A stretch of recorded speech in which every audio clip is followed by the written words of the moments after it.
When a duel is announced between the sons of Duke Vert to determine who will become the next successor and who will be a loser for life, no one believes in our boy. Because before this, he lost every single training duel and was the disgrace of the family. Even Cyan's personal maid suggests that he should just surrender. There's just no way he can win against a genius like Kranz. But our boy simply grips his rapier and locks in. The Duke announces the start of the duel, and Kranz rushes forward, completely sure he'll end it quickly. But to Cyan, his movements are as slow as a snail's. He casually steps aside, making Kranz miss miserably in front of everyone. Furious, Kranz attacks again, but this time Cyan humiliates him even more by knocking the sword out of his hands. Then he strikes his leg so painfully that the loser falls to the ground and starts crying. Now even the Duke is shocked. At this point, Cyan could simply place his sword at his opponent's throat and end the duel, but that won't be enough. In his past life, this bastard Kranz bullied our boy just for fun. So now Cyan makes sure Kranz learns who's the boss here and beats him to a pulp. So who is Cyan? He used to be the strongest assassin, carrying out countless missions to help his brother become emperor. But in the end, his brother grew afraid of his power and killed Cyan with the help of an entire army and a powerful mage. As he lay dying, our guy couldn't believe what a foolish life he had led serving that bastard. Then, in the next moment, he woke up as a child. Shocked, he saw his personal maid pushing him to go train instead of sleeping all day. And now that he's back in the past, he won't serve anyone except himself.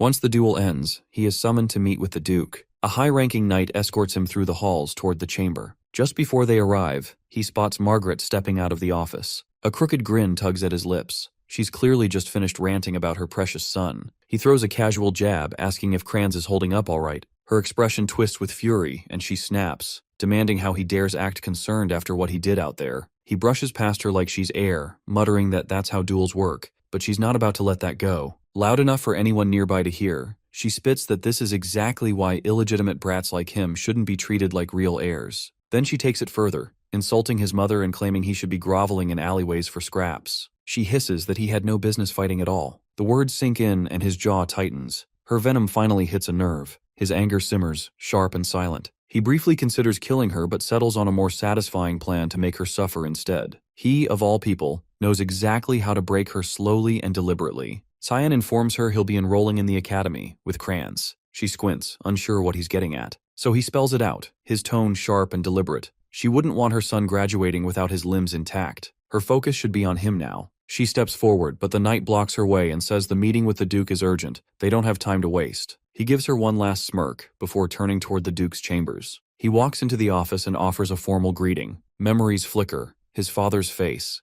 And it's been 15 years since they last met in person. The man, Duke Willius Vert, the mighty feudal lord of Velius, defined by many titles, the continent's shield, the hero who held back the demon onslaught for years with sheer magical might. He carried that burden to his last breath during the demon raid. All he ever wanted was peace across the continent. But Cyan sees him differently. A man who chose to live his entire life as a servant of duty, when he had the freedom not to, is nothing but a fool. The Duke skips past greetings and gets straight to business, telling him that the moment Kranz charged, he locked onto the sword's trajectory and dodged. Then he asks how long he's known how to wield a blade like that. Our protagonist replies that he trained on his own every night. The Duke clearly doubts him and says he's never shown the slightest interest in swordsmanship, so why hide such skill? He answers that he didn't want to attract attention. The man finds it odd that he didn't hold back against Kranz and questions whether that level of aggression was really necessary. Cyan says he needed to prove something, that he's better than Kranz, despite their shared bloodline. The Duke breaks into a wide grin, intrigued and excited by what he just heard. He's gone beyond expectations. He tells him he could grow into a powerful and dependable ally for Ashel one day. Cyan freezes at the sound of that name.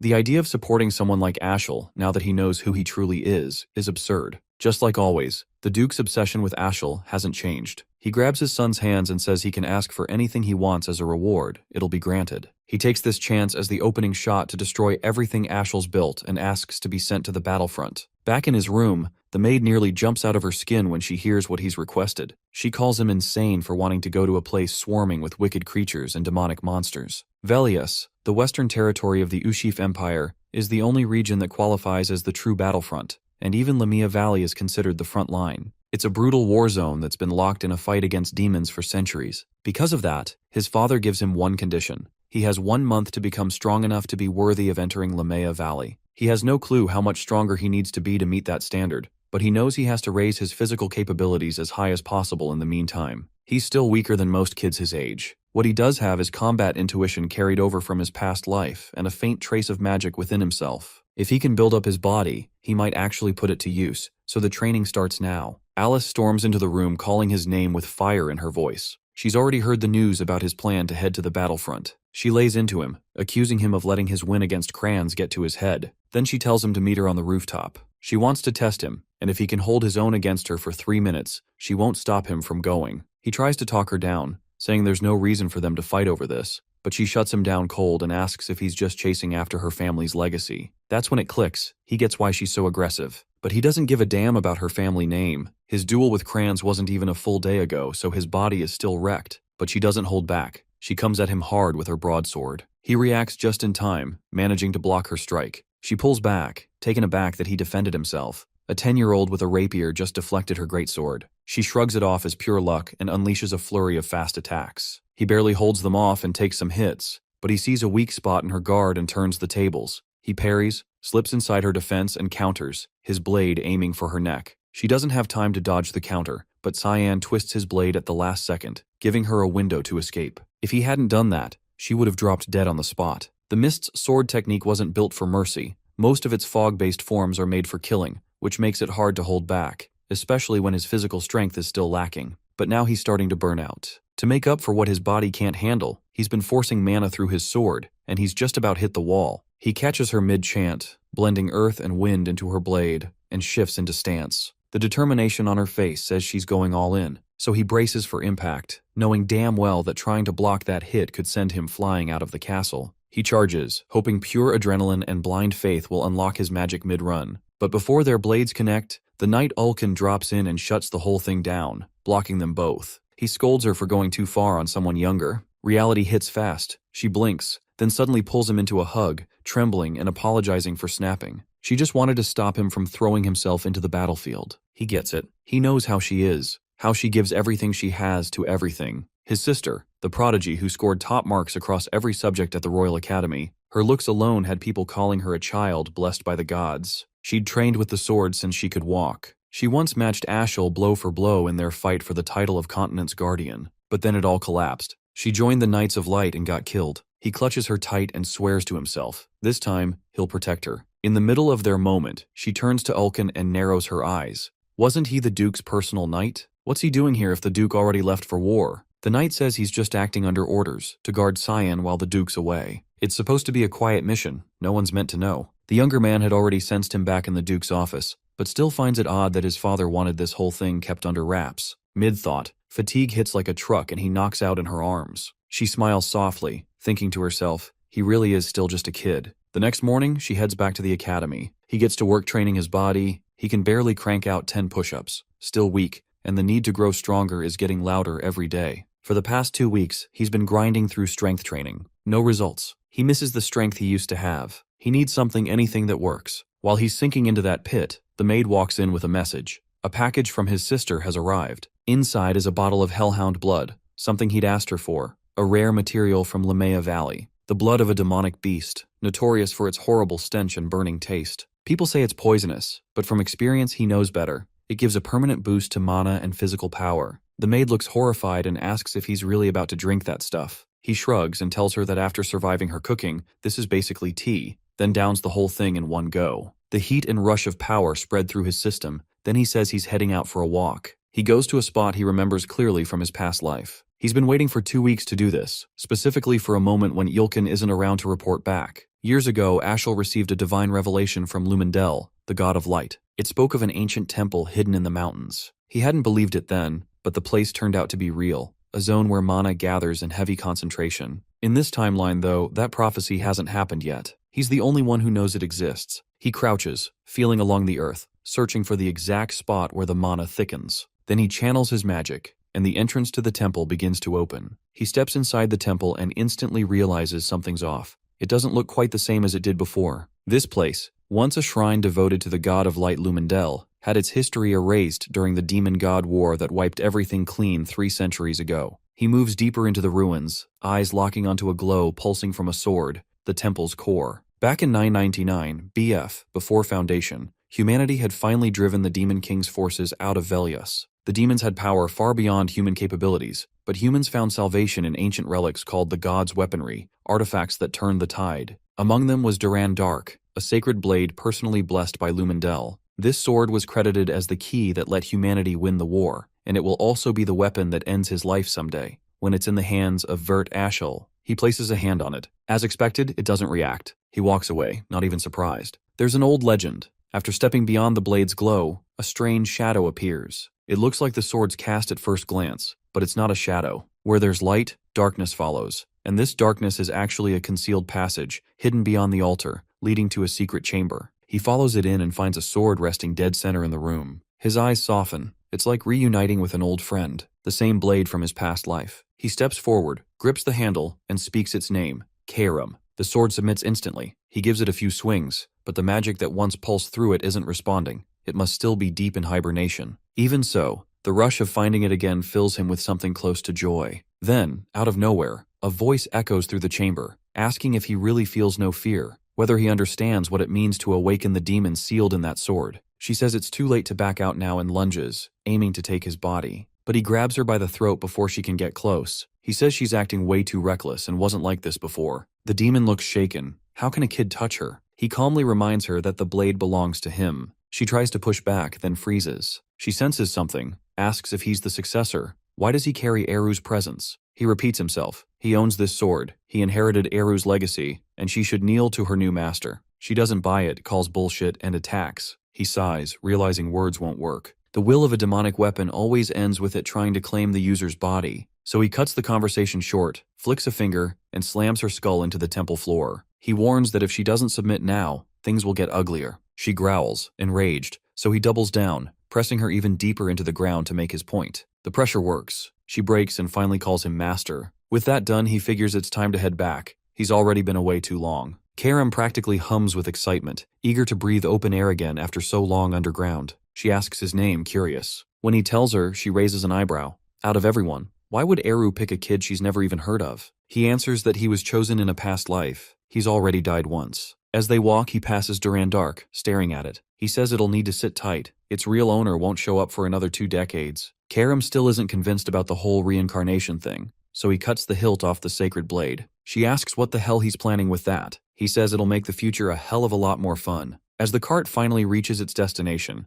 our MC finally steps off the vehicle. Still can't believe the moment has actually come. The Duke is already there waiting, flanked by his knights. His father approaches and asks him straight if he's truly set on entering the battlefront, that if he wants to turn back now, he won't stop him. He gives a firm nod, saying he's confident in the path he's chosen. The Duke turns to Ilkin and commands him to activate the scroll. The knight tosses it out, magic flares, and a hellhound emerges from the summoned light. It's the trial meant to judge his worth. These creatures are low-tier demonic beasts straight out of Lamia Valley. He immediately shifts into stance, eyes locked on the enemy. From a distance, his father reminds him, his actions come with weight. If he wants this, he has to prove his strength and take responsibility by passing the test. A few days earlier, he had gone to Ulkin with a request for a duel. He needed something real. Training by swinging at air wasn't cutting it anymore. He wanted to know what a proper fight felt like. The knight told him he should be sparring with kids his own age, someone like Kranz, but every time he showed up, Kranz bolted. Still, Ulkin wasn't sold. He had doubts, but eventually agreed, on one condition. He would fight using only the sheath and stick strictly to defense. He agreed to the terms and added one more request. No matter what happened that day, the knight wasn't allowed to tell the Duke. Before he could say a word, our MC charged in with full force. The strike was blocked, but the weight behind it caught Ulkin off guard. He didn't expect a 10-year-old's blade to hit that hard. The kid circled relentlessly, movements fast enough to blur. Ulkin struggled just to track him. Then came a high slash from behind. The knight parried, but there was no room to breathe. Blow after blow came crashing down, every strike backed by full effort. He blocked them all barely. Eventually our MC stopped. As expected, he wasn't ready to win yet, but he thanked Ulkin for the fight and headed off. The knight stood there in shock. The fragile little noble he once knew had changed, grown way too fast. So now, watching him face the hellhound, he's convinced those beasts aren't going to be a problem. He watches it make its move, it charges. He dodges cleanly. Even with how far he's come, taking on a beast like this still pushes his limits, so ending it fast is the only way. The next time it lunges, he sidesteps and drives his blade across its throat, straight into its brain. It collapses immediately. As the blood pools out, he eyes it with a stray thought. How fun would it be to bottle up a few jars of this stuff? But people would probably lose it if they saw him doing that. His father claps, impressed. The test is over, he passed. The Duke tells him they'll meet again at the front lines. Karam murmurs from his sword, asking why he didn't use her to finish the beast. She needs blood if she's going to wake fully. He reassures her. Soon enough, he'll use her to his heart's content. At the battlefront, a massive ogre is tearing through the front ranks. The Duke gives a sharp command for the soldiers to fortify the defense line and eliminate the ogre immediately. A barrage of magical attacks is hurled at the creature. Binding spells tighten around it, locking its movement with arcane chains. While the beast is immobilized, he charges in with the main force to finish it off. From a distance, Cyan and his maid quietly observe. She breaks down in tears and asks why he insists on being in a place like this. He feels no fear. In fact, he admits the place almost feels nostalgic. The Duke approaches and asks how it feels to stand on the front lines for the first time. Cyan replies that he feels a little nervous. In response, his father reminds him that death can strike anywhere and any time, so staying sharp is non-negotiable. He nods, thanking him for the warning, but he's already aware that scenes like this are typical out here. There are usually 3 or 4 full-scale battles each day, and each one comes with a precise protocol designed to help them defeat the demons. With the advanced knights forming the backbone of the force, they handle any monsters trying to breach the line. When the battle concludes, he returns to his assigned tent, far in the back, deep within the safest sector. But the guards in this area follow orders too strictly, which means he won't be able to summon Karam. He has to wait until dinner to sneak off and train outside. He sees her trembling and asks what she's even doing. She repeats the Duke's warning. He tells her to pack her bags and go back to the castle. She yells that she can't leave him alone. He's hopeless without her there. If she disappeared out of nowhere, no one would care for him. She walks out of the tent, saying it's time to eat. He doesn't like how she acts with him, but lets it go. Later that night, once everyone is sleeping, he slides a plush doll under his blanket to cover for his absence. She asks if he's heading out to train. He nods, confirming it. She praises his commitment and says the Duke would be proud seeing him like this. He excuses himself and tells her to handle things and keep his absence quiet. Since it's night, the patrols tend to be tighter. Now is the best window while people are occupied. He cloaks himself in fog magic to slip through unnoticed. He recalls this place should still be crawling with monsters, the ideal ground for Karam. She smells the heavy scent of blood in the air and can barely contain her thrill. She begs him to let her cut down the beasts. He lunges into the hound pack, ripping through with a sweeping fog assault, tearing them apart without slowing down. He harvests the blood from the slaughtered hounds and drinks it, recharging his mana and body and feeding Karam the power to grow stronger. She starts to get impatient, wondering how many more beasts they'll need to kill to reach their goal. He tells her they'll stay and train here all night. The area will keep drawing in more monsters. Elsewhere, across the front lines, a group of knights is escorting a royal convoy through the mountain paths. The maid seated in the cart tells the young girl inside that heading to the battlefield is too dangerous, and turning back would be safer. The child, with her gloomy look and smug tone, warns the woman to quit treating her like a kid before she pisses her off. She's supposedly the next heir to an empire. The maid apologizes for overstepping and brings up something she heard. The Duke of Vert has brought his youngest son to the front lines, and apparently, he's around the same age as her. The girl reacts with surprise at the Duke's decision. Why would he send someone that young into war? The maid clarifies that the Duke didn't make him go. He volunteered on his own. She repeats that he's probably her age and suggests they should get along if they ever cross paths. The girl flips into full tsundere mode and insists she's not interested in meeting him. The maid apologizes again, but the girl finally relaxes a bit and asks for his name. She tells her he's called Cyan Vert. The girl whispers it under her breath, clearly intrigued by whoever this bold young kid might be. The following day on the battlefield, Duke Vert leads his knights with precise coordination to subdue the monsters and wipe them out. After clearing the field and eliminating the threats, he approaches his son to ask how he feels after throwing himself into combat. Our MC replies that there's still a long path ahead, but he's eager to walk it. His father, impressed by his courage and resolve despite his age, smiles and says he's proud. He stares at him, surprised. It's the first time he's seen this kind of warmth. Before walking away, the Duke tells him they need a private talk inside his tent the next day. That night, with the camp deep in sleep, he makes his way to the rear zone of the front, like always, to train. But something's off. A death worm appears before him. These creatures usually spawn much deeper in the valley, so finding one here doesn't add up. In his current state, he's struggling to keep up, and Karam urges him to hand control over if he wants to survive. He knows her too well. What she really wants is full access to his body. She keeps pushing, telling him those weak swings won't do anything to a worm that can heal every wound in seconds. He has to one-shot it to end the fight for good. He hears her out. This fight could drag on forever if he keeps going solo. Even though he's consumed an absurd amount of demonic beast blood over the past month, he still feels miles from being truly strong. Letting her take over might be his only option. He steps forward, allowing it. With the 9th form of thick fog, demonic sword manifestation, she unleashes her full speed and strength, slicing the worm into pieces with almost no effort. Meanwhile, the Duke, accompanied by several of his royal trainees, passes through the area and spots the scattered corpses of hounds that were slain earlier. They immediately pick up on the dense mana lingering in the space, and it raises suspicion that a demon might be responsible. He orders the group to search the scene and get it secured quickly. This kind of thing can't be left unchecked, especially if there's demonic activity. As he studies the cuts and marks on the bodies, he notices they resemble his son's fighting style, but shakes the thought off. They sweep the area and end up finding a massive dead deathworm. A new question is raised. Who could have taken down that many beasts solo? He starts forming a theory. Some kind of secret organization might be behind these incidents. Back in his tent, our MC lies on his bed, thinking back on the last time he used the demonic sword manifestation. It's the technique that lets Karam fully take over and unleash her powers with no restraints. But the risk is steep.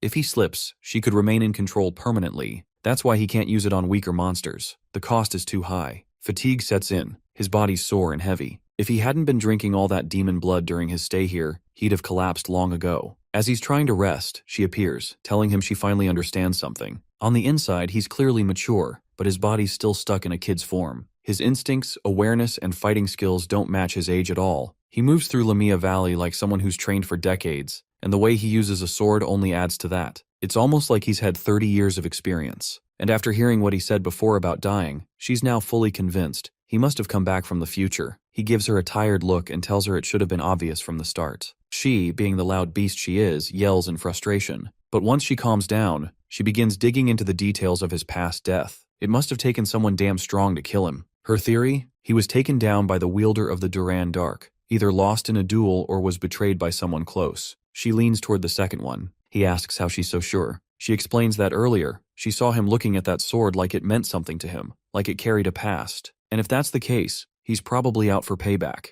Her tone shifts, and she growls that if he ever dies or gets defeated again, she'll devour him whole. He knocks her on the head and reminds her who's actually in control, but inside, he's quietly relieved. She hasn't changed a bit since the day they met in his previous life. Later that day, something feels off. People are acting jumpy for no clear reason. He heads out to figure out what's going on and runs into Emily. She tells him that news just came in. High-ranking monster corpses were discovered in the valley near the rear camp, the same area he's been staying in. He instantly realizes she's talking about the creatures he's been taking out every night. He asks if any other rumors have started spreading, but before she can say more, Yulkin interrupts, saying the Duke wants to speak with him. He knows he's screwed. He handled the corpses just last night. He walks into his father's tent and greets him like always. There's hesitation in his chest. If the topic comes up, he doesn't know what excuse to give. His father would immediately recognize his attack pattern. The Duke gestures for him to sit down, and without any build-up or delay, Father immediately addresses the reason Father summoned him. Father questions where he was last night. With no hesitation and a straight face, he lies, claiming he went to bed early. Suspicion flickers.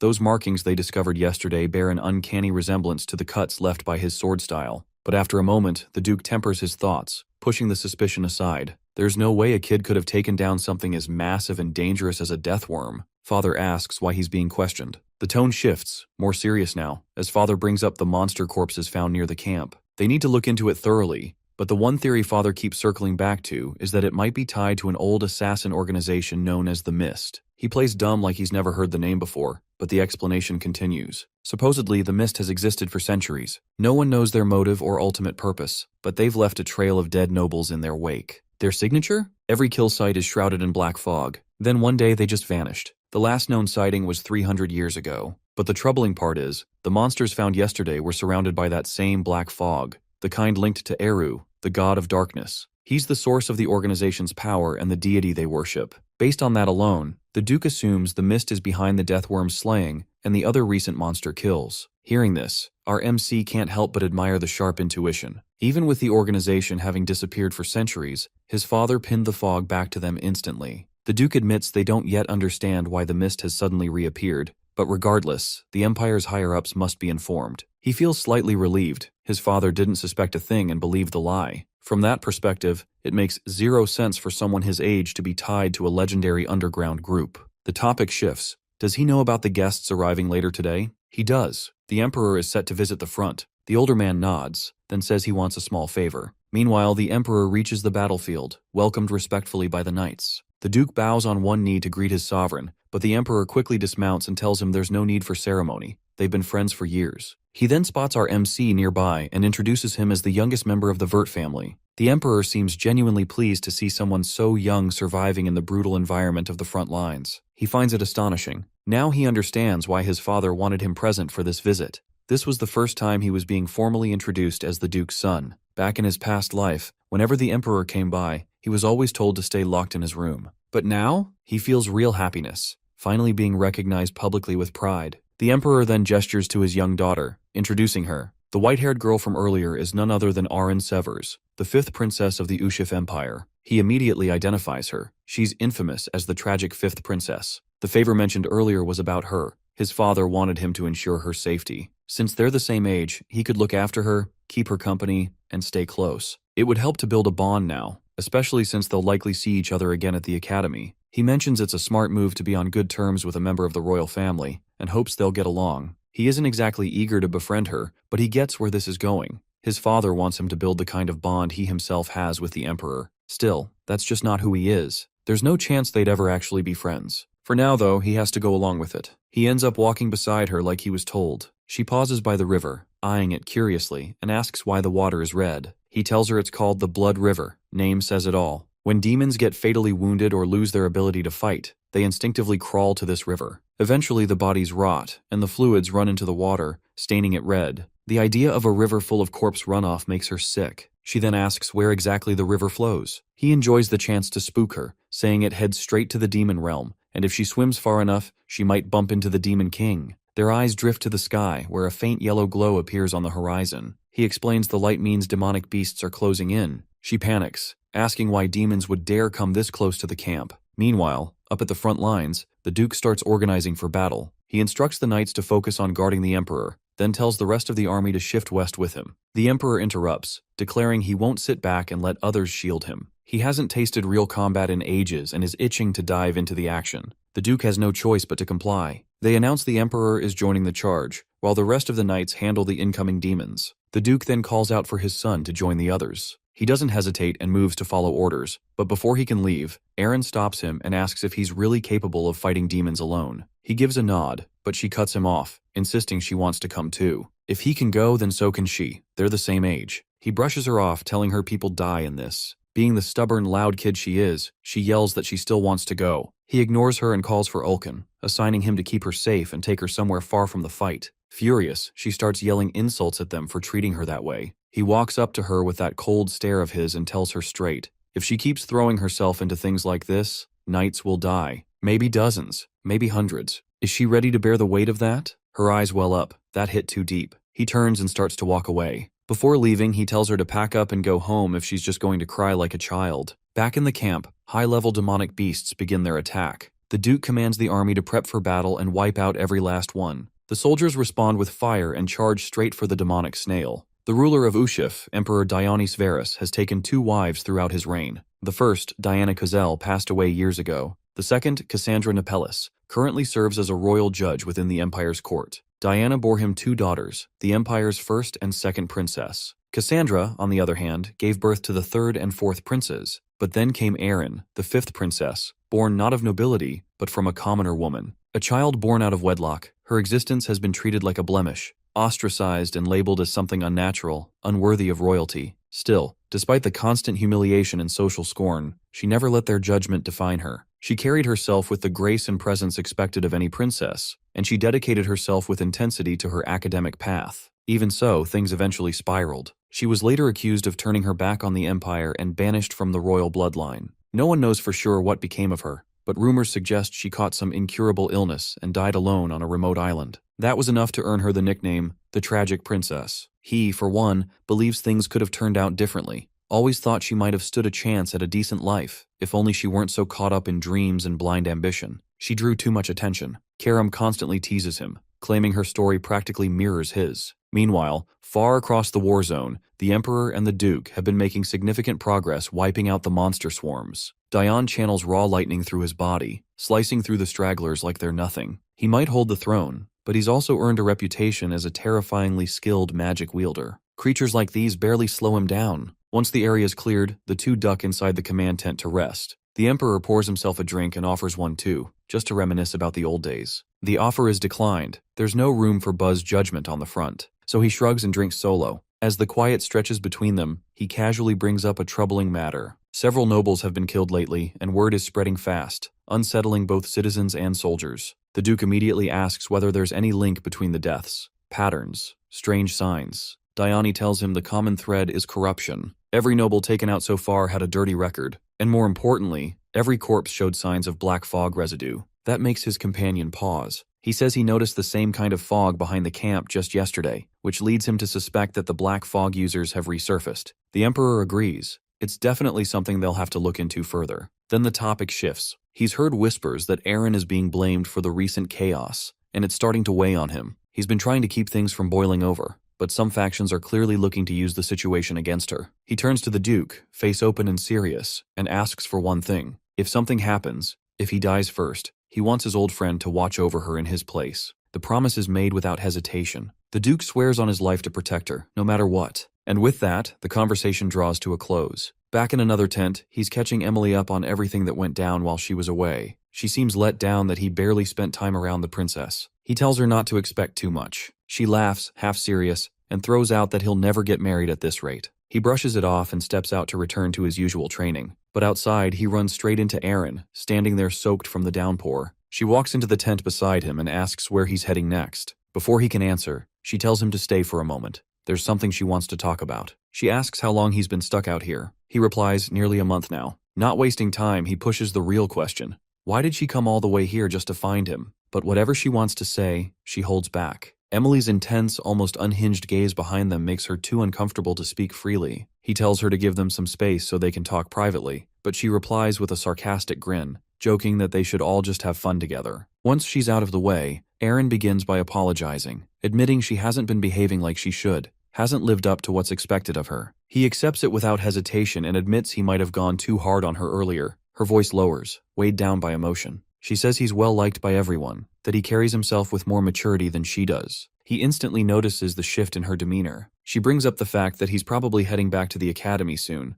but he stops her before she can finish. He already knows where she's going with this. She wants to ask if they can be friends once they're there, but he cuts it off. Looking her straight in the eye, he tells her if she came here looking for friendship, she's wasting her time and should walk away. Trying to hold it together, she says she wasn't looking for that, just hoping to be on good terms, and says he's being unnecessarily cruel. With tears starting to fall, she says he probably sees her like everyone else does, a fake, undeserving princess. She takes a breath, pulls herself together, and apologizes for showing up at all, says she overestimated him and walked away with nothing. Then she mutters that he's nothing like his brother, Ashel. That name hits hard. He grabs her arm without thinking, demanding to know how she even knows him. She tells him she ran into Ashel during a walk near the Royal Academy. He told her not to worry about other people's opinions, only to focus on her goals and what she wants. That makes him freeze. It's clear now that his brother had started manipulating her from the very first moment they met, already laying down the trap. He tries to warn her, but before he can get anything out, a deep rumbling shakes the tent. Emily rushes in, panic written across her face, yelling for them to get out immediately. But they're too late.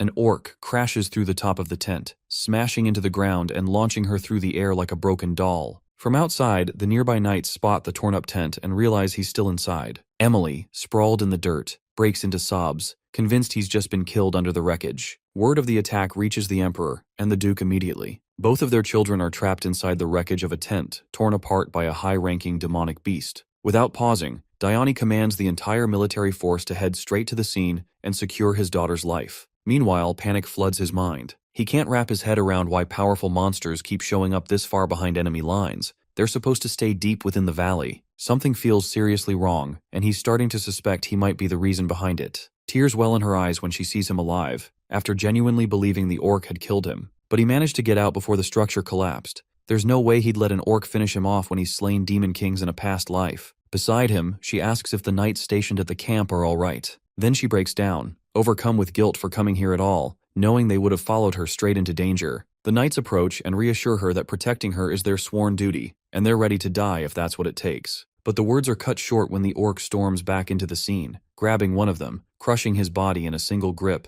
and hurling him across the field like nothing. Without hesitation, he steps in front of her, standing between her and any incoming strike. The orc immediately locks eyes on him, confirming the suspicion. These advanced monsters are being drawn specifically to him. He yells for the others to fall back and get her to safety while he holds the beast's attention. Emily grabs the princess and bolts, leaving him to face the threat alone. But his strikes barely scratch the creature. It's like the blows aren't landing at all. Confused and frustrated, he starts wondering what the hell is going on. Why are they so fixated on him? That's when Karam appears, casually explaining that all the demonic blood he's been drinking to get stronger has left him reeking of power, attracting elite monsters like a beacon. Furious, he snaps, demanding to know why she didn't say anything sooner if she knew this from the start. She just grins wickedly and says she's only here for his body anyway. He doesn't hesitate, grabs her and transforms her into his weapon. With her as his blade, he launches into the orc, slicing through limbs like butter and putting it down without breaking a sweat. But then he spots something worse. Dozens more high-level beasts still on the move. She lights up with excitement, thrilled by the prospect of such a massive feast. The mood shifts when they come face to face with a devil dragon. He tells her to get ready to tear into it,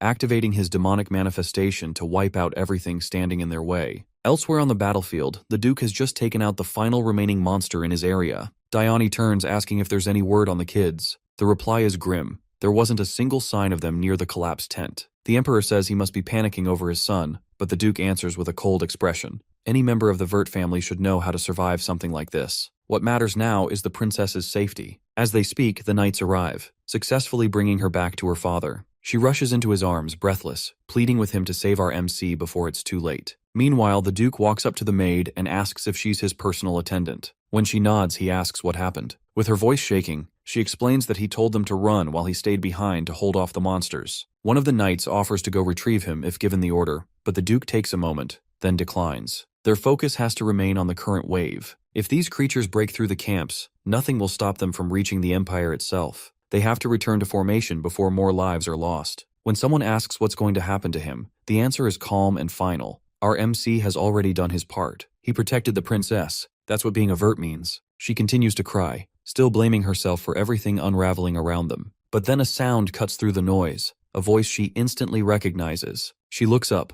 eyes wide, as he appears overhead clutching the reins of a flying dragon, shouting desperately for someone to help. Dragons are majestic beings deeply connected to the Creator, revered for their rarity and dignity. Creatures as weak and limited as humans have no business challenging one. So for him, even laying eyes on a dragon in the flesh feels like a once-in-a-lifetime honor. Unfortunately, the one he's latched onto ends up soaring directly above a crowd of people who know exactly who he is. The worst part, he can't afford to be seen in the middle of a fight. But there he is, plain as day, riding a dragon like some reckless idiot. Eyes lock onto him immediately. The Emperor watches with intrigue and asks the Duke if he's planning to save his own son. The Duke, completely unfazed, just sits there, relaxed and detached, observing how our MC handles the mess he's gotten himself into. Meanwhile, he's barely hanging on, regretting everything. He curses himself for being greedy enough to even think about tasting dragon blood in the first place. Before all this chaos began, back when he was still holding off the army of monsters, he had slashed through them quickly, not even sparing a thought,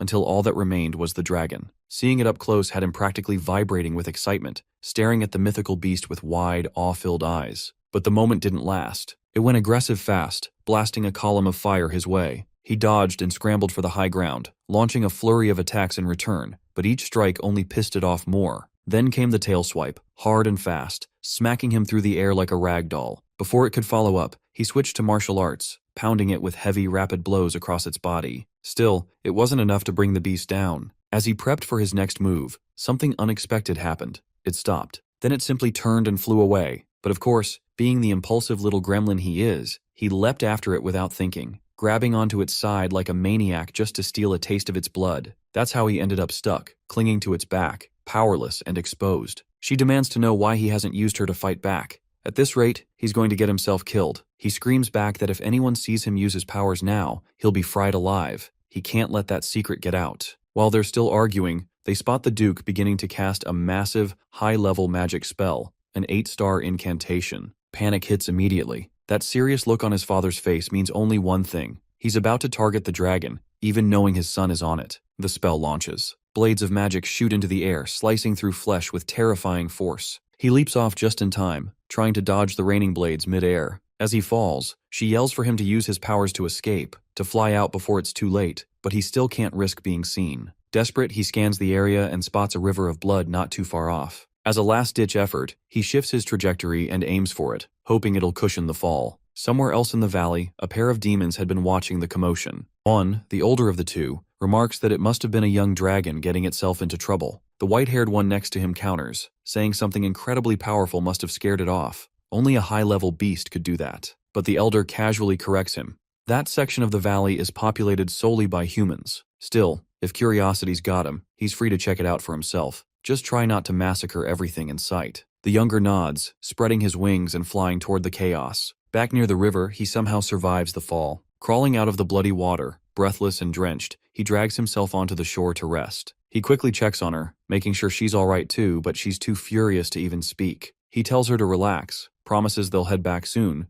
but she snaps at him to be careful. Right now, they're standing in the middle of demon territory. He laughs it off, saying there's no way their luck is that bad. Not enough to run into a powerful demon this late in the day. But right on cue, fate slaps him across the face with a voice he knows far too well. A voice burned into his memory for years. The voice of Valkyrian, the Demon King. In the past, everyone who had ever laid eyes on him said it felt like staring directly at the personification of darkness itself. That very presence now looms before Kyan. Instinctively, he shifts into a defensive stance. With a furious tone, Valkyrian demands to know if he is a human. Too tense and hyper-focused to respond, he keeps his silence. In an instant, the Demon King blinks toward him, clearly extending an invitation to fight. Cyan reacts immediately, slashing with Karam, but only manages to shear off a bit of his hair. Valkyrian appears intrigued, impressed even, by the speed of his movement. Karam quickly asks who the hell he's trying to fight, and Cyan answers with a weighty pause. It's the Demon King. That alone sends her into a panic. She says there's no way he can beat someone of that caliber at his current strength. Now stuck in a dire situation, he realizes he's got no real chance of winning, and even escaping could end with him being caught. He locks up briefly, trying to process what to do, but then Valkyrian surprises him by calmly telling him to relax. He claims he won't lay a finger on a kid like him. He even lies down casually, suggesting they just talk for a bit. Cyan finds this strange and out of character, completely baffled by the Demon King's demeanor. Once again, Valkyrian asks if he's really a human and how he ended up here. He answers that yes, he is, and that he ended up falling into the Blood River, which dragged him all the way to this place. Valkyrian, however, isn't fully convinced. He senses something odd emanating from our MC and asks if this is truly his first time here. Cyan nods, but the other still isn't buying it. He then questions whether our MC has seen him before, to which he firmly denies. That answer, however, does feel genuine enough that Valkyrian believes him. After all, how could a human possibly know him when the latter had never even met a human before? Still, Cyan remains unsure, his mind racing to figure out if this really is the same Valkyrian he remembers from his previous life. He decides to ask why he's even here. The Demon King replies that he sensed an unusual surge of energy from this direction and came to investigate, explaining that as ruler of these lands, it's only natural for him to look after them. Our MC's lack of surprise actually reinforces his suspicions. His unbothered expression makes it seem like he already knows him. Valkyrian continues to talk, clearly thinking aloud, but Cyan isn't really listening. He's too caught up in how wildly different this man is from the version he once knew. If everything unfolds the same way it did in his past life, the demon invasion will begin soon. But looking at him now, he just doesn't seem like the type who would trigger such chaos. If this is his real personality, then something must have gone wrong to alter him. So Cyan takes a risk and asks what he truly wants to achieve as Demon King. Amused by our MC's boldness, he says that all he desires is to ensure safety and prosperity for his people, and if anyone threatens that peace, he won't hesitate to wipe them out. For a split second, Cyan glimpses the real core of Valkyrian, a raw force of evil restrained deep within. Something must have set him off in the past to awaken that beast, and our MC knows he has to prevent it from happening. He warns that soon, either Valkyrian or his empire may face a dire turning point. The Demon King frowns, puzzled by the vagueness, asking what he's getting at. Cyan admits he doesn't know the exact details, but if events spiral, a massive conflict between humans and demons could erupt, and he wants terms to stop it. Valkyrian wonders aloud why he'd want to start a war with humans to begin with. Cyan responds with a plea. No matter what happens, promise never to invade the human lands or declare war. That raises an eyebrow from him, who presses, what's in it for him? Cyan promises that whatever threat comes his way, he'll do all he can to support him. Valkyrian still finds it amusing, but there's something about our MC's courage he respects. He asks for his name, and upon learning it, solemnly vows, as Demon King, that he will never initiate war with the humans or encroach upon their lands, regardless of circumstances. But he warns that Cyan must uphold his end. With that said, he takes off into the sky. Not long after, our MC is spotted by frontline scouts patrolling the river. Word spreads fast. He becomes known as the one who survived the Devil Dragon. Later, back within the abbey near the Velius border, Cyan rests in a hospital bed. Erin sits nearby. With flushed cheeks, she hesitantly gathers her words and asks him if he would be hers. Cyan can't make sense of what's unfolding around her. From the look he gives, she picks up that he clearly doesn't want to go through with it, and it hits her hard. Tears start building as she admits it actually tracks that he'd avoid someone like her, just a useless royal with no power to offer. Her reaction starts to wear on him, her mood, her desperation, the way she's laying it all out. It's beginning to grate. Deep down, he already knows she's got nothing practical to bring to the table, but her emotional mess is tugging at his patience. She quickly brushes her tears away and forces a smile, insisting she just needs to level up, get stronger, become powerful enough that someone like him might finally look her way and accept her presence. She locks in that goal, swearing she'll grow so terrifyingly capable that resisting her won't even be on the table anymore. Just before stepping out, she pauses at the door and throws a quiet thanks his way for not dropping dead on the front lines the other day. Some days later, off in the shadowed edge of the forest's rear border, a man slips through the trees, making sure no one's trailing behind. He pulls a cube from his pack, arcane and faintly glowing. The moment it's exposed, dark chains of cursed magic lash out, locking his limbs in place. A voice cuts in behind him, Cyan's, remarking in disbelief that Reynold Crimson was the rat all along. The smuggler immediately launches into a frantic explanation, rambling about how the cube's no ordinary item. It's packed with enough raw mana to give it near-limitless storage, a design straight out of the Garam Kingdom's mage labs. The assassin yanks the cube away and pulls off his mask, revealing his face and casually reciting his full name like he's reading it off an arrest warrant. Reynold freezes, stunned that Cyan's the one who got the jump on him. He demands to know what brought him out here, but the other man doesn't even acknowledge the question,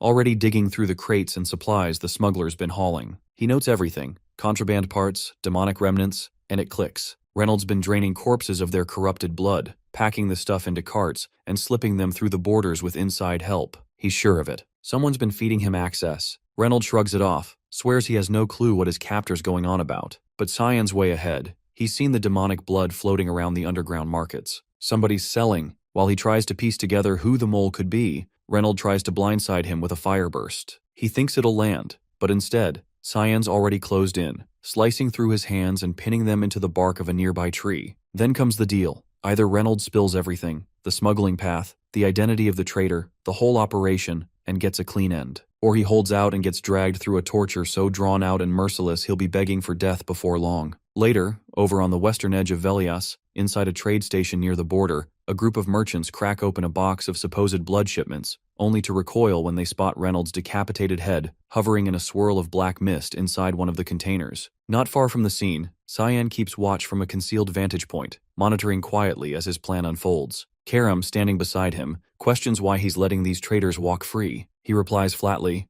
"They just need something to shake them." A warning. He remembers all of this from his last life. Reynold Crimson, deep in bed with Garam's government, had been trafficking corrupted blood right under everyone's nose. Every shipment led back to Garam's mage society, the same people fanatically obsessed with unraveling magic's source and stretching its limits beyond reason. Right now, they're still focused on creating handy tools like the Dimension Cube. But he knows what comes next. Soon they'll push further, start crafting horrors with that blood, twisting magic into something far worse, and he's dead set on stopping that spiral. Karam throws in a jab, mocking him for suddenly doing the Empire a solid after swearing he was done with all that, said he'd live for himself this time. Back in one of the estates owned by the Ushif, Ashel lounges in a room, having just wrapped up some private time with a woman. His attention perks up when she mentions something. Cyan apparently went off to the front lines, and he took their father with him. That's all it takes. Now Ashel's ready to pay his brother a visit. The bastard's been getting on his nerves lately, and he's not letting that slide. Emily lets out a loud cheer the moment she's finally off the front lines and safely inside the castle. The relief is real, and she practically shouts her excitement. She turns to Cyan, saying the academy's going to be a total upgrade compared to this grim place they're stuck in now. But he doesn't share that energy. His face says it all. He already knows what's coming, what's waiting inside those academy walls, and it's nothing like what she's imagining. Truth is, that place isn't the bright new chapter she's hoping for. It's a maze of backroom politics and shallow alliances. Envy fuels everything, and clout outranks talent. Actual learning takes a backseat to social climbing. She, on the other hand, is hyped because she's heard the academy's full of good-looking guys, and she's convinced it might finally be her shot at finding romance. Time passes, and eventually the entrance day arrives. Cyan reaches the front gates and on his way in, runs into Crayons. The moment the guy notices him, he bolts without a word, still spooked from the last time he completely wrecked him. Karam, confused by the sudden retreat, asks what's up with him. Cyan brushes it off, explaining he's just his half-brother. She comments that he doesn't really resemble the rest of the family, but he disagrees, saying he's not all that different from Alice. Once inside, the academy staff greet him, excessively polite, overly respectful, and he clocks something odd. None of them will meet his eye, Their behavior reeks of someone important lurking nearby, probably his father, the Duke, or maybe even his older brother. But he doesn't dwell on it. After grinding non-stop for the past year, he decides to take it as a win. Maybe this is what reward looks like. He moves through the hallway until he reaches his assigned room. Before he even opens the door, a familiar aura cuts through the space. It's strong, unmistakable. Ashel is on the other side. He already knows.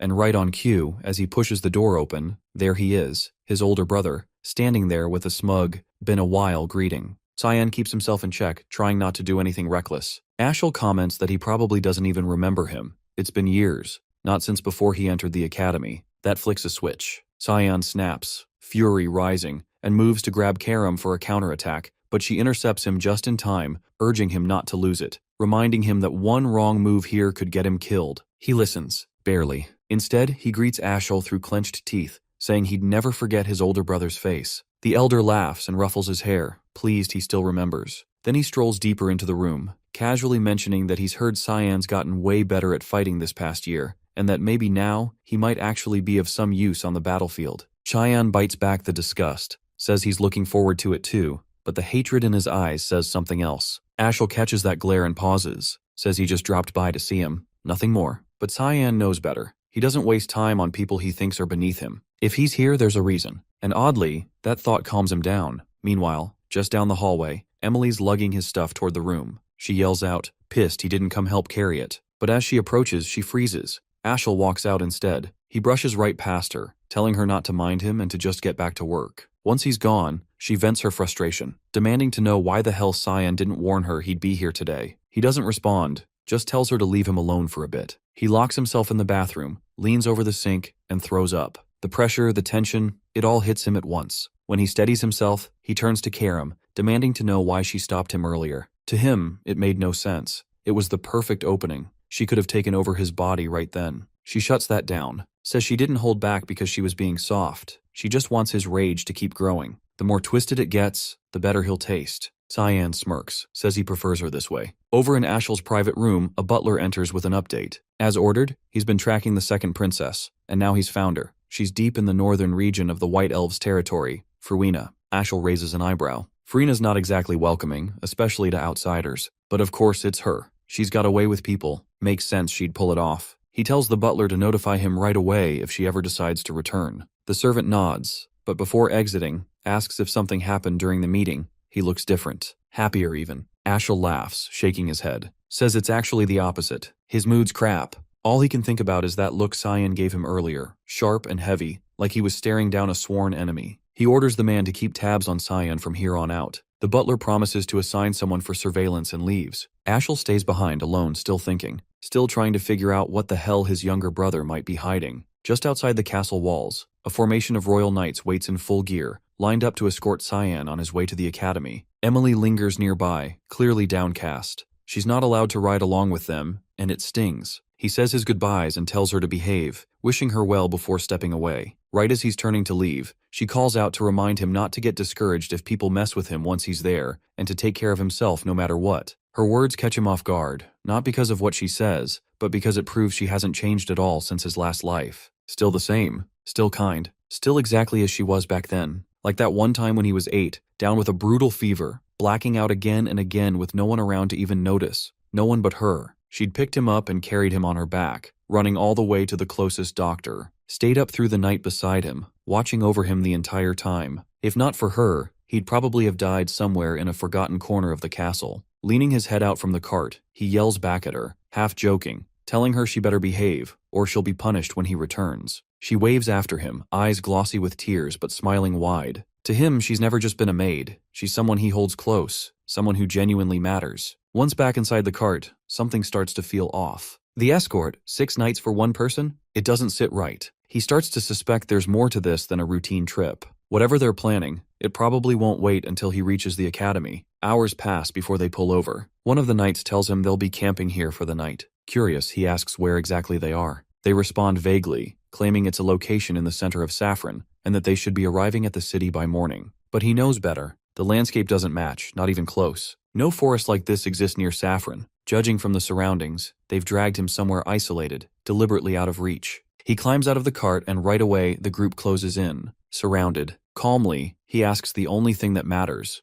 Who's pulling the strings? Who's behind this setup? They don't answer. One of them simply tells him the only thing he needs to know is that he's dying today. A knight steps forward and moves to swing at his neck. He sidesteps effortlessly, then takes the man's head clean off in a single counter. Raising his sword, he levels it at the rest and repeats the question. They rush him all at once, but they don't last long. Within seconds, he cuts through them like dead weight, limbs and armor crashing to the ground. He leaves just one alive. The last knight, staring up in sheer terror, finally understands how he managed to walk away from a demon dragon encounter. The moment they accepted this mission, they were already screwed. He walks over, weapon still drawn, and asks again, "Who ordered this?" No dodging, no delay. Panicking, the knight blurts it out. It was Mrs. Margaret. She's the one who issued the kill order. He doesn't kill him. Instead, they both return to the cart and resume the ride toward the academy. Along the way, the knight offers another piece of the puzzle. Apparently, Kranz had gone to Margaret and asked her for a favor. This hit job? Most likely his request. He grits his teeth. That's enough. He vows to settle things with Kranz later.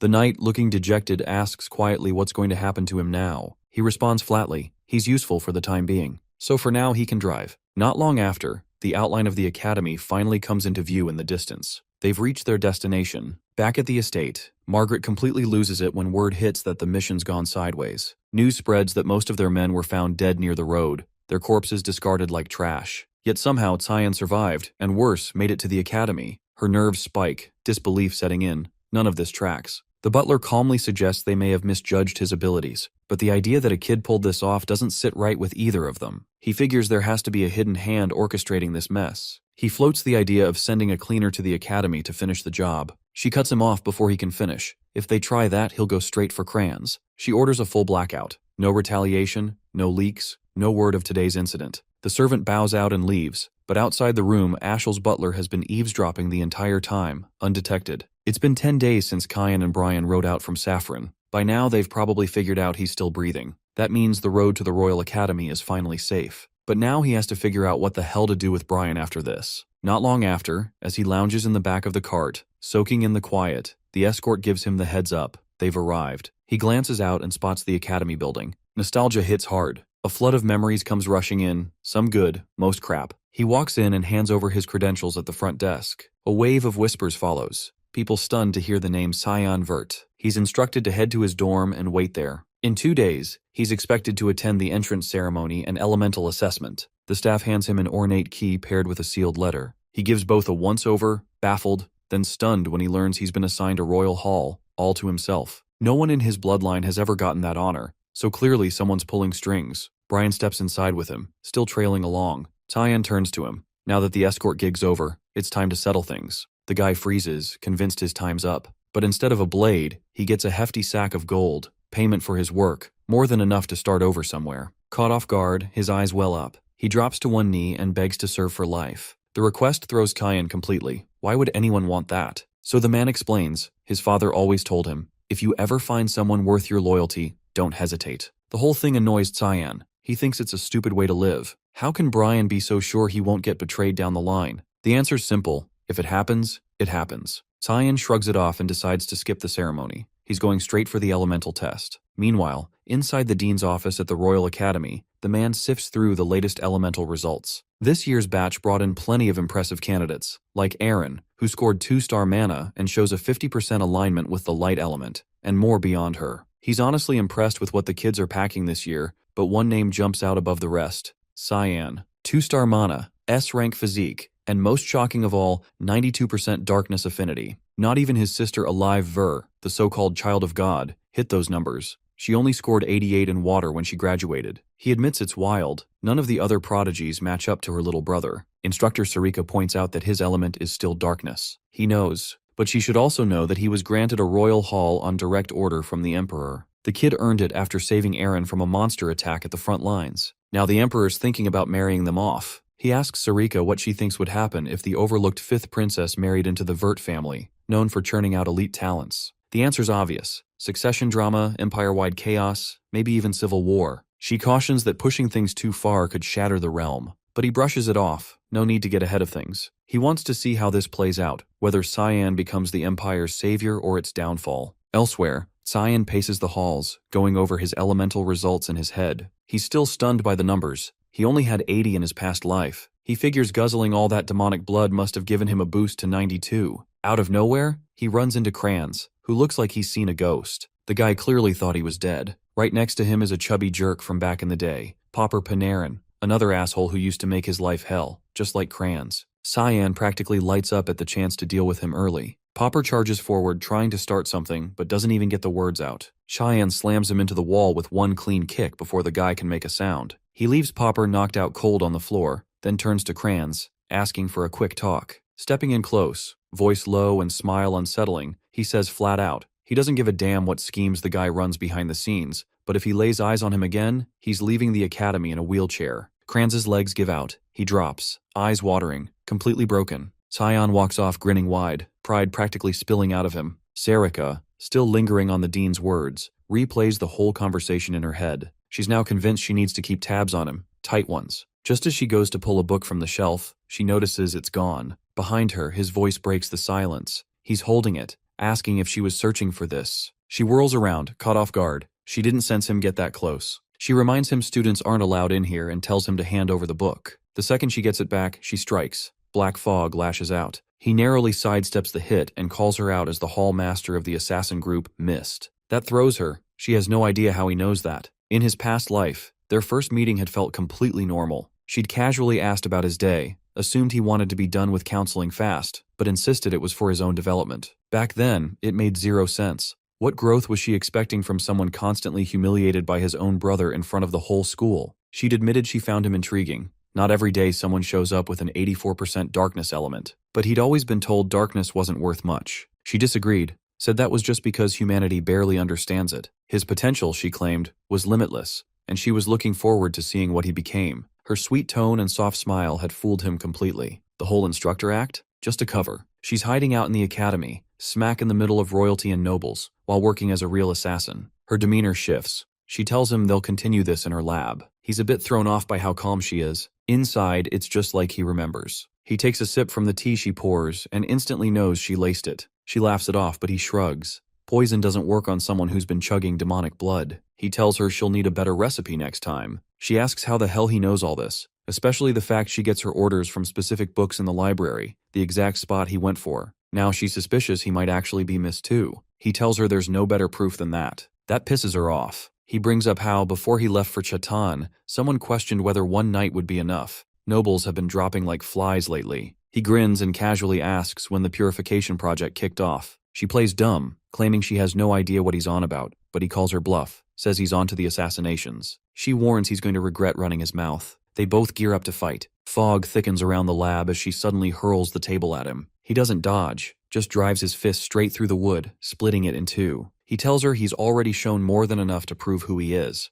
No reason to keep this going. She ignores that and keeps the pressure on. Even if he was part of Mist, she'd know. She's the hallmaster, and she's never seen his face. No way she's letting him walk. He draws Karam, slicing through every strike she throws with clean, quick counters, saying he'll give her all the proof she needs. That's when her eyes land on the weapon, the demonic blade. Only someone chosen by Eru can wield it. She freezes, rattled. He tells her he knows Mist is still searching for the successor. They can stop. He's standing right in front of her, and he wants her to take him to Eru. In a shadowy valley tucked somewhere deep in Lewin, Sarika pushes open a hidden basement door, revealing a tunnel that dives far beneath the surface. She finds it odd that Cyan doesn't seem remotely surprised that Mist's base turns out to be in such a grim, back-alley place. From this point on, she tells him, he's on his own. He'll have to walk to the altar alone, just like he wanted. He steps through the doorway, letting it shut firmly behind him. What lies ahead isn't ordinary space. It's a constructed realm formed from the god of fog's power, which makes the interior stretch far beyond what the entrance suggests. He already knows what time each group of Mist operatives appears. 2 show up at 4 p.m., 3 more at 11.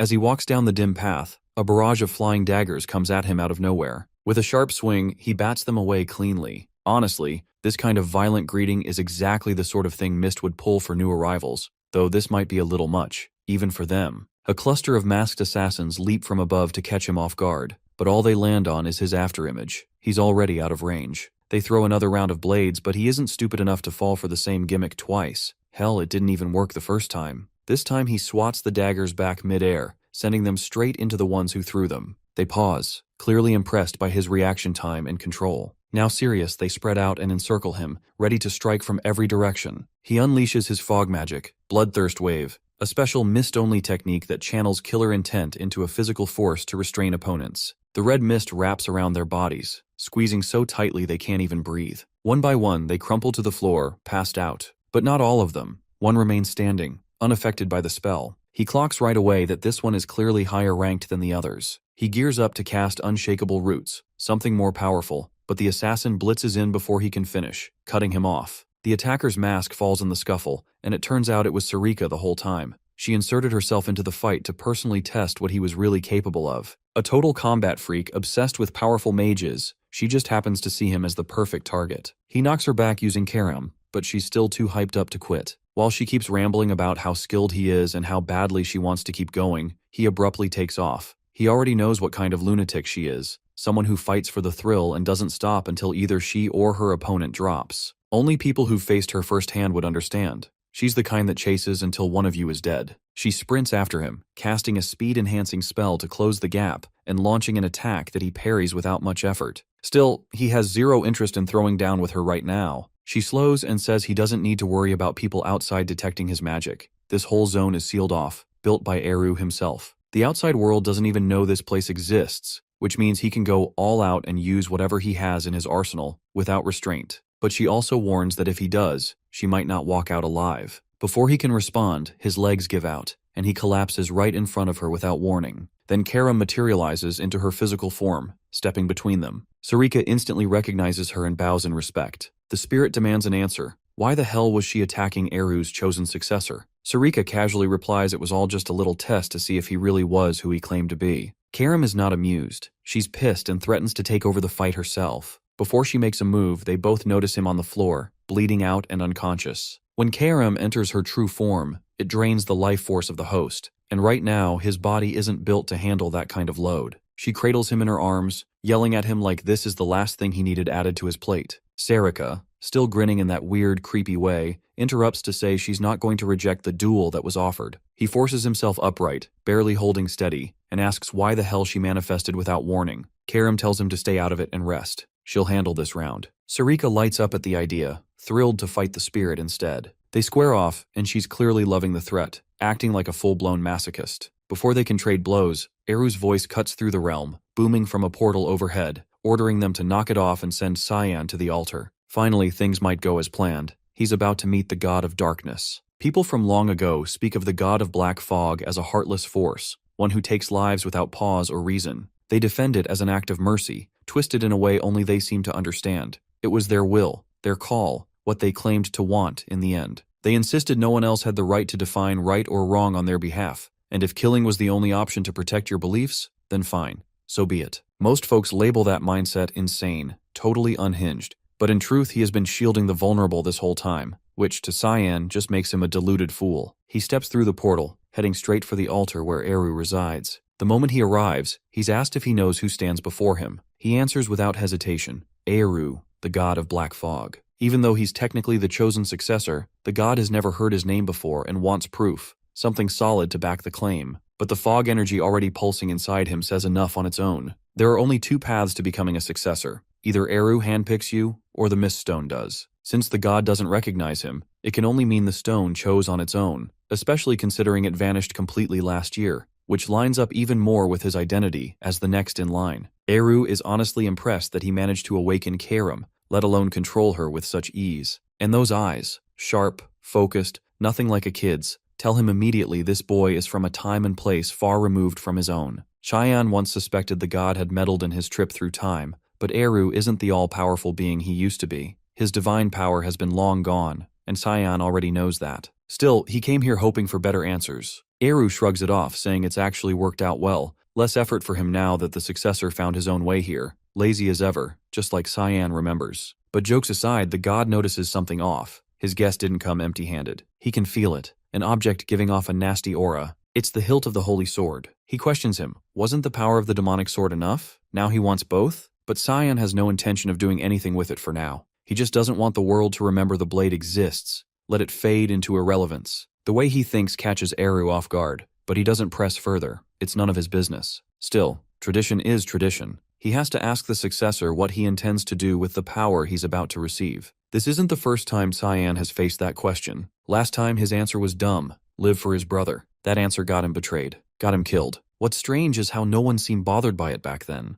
Eru even warned him not to put blind faith in others, almost like he already knew how pathetic that ending would be. But this time things won't play out the same. Cyan isn't chasing some grand mission or noble dream. He'll use that power for one reason, himself. Eru tells him it's on him to figure out what's right or wrong, but he'd better think carefully. Depending on his answer, he might not leave this place alive. Cyan doesn't flinch. No fear, no second thoughts. He decided from the start he's done following orders, done living by someone else's rules. Now curious, Eru asks what he's planning to do with that kind of freedom, but he refuses to answer. It doesn't matter. As long as he fulfills his duty as successor, the god won't pry. He gets the message and doesn't bother asking anything else. He turns to Karam. He's got something to say to her. She's his daughter after all. The scary god routine drops immediately. His whole vibe softens as he cups her face and gently asks how she's been managing under her new owner. On her end, she hasn't changed a bit. Still sharp-tongued and cold like always. He leans in and plants a kiss on her forehead. It isn't just a kiss. That touch snaps her into her true form,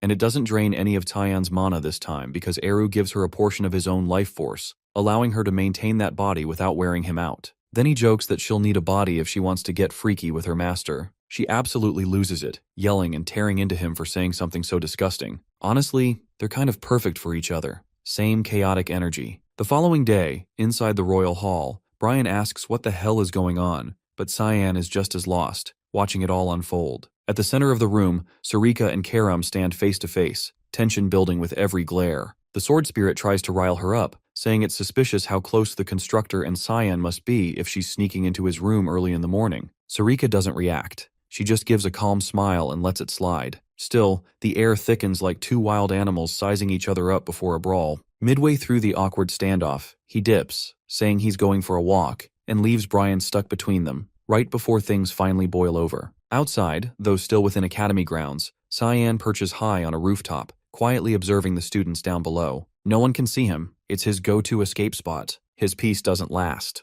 The metallic tang of blood hits his nose. Down below, a group of older students are ganging up on a younger kid, beating the hell out of him. One of them brings up doing a little experiment, and the others go along without question. The blonde one forms a glowing sphere of mana and yanks the kid's mouth open. They're about to force-feed it to him. Before he can shove it in, a voice cuts through the air, sharp and clear, telling them to back off. Princess Erin steps forward, aura flaring, calling them out. How could nobles stoop so low and attack the helpless? The ringleader straightens up and introduces himself as Barrett Louis Mill, eldest son of a duke from the Garam kingdom, then asks who the hell she is. She hardens her expression and gives her name with full authority, Erin, 5th princess of the Ushif Empire. Barrett doesn't seem all that fazed by the princess title or the fact she's the emperor's daughter. He already knows she's the youngest of the imperial bunch. Puffing up his chest, he steps closer, clearly trying to intimidate her. She refuses to shake his hand and warns she'll report everything to the academy. In a sloppy attempt to defuse things, he spins around and points to the kid they were beating. He insists it's all just one big misunderstanding, claims they weren't bullying anyone. Turns out the kid's a girl, and according to him, there's no harm being done. He offers to let her speak for herself. The girl stands, trembling and bruised, eyes dulled with resignation. She quietly tells Erin nothing's wrong, they weren't hurting her, and it's best if she just walks away. He bursts into laughter, the kind that screams villain reveal, but she doesn't buy a single word. It's painfully obvious the girl's lying out of fear. Before she can lead the girl away, he grabs Erin's arm to stop her. He tells her it's already too late. Leximus made her choice. Right as things are about to spiral, Cyan steps in, sweeping his legs out from under him and sending him crashing flat to the ground. The inflated aura vanishes instantly. One glance is all it takes for Cyan to recognize Leximus. Hard to forget someone you had a brutal death match with in a past life. She was the continent's top swordswoman, born in the Ushif Empire, but after messy events post-graduation, defected to Count Klein's house in Garam. That duel had been long and savage. He was ordered to assassinate her. Instead, he challenged her formally. He didn't gain a damn thing from doing it that way, but she'd earned it. She never used mana and still held the title of best sword user alive, so he faced her head on. No tricks, no sneak attacks. Back on his feet, Barrett dusts himself off and locks eyes with Cyan. He knows who he's dealing with. Word spread about a battlefield survivor who even stood toe-to-toe with a dragon. Rather than start a fight, he offers a spot in their game. It's called Mana Marbles, a twisted pastime where you jam mana orbs down someone's throat until their internal mana tears itself apart. They're no threat to Cyan, but he's not in the mood for a fight either, so he cooks up a scare tactic.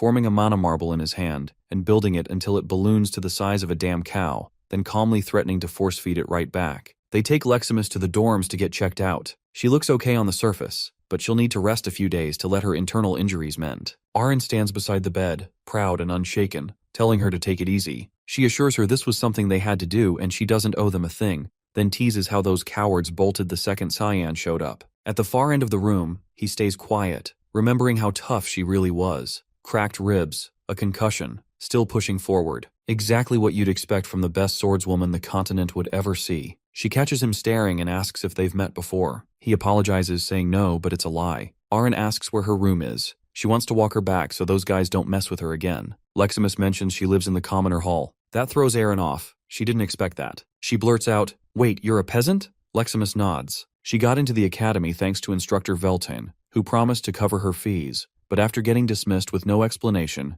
she's left without support. Cyan suggests she withdraw from the academy entirely. Things aren't going to get better here. Aaron, clearly upset, watches his face. He changes tone, telling her to take Leximus in as a servant, train under her, learn swordsmanship along the way. Leximus blinks, confused. Wait, why is he calling her a girl? She'd thought he didn't know. Turns out no one ever told him. She apologizes for the misunderstanding. She dresses in boyish clothes, keeps her hair short. It's easy to see why people assumed wrong. Aaron is embarrassed but shakes it off. She actually likes the idea. Having Leximus under her wing means no one will dare mess with her again. She can stay in school, study, live comfortably, and train in peace. Leximus thanks her and swears to grow into someone worthy of that protection. She turns to thank Cyan too, but he's already gone, slipped out without a word. He's done enough. Aaron can handle what comes next. And now he finally understands why Leximus abandoned the Empire and defected to its enemy. It was because of Barrett. He was the reason she lost her mana, but now she hasn't lost it. So the question is, how powerful could she become with both sword skill and mana? Maybe strong enough to give even him a hard time. Still, that's a concern for another day. He's just been given his first mission as a member of the Mist. Earlier that morning, Hallmaster Sarika handed him the target. A new assassination awaits. She'd already given him a hell of a first mission to start with. He's already stressing out, wondering how much worse it'll get from here. As he moves through the corridor, a sudden crash rips through the silence and part of the wall explodes outward. A massive figure steps out from the debris, towering and broad-shouldered. His first thought is that some kind of demon creature has broken into the academy. The guy calls out, asking if he's Cyan Vert, the famous one with an S-rank body type,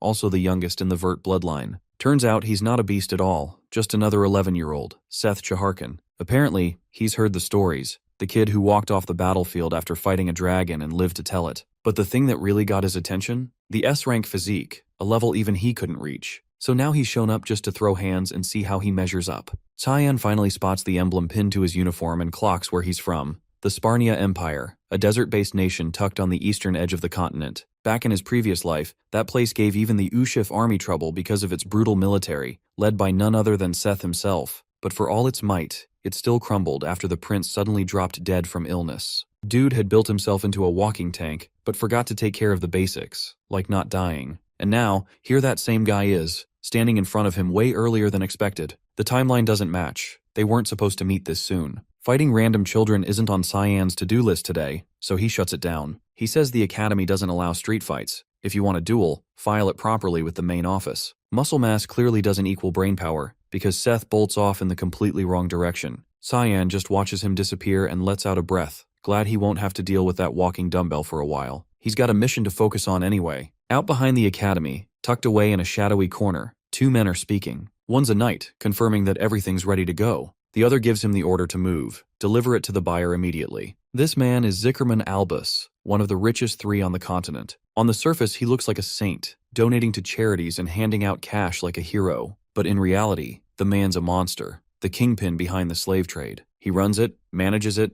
and even breeds creatures specifically to sell them off. Today, he's about to unveil the jewel of his twisted collection. He shouts at the staff to handle it with care. This one's his masterpiece. From the lack of guards, Cyan figures this is probably the best chance he'll get for a clean hit. But just as he's about to move, Karam senses something odd, an energy she doesn't recognize. There's something unusual here, something that isn't human. Albus, meanwhile, is too distracted admiring his captives to notice anything wrong. Then it hits. A pressure in the air, and dark mist begins curling through the space. One of his attendants suddenly drops, his head gone in a flash. Before anyone even thinks of reacting, Cyan's already sliced through the rest, silent and precise. In a matter of moments, every last bodyguard inside and out has been dealt with. Albus, now pale and shaking, begs for his life. He pulls out money like it's a shield, offering it desperately. Cyan isn't impressed. He responds by severing the man's hand. For someone who's tortured and trafficked lives, built a business out of breeding and breaking others, death is the only sentence that fits. Still, he gives him 60 seconds to confess, say his piece, and go out without screaming. The man crumples, bawling. He knows how this ends. He starts ranting, saying he was just filling a need. It's the buyers who are the real villains, says the demand's out there, and he's just the supply guy. Cyan isn't moved. That pathetic excuse isn't even worth a reaction. He had his shot at redemption. Now he'll bleed for it. Cyan opens him from the torso down, letting him writhe and slowly slip toward death. He then scans the room, hunting for whatever it was Karam had sensed earlier. She guides him toward one of the cages, where the energy feels different, off. He rips the steel bars away. Inside, a woman lies limp,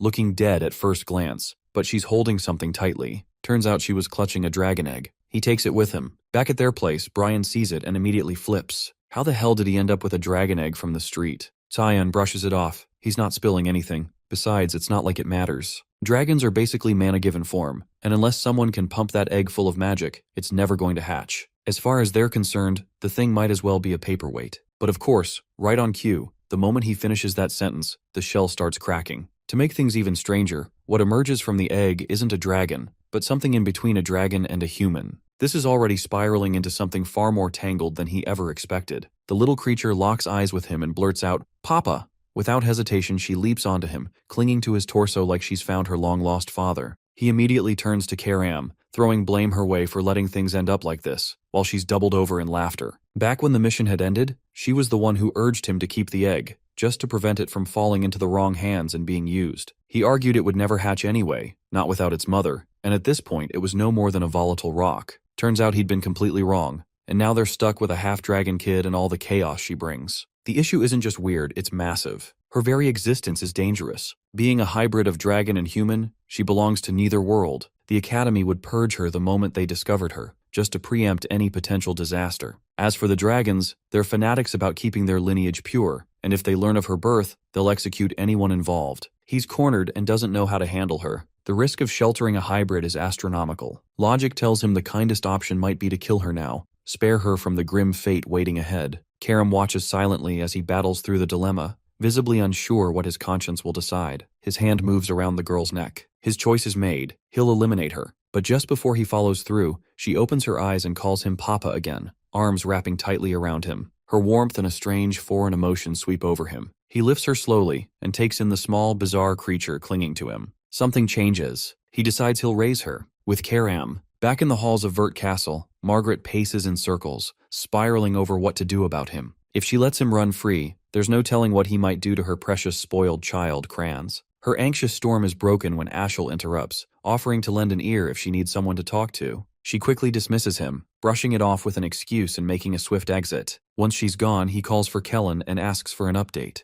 The report says 6 of their knights have turned up dead in the Velius forest. The only survivor appears to be in Lewin, most likely staying close to Cyan. The person who orchestrated the assassination? His mother? The most recent update says he has been taken into a royal hall, but after that, all communication was cut. None of this surprises Ashel, and he's clearly let down that after all this time, they still haven't uncovered anything new. Kellen asks for permission to head to the academy personally. He promises to dig up something concrete. Ashel gives the go-ahead. Find out what Cyan is keeping hidden. Back inside his royal quarters, he's midway through feeding the dragon kid when Sarika barges in. She spots the child and starts questioning him, but he cuts her off and asks why she's even here at this hour. The reason is urgent. Disturbingly so. Seth has filed for an official duel. She's livid that things have escalated to this point. His actions are now drawing far too much attention. He hadn't actually thought Seth would pull it off, but the request went through. And worse, the duel is set to happen in just 2 hours. 2 hours later, they're both in the arena. Seth looks amped for the fight, though he's a little annoyed by the rules. They only allow swordplay and magic. No freestyle chaos like he prefers. He proposes they ditch magic altogether and fight with nothing but pure skill. The challenge is accepted. Seth launches into the first strike without hesitation. His speed is no joke, and Cyan makes a mental note of it as he blocks the blow with ease, undeterred by the force behind it. He knows strength alone won't win this. What he needs is precision, clean movement, and speed to dodge and counter everything coming at him. Seth pours everything he has into the barrage, but he can't land a single hit. Even though his opponent is only using a rapier, every strike is parried with tight, controlled movements. In one last desperate move, Seth speeds behind him to try and land a sneak attack, but Cyan doesn't even raise his sword. He flips the match in an instant, grabbing Seth's leg without him noticing and slamming him into the ground. Right before he hits the ground, he jerks himself upright and lashes out with a kick to break Cyan's grip.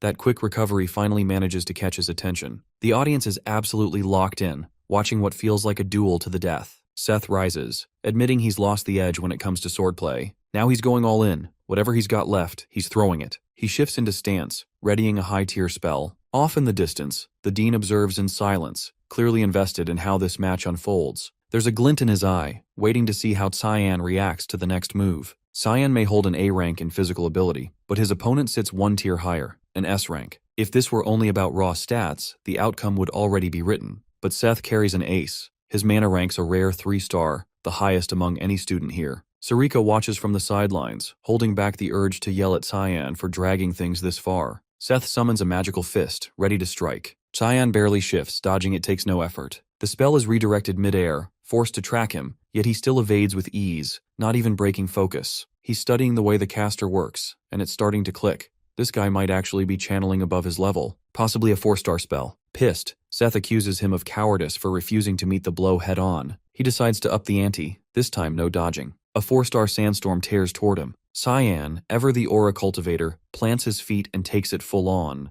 Elsewhere, Brian is busy keeping the dragon girl occupied. He's had plenty of practice raising his younger siblings, and that experience is suddenly paying off. But before he can process it, she shoots up in size, now able to stand on her own 2 feet. Back at the duel, the advanced spell hits dead center on Cyan. The barrier around the arena strains under the pressure, nearly coming apart. Spectators shout for the Dean to step in. It's clearly gone too far. He waves them off, insisting they wait. Cyan activates a technique, siphoning the attack into a single point, the Void Sphere. Within seconds, the entire storm is gone, absorbed completely. Gasps echo. No one expected that, not even the Dean. Sarika watches with rising anxiety, worried that move might have blown his cover wide open. A stunned silence falls over the crowd. Cyan turns and asks if Seth still wants to go another round. He concedes and drops, drained, defeated in both magic and steel. Though frustrated, he takes it as fuel to push himself further. He walks over, hand extended, offering mutual respect, saying he hopes they'll meet in combat again someday. Cyan declines the handshake without a word. When he returns to his spot, he's hit with a shock. The dragon girl's not just taller, she's aged up in appearance too. Everyone knows dragons age differently than humans, but watching it unfold in real time is something else. She now resembles a 6-year-old human, and at this pace, she might look his age by the end of the week. She greets him with a bright smile, but all he can think about is how the hell he's supposed to raise her without getting caught, telling him flat out he won't be able to keep her hidden forever. She's still able to shield his identity, but covering for the girl is beyond her. Then she tears into him for putting on such a spectacle during the fight. She also spots how much the girl has grown during the short time she was gone. Still, it's his mess to deal with. He chose this, and now it's his to manage. But dragging something like this around is bound to put everyone at risk. He takes full responsibility for raising her, already placing a magic barrier around the room to make sure neither Karam nor the girl can be detected by others. That setup is solid enough to ease Sarika's concerns. Before heading out, she hands him a crimson envelope and warns him not to pull this kind of stunt again. Inside is a formal reprimand for causing trouble during the duel, and a threat that he could be expelled over it. The girl looks up at him, asking innocently if they'll end up living on the streets now. He reassures her with calm certainty. Nothing bad's going to happen. He'll sort things out with the school. He already knows the dean sent it personally, not the admin office, which likely means it's more of a summons than a punishment. In his previous life, he had once gone to that same dean to request entry into the Knights of Light. He had finally decided to follow his father's wishes, surrendering to his brother's commands. The dean hadn't supported the choice. He knew it wasn't a good fit, but he hadn't been able to stop him either. Right before granting entry, the dean had given him a warning, one that proved to be true. Nothing worthwhile would come from chasing that path. Whether he faced consequences or a miserable ending, either way, he'd come out empty. That's the reality of living like someone else's puppet. No matter how things turned out, the resentment would always circle back to his brother. That's what the dean told him the last time they spoke. But now, the situation's changed, and whatever the dean thinks this time, he's about to find out. Brian brings up a suggestion. They need to stop calling the girl Kid and just give her a name already. Without hesitation, he casually names her Nana. Brian snorts at how basic it sounds, but she lights up at the name, running in circles and repeating Nana Vert, completely delighted. Back in his office, the dean is still mulling over what happened during the duel. He already had high hopes for Cyan, but what he saw today shattered those expectations, absorbing a 4-star spell with a 1-star technique and doing it without breaking a sweat. The kid's raw potential is too massive to ignore. He wants to know exactly how deep that power goes. Kundal Kuzel once trained Emperor Dayan himself, and also taught the father of the last empress. He's one of the rare few alive who hold a 9-star mana rank. But after his sister Dana died, he stepped back from the battlefield and focused solely on running the academy. Even so,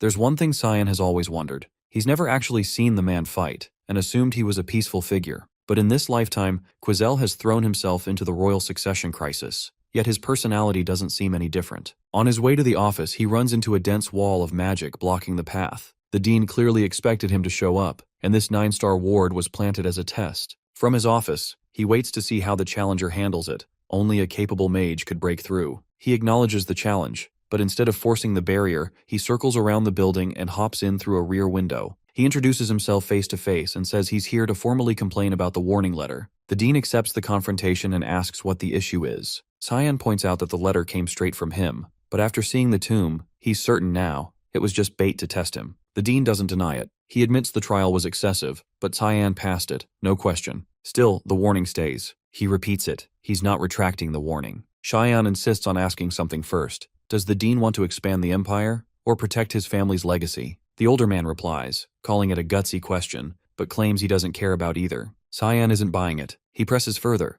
If Emperor Dayan dies and the 3rd or 4th prince makes a play for the throne over the 1st, wouldn't the dean pick a side? The dean's tone sharpens. He's clearly pissed, and calls him arrogant for pushing the question. He says Cyan was a pawn for Ashel, but from where he stands, the dean isn't any better. In his previous life, he had been just another puppet for Ezreal, and nothing about the man in front of him seems any less controlled. The dean slams his desk, voice rising. Does he really think a century of peace is that easy to break? He thought Cyan was a prodigy, but now sees nothing but a naive idiot. Then he throws another question at him. Does he honestly believe the mother of the 1st prince and 2nd princess just died of illness? Does he think the 3rd and 4th princesses are fair competition for the 1st prince? The Napulis family, the one Empress Cassandra comes from, is notorious for hoarding power. That clan would do whatever it takes to stay at the top. In Cyan's view, peace in the empire is already collapsing, and once it does, the academy goes down with it. And the dean? He's scared. It's hard to believe a kid barely 11 is analyzing politics like this. He seems to understand the whole mess like someone twice his age. The dean asks what he wants from sharing all this. He says it plain, he wants to negotiate. He's willing to help preserve the academy's future and the safety of the dean's family,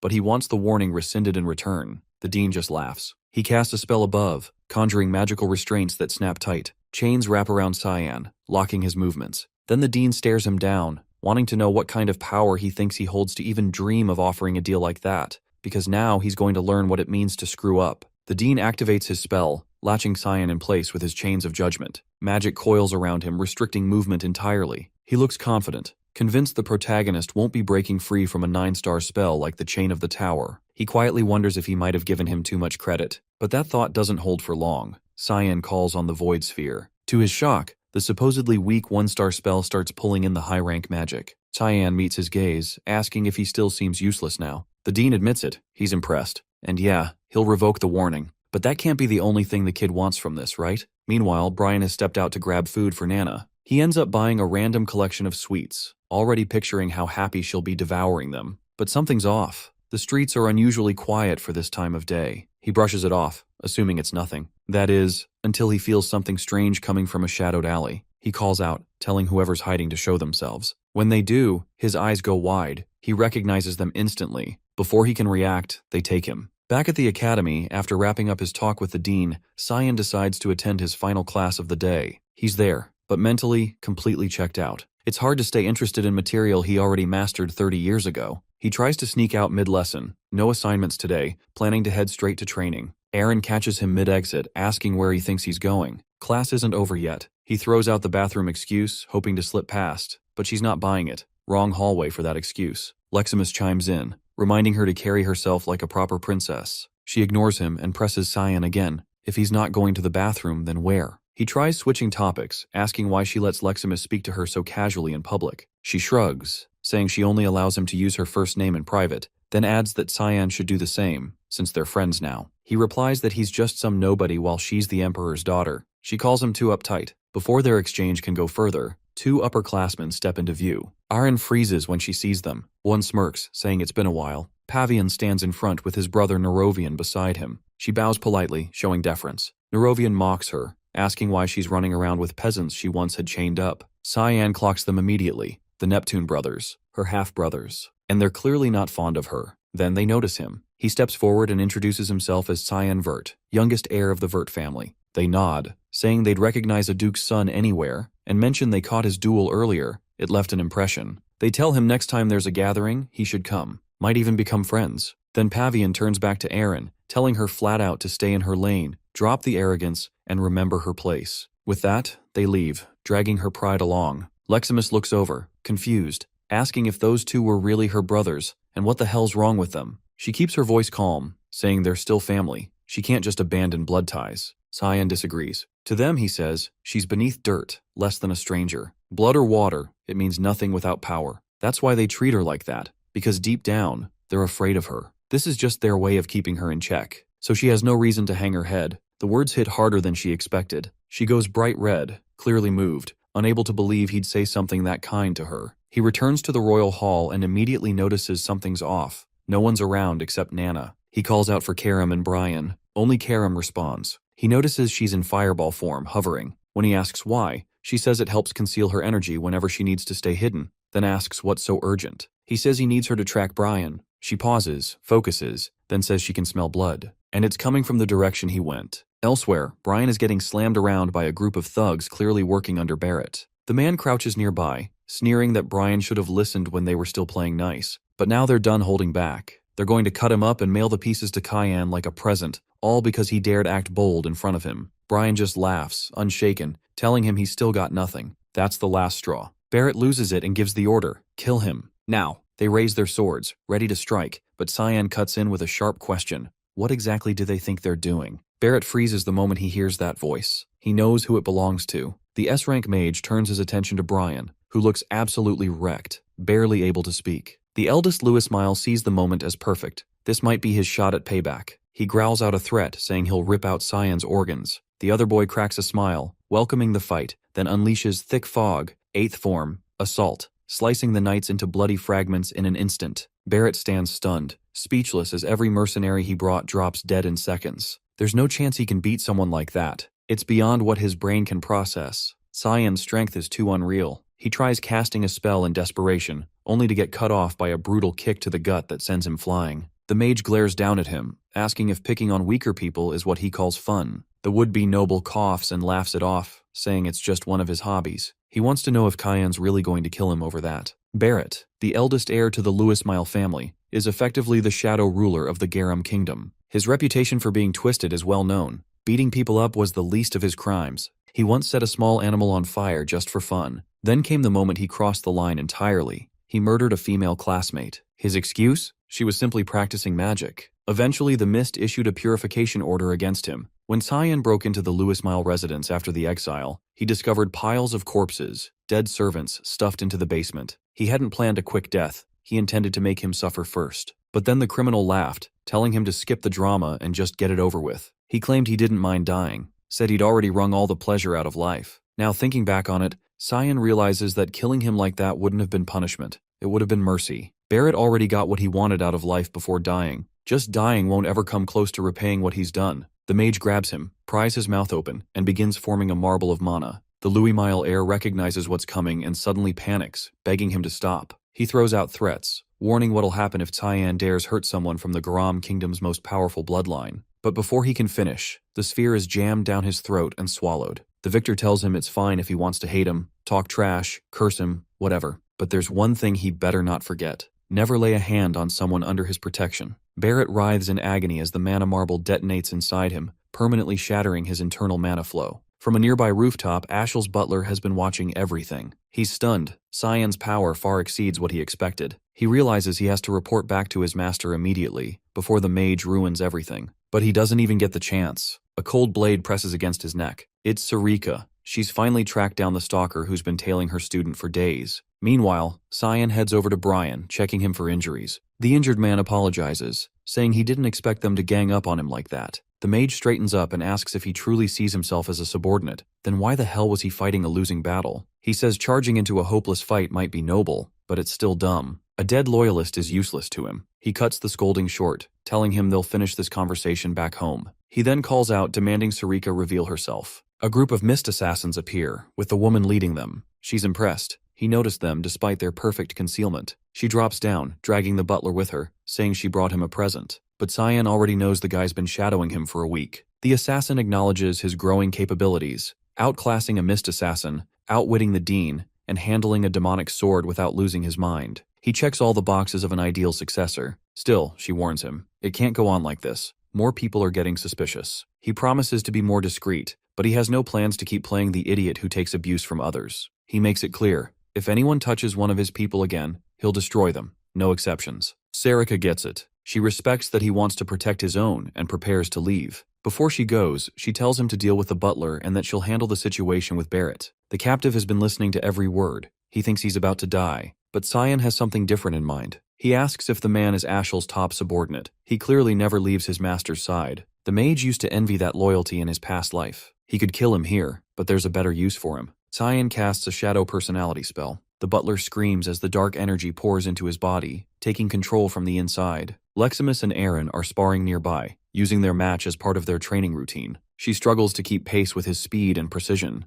Eventually, he slips behind her, gently placing the blade near her head and declaring the match in her favor, still addressing her formally as Your Highness. She yields, accepting the loss, but insists he should drop the title and just use her actual name instead. Elsewhere, they hear Brian groaning through clenched teeth as he trains with Cyan, who's been running him into the ground. He's taking hit after hit but holding up thanks to his high stamina and brute strength. Cyan's already considering he might be a decent asset down the line. He checks if Brian wants to pause for a break. The other boy brushes off the pain, pretending he's still fine and ready to continue. Not that it would have mattered. Cyan would have kept going regardless. He knows there's no telling when someone like Barrett might strike again. Brian needs to be prepared to hold his own. Brian brings up Kellen, asking if he's really alright after the spell was used on him. Cyan tells him not to stress about it. Kellen's with them now. He explains the spell. It hijacks a person's personality and puts them under external control. He's only used it once before, back in his previous life. Cyan questions Kellen directly, asking who he is now. The knight answers without hesitation. He's Kellen Diego, a guardian from Velias, assigned to monitor Cyan. He pushes further, asking who his master is at the moment. Kellen says it used to be Ashel, but that's changed. He wants to serve Cyan now, and asks to stay under his command. Cyan gives a sly smile and tells him to deliver his next message exactly as dictated, word for word. Kellen nods, fully on board. Back on the field, Aaron asks if Cyan's here to train. He gives a nod and returns the question. She says she trains here every weekend with Leximus. Lately, she figures it's a smart move, especially after last week's chaos. Barrett had been found collapsed outside the infirmary, completely unhinged and covered in bruises. No one's been able to get a word out of him about what went down or who was responsible. Thing is, it's not that he's unwilling to talk. Sarika straight up erased his memory, and just to twist the knife, he's now permanently blocked from using any form of magic. Still, what throws Cyan off is Leximus's reaction to hearing all this. He expected her to be satisfied, but something in her expression says otherwise. His thoughts are interrupted when Nana drops from the sky, screaming his name. Apparently, Karam left her unsupervised again. The little half-dragon crash lands straight into Aaron's arms, still shouting Papa, while staring at Cyan. Aaron stares at the kid, baffled, and asks what the hell is going on. He gives her the whole backstory, start to finish. Once she understands, she's clearly relieved. Nana isn't actually his daughter, and there's no secret affair with some mystery woman. He braces for blackmail or some school scandal fallout. Instead, she quietly reassures him she won't say a word to anyone. Not the faculty, not the students. He's thrown off. Why help him when there's nothing in it for her? She simply pities Nana. She belongs nowhere. Neither humans nor dragons will ever accept her. If he's willing to care for her, Aaron's fine with it. But there's one condition. She wants to visit whenever she feels like it. She tries to cover the request with her usual detached tone, hiding whatever she's really feeling. He agrees anyway. He doesn't exactly have room to argue. He jokingly calls it their little secret. As he leaves, she blushes faintly, feeling a weird mix of giddy and flustered, like she's finally stepped closer to him. Meanwhile, in the other room, Karam is roasting him for letting Nana show up in front of classmates. She smirks, teasing that maybe they should get a look at her too. He snaps back, blaming her for passing out when she was supposed to keep Nana in check. The mage shrugs it off without guilt and flips the blame right back at him. Brian steps in with a more practical idea. Maybe some walks around the grounds would help Nana unwind instead of keeping her locked inside all day. Cyan agrees. It's probably for the best. Above the academy, two dragons glide across the sky. One of them halts midair, catching a stench that turns his stomach. He turns to the other, Catalina, and asks where they are. She tells him they're flying over Lewin's domain. He scowls, saying he needs to drop by the academy. There's a foul presence down there, and he's not about to let it fester. Brian and Cyan head out together late at night, bringing Nana along for a walk in hopes of shifting the atmosphere a little. During the outing, she figures out how to use her wings and speak clearly, now zipping around wildly through the air without any control. She seems completely drawn to wide open spaces, darting from one spot to another without slowing down. He watches her with a quiet grin, clearly enjoying the sight of her having so much fun. He's brought her to a secluded area far away from the academy grounds so she can move freely without drawing attention. Karam notices the unusually big smile stretched across his face and throws in a sarcastic comment, telling him he might as well go get Aaron as her mom since he already looks the part of a dad. Their moment of peace doesn't last very long though. An intense, powerful presence suddenly cuts through the air toward them. Brian quickly reacts, bolting forward to intercept Nana and yanks her away from a fast-approaching attack, barely managing to save her. All three duck behind Cyan as two hostile figures make their appearance known. Two dragons, clearly of high rank, step into view, Lucian and Catalina. Lucian's eyes land on Nana, filled with pure revulsion, as both stare at her like she's an abomination. They demand to know if Cyan is her father, having recognized the demonic blade he's carrying. Karam doesn't appreciate the implication and immediately snaps back, only for them to fire off more insults, looking down on the group as if they're dirt. The tension spikes, and they're seconds away from fighting until Lucian signals Catalina to hold back. He says he's not interested in wasting energy on creatures beneath him, and there's no need to fight if they just hand the child over. Cyan doesn't flinch and fires back by calling him a lizard-faced piece of trash, which instantly pisses the dragon off. He blasts a beam of raw mana toward the swordsman, but it's sidestepped in an instant before he activates his demonic transformation.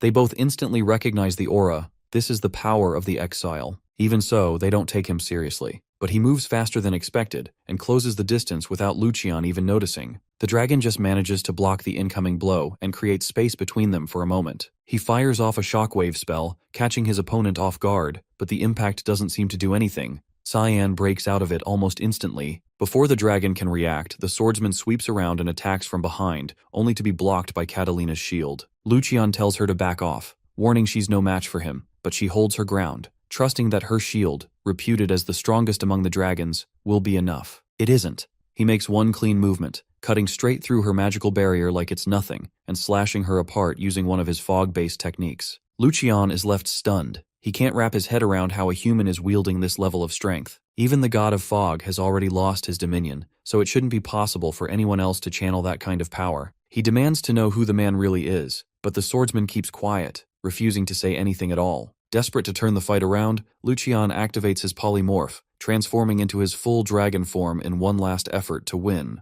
The opponent stays composed, not shaken in the slightest, and charges directly toward him. He knows this is when the dragon is most exposed. Lucian doesn't see it as a problem. He doubts a human would know anything about a dragon's weaknesses. But the swordsman leaps and lands a hit right at the center of his forehead, the core vulnerability. The dragon tries to escape into the air, but fog chains latch onto him and drag him down, sealing his fate. Once the dust settles, Brian runs over to check on things, only to stop in shock as he sees his friend standing there over the defeated dragons, already eating them. Kellen steps into Ashel's quarters and informs him that an unknown force seems to be backing his brother. He also suspects the scouts they sent have likely been eliminated by the same group. Ashel narrows his eyes and asks if that's all he's discovered. Kellen apologizes, admitting he doesn't have anything else to report. But something feels different. Ashel senses a shift in his demeanor. The desperation he showed before leaving for the academy isn't there anymore. He seems like a completely altered man, and that immediately sets off alarm bells. To be sure, Ashel decides to test him with a question. Kellen catches on right away that he's being evaluated, so he bows deeply and begins reciting holy blessings to Lumendel in a show of unwavering devotion. Ashel chuckles and tells him not to be so dramatic.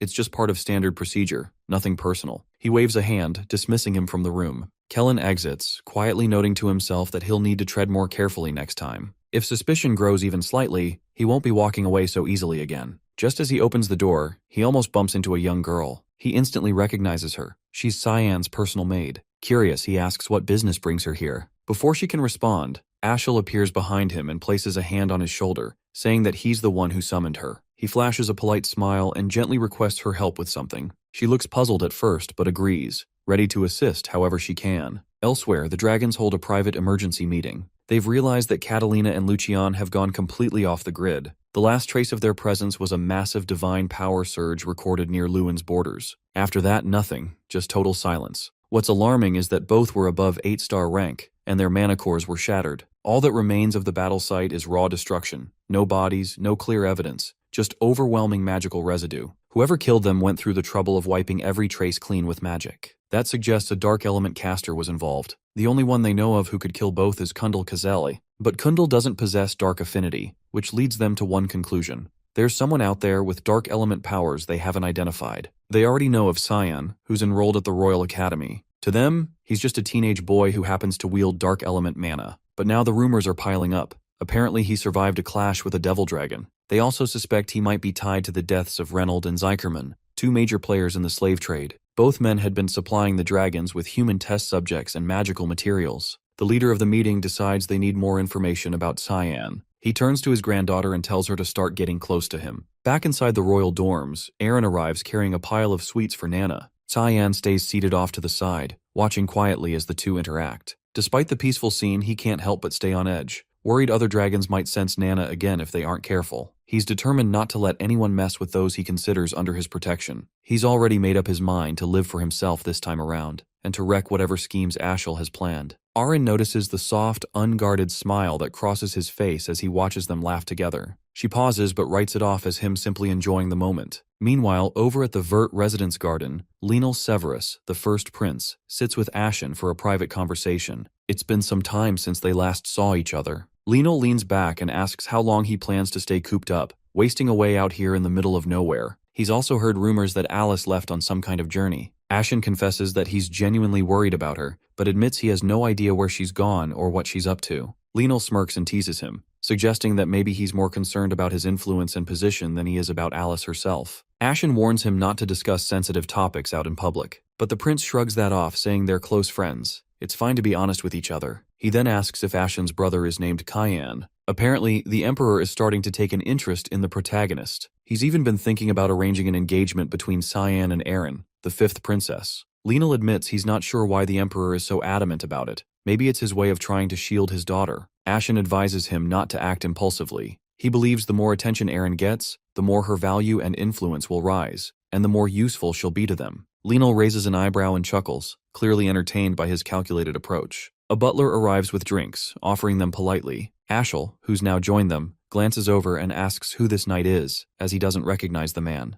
Lenal replies that he's a rare find, a real gem he discovered while scouting through the slums. Ashel nods, commenting that he certainly looks like an impressive specimen. The butler introduces himself formally as Burris Lahallam, the same figure who appeared back in the story's opening chapter. 2 years go by, and Alice makes her return to the academy. She keeps a low profile, trying to ease herself back into the routine without drawing much attention. But despite her efforts, people notice her everywhere she goes. Eventually, she steps into the dean's office. He greets her warmly, welcoming her back and asking if she enjoyed her time away. She explains that she visited Phryne. His expression shifts. He's visibly surprised. That's not a place where humans are usually welcomed. He recalls telling her it might take more than a year to adjust, but that the journey would help her reflect on where she belongs. Now it seems she's made up her mind. Alice tells him that she's decided to join the Knights of Light. He asks whether this means she intends to carry on her family's legacy. She responds that someone has to take responsibility and continue the path. She also mentions being worried, specifically about him. The dean lets out a mischievous laugh, knowing exactly who she's referring to. He reassures her that Cyan can handle himself just fine. And right then, Cyan shows up behind her. She turns and stares, caught completely off guard by the sudden reunion after all these years. She notices he's gotten taller, broader too. He now stands nearly level with her, maybe even poised to surpass her any day now. He teases her, saying maybe she's just shrinking instead. The date is July 2nd, year 988. He remembers this exact day from his previous life too. That was the final time he saw his sister alive. She asks if he's planning to return home for summer break. He tells her no one back home would even bother welcoming him, except for her. She's caught off guard by that. She asks if that's why he's avoided coming home for 2 years. The truth is, his reasons for staying away run much deeper. Ashel is one of those reasons, and the Duke's wife has been hunting him down, grasping at every opportunity to end his life. And their father? He does absolutely nothing about it. Going back would be no different than signing his own death warrant. He's made up his mind to stay away until graduation. She then asks if he's gotten close to Crayons. He replies that there's no chance of that, at least not right now. She reacts with visible surprise. He explains it's because the guy has been nothing but hostile, even tried to kill him once. She freezes in disbelief, shocked silent. Brian steps forward then, ready to confirm every word. She asks who the man is. He introduces himself plainly. Brian Kendrick, a guardian knight. Cyan walks her through everything, how things played out between him, Kranz, and their mother. Her expression twists with a mix of emotions,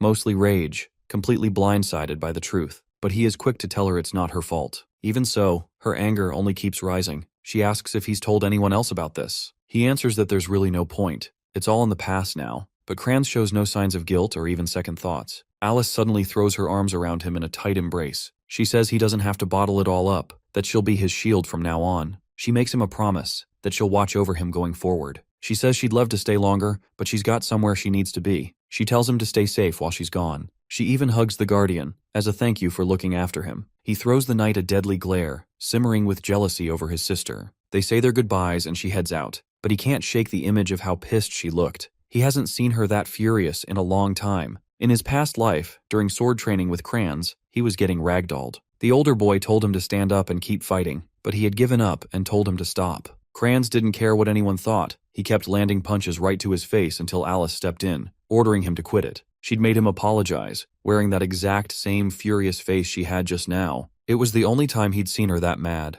Things at the Duke's estate are about to explode, and she needs to learn the truth about her family so he can protect her properly next time. Brian walks up, holding out one red envelope and one black. The red's from the academy, the black one from some janitor. He takes the black letter and flat out ignores the red. He figures the red one's from the palace. It's sealed with the imperial crest. He even asks what it might be. Cyan says the palace usually throws a banquet this time of year. But the black letter? That's something far worse. It's an assassination contract targeting the Drenian Nephilis. It had caused major chaos during the banquet back then. Considering the man is the younger brother of the reigning empress, it's no surprise Karam is stunned to hear he's attending, especially since he already has other matters lined up. But when Cyan thinks back, someone else pulled off that mission in his past life, which makes it pretty clear the Hallmaster is showing him favor. Karam opens the red letter and finds it's from Princess Erin. She jokes about how he's not a kid anymore, even if he still acts like one. Basically, it's a confession letter disguised with jokes. In response, he activates the demonic sword's curse to give her a light punishment. She just laughs it off. The letter also talks about prep for the upcoming palace trip. Suddenly, the doors slam open. Nana charges in, loudly announcing that she's starving. Everyone turns to look at her, all of them stunned by what they see. She now looks like she's their age. The speed at which she's grown is wild and hard to believe. Meanwhile, back at Vert's castle, Alice storms into the royal hall, every step loaded with fury. She demands to know her mother's whereabouts. One of the servants quietly answers, "She's in her room, sitting there." Alice enters without hesitation. Margaret, her mother, greets her kindly, but she doesn't wait. She walks right up to her and slaps her across the face, with everything she's got. The guards rush in after hearing the screaming, trying to figure out what just happened. Margaret demands to know if her daughter has lost her mind, but Alice fires back that it's her mother who's insane. She accuses her of trying to murder Cyan, causing the woman to freeze for a moment in stunned silence before muttering a question, asking if there's any proof. That was the wrong thing to say. By asking for evidence, she's basically admitted to the crime. Alice snaps at her, furious that she dared to lay a hand on him without even having the courage to deny it properly. She screams at the guards to throw her out. 5 guards lunge toward the princess, but she flips back, dodging the rush, then launches into a barrage of attacks using both water magic and spirit arts, taking them down in seconds. The older woman stands there, wide-eyed, watching her daughter dismantle the guards alone like it was nothing. Alice walks right up and says that Cyan's guardian has come clean. He's confessed everything, including naming her as the one behind the assassination attempt 2 years ago. Even if Cyan has chosen to stay quiet, she won't be able to hide anymore. The accused tries to shift the blame, insisting her daughter shouldn't take the word of a commoner over hers, but Alice doesn't care. She calls her by her full name, sharp and cold, then says she'll inform her father, and once he knows, she'll see what real consequences look like. Alice leaves the dormitory feeling victorious, believing she's finally bested her mother. But the woman only grins behind her, amused by how clueless her daughter still is. Even after all these years, Alice hasn't figured out the truth. The Duke has never cared about Cyan. His only priority has always been Ashel. She barges into her father's office and spills everything she's just found out. But the Duke doesn't look angry. He stays perfectly calm and tells her he already knows about the assassination attempt his wife made. Alice stares in disbelief and says his child almost died. Shouldn't he feel something? He replies bluntly that he doesn't see a problem, so long as Cyan ends up dead. She snaps that 6 knights were surrounding her brother, and he would have been slaughtered if Brian hadn't stepped in. The Duke laughs and corrects her.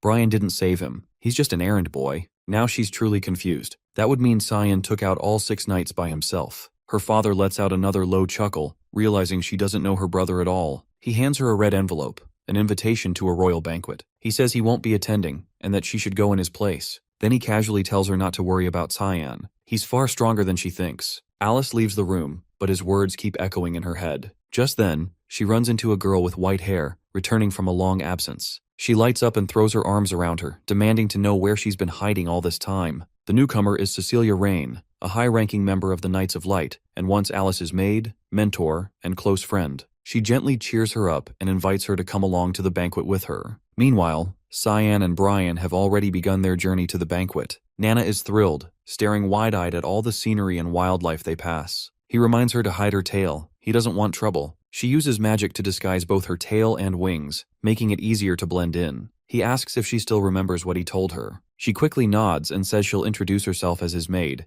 but he doesn't look too convinced she'll manage to stay normal in public. The cart rolls to a halt. They're being blocked by bandits. Cyan glances at Brian and tells him to deal with it. It's nothing major. Without hesitation, the swordsman slices their throats and finishes them off in one clean movement. He's clearly come a long way since their training sessions. With the road clear, he hops back onto the cart and they continue the trip. In the office of the hallmaster, Sarika flips through some papers handed to her by her assistant. The aide comments that this year's banquet has way more attendees than expected. Maybe they should delay the plan. Sarika refuses. The assassination of the Drenian Nephilis needs to happen now. The assistant hesitates and asks why she's so insistent. Sarika flatly states the truth. He's a predator who uses his magic to violate married women. Someone like him shouldn't live another day. And worse, he's also her fiancé. As she sorts through the papers, something catches her attention. A child she recognizes is on the guest list. She's a rare prodigy with perfect elemental affinity, 20% in every category, but her weak body keeps her from attending most classes. She's the granddaughter of the Garam Mage Association's head, Lunav Reaver. She's never made a public appearance before, so why show up now? The assistant says she heard the association leader personally ordered her to attend. That sets Sarika on edge. She's sure something's up. This banquet won't be simple. Back in the city, Cyan, Brian, and Nana are walking through the streets of a town they've just arrived in. Nana carelessly bumps into a stranger, but her innocent smile makes him forgive her instantly. Cyan makes a mental note. She needs to stop thinking the world is always nice. Suddenly, Brian notices something's off. Her eyes have shifted. She looks like a predator, dragon pupils back, radiating a strange hunger. She says she's starving, and they need to act fast before someone notices her aura. Cyan tells Brian to take her to the nearest restaurant. A few hours and countless dishes later, she's back to her sweet self. Good thing he brought enough money to handle her appetite. Just as he's relaxing, he senses an unfamiliar mana approaching from behind. A voice calls out, asking if he's really Cyan Vert. Cyan reels for a second. She knows his name. That alone puts him on edge. He keeps his tone guarded and asks her location. She doesn't answer. Instead, she casually takes a seat right beside him. He repeats the question slower this time. Eventually, she responds and introduces herself as Lunav, explaining that she attends the same school and is currently in her 2nd year. The name rings a bell. He swears he's heard it before. Still, something about her doesn't sit right. Why the hell is she being this friendly? He coldly replies that he doesn't waste time on underclassmen. She shrugs and says that's fine. Compared to him, she's practically invisible anyway. Brian and Nana both pick up on the interaction. The maid leans in and asks if that girl is one of his friends. The knight, squinting, admits he has no idea who she is, but she sure doesn't seem like one. The girl comments on how close the knight and maid appear to him. With a playful edge, she notes that he feels warmer than the rumors make him out to be. He tries to brush it off, but the way she just complimented him out of nowhere only spikes his suspicions. She asks if he came to the capital because of the banquets. He nods, then immediately questions how she knew that. She answers flatly. There's no other reason he'd bother showing up in this city unless it's for those events. With a flirty little grin, she tells him they'll be seeing each other again at the venue, since she's been invited too. He figures that if she's attending, she must belong to nobility. All of a sudden, she rises and says she's heading out. Time to wrap up the introductions. She tosses him a wish, don't forget her. Then she drops her full name, Donald Rayner. And just like that, it clicks. He remembers her from before, granddaughter of the Gun Major Association president in Rain River. That man must have sent her here. In his former life, she died while studying at the academy. He can't tell if her death was from illness or the grotesque experiments the association had been running. This is uncharted territory.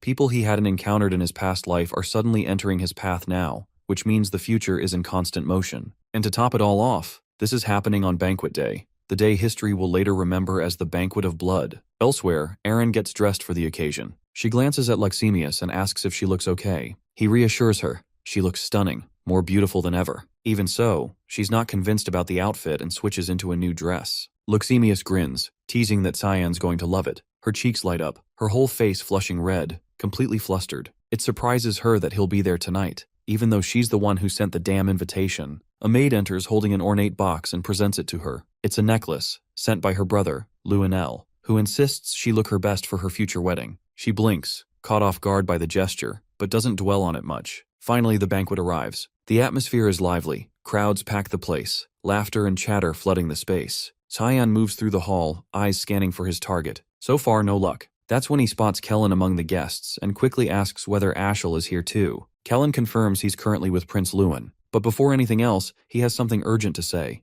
urging Cyan to get out of there immediately. He pauses and checks what's going on. Kellen doesn't doubt the intel, but says that if Cyan stays, he and plenty of others could be at serious risk. Ashel had personally warned him to leave the palace before the event began, mentioning he was preparing something unexpected. That final piece falls into place. Cyan finally sees the full picture. The one pulling the strings behind the banquet of blood is Ashel himself. Kellen admits he couldn't stand the idea of him getting hurt, so he begged him to leave. But Cyan tells him not to worry, he'll be fine. Kellen, on the other hand, better watch his own damn back. He heads off, mulling over what kind of stunt Ashel is cooking up now. Every passing day proves his brother is even more unhinged than he thought. Kerm shows up, casually mocking him, asking if he's suddenly grown a conscience about innocent lives. He shoots her a look and says, nah, it's just that the plan's kinda cute in a twisted way. Still, if things spiral, it's gonna get real ugly. He needs to intervene before it's too late. Using Ashel's astral lens, Cyan taps into Sarika's psyche and nudges her thoughts. He starts with a compliment about her dress. She immediately catches on that he's manipulating her mentally and cuts to the chase. What's he after? He tells her to delay the purification mission. She wants to know why. He says he got a tip-off. The banquet's about to go full massacre. He promises to explain more later, but right now, they need to confirm if any monsters have infiltrated the venue. She questions whether the intel is legit. He assures her he even knows who's pulling the strings. The dread's been creeping up for a while now. That scream in his head hasn't shut up.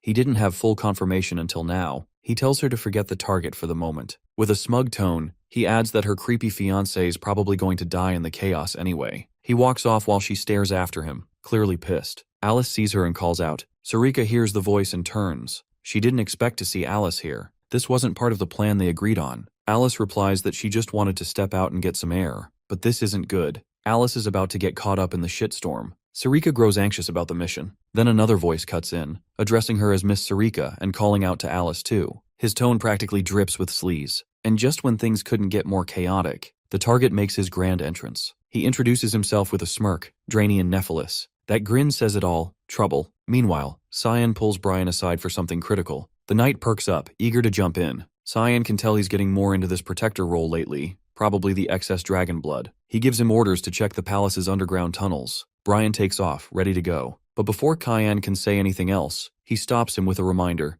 This isn't a game. The mission matters. Before he finishes, Brian picks up on movement behind him. Cyan immediately senses the presence, but before he can react, the knight leaps into action, assuming danger. He crashes into the figure. Turns out it's Emily. He stammers an apology as she hits the floor, unconscious. While that mess plays out upstairs, someone is already deep inside the palace's lower levels. He performs a ritual, issuing commands. Dozens of armed fighters begin to stir. The room is filled with shadows ready to strike. Inside the banquet hall, Princess Erin stands still, visibly irritated. Cyan and his group are nowhere to be seen. She had gone out of her way to invite them personally. This wasn't the response she expected. Out of nowhere, Lunav approaches, offering a polite greeting and saying it's an honor to meet the princess. Arin turns to her confused and asks for her name. She responds with a proper introduction. A moment later, Erin places her, same academic year, back at the academy. She remarks she could never forget someone that brilliant. With a dignified tone, she welcomes the girl to the event on behalf of the Empire. Lunav seems genuinely moved by the kindness and remarks aloud that Cyan should see how thoughtful the princess is. That catches Erin off guard. She hadn't expected her to know him. Lunav casually mentions they spoke just yesterday.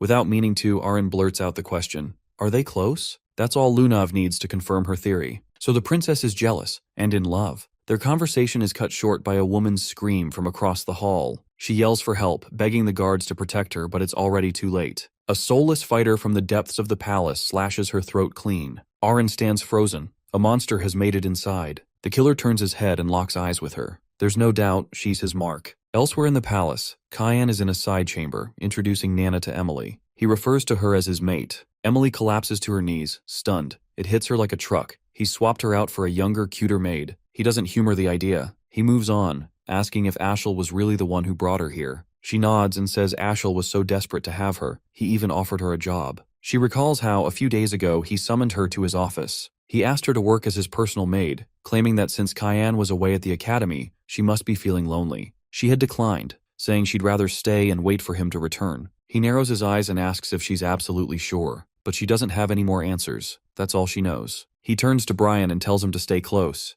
Emily and Nana aren't safe on their own. Brian checks if he's heading out. Cyan confirms it. Emily wasn't supposed to be part of this timeline. Now, with spies crawling around and Ashel clearly pulling strings, he sees the whole play. His expression turns sharp. Ashel's crossed a line. Without another word, he storms off, set on reaching Aaron and whoever else is in danger. After he leaves, Emily breaks down crying. She clutches a bow tie tightly, the same one Ashel had asked her to give to Cyan. As she weeps, Nana senses something off. The gemstone on the bow tie radiates a faint, unsettling magic. She stiffens. Something about it feels wrong. Meanwhile, in a private chamber, Ashel and Prince Luenel talk in hushed tones. They both know the mission is officially underway. After everything, the moment has come. Luenel's gift is about to be delivered. Ashel gives Boris a nod of approval, calling him surprisingly effective. The prince grins and says, "This is only the beginning. Their unit will become even more valuable from here on. They're not just disrupting a party. They plan to tear down this peace-soaked empire and remind it exactly who it needs." Back in the Grand Hall, panic ripples through the crowd as the monster's attack causes chaos. Aaron keeps calm, helping direct people toward safety. Lunav urges her to leave while she still can, but she shakes her head. She won't leave until she's made sure everyone else is safe. She insists on staying to help. The creature overwhelms the frontline guards with ease. Then it splits. Identical copies spawn into the room. One clone grabs a guard and rips him apart before he can even scream. While everyone focuses on the copies, a demonic beast breaks through from behind. It tears through half the defense force in seconds. Despair sets in, but a new figure steps in, Sarika. She cuts down one of the beasts with expert precision, immediately commanding the remaining guards to focus on evacuating civilians. Then Alice appears, seamlessly entering the fight. Together, the two begin clearing out the enemies. The head guard tries to pull everyone into a coordinated retreat. Meanwhile, they hold their ground, preparing for the next strike. But to their shock, the creature doesn't even glance at them. Its focus is locked solely on Aaron. Just before its tentacle can reach her, a guard throws himself forward and slices it off. He dies instantly. A cluster of tentacles tears through the guard's body, killing him instantly. Aaron rushes to catch him, trying to keep him upright, but he's already gone. Tears run down her cheeks as guilt sinks in. She blames herself. Meanwhile, Lunav pushes back the advancing monsters, launching bursts of aqua blast mixed with gusts of wind. She turns over her shoulder and shouts for Aaron to get to safety. They'll handle things from here, and she's not letting that captain's death mean nothing. While they beg her to go, the princess stares one last time at the fallen guard. She whispers a promise that his sacrifice will count. The creature's roots are soaked in lethal toxins. Just brushing against them would mean instant death. This shield will block the poison. She commands the survivors to stay alive and fight back. The guards, fired up, charge in. Swords flash as they slash at the enemy, pushing through injuries and exhaustion. Even with her spell, the tide starts turning against them. That's when Alice steps in, releasing a freeze spell to halt the advance. One of the royal guardians pleads with Aaron again. She needs to evacuate, but Sarika finally reveals what she's really capable of. Drawing a dagger, she slices through monster after monster with precision. Although she teaches alchemy at the academy, wielding a blade like this risks exposing her true identity, but that's irrelevant now. She shifts to her fog sword technique and slays the towering demonic tree beast. An assassin lunges out of nowhere, catching a guard off guard. The alchemist spins and splits his face in two. She yells to the remaining soldiers. There are still more out there, and they can't lower their guard. Her plan is for Elise to get the princess out while they hold the line. But something itches at her. This still feels wrong. Alice and Aaron sprint down a hallway, escaping the chaos. The princess's thoughts swirl. If this girl really is one of the Verts, that would make her Cyan's sister. The thought snaps her back to him. Is he okay? Is he safe? Their train of thought shatters as a skeletal creature drops into their path. The thing doesn't seem lost. It knew exactly where to find them. Alice eyes the monster. Her gut tells her she can't handle it alone. It's a nightcrawler, a high-tier one. They team up, binding it in place with chains and coordination. Hope sparks as reinforcements leap in. Maybe they still have a shot. The nightcrawler swings with a brutal left hook. Lunav leaps in, throwing up a barrier that absorbs the hit. Alice seizes the moment, already on its back. With a smirk, she launches her attack, declaring her name and promising he'll regret ever showing up. The strike lands hard enough to finish him on the spot. Back in the banquet hall, Sarika brings down the last creature with a strike of fog-forged magic. Something nags at her. She walks over to one of the assassins and pulls off its mask. A chill runs through her. They're not living beings. They're corpses, puppets reanimated through dark magic. It's a twisted resurrection technique requiring ridiculous amounts of mana and setup. With this many, it couldn't have been a solo caster. Someone big is behind this. But the why is still a mystery. Elsewhere in the palace, a squad of marionette soldiers descends on the Emperor. He wipes them out easily, but his body gives out. Collapsing, drained, and gasping, he looks up to find Ashel and Luenel already in the room. The Emperor thanks them for their support, unaware they're the ones orchestrating the chaos. Ashel hurries to his side, swearing loyalty. It's all part of the setup to win his trust. Meanwhile, Elise cuts down one more creature and runs into the next chamber, but it's no better in there. More puppet assassins flood in, relentless. They just keep coming. Emily informs Brian that Ashel has given Cyan a bow tie, but he had already left before she could hand it over. Brian finds it odd that Ashel would give him a gift and admits he has a bad feeling about it. She asks if something is wrong. He isn't certain but notes that Ashel has never sent Cyan any presents before. From what he's observed, Cyan harbors a deep-seated grudge against his older brother Astral, far beyond typical sibling rivalry. From across the room, Nana warns Brian that they need to get out immediately. He asks why, but she only replies that something dangerous is approaching. Before they can respond or ask further, a monster bursts through the wall behind them. Brian orders them to flee while he handles the threat,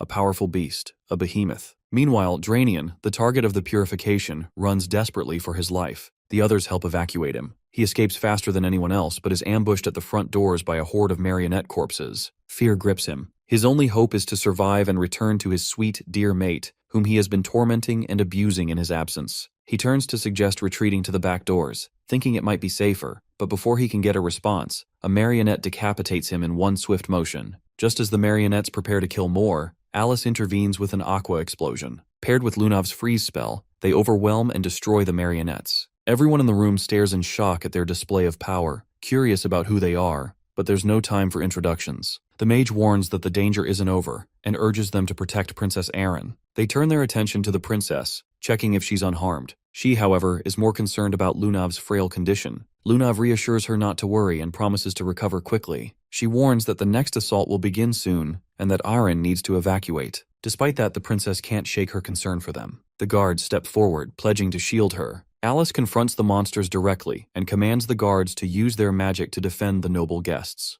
They must hold the line until the battle ends. The Royal Knight's priority is the princess's safety. Alice promises to do everything in her power to stop the monsters, though inwardly she doubts her chances. No matter how many they eliminate, more keep showing up, as if tracking them constantly. It seems they are being tracked through the gemstone given to Erin. Back to Brian. He faces off against the behemoth, doing his best to keep Emily safe and the monster at bay. For such a powerful creature to invade the palace, there must be a deeper plot. Until now, he had Cyan by his side to back him up, but alone, he must defend both himself and Emily. She places her full trust in him as a monster charges. He prepares to block the attack, warning her to stay behind him and not stray. He manages to deflect the strike flawlessly, surprising himself with how strong he has become. This boost of confidence makes him believe he might stand a chance to defeat the creature. He parries every blow, matching the monster's ferocity blow for blow. Emily asks if he's okay. He reassures her that not a scratch will come his way. Then, distracted for a moment, the monster lunges with its jaws. Brian won't be able to block this attack in time.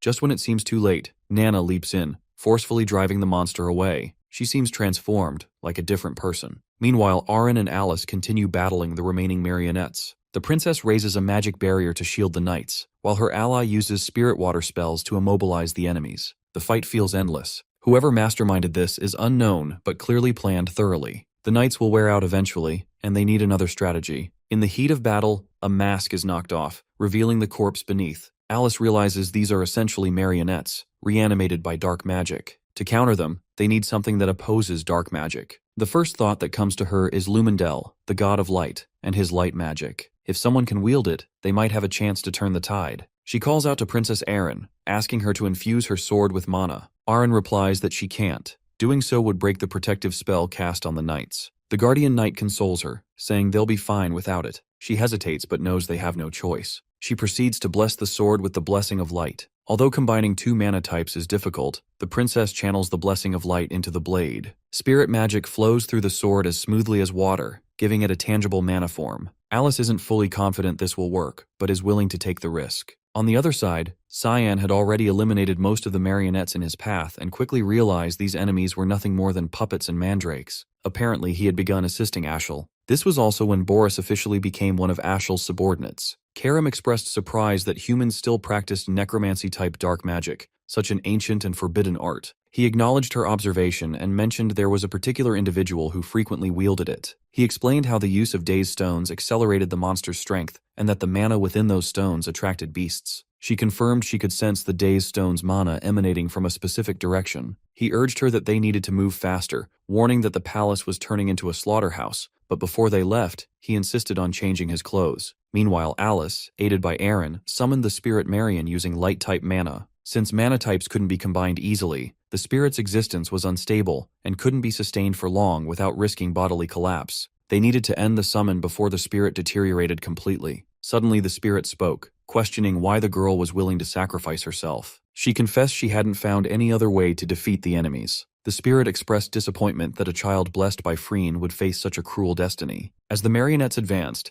the spirit's wishless force pushed them back with a single surge of mana. Still, the enemies kept rising repeatedly. Aaron pleaded with her to stop before she died from overexertion, but the mage understood that stopping now would only worsen their plight. She needed to end it immediately. She attempted to invoke the Spirit King's authority, Rongomians. Just as she prepared to summon him, someone grasped her hand and froze her in place. Unable to move an inch, she looked at her captor, initially thinking him another marionette. However, his aura differed, and he wielded black fog magic, manifesting the fog into a consuming force. Once it enveloped the spirit's entire body, the entity began to fade away, whispering its farewells. Weakened by the fog, Alice collapsed to her knees, drained of all strength. Moments before vanishing completely, Marianne whispered that Farina would always welcome her. Everyone present was baffled by what had just transpired. So Shlona explained that the man had blocked the spirit's mana, nullifying its manifestation, and added uncertainty over whether he was even human. The marionette pressed forward to attack again, but Cyan cut through them effortlessly. Although he attacked, if he took even a small step back, all the enemies gravitated toward the princess's group,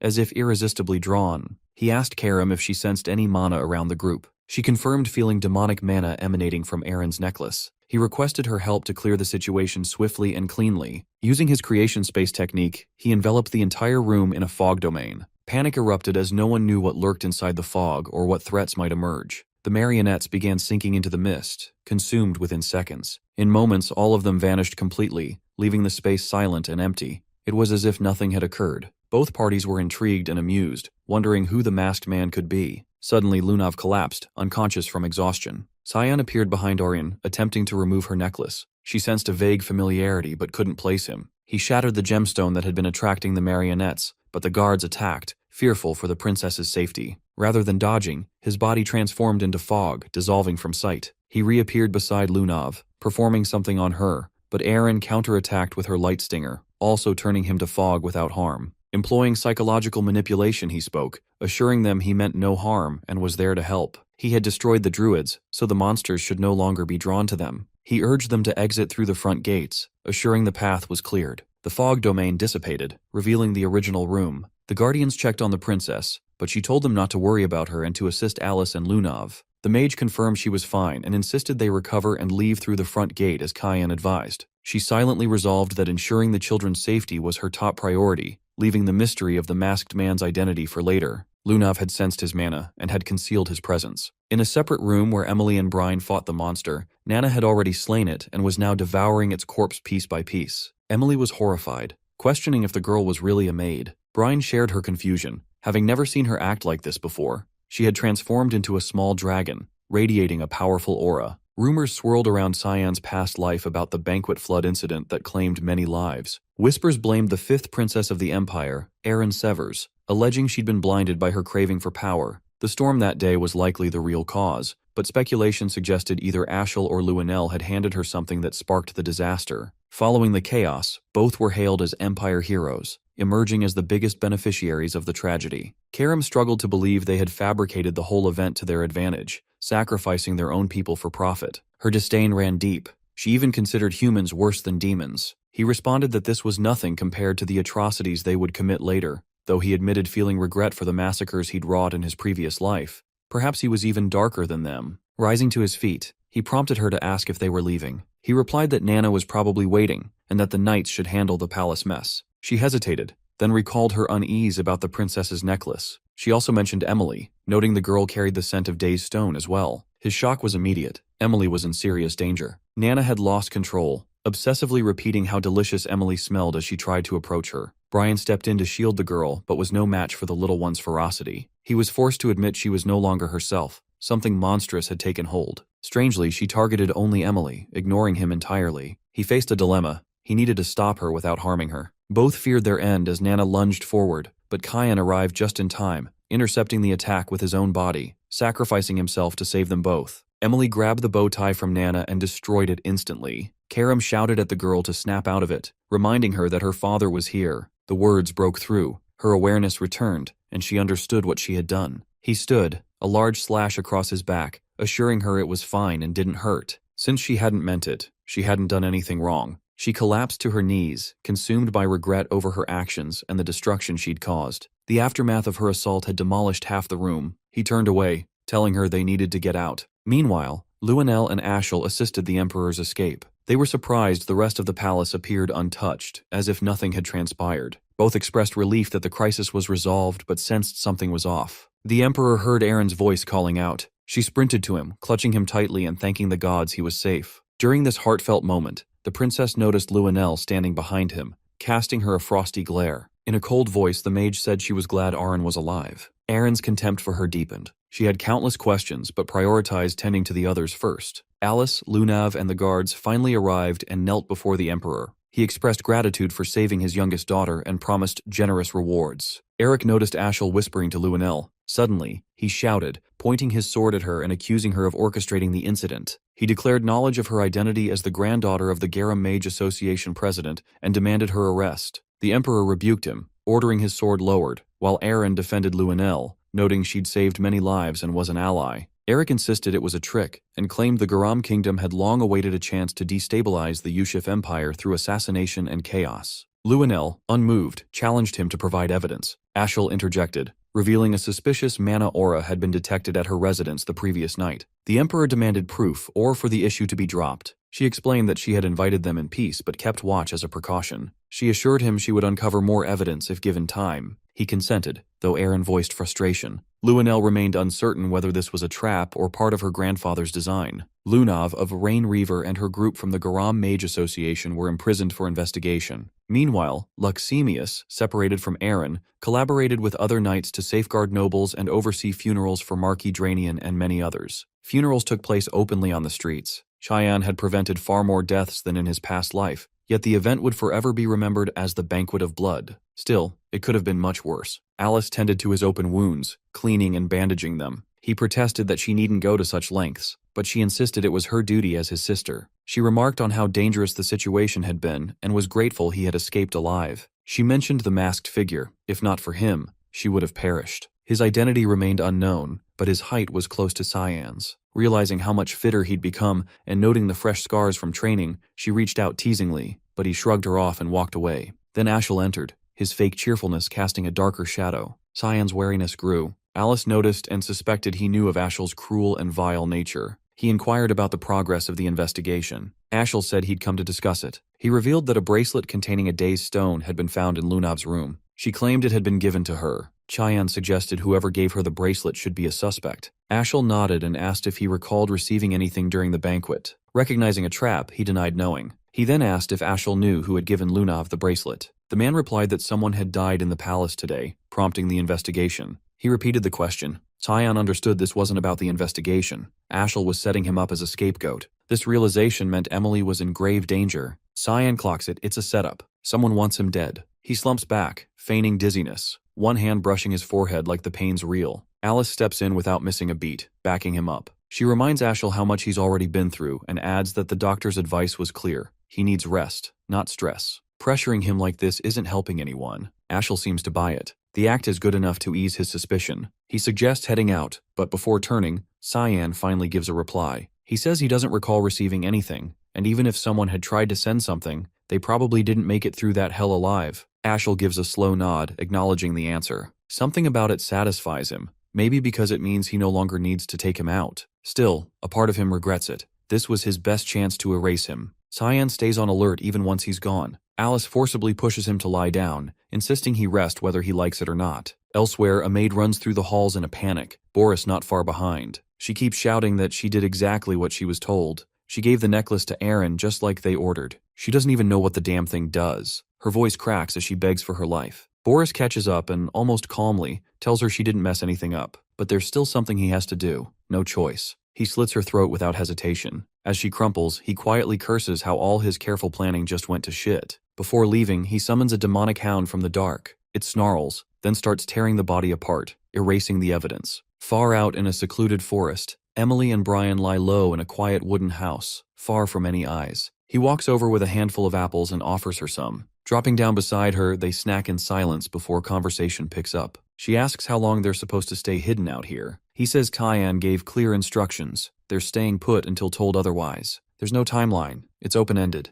Back in the palace, just before their escape, she had handed him a gift, the bow tie Ashel meant for Kyan. He stared at it, then torched it to ash without hesitation. He told her plainly the palace and the Vert estate weren't safe for her anymore. She had to disappear, at least for now. He turned toward Brian and made it clear he had business to handle, so protecting Emily was now his job. Then Cyan crouched in front of Nana, gave her a small pat on the head. With a rare smile, he reassured her he wouldn't be gone for long. Even Brian blinked, caught off guard by the warmth in that smile. Now back on the forest bench, Emily glances over, asking if Nana's all right. He answers she's had a rough stretch, but she's looking better lately. Emily still can't wrap her head around it. She always thought that girl was just a maid. Turns out she's something else entirely. A dragonic hybrid. Emily knows she has to step up, do more. Their eyes meet, and something unspoken passes between them. Together, they quietly make a pact. They'll give Kyan everything they've got. Inside the castle, Luanel storms into the throne room, shouting. He rages at Emperor Dion for letting the suspects off so easily. Dion fires back, telling him to lower his damn voice. His decision is final. The prince snaps, dripping contempt. How's he supposed to rule the whole continent with that kind of weakness? What the hell is it about the Garam Empire that scares him so much? A flash of blinding light cuts the air just past his head, shutting him up. The emperor speaks coldly. Conquest sounds noble, sure. But the Ushif Empire borders more than just Garam. There's also the Demon Realm, Sparnia, and Fruina. If Garam becomes an enemy, they'll lose the only buffer keeping demonkind in check. That floodgate opens, the whole continent drowns in monsters. Even if they could seize power, the death toll would be unthinkable. Anyone who wants that kind of blood-soaked rule doesn't deserve the title of emperor. They're just a monster. Luanel tries to pivot, redirecting the topic back to the suspects. Dion cuts him off again, this time mentioning the day's stone. The prince stiffens. He didn't expect his father to know about that. His agents shouldn't have gotten that far in the investigation yet. Dion catches his expression. It says everything. He's known his son long enough to know that once he wants something, he doesn't let go. He looks at him, disappointment heavy in his gaze, and mutters that Aaron would make a far better emperor than Luanel ever could. And with that, he walks away, adding he has no desire to see him again. Hearing Aaron's name praised like that makes Luanel boil. He lashes out in anger and storms toward her dorm without wasting a second. He slams open her door with heavy, furious steps. Inside, Leximus immediately steps between them, warning him that Princess Erin is resting. Luanel couldn't care less. He punches the guard straight in the face to shove him aside. Then he turns to his sister. She looks at him and asks, calm but wary, what reason he could possibly have for barging into her room. He gives a crooked, malicious smile. Says he just wants to have a little chat with his dear, sweet sister. Leximus steps forward, firmly reminding Luanel that if he keeps pulling this aggressive crap, the princess will have no choice but to act, even if he is royalty. He doesn't flinch. That same twisted grin spreads wider as he turns to her and casually threatens to wipe out her entire bloodline over a few reckless words. But before it escalates, Erin interrupts, voice steady. She tells him to cut the nonsense and asks why he's really here. Tilting her head slightly, expression unreadable, she asks if there's something specific he's expecting to hear from her. He falters, picking up on the shift. She's not the shaky, submissive girl he used to push around. The silence drags and she answers before he can recover. She hasn't received anything from him. That shakes him more than he'd like to admit. It's as if she already knows. A few hours earlier, she had met with the Emperor. He asked whether Luanel had given her anything recently. She told him no, nothing. Dione revealed that the necklace she'd been seen wearing once contained a Daze stone, a forbidden gem from the Blackblood tribe. These stones were used to manipulate outlawed magic. Most despise them now, but rumors claim they can command monsters. Recent intel suggested someone inside the palace had been buying them on the down low. The black market merchant Gilbert and the maid Merlita had been arranging the deals. Both were now dead or missing. Shock flickered across her face. Dione pressed again. Did Luanel gift her the necklace? He had ties to both Gilbert and Merlita. She paused, held her nerve, and said again, She never received anything from him. After thinking it through, she brought up Lunav, asking if the investigation had cleared her name yet. If they already knew who smuggled the stones into the palace, then Lunav shouldn't be considered a suspect anymore. Dione nodded, assuring her he'd leave the girl out of it. Still, Aaron couldn't shake the fear that if she exposed Luenell, he might lash out at anyone close to her. She couldn't let anyone else get hurt. Back in her dorm, she repeats her earlier claim. He remains quiet, still thrown off, but doesn't deny it. This was what he came for. Even so, her sharp tone bruises his ego. He threatens to go after Leximus instead. She holds her ground, completely unfazed. She informs him calmly that she has a guest right now, and he should leave. He raises an eyebrow, asking who it could be. From the far end of the room, Cyan steps into view. He's been standing there the whole time, silent, unreadable, not making a sound. He casually says he heard everything.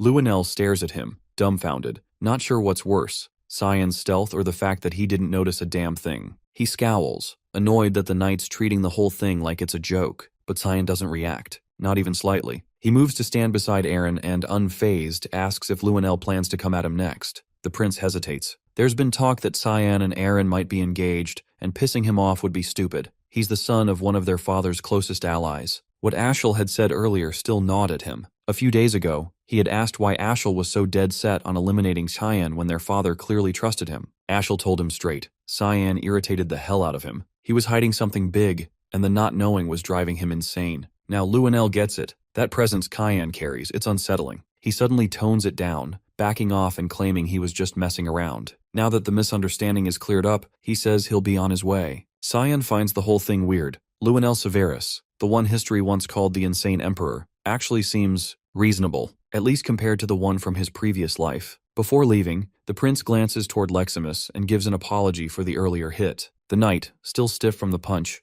apologizes back for what he said. Once Luenell's gone, Leximus mutters that he's a piece of crap. He thanks Cyan for showing up, but Cyan shrugs it off, saying Aaron handled everything just fine on her own. Without warning, he drops down beside her. She stiffens, cheeks flushing. She points out that he's sitting way too close. He just glances over, unbothered, and asks if he's not allowed to sit there now. The teasing tone flusters her more. She doesn't even try to hide it. Cyan had one goal, make Luenell believe he and Aaron were a thing. Now that the bluff worked, the prince wouldn't dare touch her. With that handled, he gets up, ready to leave. Leximus watches him go, visibly confused by how casually he's bowing out. He's done his part. He walks away without looking back, while Aaron quietly sinks deeper into her feelings for him. Luenell storms into Ashel's office, slamming a fist against the stone wall. He demands to know how his ally plans to fix the mess. The plan was supposed to be airtight, so why are all their targets still breathing? Even worse, he's lost his father's faith. Ashel was supposed to be the shining hope of the Yushif Empire, and now everything's falling apart. Boris enters, interrupting with a calm tone. He mentions that there's been some progress. He introduces himself and offers a polite greeting.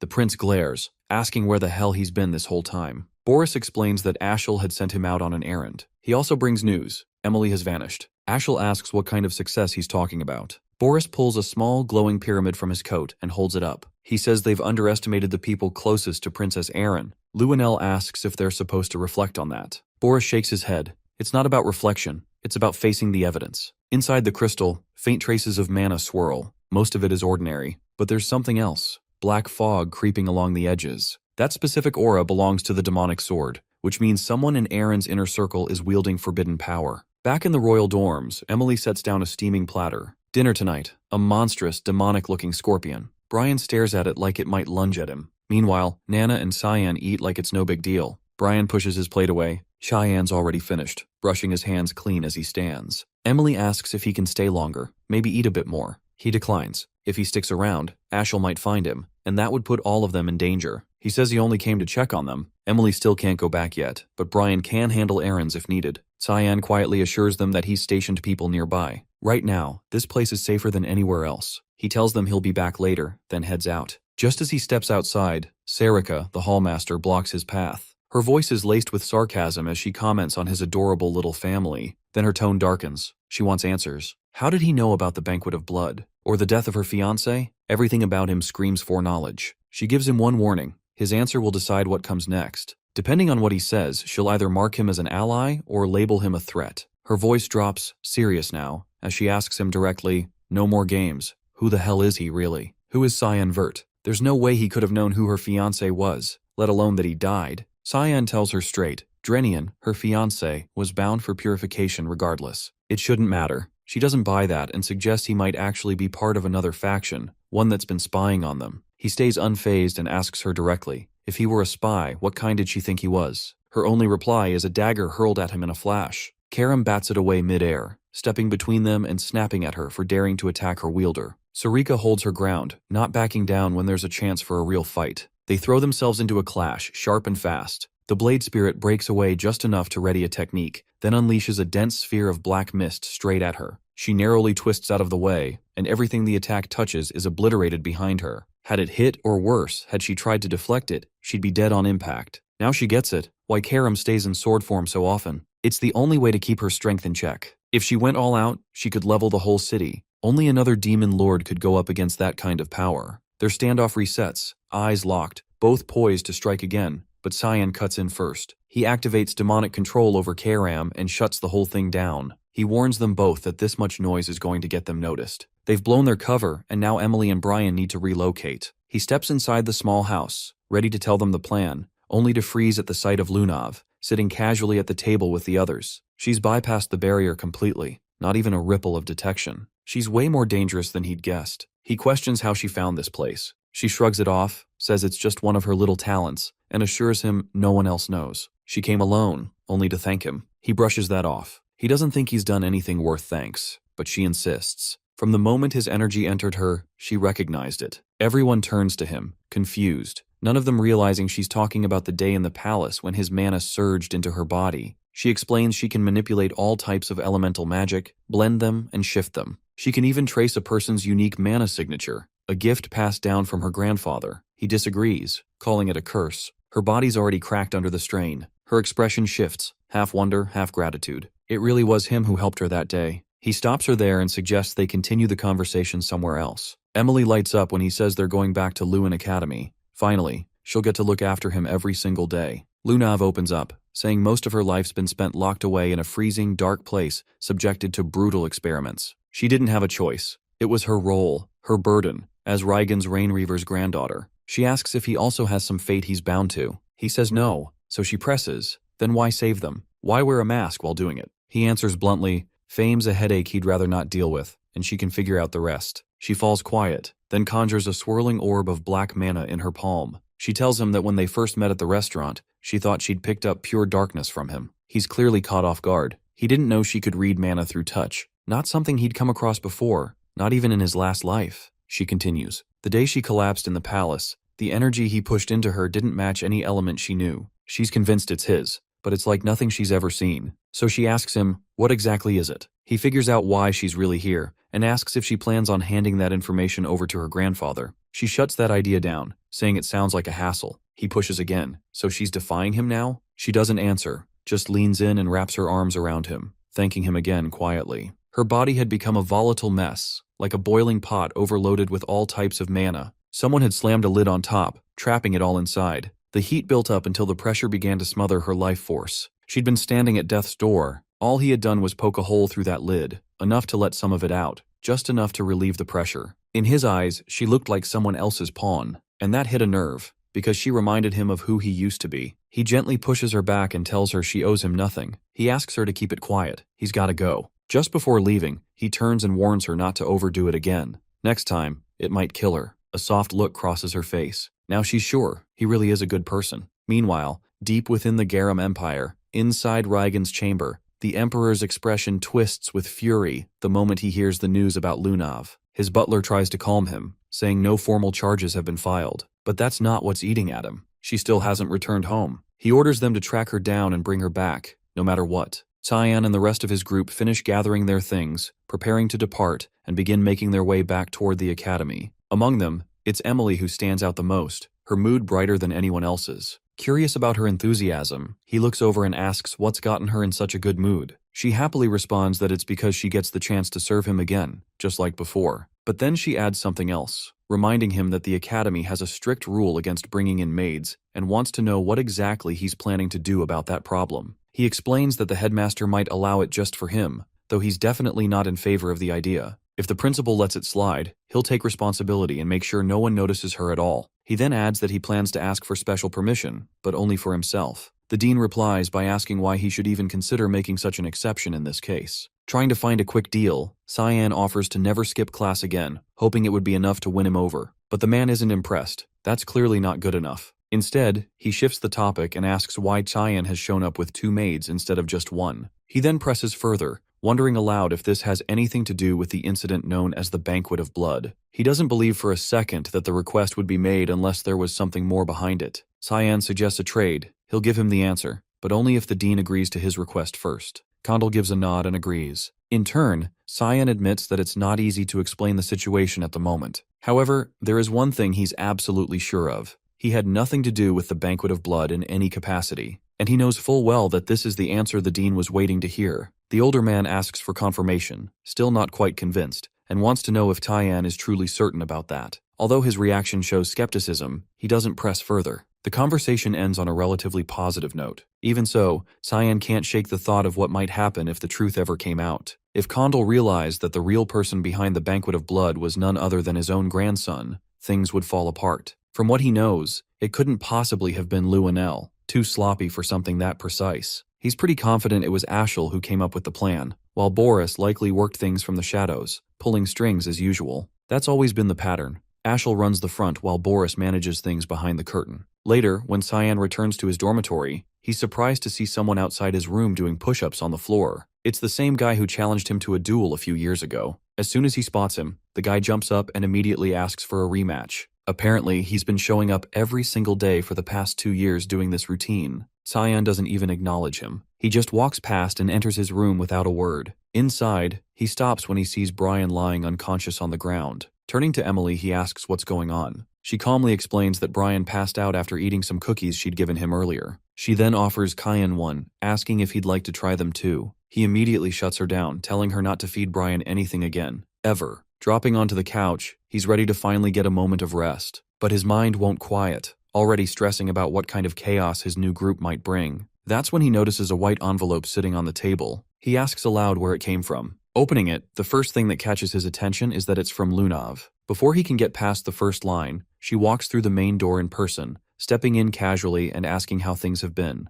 Without hesitation, she tells him she's officially run away from home. Meanwhile, not far away beside a quiet lake, 2 unknown individuals are having a private conversation. One tells the other that guards from the Garum Mage Association are already on their way, so there's no need for concern. He assures them everything has been taken care of. The older man speaks again, saying this is the only option left if they want to stop Reigen's Rainreaver from completely losing control. The woman responds without flinching, telling him not to worry about her having regrets. Even though Lunav was once her student, she feels no guilt over what she's doing. She's revealed to be Mela Aronis, a teacher at Lewin Academy. She tells him plainly she isn't so naive that she'd feel pity for someone like that. She says she'll go to the designated location now and adds that her team should have already reached Lunav by this point. Back with Cyan, he grabs her by the arm and drags her out of the town toward a bench just outside the city. Once they're seated, he demands to know how she managed to bypass the warding spell on the dorm entrances. She tells him she examined the spell's structure using her mana, then used her own spell to cancel it out. He stares, stunned.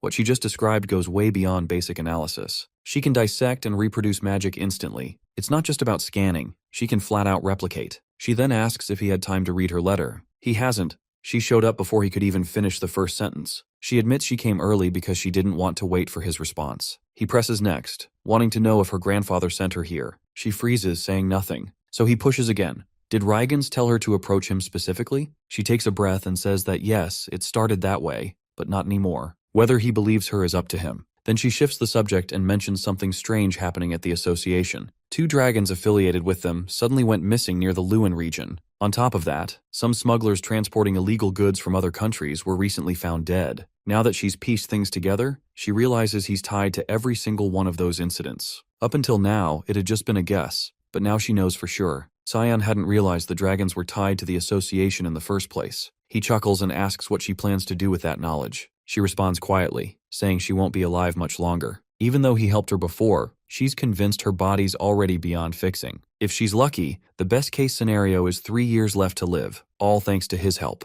He doesn't accept that and asks how she can be so calm about dying. He doesn't understand why she isn't reacting or breaking down. She smiles faintly, saying she wishes she was capable of feeling something, anything at all. That irritates him. Getting up, he tells her it's not his problem and she should go back to where she came from. He walks away, saying he's not interested in being dragged into another mess. They part without another word. Karam shows up beside him, asking if he's really just going to leave her behind like that. He figures that's the best move. He's already sensed the Garam Association lying in wait nearby. Right on cue, a squad of guards in all-white uniforms appears and surrounds Lunav. She watches them close in and mutters that she thought she'd done a better job escaping, saying they showed up way too early. The guards order her to return with them, telling her that her grandfather is looking for her. She narrows her eyes at them, guard rising as suspicion creeps in. Something feels off. She points out that it's always Victor who comes to pick her up, not a bunch of unfamiliar guards. They explain that he's caught up with something important, so they've come to take his place today. That response confirms her doubts. She's never known anyone named Victor in her life, let alone from Garam.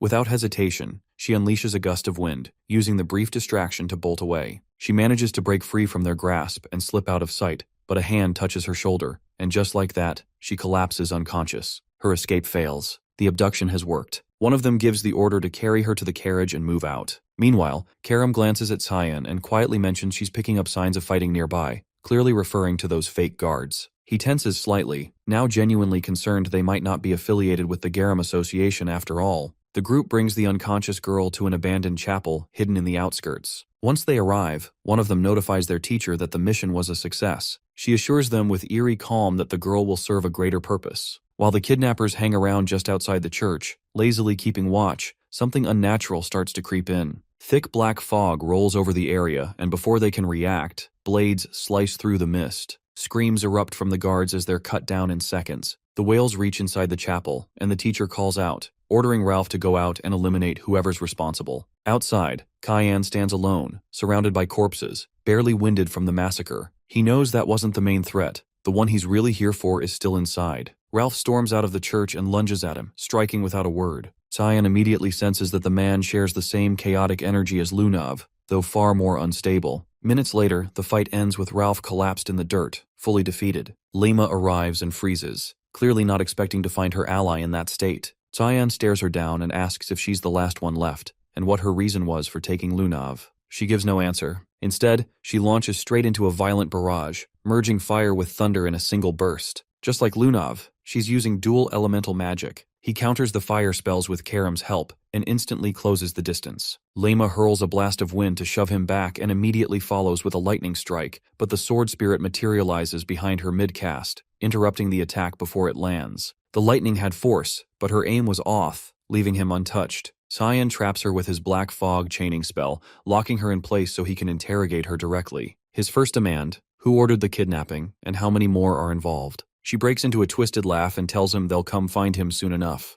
Her skin begins to deteriorate, rotting as her body starts fading from view. Karam watches the strange decay for a moment, then deduces what's going on. It must be the effect of a heart curb. That's a special artifact that traps mana in the heart, preventing it from circulating. It would also explain Lunav's condition. She's likely under the same effect. Lema raises her brows, startled by how much they seem to know, and demands to know how they figured it out. Cyan, voice low and cruel, tells her she'll get her answer in hell. He drives his hand into her abdomen and tears out a stone pulsing with magic. In his past life, he once discovered an ancient tome locked away inside a Garam research lab. That book detailed everything about the heart curb, how to activate it, control it, and how to destroy it. Karam quietly asks what he plans to do with the artifact now. He tells her to bring Lunav to him. She carefully lays the girl on the ground, preparing for what comes next. Cyan takes the stone in his hand, crushes it, and lets the released mana pour into her chest. If she's been bound by the same artifact as the teacher, this should be enough to shatter it from within. Inside the main building of the Garam Mage Association, Lunav opens her eyes with an odd sensation running through her. Her body feels strangely light, like some invisible burden has been lifted off her shoulders. There's something different. She can channel more energy to Cyan than she ever could before. Across the rooftops, Cyan and Karam stand in silence. She turns toward him and questions what exactly he's planning. He responds plainly that he figured she might still be useful later on. Killing her would have been a waste. She scoffs at that, throwing it back at him. So what now? He's doing charity work? Then she hits him with a pointed question. What happens if she stabs him in the back? Funny, considering it's the same one trying to hijack his body. She waves it off like it's nothing, and he cuts the chat short, saying it's time to move out. There's nothing left for them here. Meanwhile, over in the Garam Kingdom, Rygans is boiling with anger after hearing what she had to say. She admits she remembers nothing after the moment she was snatched and later dropped somewhere near the royal grounds by some unknown figure. She stands by that explanation, but he doesn't look convinced. He tells her the kingdom's already in chaos. People are calling it the Banquet of Blood. She's being careless with her words, and the butler steps in, apologizing. He says he should have gone to find her sooner. Riggins shakes his head.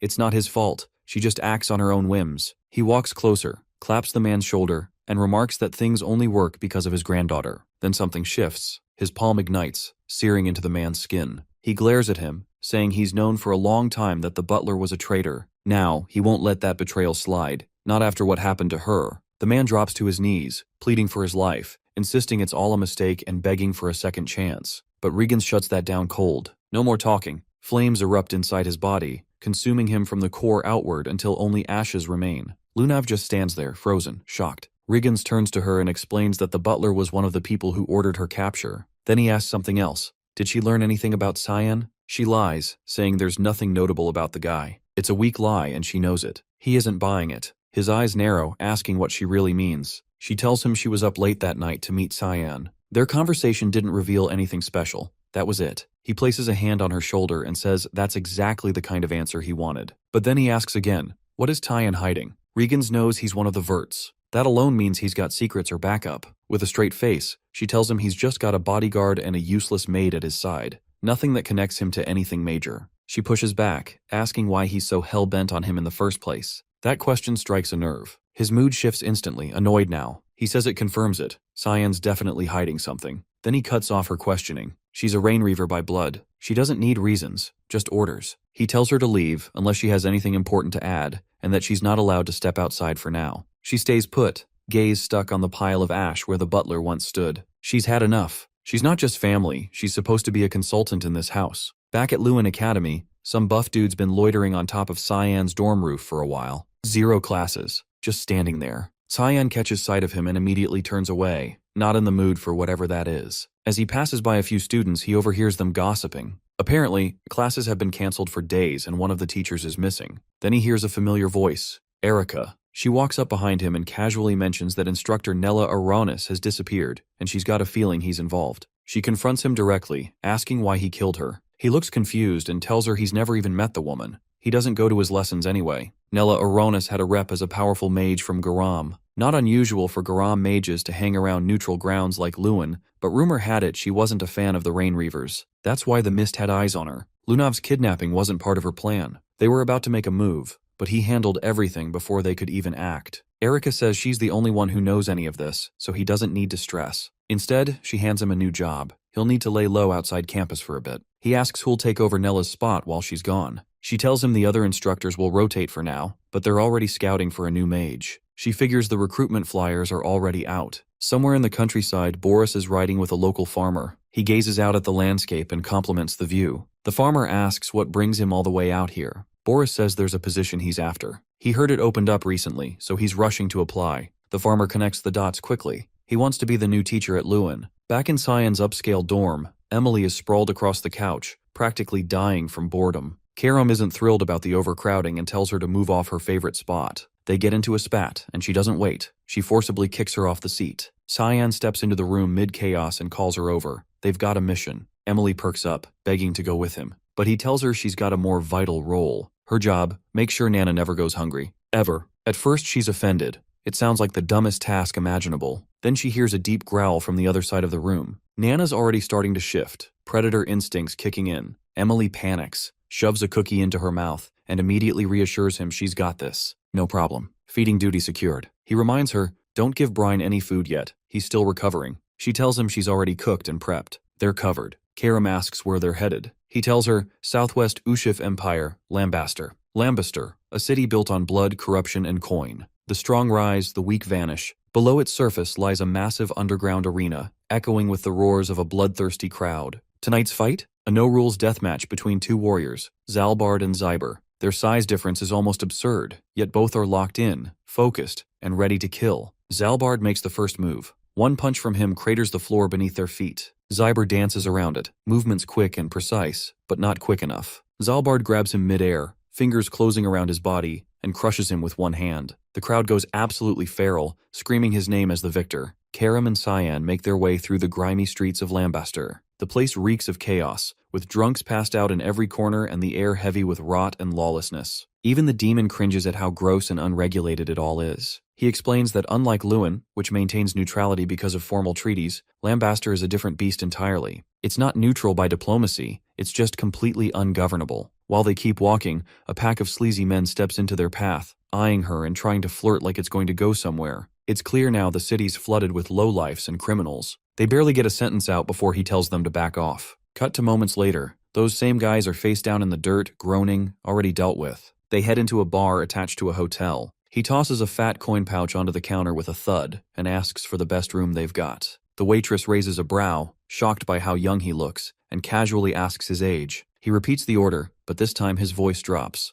No more kid energy, just cold authority. He tells her this isn't how you treat customers. That shuts her up. She straightens and gives him a proper welcome to the Lambaster cage. From the window upstairs, he spots a crew of shady-looking men heading off in formation. He knows immediately they're going down to the cage under the hotel. He needs to move fast. The waitress, Lisa, asks if there's anything else she can do. He says he wants access to the cage. She politely refuses. Newcomers aren't allowed. He quickly clocks what's going on. Illegal trades, probably drugs, and she's playing it safe to avoid trouble. He pivots, asking if he's the only new face around lately. What happened to the other guests? That's when he catches the shift in her eyes. Sharp, cold, ready to kill. She apologizes again, hiding behind the excuse that she's just doing her job. He's not buying it. He flicks a handful of gold coins at her. Instinct kicks in. She whips out blades and slices them midair, scattering them across the floor. Even she looks surprised at how fast she reacted, confused that some kid with coins could radiate such intense killing intent. He bends down, picks up a coin,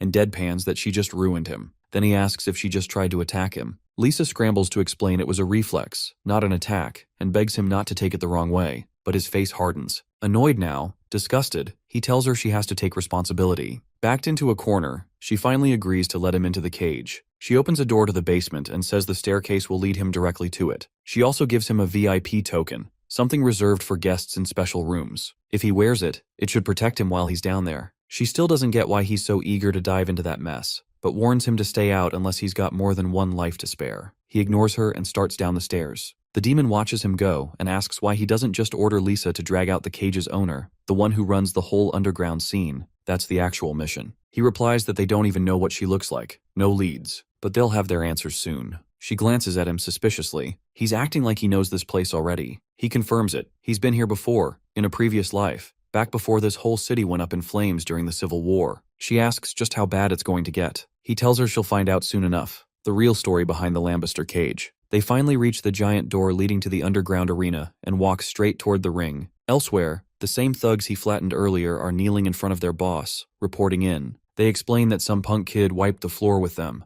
At first, the leader laughs, thinking they're joking, but they double down. This kid isn't normal. They swear it happened just outside the city gates. Now the boss is paying attention. They tell him the kid checked into the Lambaster cage and even booked a VIP room, so they couldn't touch him anymore. That's why they came to report instead. He asks if the kid's from any noble family. They shrug. No idea. One of them pleads, calling out for help and referring to the man in charge as Mr. Gunther. Gunther raises an eyebrow, intrigued. He says he's heading to the cage himself to see what kind of kid causes this kind of mess. Back in the underground arena, a fight is already going down. Linda Weasley stands victorious, having just finished off another opponent. He watches silently from the shadows. The demon now sees exactly what's wrong with this place. These brutal underground matches are what dragged the city into chaos. That's why he's here. If he can't approach Linda Mihalov directly, then he'll flip the script and make her come to him. Security around the ring spots him and walks up, warning that this isn't a playground. Perfect timing. He throws down, takes one out, then another, then the rest. When it's over, he dusts himself off and asks flatly where he can register, not as a spectator, as a fighter. The energy in the arena turns wild as the crowd catches sight of a kid, Cyan, stepping into the ring to square off against Zarbark. Laughter mixes with disbelief, the audience buzzing, hyped that someone actually greenlit a child to fight. Most assume it'll be a total wipeout. The brute's no joke, a walking boulder, half human, half ogre by the looks of him. He casually raises one thick finger to squash the kid like a bug. Cyan launches off the ground, lands right on it, and snaps the finger in half. Then he drives his fist straight into the giant's face, shattering his nose and caving in part of his skull. Zarbark crashes to the floor, dropping to his knees after just one hit. For a few seconds, the crowd doesn't make a sound, frozen by the fact that a literal child just demolished him. Then the silence bursts. Cheers erupt. They chant his alias over and over, Lamai Simon. Karam leans in and asks what name he gave them. He says he can't exactly go around dropping his real one, not with noble blood and a duke for a father. She points out that his face is out in the open, so hiding his name is kind of pointless. He assures her that's covered too. He's got an enchantment running. Nothing to worry about. She catches on quick. That means Lord Fogg's power is backing him. He breaks it down. Unless someone directly interacts with him, they can't recognize who he really is. Even if they do, their memory won't hold on to his face. That's the spell at work, erasing all trace of his identity. From the shadows, Gunther watches everything unfold. But instead of being pissed, his curiosity only deepens. He's locked in, fascinated by the way this kid moves. Controlled, precise, deadly. A smile creeps across his face. In that moment, he makes a decision. He wants to fight him. Cyan's his next target, and he won't stop until they face off in that cage. Back at the hotel lobby, a tall blonde storms in. Delkia, head of the red light district. Her voice cuts through the air as she demands to see Cyan, accusing him of stirring up chaos in the underground matches. Lisa denies everything, claiming she has no clue what the woman's talking about, then firmly tells her to leave. Delkia doesn't back down, threatening violence and saying the incident happened on Lisa's turf, so she's not stepping aside. The hotel owner stands her ground, not about to let anyone cause trouble in her building. Tension spikes as the intruder's crew starts shifting, waiting on her signal to attack. Lisa's caught,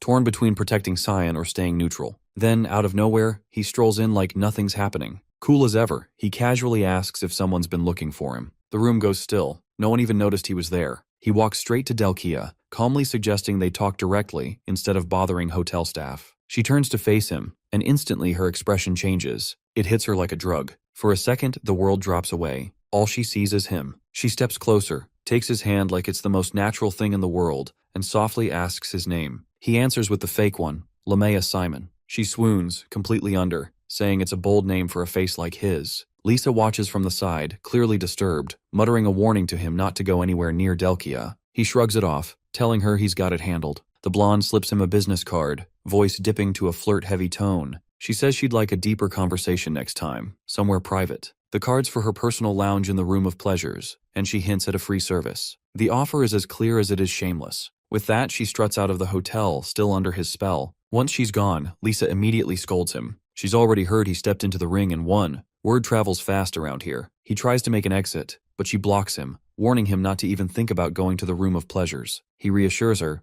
those kinds of places aren't his thing. After he leaves, another woman appears out of nowhere across the lobby. Her presence sucks the air out of the room. It's Linz Mahaloff, the owner of the Lambuster Cage. Lisa's eyes widen. She didn't notice her arrive. Linz asks if Delkia backed off on her own. Lisa fumbles for an answer, saying she treats Cyan like any other high-tier guest. The cage owner narrows her eyes, saying she heard Lisa even gave him advice. The hotel owner jumps to defend herself, insisting it wasn't personal. He's just a kid. Then Gunther steps in, laughing under his breath. He mocks Lisa for calling him a kid. Clearly, she has no idea who she's dealing with. Linsa swings her gaze to the fighter, eyes sharp and deadly, and demands to know why he showed up solo in her domain. He brushes it off, strolling in further and claiming the place feels ancient, saying it could use a serious update. She fires back, accusing him of being summoned. He confirms it, saying she's the one who called him to arrange a match, for him. Lisa cuts in, reminding them both that he got kicked out years ago. Linsa looks at him and asks who he plans to fight. He steps forward without hesitation. He wants Lamai Simon.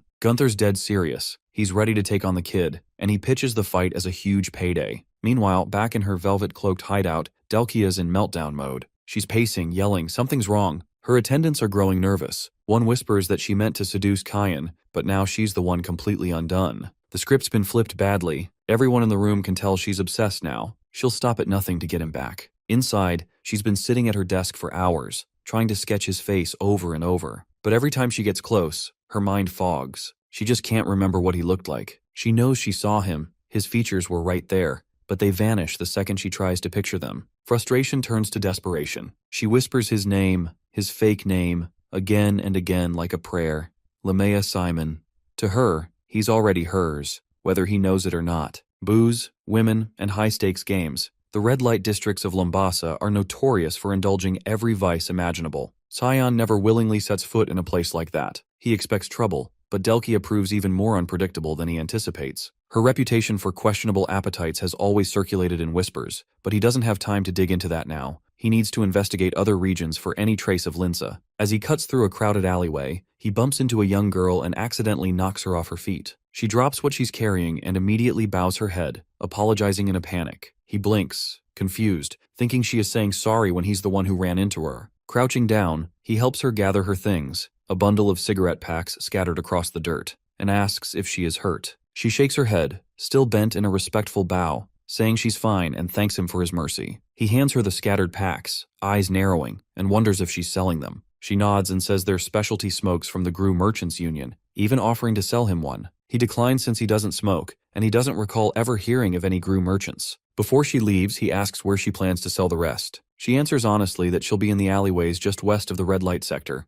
and if she's lucky, she'll sell out before sunrise and be able to go home. Realizing she can't go back until the entire batch is sold, he pulls out a gold coin and flips it to her, saying he'll take the whole lot, then adds a second coin just for her. A huge grin breaks across her face as she clutches the coins tightly and runs off, calling out her thanks and promising never to forget his kindness. From behind, Karam shows up and smirks, asking if he's sure he isn't a charity foundation disguised as an assassin. He doesn't respond, instead watching where the girl went and noting that she's heading toward the dump zone, saying they need to follow her. They slip through the alley just in time to spot her cornered by 3 thugs, the same ones he'd already beaten up near the city gate. They yell at her, calling her a liar and threatening to teach her a lesson. She's on the ground, begging for her life, insisting she didn't steal from them. Before any of them can move, he appears behind them like a shadow, his voice cutting in cold as he points out that she's asking them to believe her, so they should just stop. The men freeze, recognizing the voice of the kid who flattened them earlier. He steps closer, mocking them for stealing from kids. One tries to play it tough, but the fear in his eyes gives him away. In seconds, he sweeps his legs out, stomps one into the dirt, and disables the other 2 with brutal efficiency. On the ground and whimpering, one asks why he's doing this, and he grabs him by the leg, saying he likes short bursts of torture, especially for creeps like them, before snapping the man's leg. The scream echoes down the alley. He turns back to the girl and gently hands her the coins the thugs dropped,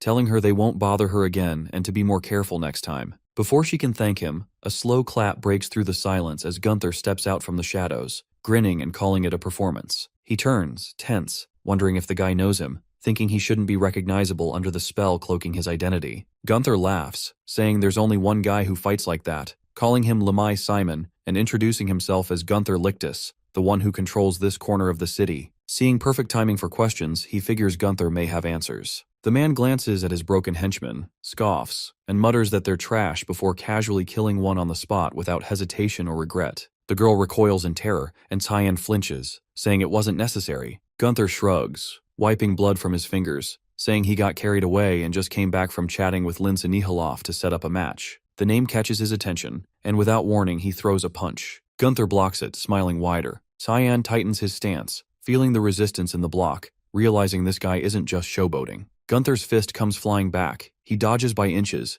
and the ground behind him explodes from the force. Gunther leaps forward again, pumped full of adrenaline, saying his opponent is even better than he thought. He isn't fighting for dominance. He's fighting for fun, completely unhinged. Tyann tries to counter but gets caught, the heavy punch slamming into him and launching him into the dirt. Far away, in the pocket realm of the god of black fog, Sarika meditates in silence with thick clouds swirling around her. Uru's voice echoes nearby, noting the task she gave Tyann, but pointing out the name on the mission doesn't show up on the altar. His tone is curious, not angry, saying he isn't here to scold her but that she's pulled Tyann into something personal. She opens her eyes slowly and smiles, admitting Linsa Nihilov is a threat they'll eventually have to erase and calling the mission a test. Uru questions her, and she confirms it's to see if Tyann is worthy of inheriting what they've built, or if he'll fall down the same path as Linsa. Uru seems intrigued. Back in the alley, Tyann peels himself off the ground after taking Gunther's full force and surviving. Gunther is impressed, saying his opponent is still standing and grinning wider as his thirst for battle grows, urging them to keep going. He slams a series of heavy blows into Gunther, each one packing more force than the last. The impact sends the man skidding backward again and again, barely able to hold his ground. Mid-combat, Tyann demands to know where Linsa Nihilov is, but the fighter deflects the question, clearly uninterested in discussing her right now. Trying to regain control, he reinforces his arm and launches a strike,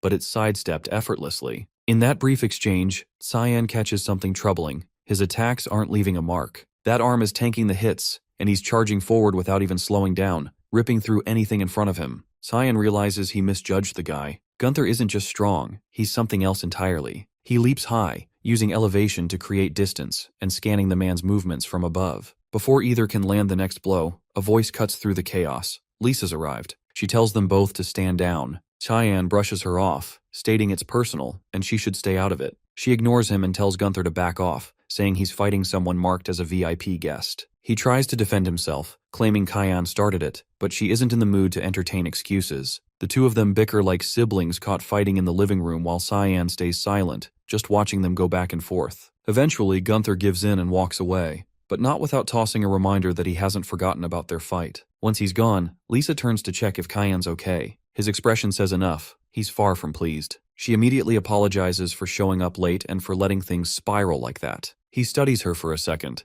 then points out that she looks like someone about to ask for a favor. She's caught off guard, but he already knows. Gunther told him she arranged this fight behind the scenes, reaching out to the owner of the venue to make it happen. Cyan reassures her he doesn't mind fighting, but he wants something in return.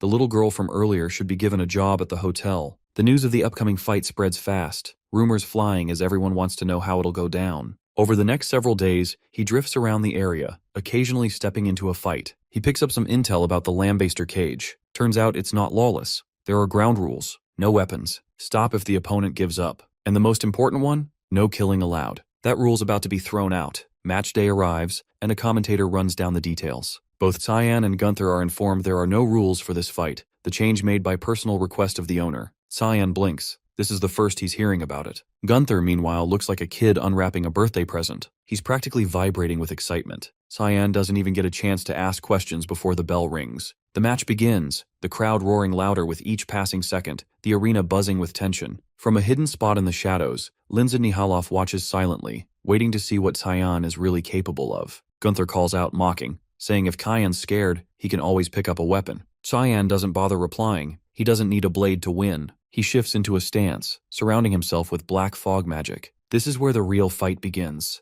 Gunther grins, finally facing a real opponent. Without shame, he confesses that killing humans gives him a rush. That's why he was permanently banned from the cage. Cyan hears him but doesn't flinch. Gunther lunges, throwing a clean punch toward his face, but misses completely. Cyan grabs his arm, moves like a shadow, then, without hesitation, slices it clean off. Gunther screams as his right side spurts blood, the severed arm gone in one cut. Cyan gives a quiet warning. If he moves too much, the black fog will finish the job. The silence says it all. He knows it's over. Cyan wins. The arena erupts, the crowd chanting his name, electrified by what they just saw. But not everyone's cheering for the same reason. One person watching from the stands isn't focused on the fight. They saw something darker. The black fog from that strike looked too familiar. There's only one conclusion. He carries the demonic sword. After the match, Cyan can't shake the feeling that someone wanted him in the dark about the no-rules twist. He's starting to suspect Linz knows exactly what he's trying to do. As he's deep in thought, the little girl from before walks over holding a beer, grinning ear to ear and saying he looked badass in the ring. She's already started working, serving drinks as an assistant at the bar. He notices her name tag, Louie, and figures that must be her name. He pats her head and tells her to give it her best. Then Lisa calls him over. It's time to debrief. Right away, she apologizes again. He gets to the point, asking why she didn't tell him it would be a no-rules deathmatch. She sucks in a breath and shakes her head. She didn't know either. The change was kept between the owner and Gunther. Cyan exhales slowly. This approach won't work. He needs another route.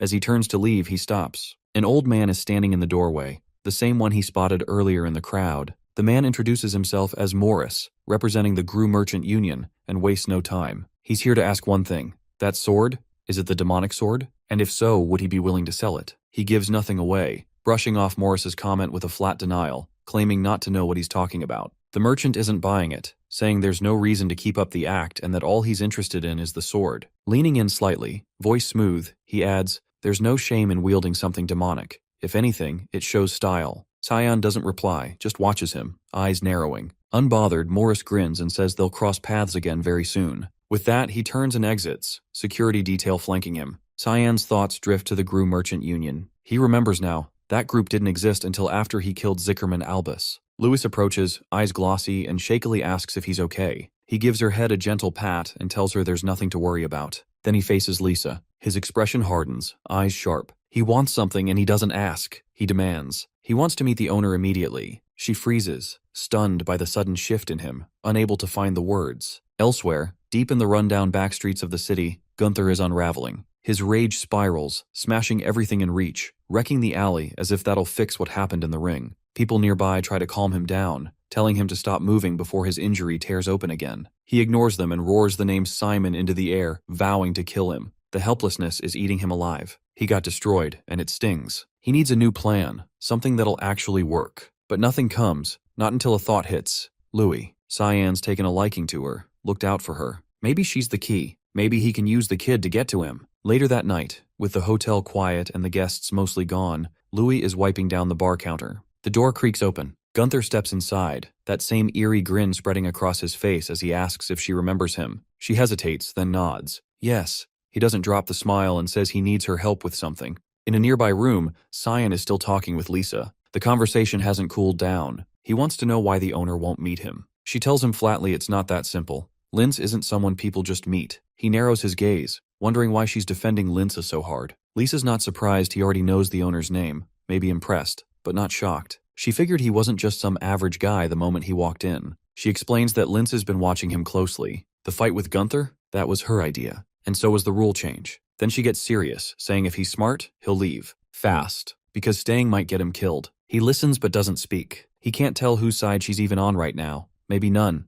Maybe she's just doing her job. Suddenly, a scream echoes from the main hall. Louis. They both bolt from the room. What they find is chaos. Tables flipped, walls cracked, and a massive hole blown through the side of the building. Neither can make sense of it immediately. Cyan studies the wreckage in silence before muttering that he might know who did this. Then he spots it. Louis's name badge, tossed on the floor and streaked with blood. He turns to Lisa and tells her to stay put for a while. She protests, saying he doesn't even know who took her. He cuts her off, repeating the words but with ice behind them. He has a damn good idea who it was. Far from the hotel, in a private suite that hasn't seen sunlight in days, Delkia is slipping into madness. She's sprawled across her bed, sketch pads everywhere, each one covered in frantic drawings of Cyan's face. She stares up at the ceiling, face blank, whispering that she can't remember what he looks like anymore. Then a voice cuts through the silence, saying a woman's room shouldn't be this trashed. She shoots upright, demanding to know who entered without permission. It's Morris. He looks her over like she's something pathetic. She recognizes him instantly and asks what he wants. He says it's simple. He's a merchant,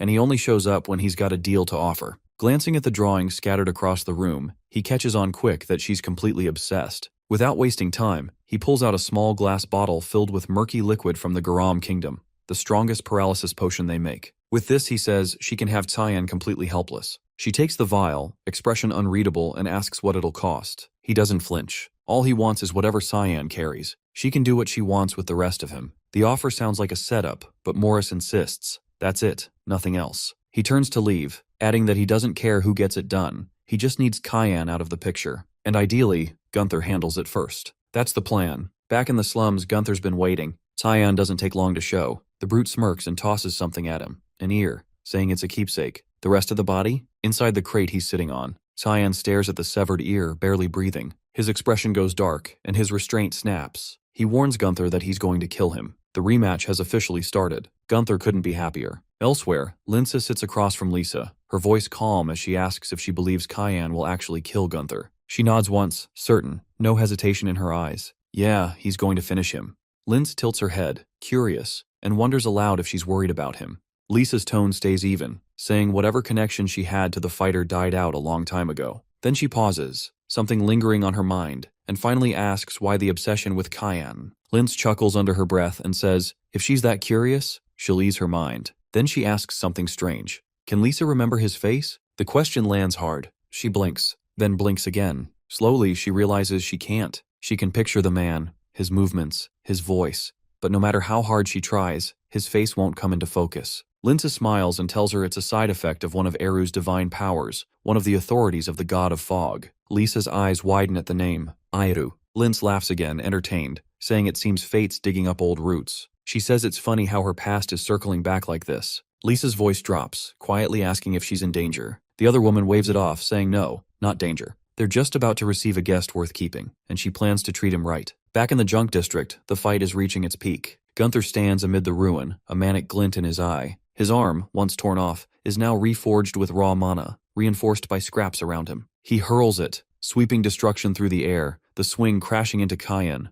But our protagonist doesn't flinch or budge. Gunther snarls, demanding to know why he's holding back, why he isn't using the same move he pulled last time. He says if Cyan wants to win, he'd better start trying. Cyan glances down. The ground is scattered with bones, human bones. The brawler sees his look and grins, explaining it like it's nothing, saying he's been digging up corpses of people who were worthless to him. This entire pit is a junkyard. Lambaster's always been full of trash, and he and Lisa grew up buried in it, learning to crawl through garbage just to survive. He recounts how he'd fight off anyone who tried to take advantage of them, clawing, biting, punching, whatever it took. Then one day, a boy showed up. That boy took out the old junkyard boss who made their lives hell, saying he'd dropped out of Lewin Academy just to find some fun. And today's fun? Cleaning up the trash. Gunther remembers it clearly. Blood everywhere, bodies stacked like waste. The guy's name was Ashel. He recalls how the stranger walked toward them afterward, smiling, saying everything was fine now, the junk was gone, and they were safe. To this day, he still can't forget that face. That's when everything changed for him. He started looking up to Ashel, wanting to be like him, and swore he'd clean out all the garbage in Lambaster just like his idol. He started small, grew his crew, took over the junkyard himself,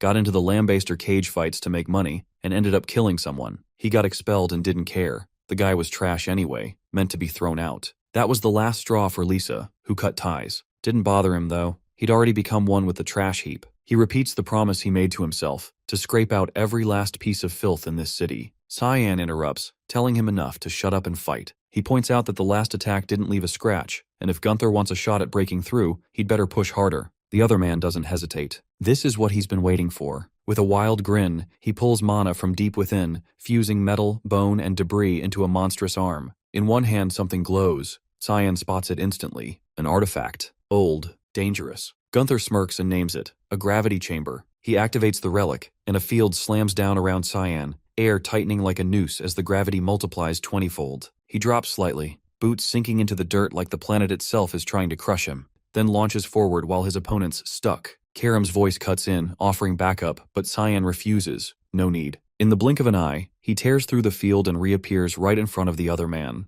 Gunther barely sees it before the punch lands, sending him airborne and spinning. Cyan jumps after him, promising to shatter every piece of him, everything except the ear. He kicks him mid-air, then finishes with a crushing blow that spikes him into the earth. The impact rattles the entire zone, scrap metal bursting from the ground as dozens of shards pierce his body. He's not getting back up. Breathing ragged, he looks at Cyan and says he always knew this is how it'd end, but he's got no regrets. He mutters that Louis will probably end up like them. Like him, like Lisa, trash. That's just how things work in this city, rules set by the one in charge. Blood fills his mouth, but he asks for one last thing, for Cyan to stop that from happening. Our boy doesn't answer, just stares, stunned, then runs to the box Gunther had been guarding. Inside, Louis lies unconscious. Time passes. Lisa arrives with a group of guards, eyes sweeping the wreckage. She sees the corpse but doesn't react much, instead ordering her team to check on Cyan. They spot him right away cradling Louis in his arms. He tells them she's not hurt, probably just asleep. Lisa approaches and asks if he's okay. He keeps his eyes on the girl, saying there's nothing she needs to worry about, just take care of her. She asks where he's headed. He rises, setting Louis down gently, and says he's got something to clean up. Lisa asks where. His voice drops, cold and final. Lambaster. He's already walking. Lambaster is carved into 4 main sectors, with the infamous Lambaster cage planted squarely at its heart. To the west sprawls the junkyard, the commercial hubs stretch eastward, and the entertainment strips occupy the southern slice. The city has no official law enforcement, but there's a loosely kept order managed by the heads of each district, who handle just enough to keep things from falling apart. In the past, Cyan glances at Ashel, questioning how he plans to gain control over a place this chaotic. If this were just a regular state, they could storm in with force, but that option's off the table. Instead, he suggests going solo and taking down the district heads directly. Ashel grins, brushing off the idea, saying there's no need. The city's already on the brink of collapse. Even if they sit back and do nothing, Lambaster will still tear itself apart. They just need to show up at the right moment to claim it. Cyan eyes him, skeptical, wondering how he can be so sure. The reply is simple. He's seen it, and the rot runs deep. That confidence still nags at Cyan to this day. He'd inspected the place back then, and Ashel hadn't been wrong. The decay was real. But this time he isn't here to observe it rot. He's here to rip it out from the roots. He steps into Delkia's den of indulgence and is greeted with a cup of tea. The scent hits him. Sweet mint layered over what's supposed to be black tea. It's not subtle. She's barely hiding the fact that it's laced. Pulling him into a hug, she watches closely, clearly waiting for him to drink. The aroma reminds him of a standard paralysis blend sold in Garam. She thanks him for accepting her invite, promising tonight will be worth his time. In that moment, he confirms she knows he's aware the tea's spiked. He locks eyes with her, finishes the entire cup in one go, then slumps over, pretending to pass out. A crooked smile stretches across her face. Finally, she's got him. Now he belongs to her. Meanwhile, in the commercial district at Gru Merchant Union, Morris receives word that the trap worked. A potter informs him a message just came in from the entertainment quarter. He lights up with satisfaction, though irritation lingers. Wasting the gravity chamber on Nanterre left a bitter aftertaste. He went through hell to get that from the Garam Association, but with Cyan captured, the demonic sword is as good as his. One of his guards warns things are going a little too smoothly, suggesting they check the place early. Morris approves but warns them to keep their hands to themselves. Even though they're just doing their job,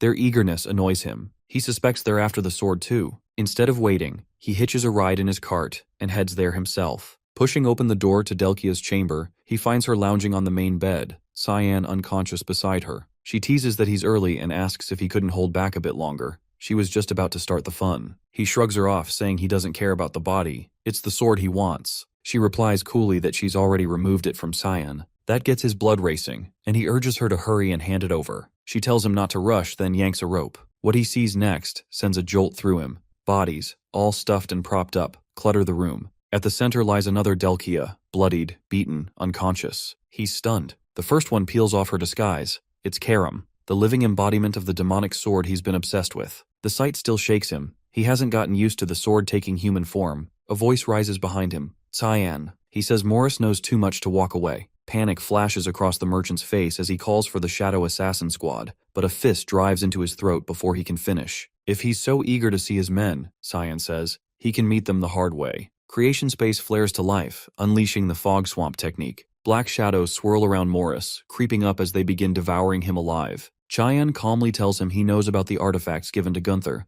and the paralysis mix passed to Delkia. The man stammers, begging for mercy, and swearing he'll never pull anything like this again. But once the fog swamp takes hold, there's no crawling back. The shadows drag his body into a limitless sea, drowning him alongside his guards. With Morris erased, only Delkia remains. Sarika steps up, offering to handle her so Cyan can go. He warns her not to overdo it. She smirks, saying there's no need to worry, then strides over and glares down at the woman, accusing her of laying filthy hands on her master. Sarika announces she knows Delkia is fully conscious and better get ready, because she's going to slice her into 1,000 pieces. The pleas come fast, but Sarika doesn't buy them. She slams her fist into her face, shattering her nose. Cyan steps out of the chamber. Halfway through the hallway, a ripple in the air shifts, and he senses a familiar mana. An instant later, the surroundings twist, and he finds himself in a different space. It's the fog doom technique, only this time someone else is using it. A voice cuts through the fog, mocking his stunned expression. She introduces herself. Linza Nialoff, one of Lambaster's district heads. The name stops him cold. This is the one he was supposed to purify, and it turns out she's part of the mist. She materializes in front of him, casually noting Sarika must have missed her. He thanks her, saying it saves him the trouble of hunting her down. As far as he's concerned, she's just another backstabber. He cracks a smile, saying he's not in the mood to fight, but danger spikes as he catches an attack just in time and knocks it away. What really stuns him, though, is that Lisa from the front desk is here, and she's siding with Linza. She goes in for an attack, but Cyan blocks every strike, keeping her blows at bay with sharp precision, and tells her to step aside. He states plainly that his objective is Linza, and she's not even supposed to be involved in this situation, but she isn't responding, forcing his hand. Left with no other option, he activates a hidden spell called Bloodthirst Wave, blasting her back and freezing her in place momentarily. He finds it genuinely impressive that she's able to take the hit without collapsing. Whoever trained her clearly did an outstanding job. It takes serious discipline to withstand that spell. Suddenly, she reappears behind him and speaks, saying he could have ended her just now. She asks why he didn't go through with it. He ignores the bait and questions how long she's planning to hide in this damn fog. She starts laughing like a maniac, amused, saying she's curious about Sarika's so-called disciple and wants to see how he stacks up against Lisa, the one she personally trained. He furrows his brow, genuinely confused how she even knows that much about Sarika, and wonders aloud what kind of relationship they had. She gives him a playful nudge and tells him he should be worrying about something else. The mage is now preparing a heavy-hitting spell, one strong enough to require a full wash afterward. Dozens of blades materialize and shoot toward him, but he dodges all of them, moving like wind through thread. Lisa follows up with a leaping strike from above, and in a cold, cutting voice, tells him she's cut off all ties with Gunther, but he still needs to pay for ripping away the final piece of her bloodline. He locks onto her eyes and immediately spots it. Her mind's been tampered with. Looks like someone implanted a shadow-based persona using a memory shard and layered it with rage. Closing in on him like this, though, that was her first and last mistake. He seizes her by the neck, completely freezing her movement, and then with a swift, deliberate motion, knocks her out clean with a hit to the head. The moment she drops, it's just him and Linza, standing alone in this artificial fog dimension. He calls out to her, asking her to quit hiding. She steps forward, laughing, and says he should have figured it out by now. This fog isn't just around them, it's a domain formed from her own will. He says it's surprising enough to find out she's part of the mist, but what really makes it worse is that she's both a traitor and a damn thief. She tilts her head and casually asks what exactly he's accusing her of stealing. He points straight at her hand and calls her out. That ring she was wearing earlier is an Antbari artifact, a tool that absorbs basically anything, whether that's raw mana or divine energy. She used it to fake her identity as a mist. He smirks, ridiculing her without holding back, calling her nothing but a knockoff, a fraud wearing borrowed power. That pisses her off. Her composure cracks, and she unleashes a forbidden spell, but what she doesn't realize is that she's walked right into his trap. She taps into the power of the Black Fog God and summons Absolute Flag, her trump card. The fog bends into a sealed sphere, locking them into an isolated pocket space. Within this space, only she has freedom to move.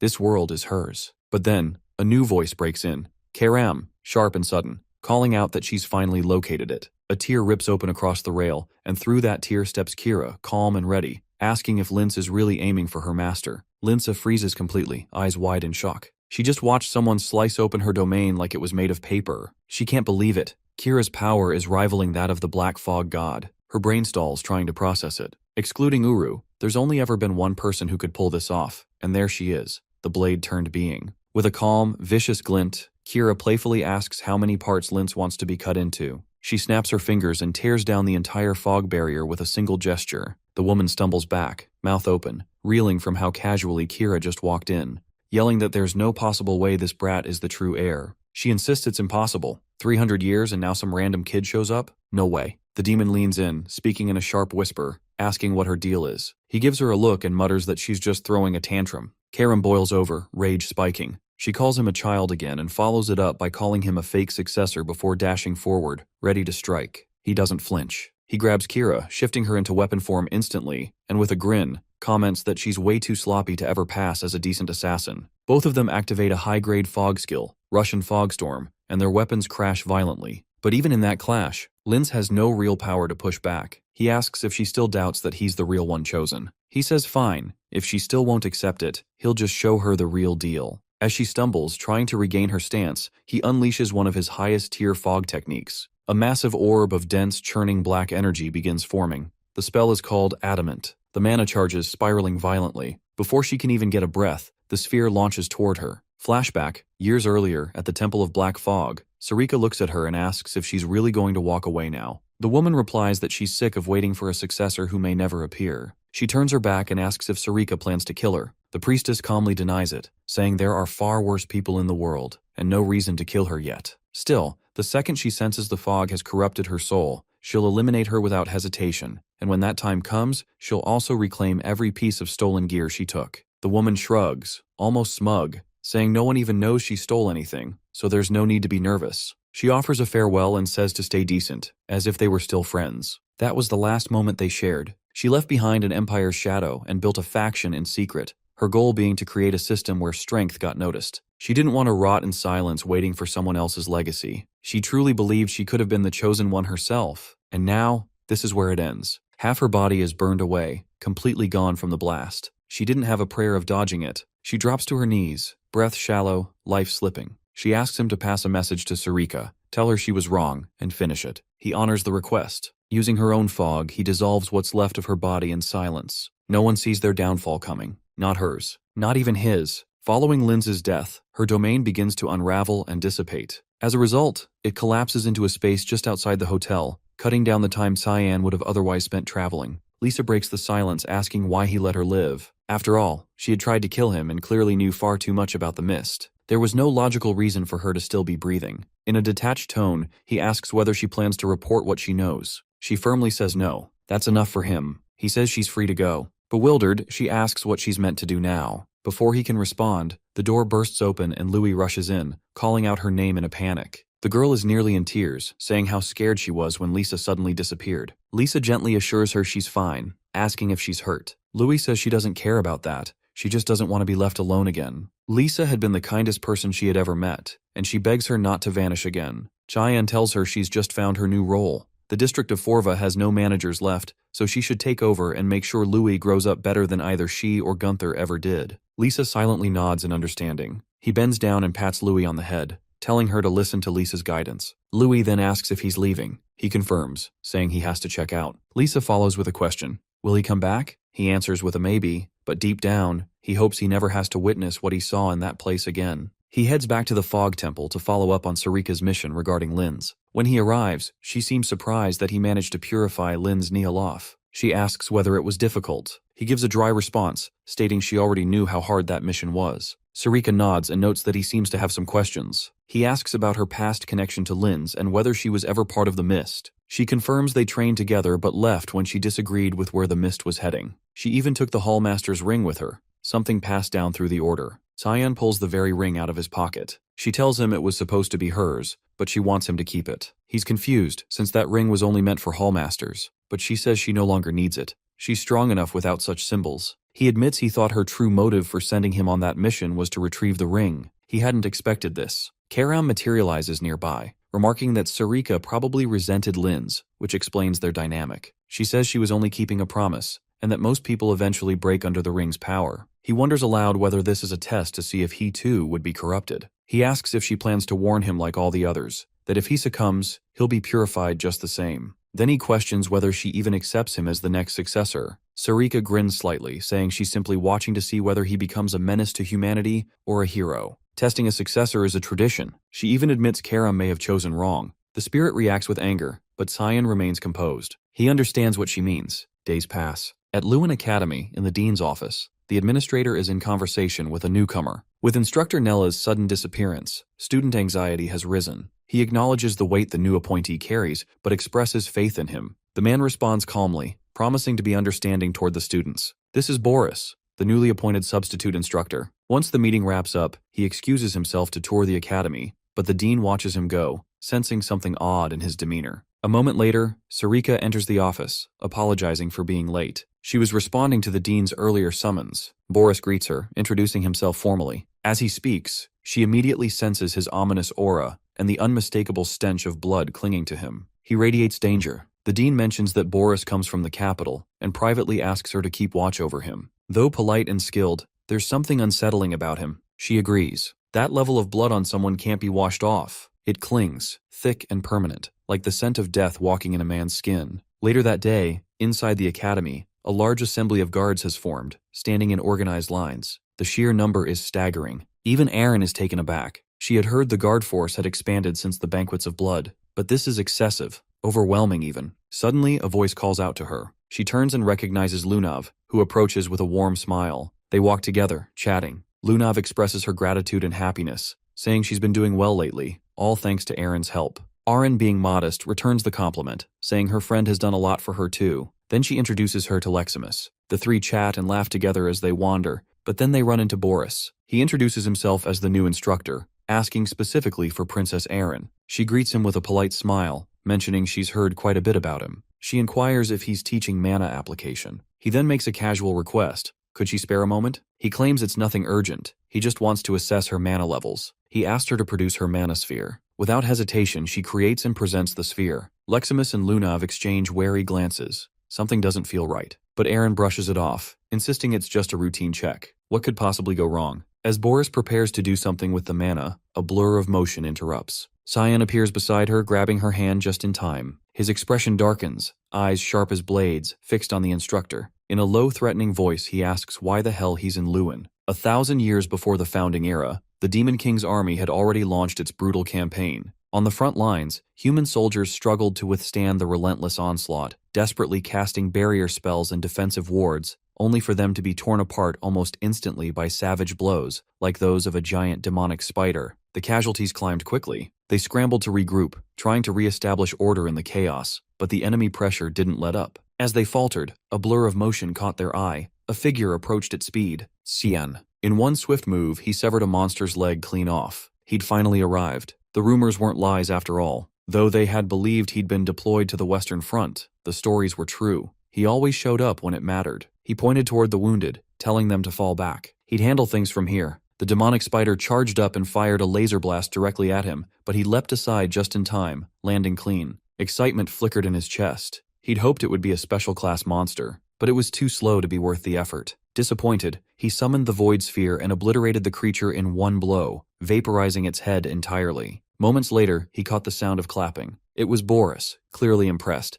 grinning as he commented that no wonder Sir Ashel kept him close. He had assumed Cyan was stationed in the rear lines, same as him, but had come north after hearing this front needed reinforcements, only to find the situation already wrapped up. Cyan noted the obvious. These soldiers had been seconds from being wiped out. This war wasn't ending anytime soon. It had been a full year since the Vare family ordered the elite knights on the front to relinquish their power to Emperor Luenel. The monsters seized that moment of vulnerability and began their advance, resulting in an unbroken war ever since. All of it, a direct result of Luenel's greed. Cyan admitted that if Ashel hadn't personally asked him to show up, he wouldn't have bothered. Boris let out a low laugh, admitting he was pushing his luck by saying that aloud, but he understood. He was in a similar boat. Cyan assumed Luenel had sent him too, but the other man corrected him, saying it was his skill set that got him picked. Even so, his values aligned more with Ashel's than the Emperor's. Cyan tilted his head, asking what sort of skills Boris even had. Boris lifted a hand, pulling in mana from the surrounding air. Cyan watched as he pulled residual traces of his own magic, compressing them into a dense sphere. Something about the sphere's energy felt off. He studied it, then admitted there was something in him,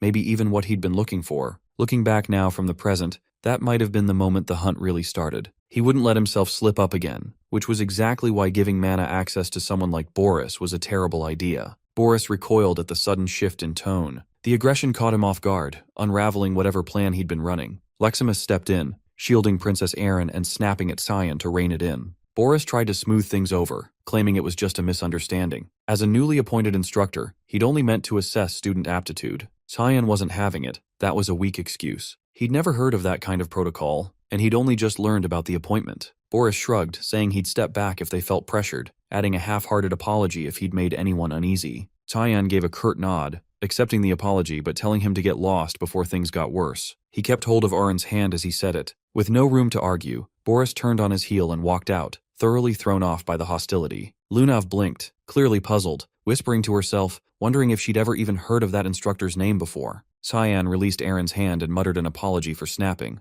but she brushed it off, saying she understood and trusted he was on her side. Her cheeks lit up mid-sentence, and flustered, she grabbed Leximus's hand and bolted, muttering something about urgent business. Once they were gone, Lunav turned to him and asked if he knew Boris personally. He said not really, just barely. That surprised her. She'd never seen the guy before. He cut her off, warning her clearly, "Don't dig into him. Don't approach him. Stay the hell away." Later, back in his dorm, Cyan cast a candy waterfall spell, thanking Emily and Brian for holding things down while he'd been out. Brian perked up, but Emily looked annoyed, complaining that he kept interfering with her cooking. He smirked, teasing that he thought she liked being cooked for. She shot back that it felt like her job had been yanked out from under her. He turned toward Brian. Training time. They headed to the academy's practice field, but they were late. Someone else had beaten them there. Leximus was already mid-drill, her claymore nearly as tall as she was, moving like it weighed nothing. Cyan wasn't shocked. Impressed, sure, but not surprised. She was bound to be called the continent's top swordsman one day. He grabbed a wooden practice sword and told her to show what she'd learned. She paused, confused by the challenge. He rose to his feet and gave her a slight nod. First strike was hers. She hesitated. She had a real blade, he was holding wood. That didn't feel fair, but before she could finish the thought, he lunged at her. She barely managed to parry, rattled by how a wooden weapon could hit that hard. He adjusted her stance, correcting her form. Leximus grit her teeth and launched back at him, warning she wasn't going easy anymore. She charged at him, swinging hard, but he intercepted every strike without breaking a sweat, redirecting each blow with practiced precision. As he parried, he casually threw in a few compliments, admitting he was genuinely surprised at how far she'd come. His tone shifted as he started messing with her, poking at her rhythm, asking if that was really all she had. He told her to stop holding back, to come at him like she actually meant to kill him. She kept going, attack after attack, her breathing picking up. Fatigue crept in, but she refused to let up, still unable to close the distance or land a single cut. Desperate for an opening, she leapt high, aiming from above, but he cut her off mid-air, slamming her back to the ground. The spar ended with her on the floor, and his sword aimed straight at her face, making it clear who the winner was. He pointed out the obvious. Letting her emotions spiral opened up a dozen weak spots, all of which he had just exploited. She dropped her voice, admitting she didn't even come close to his level, then quietly muttered how nice it must be to have that kind of strength. He reassured her right away, saying she had skill,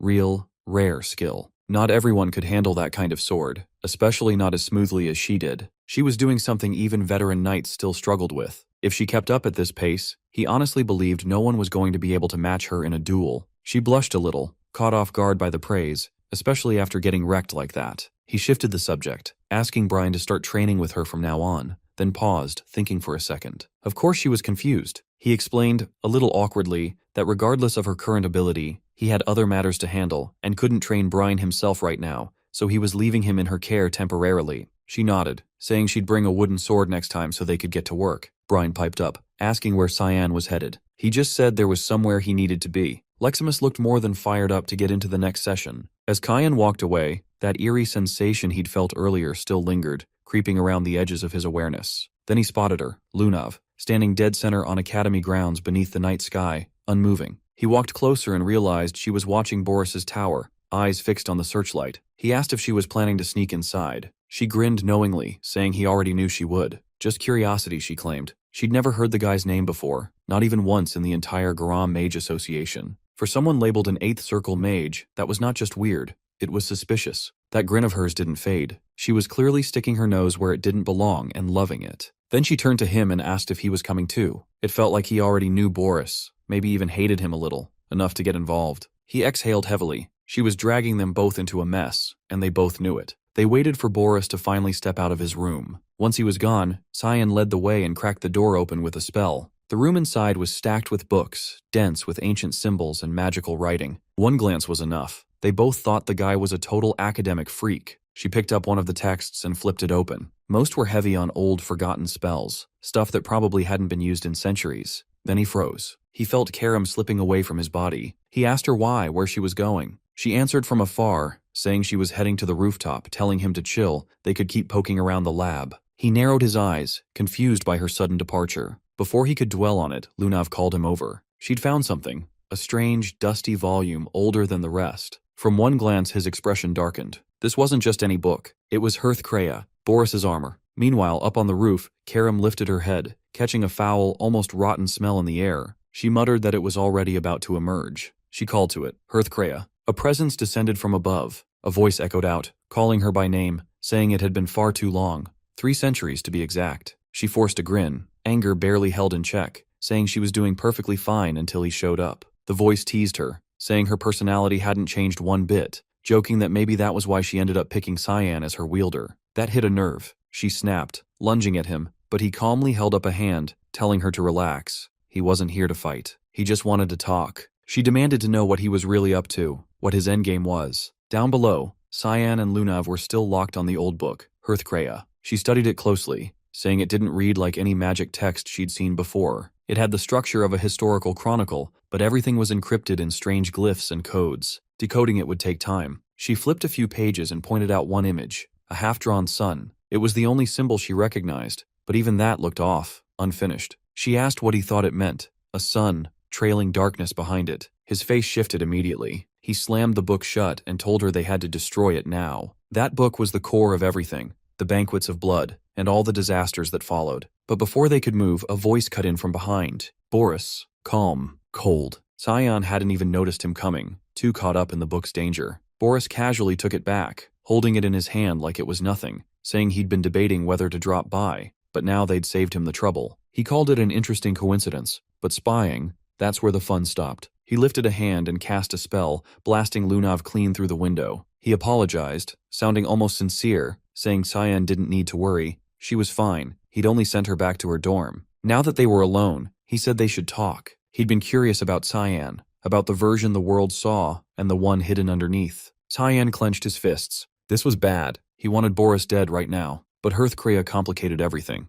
The timing was awful. Karam was still gone. Cut to Karam now lying stretched out on the roof tiles. Hearth Kreia, or what was inside it, spoke again, asking what she thought it all meant. He told her that the one he served wasn't just powerful, he was chosen, blessed by a god. That meant she was already on the losing side. She didn't blink, didn't care, saying she was a demonic sword, not one of Lumendel's lackeys. She wasn't turning on her wielder just because some divine clown said so. He shrugged, saying that was fine. There were ways around that. If she took over Cyan's body, became the wielder herself, she'd be even more dangerous. She laughed, low and sharp, calling the idea stupid and asking what half-baked schemes they were even trying to run this time. Good versus evil, light clashing with darkness, creation opposed by destruction, dualities locked in an endless cycle of conflict. And as always, light wins in the end. That's how the story wraps up, just like all the others. It's been 300 years since the war between gods and demons reached its final blow. Life on the surface is thriving like never before, but gradually the world is moving on. The old legends are fading. Reverence has turned to apathy, and eventually, they came to a decision. After long debates, they agreed. Maybe what the world needed again was darkness. Darkness to make the light shine brighter. Karam scoffs at the reasoning. So what? She takes control of Cyan's body and goes berserk, and then Hearthcrea and Lumendel show up to end her and be crowned the new heroes? That's the plan? He nods, grinning, saying that's exactly it. She doesn't take it well, swiping at his face with disgust and calling his whole pitch complete bullshit. Hearthcrea sighs, clearly disappointed. He figured a demonic sword's fate was to one day possess its wielder and asks if she's changed somehow. Her temper flares. She snaps that they were the ones who labeled them evil in the first place. They never once tried to understand. They just handled their own crises and dumped the rest on others. He had hoped talking to her would be as smooth as it was with Eru, but clearly not. So he says farewell and vanishes into the night. She stays there for a beat, rethinking everything he said, and her resentment for Eru only deepens. Back inside the lab, Boris offers Cyan a cup of tea. He doesn't bother responding, cutting straight to it and asking why the man said he was so interested in him. The teacher chuckles, saying it's only natural for someone in his position to take an interest in his students. Cyan raises an eyebrow.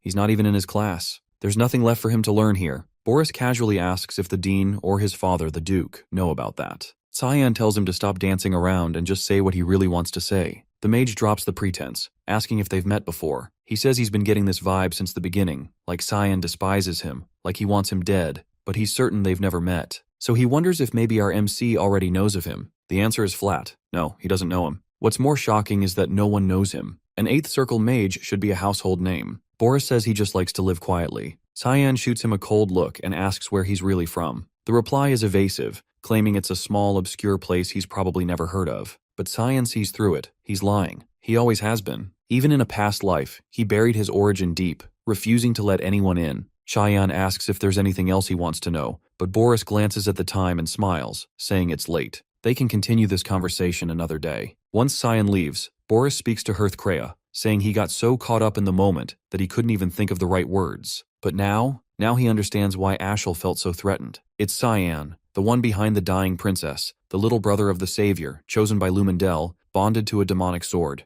Hearthcrea materializes, saying this is what destiny looks like. It's Karam who's supporting him. Maybe he is the darkness they've been waiting for, and if that's true, then he will be the one to make Ashel burn brighter than ever. Just like the prophecy, the black fog that blotted out the sun, the savior's bitterness will soon surface. Karam heads to the Hall of the Black Fog. Eru looks up, surprised to see her arriving alone, and asks what brings her here. She doesn't waste time, asking if he really doesn't know, telling him she just ran into Hearthcrea, didn't even know he was that close. His expression darkens, asking if the other god tried anything. But she isn't buying his act, saying he already knows everything. So why isn't he doing anything about it? They're the ones being pushed out. He tells her there's nowhere lower than where he's already fallen. He has nothing left to lose. Her voice rises, saying they're trying to use her and Cyan. Eru asks if that's truly what she wants, to protect Cyan. Then he grants her the right, giving her an official decree. All the mist will move with her, she and Cyan together. She asks him if he's really not going to act himself, if something happened between him and Lumendel. He says every decision he's made for her sake. She turns away, saying she's tired of hearing his pitiful justifications. Skolden has turned him into a recluse, a coward, and she walks out of the hall. Elsewhere, a priest finishes a blessing over Alice. She's kneeling as a proxy of Lumendel, pledging herself to the great god of light. The priest asks if she's truly ready to become a beacon in this cruel world, ready to take the front lines, to fight, to die. He calls her by full name. She accepts the vow, pledging herself to Lumendel's cause. Her expression is composed, but her heart isn't fully settled. Is this really the path she should take? Lately, the Empire has been conscripting all its strongest into the Knights' solidarity, tossing them onto the front lines. Even during disasters like the Banquet of Blood, the Royal Guard had no way to respond. She's dreamed of joining the Knights of Light for years, but maybe what she needs to protect isn't out on the battlefield. Maybe it's somewhere else. A voice cuts in. Someone congratulates her from behind. Cecilia. Alice quickly apologizes, saying she should start calling her by name now, since she's just a novice knight. Cecilia laughs, waving it off, saying she can call her normally, at least when it's just the two of them. Alice bows politely, saying she still sees her as a senior and should show respect. They walk together, chatting on a bench. Alice admits she's worried,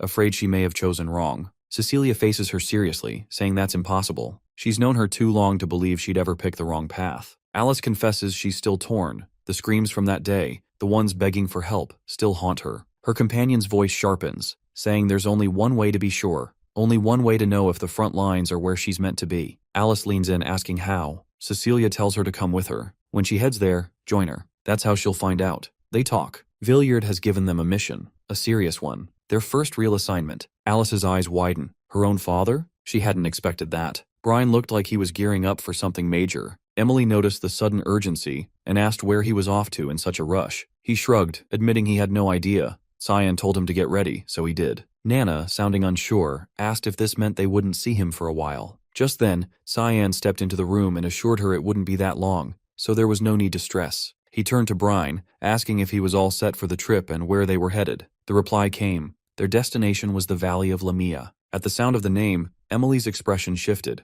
She recognized it instantly. It was the same place they had visited last time. Curious, she asked how they were even planning to get there. It was absurdly far. He activated a portal using the ring gifted to him by the Hallmaster, saying this would make the trip quick. They needed to move fast. This was the day Alice was supposed to die. Meanwhile, Alice and Cecilia had finally made it to the front lines. Their commander informed her they'd reached their post at last. He acknowledged the tough road she had taken to get there, expressing pride in her role as one of the Knights of Light. She remained modest, replying that she still had a lot to learn. Sliding down from her horse, she mentioned the Duke was waiting for them now. She took her place behind her father, addressing him with formal courtesy and stating she had come in response to his summons. He let her know that today, the second, third, and fourth princesses were all expected to arrive, and she needed to prepare accordingly. She nodded her agreement. He was exactly as cold as she remembered. Soon after, the group spotted the royal guards approaching from the distance. The entourage had finally shown up. Among them were the third prince, Fabian Severus, and the fourth prince, Neruvian Severus. Both looked visibly bothered and unimpressed by their surroundings. The second princess, Violet Severus, offered thanks for all their efforts.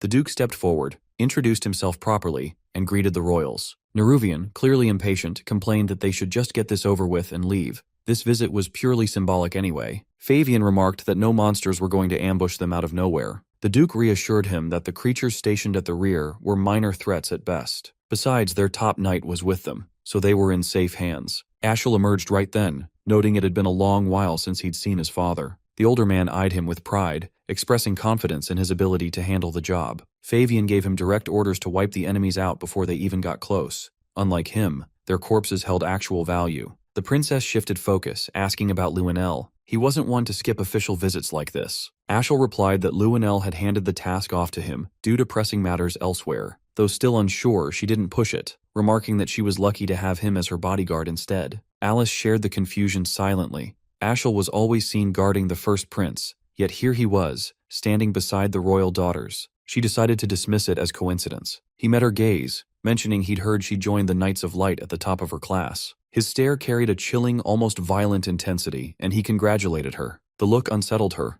His eyes held a menace she recognized. It reminded her of her 9th birthday, or close to it. Back then, he had gifted her a magical scroll. It was a 4th star spell, far beyond what she could use at the time, clearly meant for later. Years passed, and once she gained her 4th star of mana, she recalled the scroll and prepared to activate it. But just before she could, Cecilia had stopped her, telling her it was a summoning spell, one that would have unleashed a mid-tier monster. If she had triggered that scroll, it likely would have ended with her dead. Now she couldn't shake the thought that he might have known exactly what would happen when he gave it to her. Her suspicions about him only kept growing. The royal convoy, along with their army escort, began moving toward the battlefield. Neruvian questioned why Luenel had sent him to them. Fabian muttered that the whole thing felt sketchy, maybe even deliberate. Someone like him getting slotted in as their personal guard? Definitely worth raising eyebrows. The princess cut in, reminding them that they already knew the kind of person Luenel was. If they didn't want to wind up dead, they'd better stay alert. Suddenly, the caravan ground to a stop. Everyone stepped out to check what was going on.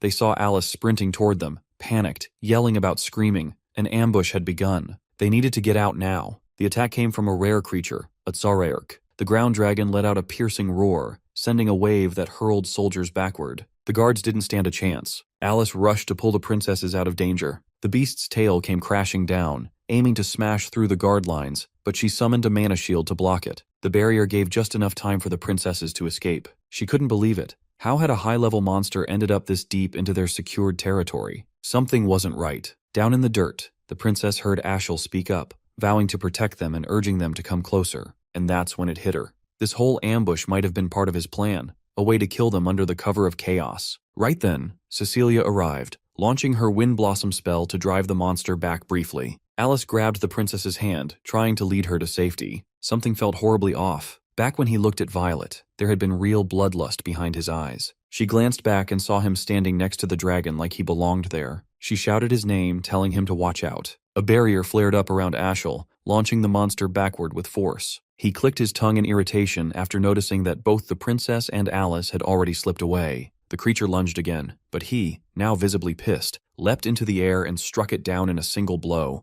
Elsewhere, Violet, Alice, and Cecilia were sprinting toward a safer zone. Suddenly, Violet stumbled and collapsed onto the ground. Alice rushed to her, checking frantically if she was all right, offering a hand and asking if something was wrong. The princess gave a faint smile and said she wasn't going down that easily. Before Alice could react, a blade drove straight into her body. Cecilia had attacked from behind, betrayal as brutal as it was unexpected. Shocked and reeling, she managed to gasp out a question, asking why her friend would do this. She crumpled to the dirt, a vital organ pierced, shrieking in agony. Violet stood over her, explaining that she was Ashel's younger sister. She had suspected something was off the moment she learned Luenell wasn't attending, especially given how obsessed he was with being part of everything. She believed this was all a ploy to quietly remove them under cover of chaos, letting others take the blame while they stayed clean. Alice tried to explain, insisting she only wanted to protect people, but Violet cut her off, saying she already knew how power-hungry the Verts and Luenell were. She mocked the idea of sitting still and waiting to be executed like a fool. She told her to spit out her last words while she still had seconds to spare,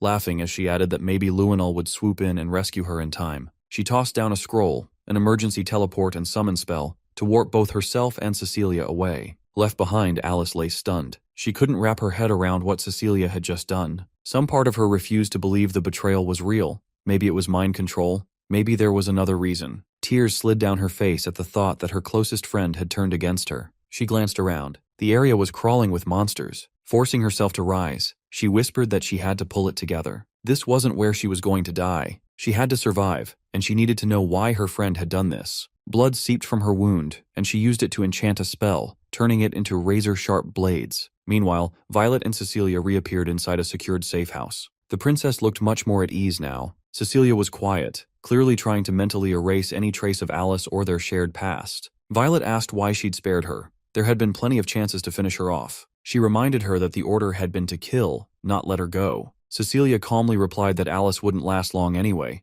The monsters would finish the job for them. Back in the field, Alice was holding her own, fending off the creatures with what little strength she had left, but her body kept giving out. She kept thinking, what the hell was she supposed to report to the knights? No one would believe that Princess Violet had tried to kill her. She shook it off and focused on survival. Escape came first. Then she turned and saw it, a lava salamander. Not just any beast, but a top-tier monster. If she didn't get out now, she was toast. The salamander began charging a fiery blast straight at her. Her body wouldn't even twitch. Right before it unleashed the attack, Cyan materialized, slicing through the creature mid-charge with rushing fog sword. The beast hit the ground hard, molten lava bursting from its body on impact. Brine rushed in, catching her mid-collapse and helping her escape to safety. She looked up at him, realizing that if he was here, Cyan had to be nearby. Suddenly, her salamander-affected arm got hit. The two of them ducked behind a rock as lava exploded around them. Before the flames could reach, Karam appeared, summoning a lava wall to shield them. She shouted at Cyan to take out the rest of the monsters. Alice was still stunned by the events, unable to process everything that had just gone down. He leapt forward and unleashed Void Sphere, wiping out all remaining threats in one strike. Once the chaos had cleared, she stepped toward him. She'd suspected the truth for a while now, but seeing it confirmed in front of her hit hard. She reached for the mask and pulled it away. Her eyes welled up. She saw his face. Brian stayed focused, hands glowing faintly as he tried to seal up the gash on Alice's side, while Cyan crouched nearby, attempting to walk her through the truth behind everything. He explained that Cecilia hadn't been acting on her own. She had been planted by Princess Violet from the start. She muttered that she hadn't realized until just now, and admitted bitterly it made her feel like an idiot. Even so, she still intended to move forward with her plan, to erase her family's legacy, no matter what. He cut in, telling her none of this was on her. The blame sat squarely on Cecilia, Violet, and Ashel. She blinked in shock, asking if Ashel had really been the one pulling the strings behind all this, and whether Cyan knew something about it. After all, this whole mess traced back to their father. He didn't hesitate. He was sure Ashel had pushed the idea onto their father, and she knew just how far he was willing to go when it came to him. She stared, puzzled, asking why someone would go that far for his sake. Cyan told her flatly it was so Ashel could be the one to shape the family's legacy as he saw fit. Her expression darkened, twisted with fury. She couldn't believe he'd go as far as murdering his own sister over something so meaningless. Her knees buckled, and she dropped down, still not fully healed, still worn out. She looked up, voice low, asking if he was absolutely certain about Ashel. She'd thought she was the only one who'd sensed something was off, but Cyan had noticed too. She warned him their father and the others had to be kept out of this for now. Whatever this was, Ashel had a secret weapon she didn't. During the earlier fight, something had felt wrong, like an unseen force was shielding him. Cyan's eyes narrowed. That sensation was way too familiar. He'd felt it once before, in another life, at the moment he tried to strike him down. Something had stopped him before his blade could land. He still didn't know what the hell it was. Some force that reached past the body, messing with the soul. A cursed sword? Something darker? Only one explanation made sense. He said they were out of time and needed to speak to their father now. She nodded, but he shook his head. Their father wouldn't believe them. Not a chance, she pleaded, saying if they both came forward without delay, maybe he'd actually listen. His tone shifted, serious now. He told her to trust him. If she acted recklessly and things went sideways, the entire Knights of Light could turn on them. In his last life, Ashel had always been the Golden One. Everyone had adored him, looked up to him like he was sent from the heavens. Even Cyan had once followed him without question. People treated him like a messiah, never doubting a word he spoke. But looking back now, Cyan couldn't help but think something about that had always felt off. The way Ashel had been adored, it wasn't just admiration, it was worship.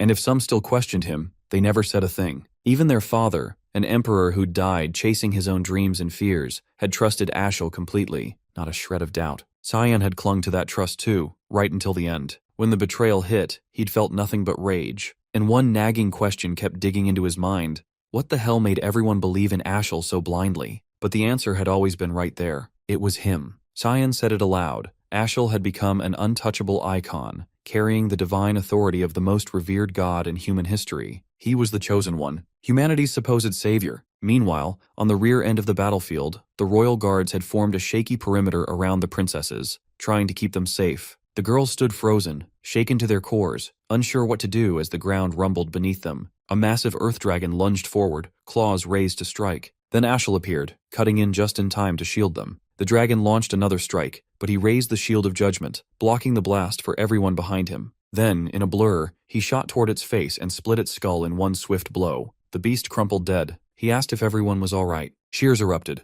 voices chanting his name filling the air. Even the princesses started singing his praises. Alice stared, stunned. She couldn't wrap her head around it. The savior? Chosen by Lumendel? Cyan, standing beside her, told her plainly. Lumendel hadn't chosen based on character. He just needed a savior. That's it. And since Ashel had been chosen by the supreme god himself, denying it now was basically heresy. She'd risk turning the whole church of Lumendel against her. A weight settled behind her eyes, a slow, sinking disappointment. She'd placed her faith in Lumendel her whole life. And now, this. She turned to Cyan, asking how he even knew all of this. He avoided her gaze, telling her he couldn't say. Not yet. He'd already interfered too much. She placed a hand on his shoulder, steady. She trusted him completely. If he couldn't say, there had to be a reason. But one day, she said, he needed to tell her. He didn't have to carry it alone. Then she pivoted toward Brine, giving him a small nod of thanks for patching her up. Cyan looked at her, asking what she planned to do next. She didn't hesitate. First, she had to deal with this mess. That meant finding Cecilia. She needed to hear the truth straight from her. He offered a hand, literally, summoning a porcelain gate pointing to Cecilia's last known location. Back at Violet's safe house, Cecilia suddenly felt a strange mana signature ripple through the air.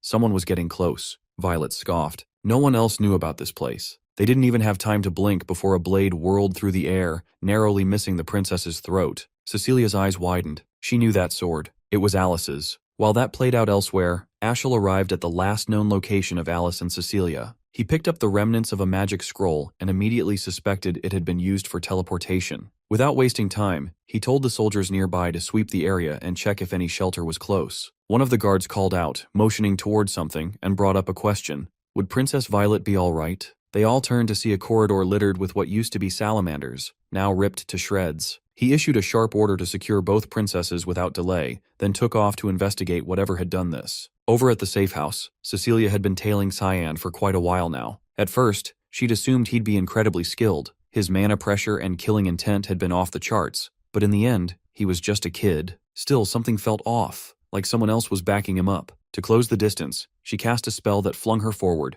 aiming to catch and strike him directly. But just before contact, he vanished right out of her range, slipping past her blade like smoke. She barked out a question, asking where the hell he'd learned to move like that. Nothing from her world matched it. He didn't respond, not a single sound. She pressed on, demanding to know about the sword and whether he'd saved Alice, but again, nothing. He stood there, wordless. Frustrated, she amped up her speed, attacking in bursts, slicing in from all sides as she circled him. She thought to herself that only a handful in the Knight's Order could keep pace with her, and this kid was managing it. When she leapt to attack from above, he slipped away again like she was moving in slow motion. That's when it hit her. He was faster. Not a little, a lot. And he still hadn't drawn his weapon. The fact that he didn't even bother made her snap. Her temper flared, and she lunged from behind, gripping a jagged rock, going straight for his blind spot. He tanked it without flinching. Before she could blink, he conjured a void sphere, calm as ever, layering it with an obsession spell. The moment it connected, her body started unraveling from the inside. Crashing to her knees, she knew she was done. Pathetic, she called it.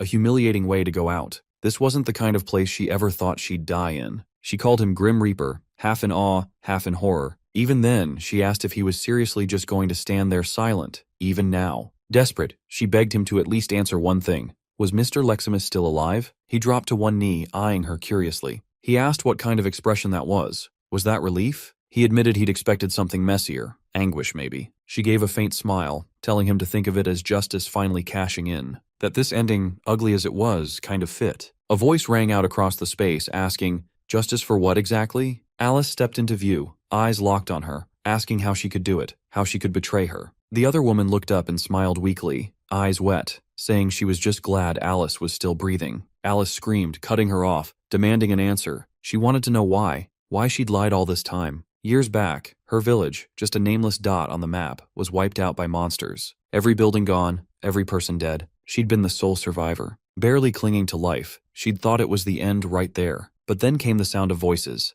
A rescue squad combing the wreckage. They dug her out from beneath the collapsed rubble. Despite the shortage of supplies, the princess overseeing the mission had food and water rationed just for her. It was nothing short of a miracle. She had been pulled from death's door by either royal knights or rafters. She couldn't even remember which. And the one who took her in after that was Violet. From that moment, it felt obvious. When someone saves your life, you owe them yours in return. Later on, the chance to repay that debt finally came. A direct order from the princess. She was told to infiltrate the Vert household, keep an eye on them, and wait for further instructions. That's how she ended up planted inside as a maid. And through that, she got to know Alice. But now, looking back at it all, she wasn't sure it had been worth it. A part of her wished she'd just died with the rest of her village, buried with the rubble and silence. Then came that day. They'd all been standing by, waiting for someone to show up. Violet had pulled her aside and given the command, "Kill Alice." She was labeled a threat. Alice, stunned, asked why Violet would see her as dangerous. The maid answered without flinching. The princess had always seen the Vert family as suspicious, ever since she noticed how closely Ashel and First Prince Luenel were aligned.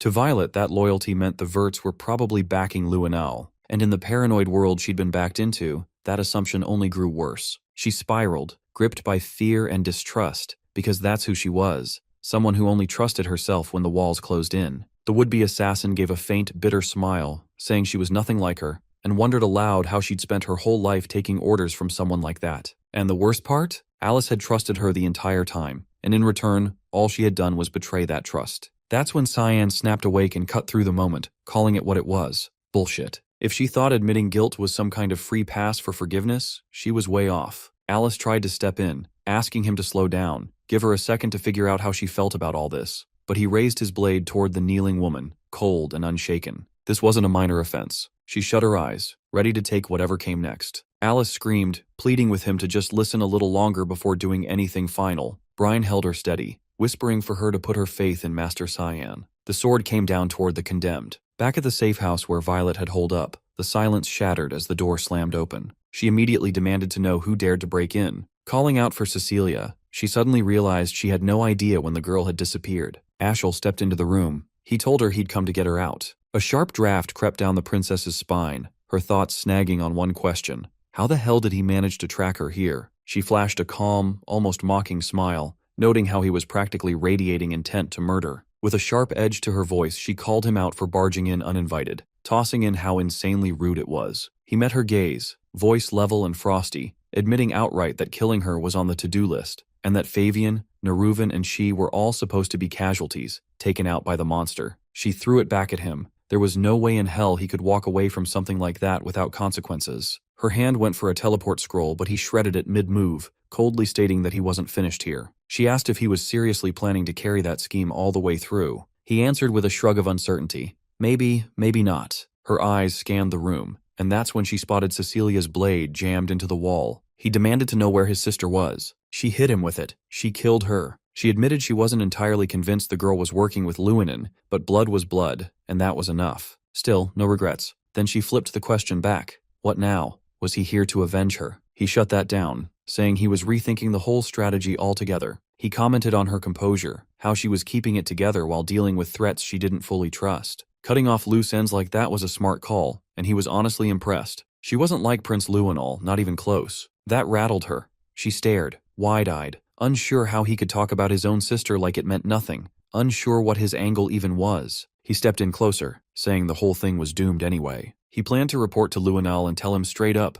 It all fell apart. She instinctively moved back, asking what the hell he wanted from her. He proposed she side with Enon and join his plan. She raised an eyebrow, confused. Wasn't he backing Luinol? He threw her a casual smile like it was obvious. No one said they were allies. They were just in it for mutual gain, nothing deeper. She sat down on the edge of the bed, skeptical, not buying it. He answered without blinking. Believe it or not, Luinol was part of the plan. She smirked, asking if this was about taking over the Empire, because if it was, she wasn't getting involved. He turned his back, saying he didn't give a shit who ended up ruling. His real mission was bigger. Wipe out evil completely. Strip it from every corner of the world. She laughed under her breath, thinking he was full of crap. But something shifted in the air, and he picked up on it instantly. Evil had just made its presence known. A warped, malicious mana flooded the space, sending chills straight through his bones. Was it bloodlust? It sure felt like it. Whatever it was, he'd never sensed anything like it before. The room suddenly tore apart. Walls, ceiling, all of it, getting pulled into the churning dark energy of the manosphere, the void sphere. Ashel locked eyes on it, frozen. He waited, expecting something, anything, but Cyan didn't hesitate. He launched forward and struck. The other man reacted just in time, redirecting the blow at the last second. He demanded to know who Cyan was. The swordsman responded without blinking. He was the evil Ashel had been chasing, and also the one who'd bring his end. Their blades crashed together, the two of them clashing hard, ricocheting across the space with such force it sent shockwaves, even catching the princess in the crossfire. Ashel threw up a mana barrier around her, shielding her from the fight, and moved her away from the destruction as the safe house started to tear apart. The next hit sent him flying, thrown far off course. She called out, checking if he was okay, but he was barely keeping pace. Cyan's pressure was relentless. He pushed back with a full-force attack, loaded with adamant energy, and hurled it toward his opponent. Ashel followed up with an Escalon incantation, slicing the manosphere clean in two. The split protected them both, briefly. Cyan teleported behind him in a blur, catching him off guard. No time to counter, no chance to dodge. He went for a finishing blow, but right before the sword connected, a glowing shield activated and blocked it. Karam let out a guttural scream, like something had just torn straight through her. Cyan froze, thrown back by the force of the same barrier. The mage turned to her, watching closely. Something about this wasn't normal. He tried to steady her, assuring her he'd get through this, no matter what. Cyan stared at her, confused, asking what was happening. She barely got it out, saying it felt like her whole body was being shredded from the inside. Must be his power. It sucked for both of them. Ashel stepped closer, questioning why Cyan backed off when he swore he'd be his end. Then he moved in again. The other man hesitated. Sure, he'd love to finish this, but now that he'd seen what the mage's magic was capable of, he knew he needed to retreat. He tossed something at them, Cecilia's sword and her bloodied shield. Violet reacted immediately, demanding to know what he did to her. He answered flatly. He purified her. Ashel studied him, asking if that was the endgame, wanting to know who gave the order. Cyan said nothing about orders, claiming the mist. That's who he was from, the ones who never forgive. He didn't do this because he was told to. He did it because it had to be done. And yeah, that confirmed it. The rumors were real. The mist was back. Before Ashel could respond, Cyan faded, his body breaking into air and vanishing like vapor. The mage's expression darkened, something heavier settling in. The realization hit. The mist had been sabotaging him from the beginning. Later, far from the battlefield, Karam was still curled up in pain. She admitted it. She honestly thought she'd die back there. Cyan asked if it still hurt that much. She nodded, struggling through the words, saying it was the worst pain she'd ever felt. Even if they wanted to take him down, they couldn't touch him. And this was way more tangled than she ever imagined. He said there might be a way through. Then he revealed it, Durandark's elemental stone, the purity of the gods. It was just a theory, but he believed this could give them a shot. She grabbed his hand, pleading with him not to do it. She knew the risk. This could kill him. He knew too. It was dangerous as hell, but it was the only viable path. He had people to protect, and he refused to repeat the mistakes of his past. If the enemy's strength was absurd, then he'd just have to become absurdly strong too. After a while, Cecilia finally prepared to depart. Before leaving, Alice handed her a small token, Marianne's token. Access to the spirit realm was tightly controlled, but with it, she would be able to enter Ferwina without issue. Alice warned her to stay alert. Tears spilled down the knight's cheeks as she thanked her profusely, voice trembling with apologies. Alice turned away coldly, making it clear she hadn't forgiven her, warning never to show her face again. Cecilia nodded, understanding the severity, and said she would be going now. Without another word, she left immediately. Nearby, Cyan and Karam had observed everything. The demon asked if he was certain it was okay to just let her walk away like that, insisting it would be better to kill her now. He responded that in his past life, he had already ended her. Reflecting on it, he realized it wasn't necessary. She was already shattered by the guilt of killing his sister. This time he had eased some of that burden. He was confident she would repay this debt eventually. Hours earlier, when he struck her, he had only wounded her shoulder. He remarked that she had died once just now, but he spared her life, warning he would collect his due later and instructing her to stay hidden until summoned. She remained puzzled about why he spared her instead of finishing her off immediately, as if he could see the future. It felt like he foresaw a moment when she could make amends, and if that time arrived, she vowed to pay him back with her life. Karam kept watching him, asking if he was unwell or something, noting how unexpectedly soft he had become lately. Alice approached, and Karam asked if she had already sent the knight off. She nodded, crediting her for it. Alice apologized for being late, but thanked the demon for saving her previously. She thought quietly that maybe she could get along with the demonic sword. Perhaps it wasn't so bad after all. She laughed softly and asked if Karam was close with Cyan. The demon denied it, explaining their bond was more like master and subject. She fixed Alice with a serious look, warning that his body belonged to her, so Alice shouldn't try to take it away. That instantly killed any hope Alice had of getting along with her. At the academy, Dean Kendall received a message from Cecilia. She explained she had uncovered answers to all her questions, and decided to leave the Knights of Light. Their path had strayed, the people they protected weren't the right ones, and the household's will was corrupted. Even her father was letting it happen. She promised to visit soon, wanting to discuss many things, especially concerning her brother Ashel and Prince Luenal, and said she would explain more in person. The dean thought privately that both families were a mess, but she was still as concerned about her brother as ever. He vowed to at least pretend to care about Ashel, since she had asked him to. Turning around, he apologized to Boris for keeping him waiting so long and asked how life at the academy was going. Boris replied that he was slowly adapting. The teen wasted no time, asking why he had called him and expressing curiosity about when Boris would admit he worked for his grandson, Prince Luenal,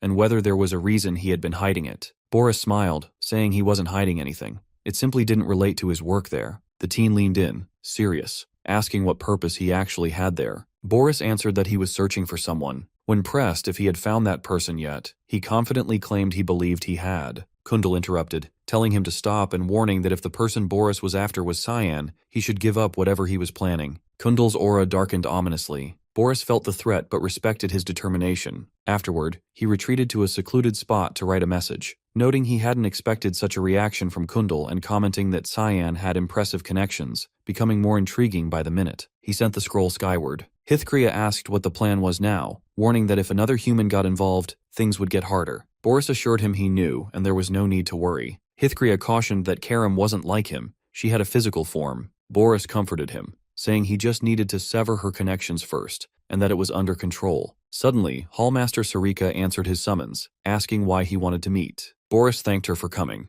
She replied she had wanted to meet him as well. Rising, he mentioned he wanted to ask about Cyan, saying he spent most of his time in his dorm, skipped lessons, yet was extremely skilled. She shrugged it off, calling Cyan a natural prodigy, and asked if that was what caught his attention. He said that initially, yes, he was just interested in our protagonist, but now he was curious about those around him too. Moving closer, he accused her of being a follower of the Black Fog and the Mist. They both shifted into attack stances, but before she could draw her sword, Boris summoned a hellhound that swallowed her whole. Inside the beast, she managed to slice through its insides and break free. Using fog powers, she conjured a domain that enveloped them both. Boris admired her, not expecting such capabilities. She could create an entire new realm, explaining this was how she kept her mana from leaking into the real world. Sarika smirked, admitting she didn't know how he uncovered her true identity, but this revelation would cost him his life. If he desired death, she would grant it gladly. He pulled up Hithkria's book, warning her it wouldn't be as simple as she believed. She smirked, addressing him by name,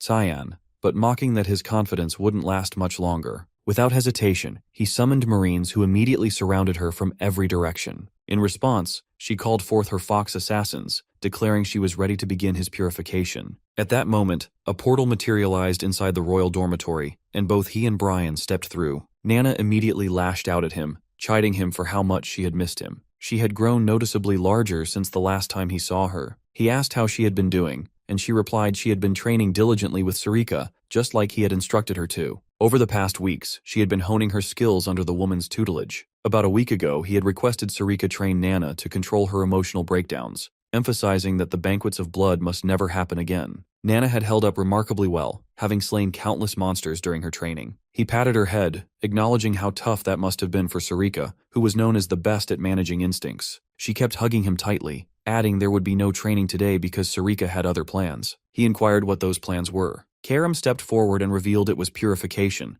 Sarika had been ordered to purify Boris. He asked what she meant by that. Karam explained that since Boris was an instructor, Sarika, being one herself, should have easy access to him. He was confused as to why she would take such action, and questioned whether Karam realized the opponent they were facing. She sarcastically asked if he meant the scripture, mocking him and claiming neither Sarika nor Mist could handle that. He exhaled in relief, confirming she was aware of the decree, then asked when she intended to tell him. She laughed, saying she didn't think it was necessary. He quickly gathered his belongings, stating there was no time for rest or delay. His bloodline was the real danger here. He instructed Brian to handle things in his absence, and the man reassured him not to worry. Brian asked if they should stay put or leave, and he told him to take Nana and Emily to her new screens. Brian questioned if he was going to leave the girl behind or bring her along, but he patted her head, emphasizing it was too dangerous to remain here, so they all must leave as well. He promised to return once the situation was under control, but made it clear he was leaving everything else in Brian's hands for now. Meanwhile, Sarika struggled to maintain her defense against Boris. The more she looked at him, the more repulsive he became in her eyes. All of her fog assassins had been defeated, and the marionettes continued to reappear relentlessly. She finally realized the banquets of blood had been orchestrated by him.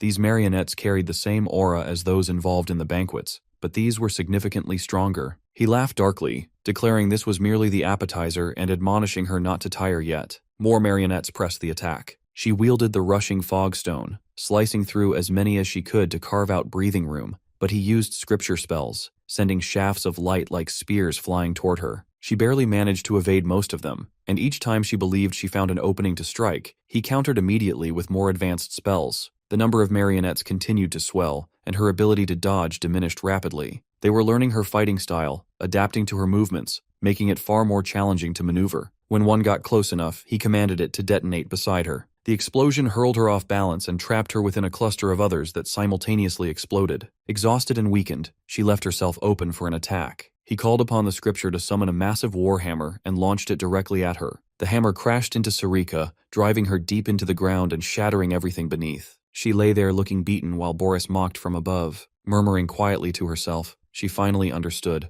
The marionettes could track an opponent's mana. These weren't ordinary puppets. She guessed his spellbook was the source of his power, something extraordinary given the mana she sensed. It had to be a divine weapon. He applauded her sharp battle instincts and extensive knowledge with a dry laugh, then shrugged it off, summoning a fresh wave of marionettes to assault her. Still, she refused to surrender. Rising instantly, she gathered mana and unleashed a secret fog technique called the expansion. Her shadow grew, twisting into a demonic form, the Mammon of Greed. He froze, stunned by the sight, unable to grasp how she pulled this off. The mana he sensed from her before had vanished entirely. What new kind of mana was she tapping into? The demon swung a massive arm, crushing countless marionettes in its path. The puppets scrambled onto its body, trying to attack, but it sprouted more spikes, shredding them and absorbing their energy. He found himself at a loss. She had conjured a demon familiar whose mana surpassed all expectations, but it was a temporary shield. Now she was drained of mana herself, and even casting a simple spell would be nearly impossible. Flipping open his spellbook to strike again, he suddenly lost sight of her as she vanished and reappeared behind him, completely silent and impossible to detect. He activated Holy Protection just before she plunged a blade into his back. She unleashed a rapid barrage of strikes, slowly eroding the shield until it shattered. Before he could react, she slammed him to the ground, gripping his face and driving it into the dirt, leaving him helpless to retaliate. Just as she was about to slit his throat, an idea struck: to cast a spell without any incantation. She detonated the ground beneath them, propelling both into the air. He reacted quickly, firing judgment spears, but she dodged every one and teleported close, delivering a brutal kick to his face that slammed him into the earth, obliterating everything beneath. Gasping on the ground and struggling to rise, he heard a voice command him to stop the fight for today. Before he could react, she swooped down with a finishing strike, but the spellbook intercepted the blow. He reflected that they didn't have enough intel on her. He'd assumed she was just another of Uru's countless servants, but with skills like hers, she was likely a high-ranking officer. In his current condition, he stood no chance. She snapped into a defensive stance and noticed black blood trickling from his mouth. She recognized it as the infamous black blood of the tribe once thought extinct. He grinned, admitting this was why he avoided spilling his own. She finally realized the marionettes from the banquet were formed from blood and a tasting stone. The Black Blood tribe had originally created both, and he was the one who massacred them. He didn't deny it, confessing he'd been found out and that continuing his work would be difficult from here on. Launching another attack, she aimed to finish him for good, but as he tried to teleport away, the Mammon Summon remained firmly behind. She and the demon combined their assault on his protection, but even together they couldn't break through, until a portal tore open inside the domain. Surprised that anyone could interfere here, she watched as Cyan leapt through, slicing the protection open and creating an opening for their next assault. The shield abruptly shattered into pieces as Karam materialized, her lips curling into a smile while she watched Hearthcrea struggling to regain his breath. He demanded to know how she tracked him down, and what her purpose was here. She let out a sharp laugh, saying she could smell it, the foulness that a hypocrite like him spread in the air. He reminded her that he had already warned her she picked the wrong side. Without warning, he transformed into a larger, more imposing form, with wings broader than before, surpassing even the authority of the god's top seraphim. The shield surrounding Boris intensified, expanding in size and power, forcefully throwing Sarika out of the immediate area. Despite this, Cyan remained steadfast, resisting the overwhelming force. Even Hearthcrea stood in shock, unable to believe he could withstand the top god's authority,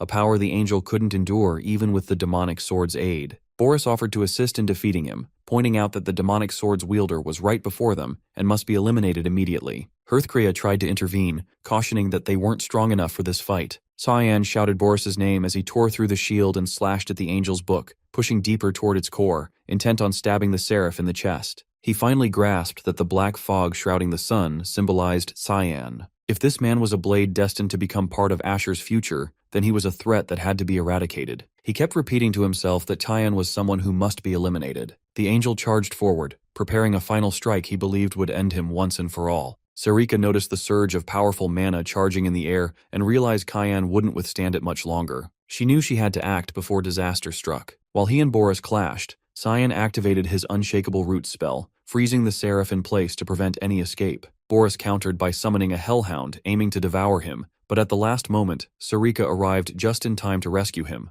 unleashing the secret technique called Unified Demonic Human Form. Moments later, a massive explosion erupted, shattering the entire domain around them. She remained unsurprised, sensing that this was the overwhelming force of a god's power weapon. Because they escaped, the purification mission had failed. Cyan rose to his feet, questioning why she had intervened, and she told him she had saved his life. He bent down to pick up Karam, asking if she was all right. She stayed silent for a few seconds, then said she needed some rest for a while. He knew she had probably experienced the pain directly, but had managed to endure it regardless. He promised himself that when the real battle came, he would have no choice but to use that weapon. At Brno, Commerce City near Lewin, Alice moved through the crowd searching for someone until she finally spotted the Academy's dean. She had doubted he would appear, but here he was. They found a cafe to talk somewhere more private. He mentioned it had been a long time since he left the Academy, and she replied she was equally surprised, given he rarely left the school grounds. He explained it was because of the letter she had sent. The situation seemed serious now. The will of the household wasn't the main issue anymore. Ashel and Lewin represented the bigger problems. She asked if he knew anything about the man. He replied he wasn't entirely sure, then asked what she would think if Ashel became the household head. She looked down, mentioning that countless silenced citizens had joined the Knights of Light. He would likely become the leader of the Empire's most powerful army. The dean nodded, adding that Lewinel, his grandson, would probably command the knights alongside him. Alice looked up, saying that was exactly what worried her, then asked his opinion of his grandson. He glanced down, recalling that once, long ago, her brother Cyan had asked him whether he valued the Empire's prosperity or the honor of his household more. It was as if Cyan had foreseen the future. The dean admitted he hadn't been cautious enough about what they might do, his face darkening. She asked what he meant, and he told her he didn't know for certain, but urged her to leave the Empire for a while. A great disaster was looming. He would do what he could to make things right, but couldn't guarantee anything. She asked what disaster he meant, and he warned that a coup d'etat was brewing, signs of internal conflict aimed at seizing the throne. Alice stood before the window, her mind tangled in thoughts about the coup d'etat warning. She hadn't expected Ashel and Luenal to plot something like this. How did Dean Kendall and Cyan already know? Suddenly the door swung open, startling her as Emily and Brian stepped into the safe house. Approaching them, she greeted the pair and immediately asked if they had been living with Cyan at the academy. Emily nodded, smirking, teasing that young Master Cyan still needed her around. The idea of him sharing the academy with two women unsettled her. Brian explained he had urgent matters and had sent the three of them here. She noticed only Brian and Emily were present and realized Nana was missing. Their hearts sank. Nana had been there moments before, but they hadn't kept an eye on her. Taking charge, she stated that if this person was close to Cyan, then she was important to them too. They needed to search for her together immediately. At Bernea's harbor, a ship slipped away from the dock. The elf confirmed they were ready to depart. The werewolf commented that the bay looked especially nice this time and suggested reporting it to the captain. Before leaving, they spotted someone standing nearby, Nana, confident and serious. Leaning in, they asked if she had been abandoned by her parents. She pointed toward the distance, shouting that she smelled something familiar there. Instantly, they recognized a chance for easy profit and tried to lure her aboard by promising candy and food. Though she looked too old to fall for the candy trick, her eyes lit up at the mention. They put on friendly smiles and laughter, but she recalled Cyan's warning about strangers offering candy. Still, she pushed her doubts aside and pretended to follow them. The basement door swung open for her. Thoughts of him flooded her mind again, reminding her never to enter dark, confined spaces if someone beckoned her inside. Yet she ignored the caution and stepped in without hesitation.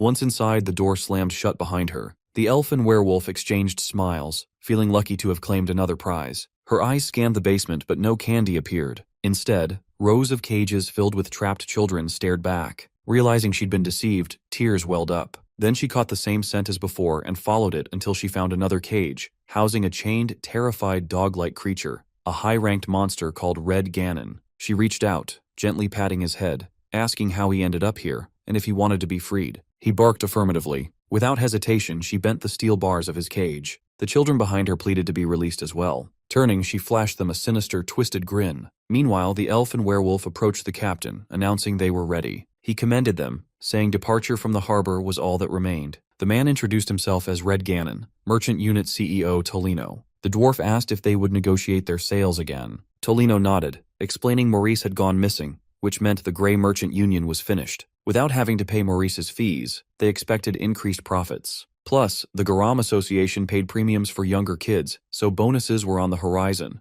The dwarf recalled Albus was the first, and now the Grey Merchant Union had fallen. He confessed a bad feeling, trusting his woman's instincts that never failed. They looked at him, puzzled. "You should just be more cautious," Tolino advised, telling them not to overthink. They had a Knoll champion backing them. As they spoke, a pig exploded on the horizon, emerging from the ship. Suddenly, Nana dashed in front of them, shouting, "Bad adults!" with fury and hatred blazing in her eyes, declaring she could never forgive them. Tolino screamed in surprise and confusion upon realizing she was a draconic human. She pointed at all of them, accusing them of being liars and bad adults. They grew angry and launched their weapons at her, but none were enough to bring her down as she punched and kicked each of them, beating them one by one. At his last resort, the man ordered the monster to bring her to him alive. She quickly ran toward him, wielding a hammer that smashed down and destroyed the ground beneath her. He shouted in frustration, reminding the beast she needed to be kept alive, but she hadn't died yet. The strike hadn't even fazed her as she held the hammer with one hand, effortlessly. She looked at him and noticed the chain around his neck and the symbol on it. He swung his sword again, and she backed away. Dodging all their attacks, he screamed, asking how they couldn't defeat a little kid, insisting he was big enough to win against her. The monster under his control growled and charged a heavy swing,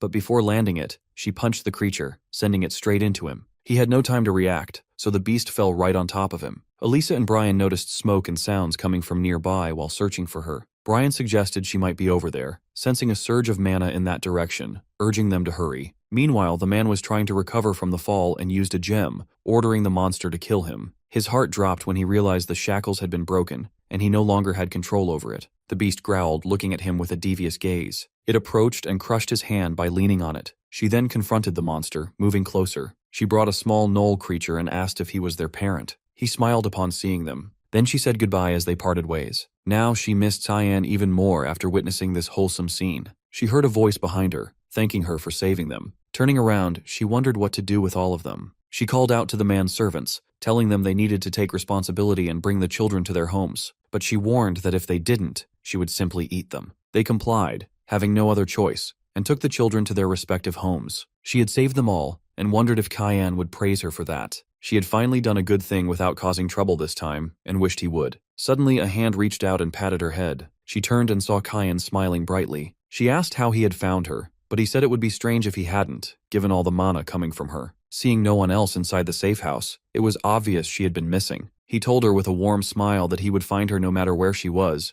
because he was her papa after all. However, he couldn't ignore the immense mana radiating right now. Suddenly, Brian and the others finally reached the place, expressing relief that Nana was okay. But Cyan was angry at Brian for not doing his job properly. Alice was surprised to learn the child they had been searching for was a draconic human. Meanwhile, in the Uchif Empire's capital, at Gwizdal Estate, someone ran to the front door, asking what was going on and why someone who usually stayed at the academy would come here out of nowhere. The dean entered the estate with servants bowing respectfully to him. The blond man asked what had brought him here, referring to him as his father. The dean, wearing a serious and angry expression, told him to talk, noting it had been a while. They have gone to a private room. The dean has told him it has been 2 years since he relinquished his position as duke, which is why he has not intended to intervene in how things have been run. But he has asked how the fees for the estate have dropped so drastically, while the funds being sent to the emperor's family have increased so significantly. He knows very well that the current emperor's family has been sending exorbitant amounts of money to them every year. Their political standing will be degraded if they do not pay such amounts, and then they will place their own person on the throne. He has shouted, asking if he does not want Luenal to become the emperor. The dean has slammed the table, saying that it is enough, and asking if he really believes Luenal has the qualities of an emperor. The man has answered that it does not matter as long as it is someone from the Quizel family. The dean has told him it is just like when he married his own sister off to the emperor, but he will say no more and orders that all support to Luenal be cut off. Rising from his seat, he says he will be heading to the palace. Meanwhile, Velius from the Third Estate has been standing by his coffee table, reading a letter. They have finally found the owner of the demonic sword. Although he has been setting plans each time, he is worried they would be ruined once again. Alice's sudden resignation from the knighthood has been unexpected, but he has held a stronger claim when it comes to inheriting the dukedom, which has been good news in that sense. Her eyes, full of resentment, suggest she probably knows something, and that has been starting to get on his nerves. Suddenly, a teleportation circle has appeared beside him, and Boris Lehelm has stepped out, greeting him formally. Ashel has gotten up, asking what this is about and if this is the true appearance of the Black Blood tribe. Boris has apologized for it, saying he had not meant to reveal this form of himself. Ashel has asked who has done this to him, and the other man, with a frustrated expression, has told him that his brother Cayenne has driven him to this point. Ashel has grown angry and frustrated when he has heard that name. Boris has said that at the same time he has been able to achieve his goal and has pulled out some marble-like mana, saying it is the mana of the demonic sword he found during the Banquet of Blood. Now that the owner of the demonic sword has been found, Ashel should finally understand that Cyan is the one and has been ruining all of his plans. He has expressed disappointment at being completely unaware of it until now. Boris has admitted he wanted to eliminate Cyan but was not powerful enough. He has urged Ashel to step in, saying he has fought Cyan before and knows it will not be easy, but believes he can do it. Still, he warns it is not the time yet. Since the followers of the Black Fog are with Cayenne, the situation has become difficult to predict. Ashel has asked if there is a plan, and Boris has told him to follow the prophecy. The saying will guide him to where the sword is, to where the Holy Sword lies. He needs to find the Holy Sword to Durandark. Kellen has been surprised to hear mention of the sword, and has felt the need to report this to Cyan immediately,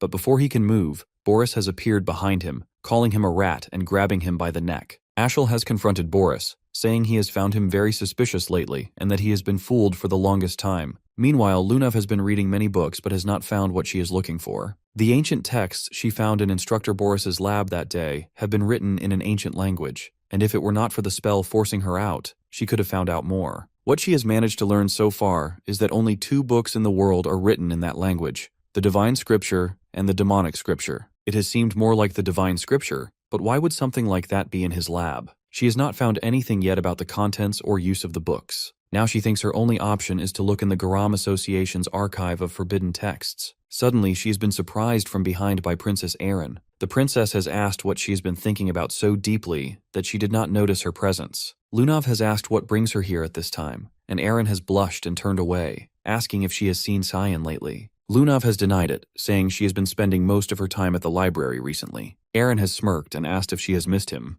Lunav has disagreed but admitted it feels strange that he suddenly stopped coming to school, her face turning pale like white bread. She has comforted the princess, saying there is no need to worry and that he will come back eventually. Arin, confused, has asked how she can be so certain, and Lunav has answered that she just knows. Suddenly, Leximus has entered the room, saying there is a big problem and handing her a letter, telling her it is from the palace and she needs to read it. She has opened it after scolding him for reading her private letters, and the first thing she has noticed is handwriting resembling her father's. The letter's content confirms the sturdy relations between the wards and the palace, and notifies her of the engagement between the 5th princess, Arin Savers, and Sire Cayenne Vert. She is frozen as she reads those words, her cheeks burning bright red, continuing to read. Inside Emperor Dejan's chambers, he murmurs a quiet thanks as Violet hands over a glass of water. She brushes it off, saying there is no reason to thank her, and that looking after him is the least she can do, considering she is his daughter. He waves off her concern, calling it nothing serious, just a common cold. She wishes he would get better soon, saying it stings to see him like this, clearly suffering. He gives her another small reassurance not to stress over it. Then, without a knock or a word of warning, the teen barges into the room. He greets the Emperor and introduces himself without hesitation.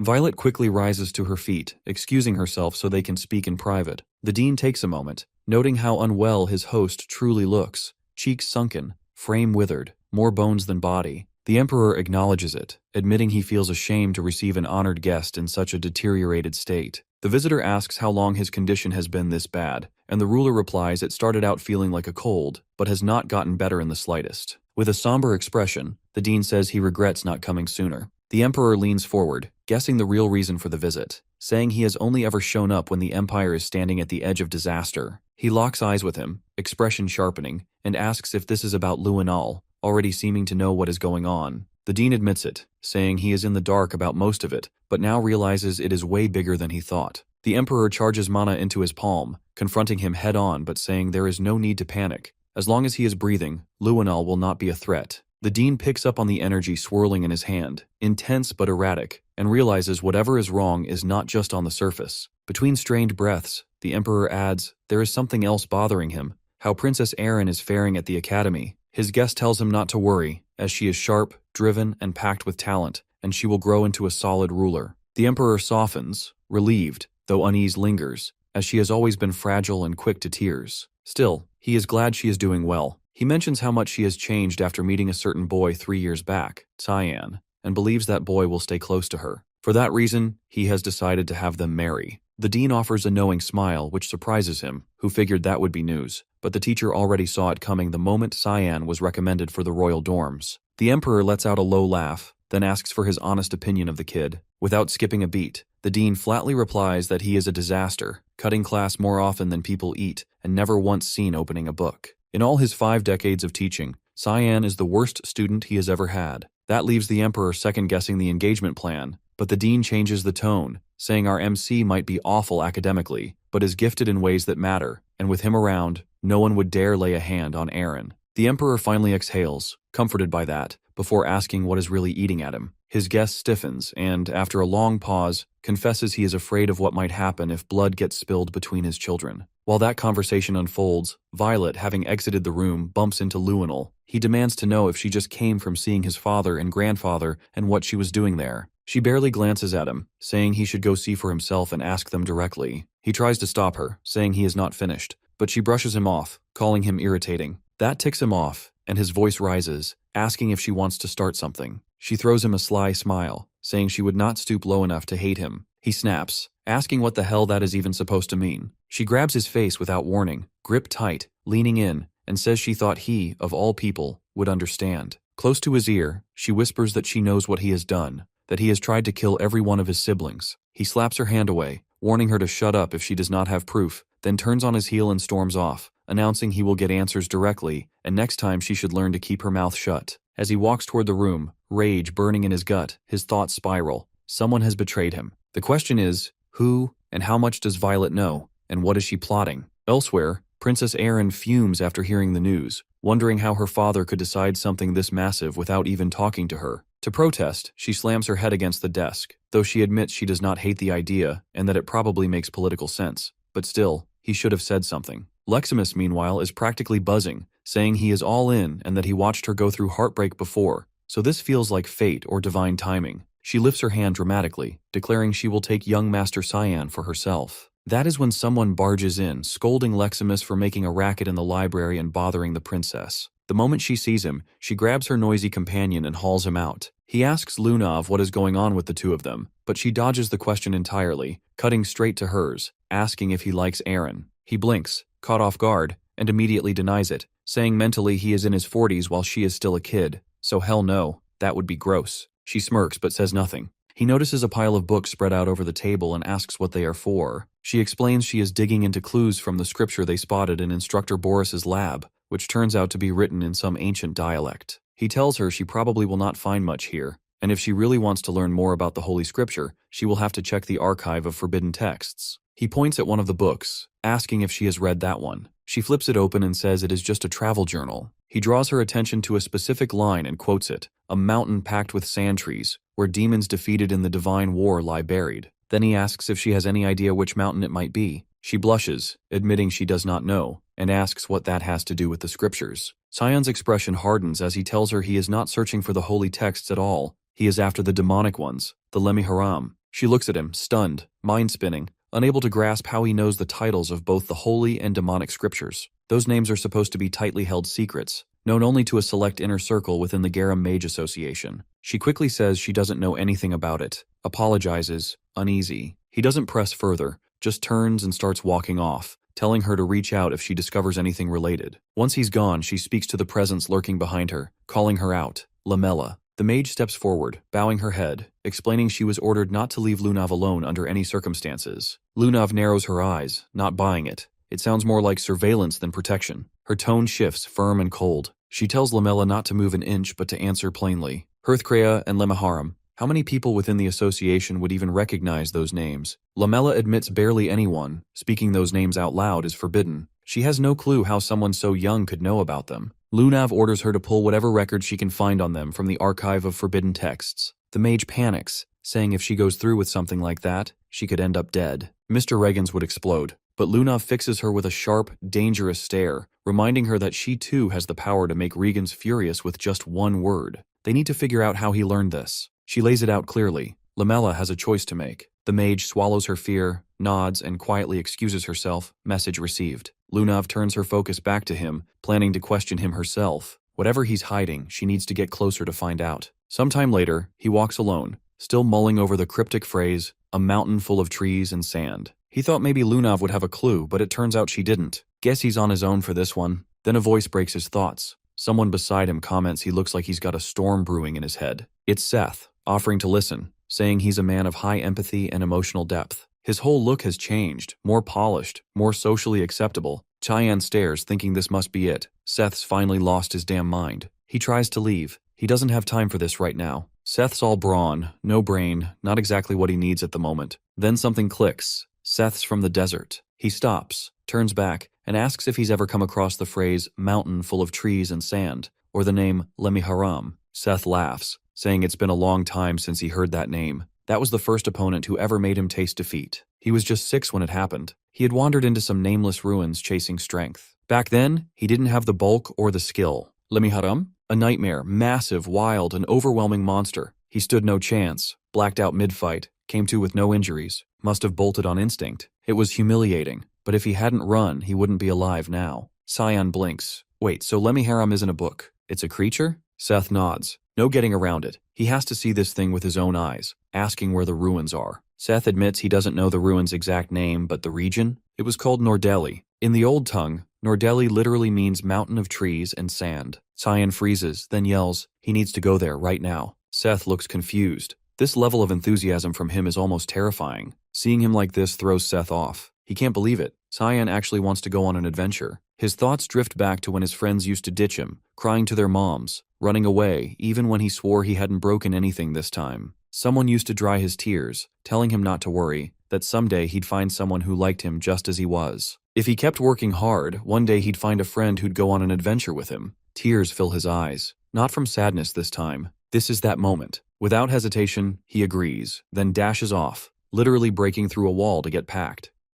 While everyone else was caught up in the moment, they didn't notice Lunav. She'd been listening to them the entire time, from the very beginning. Sion returns to his quarters. Brian steps forward, handing him a sealed letter. It's from the palace. He opens it, skims the contents, and right there at the top, it hits him. He's been officially engaged to Princess Erin. So that's what Lunav meant when she asked if he loved her. He sighs. Great, another headache to add to the pile. He'll deal with it later. He grabs a change of clothes, preparing for the journey with Seth. As he does, he tells the others to keep an eye on Nana while he's away. Nana's calm, not even worried. Her only question, does this mean she's finally getting a mom? Brian nearly chokes, yelling, wait, is he really planning to defy a direct order from the Emperor? Sion doesn't sugarcoat it. He says where this road leads, there's no happy ending waiting. He'll either be hunted down for life or executed, either for blasphemy or for killing the Empire's last shred of hope. He won't drag Eren into that kind of ending. Then, without another word, he shuts the door behind him. Gone. Emily's voice trembles. She feels awful, knowing he's carrying this alone.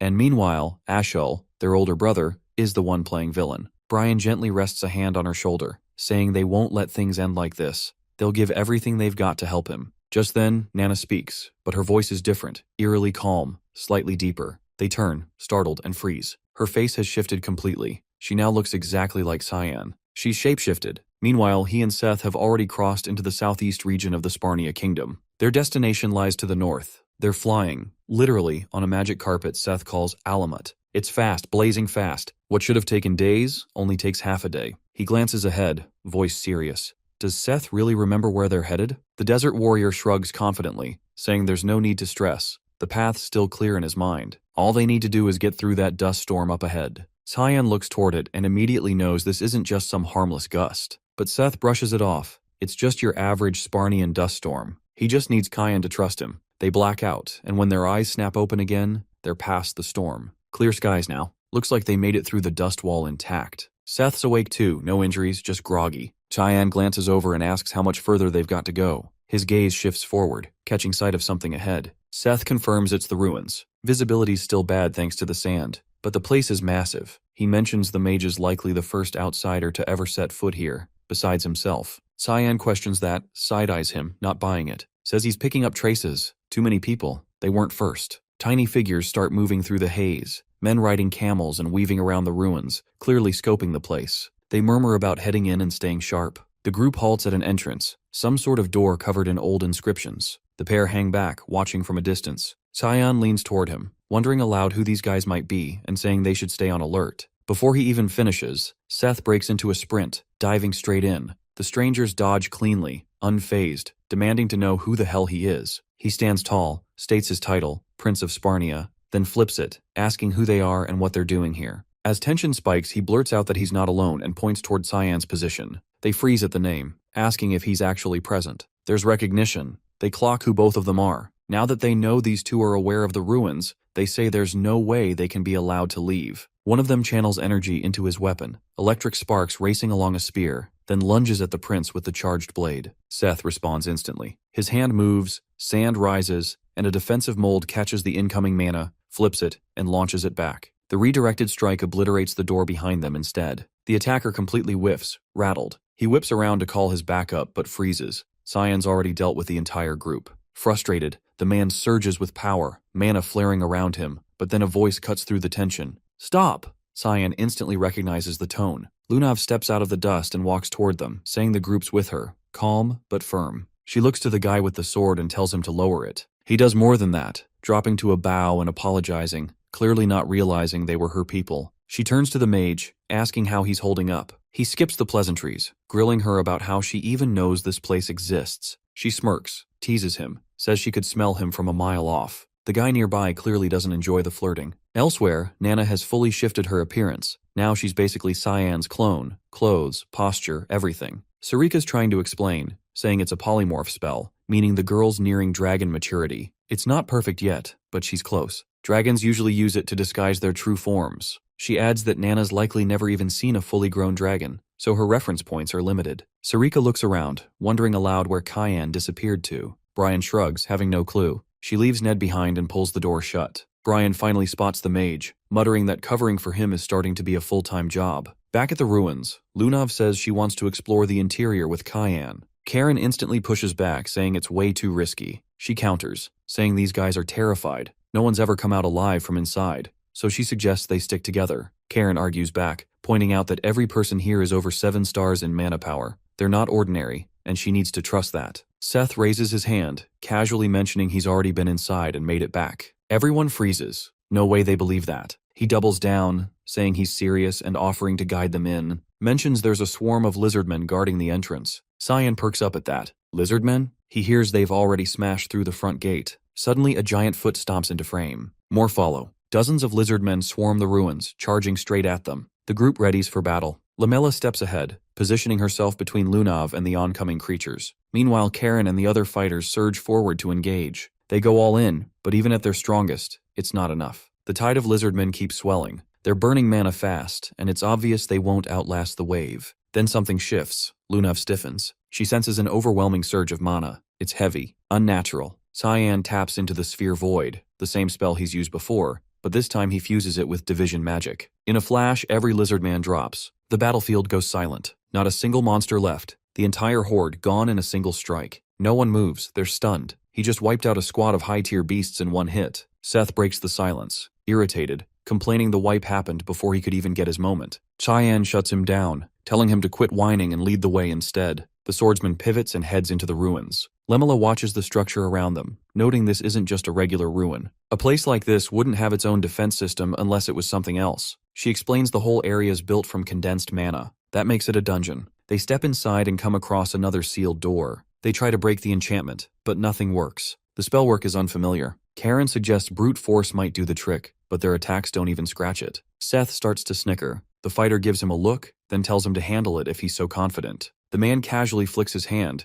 and a subtle pulse of mana unlocks the door instantly. But what's waiting on the other side isn't a hallway. It's a monster. Huge. Seth steps forward, warning the others to stay back, saying he'll handle it. He charges mana into his fist, fires off a grand cannon spell, and obliterates the creature in one clean hit. They press on, deeper into the dungeon now. It's not just monsters. Traps too. Unpredictable, complex, dangerous. There's also a strange entity. Pure mana, not even remotely human. Cyan's never seen anything like it, and every door they encounter only responds to Seth. They start piecing it together. The ruins are attuned to his bloodline. Lunav confirms it, saying the Sharkans are the ones who built this place. She found the info buried deep in the archive of forbidden texts. Cheyenne frowns, not entirely buying it. Something doesn't sit right. She turns pink, smiling, swearing she doesn't lie to people she actually likes. He doesn't let it land, firing back that he doesn't trust logic built on feelings. She sits down quietly, then says something different. The Garam Association's been chasing both the divine and demonic scriptures for decades. She explains they believe the divine armor could push the Garam kingdom to greatness. For her grandfather, it's more than politics.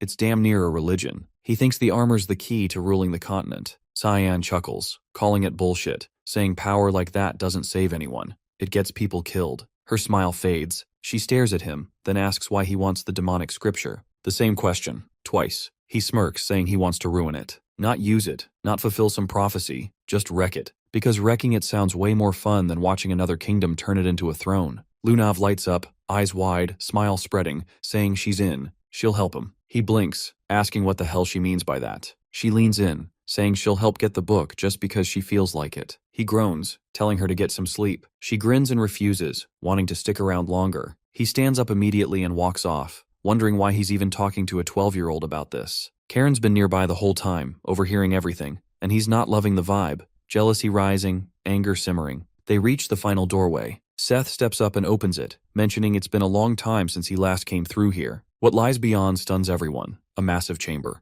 And in the middle, something ancient and unnatural. An object pulsing with dark energy. Definitely not normal. Cheyenne points to it, asking if this is the Lemiharum. Seth warns him, telling him to keep his distance, saying he's way too close to the source. But before anyone moves, the artifact flares to life. Lunav shouts for everyone to back off. Something's wrong. The mana coming off this thing feels dangerous. The Lemiharum begins to twist, shaping a body from pure mana, forming into a monstrous figure. The air shifts, the world around them distorts, and a whole new realm unfolds before their eyes. This thing isn't just a monster, it's something else. And Cyan can't even tell if this is really the demonic scripture they've been chasing, or something much worse. Without warning, the monster lunges. Garou bolts forward, unleashing a bolt charge straight into it, but the thing doesn't even flinch. The impact does nothing. Everyone gathers their magic, synchronizing it into a single concentrated blast. They fire together, the strike knocking it down, but barely. It's still very much alive. Lunav steps in next, casting a freeze spell that locks its limbs in ice. Shouting toward Mela Aronis, she calls her in to land the final hit. Mela leaps high, slashing down with her Nova Brinker at full power.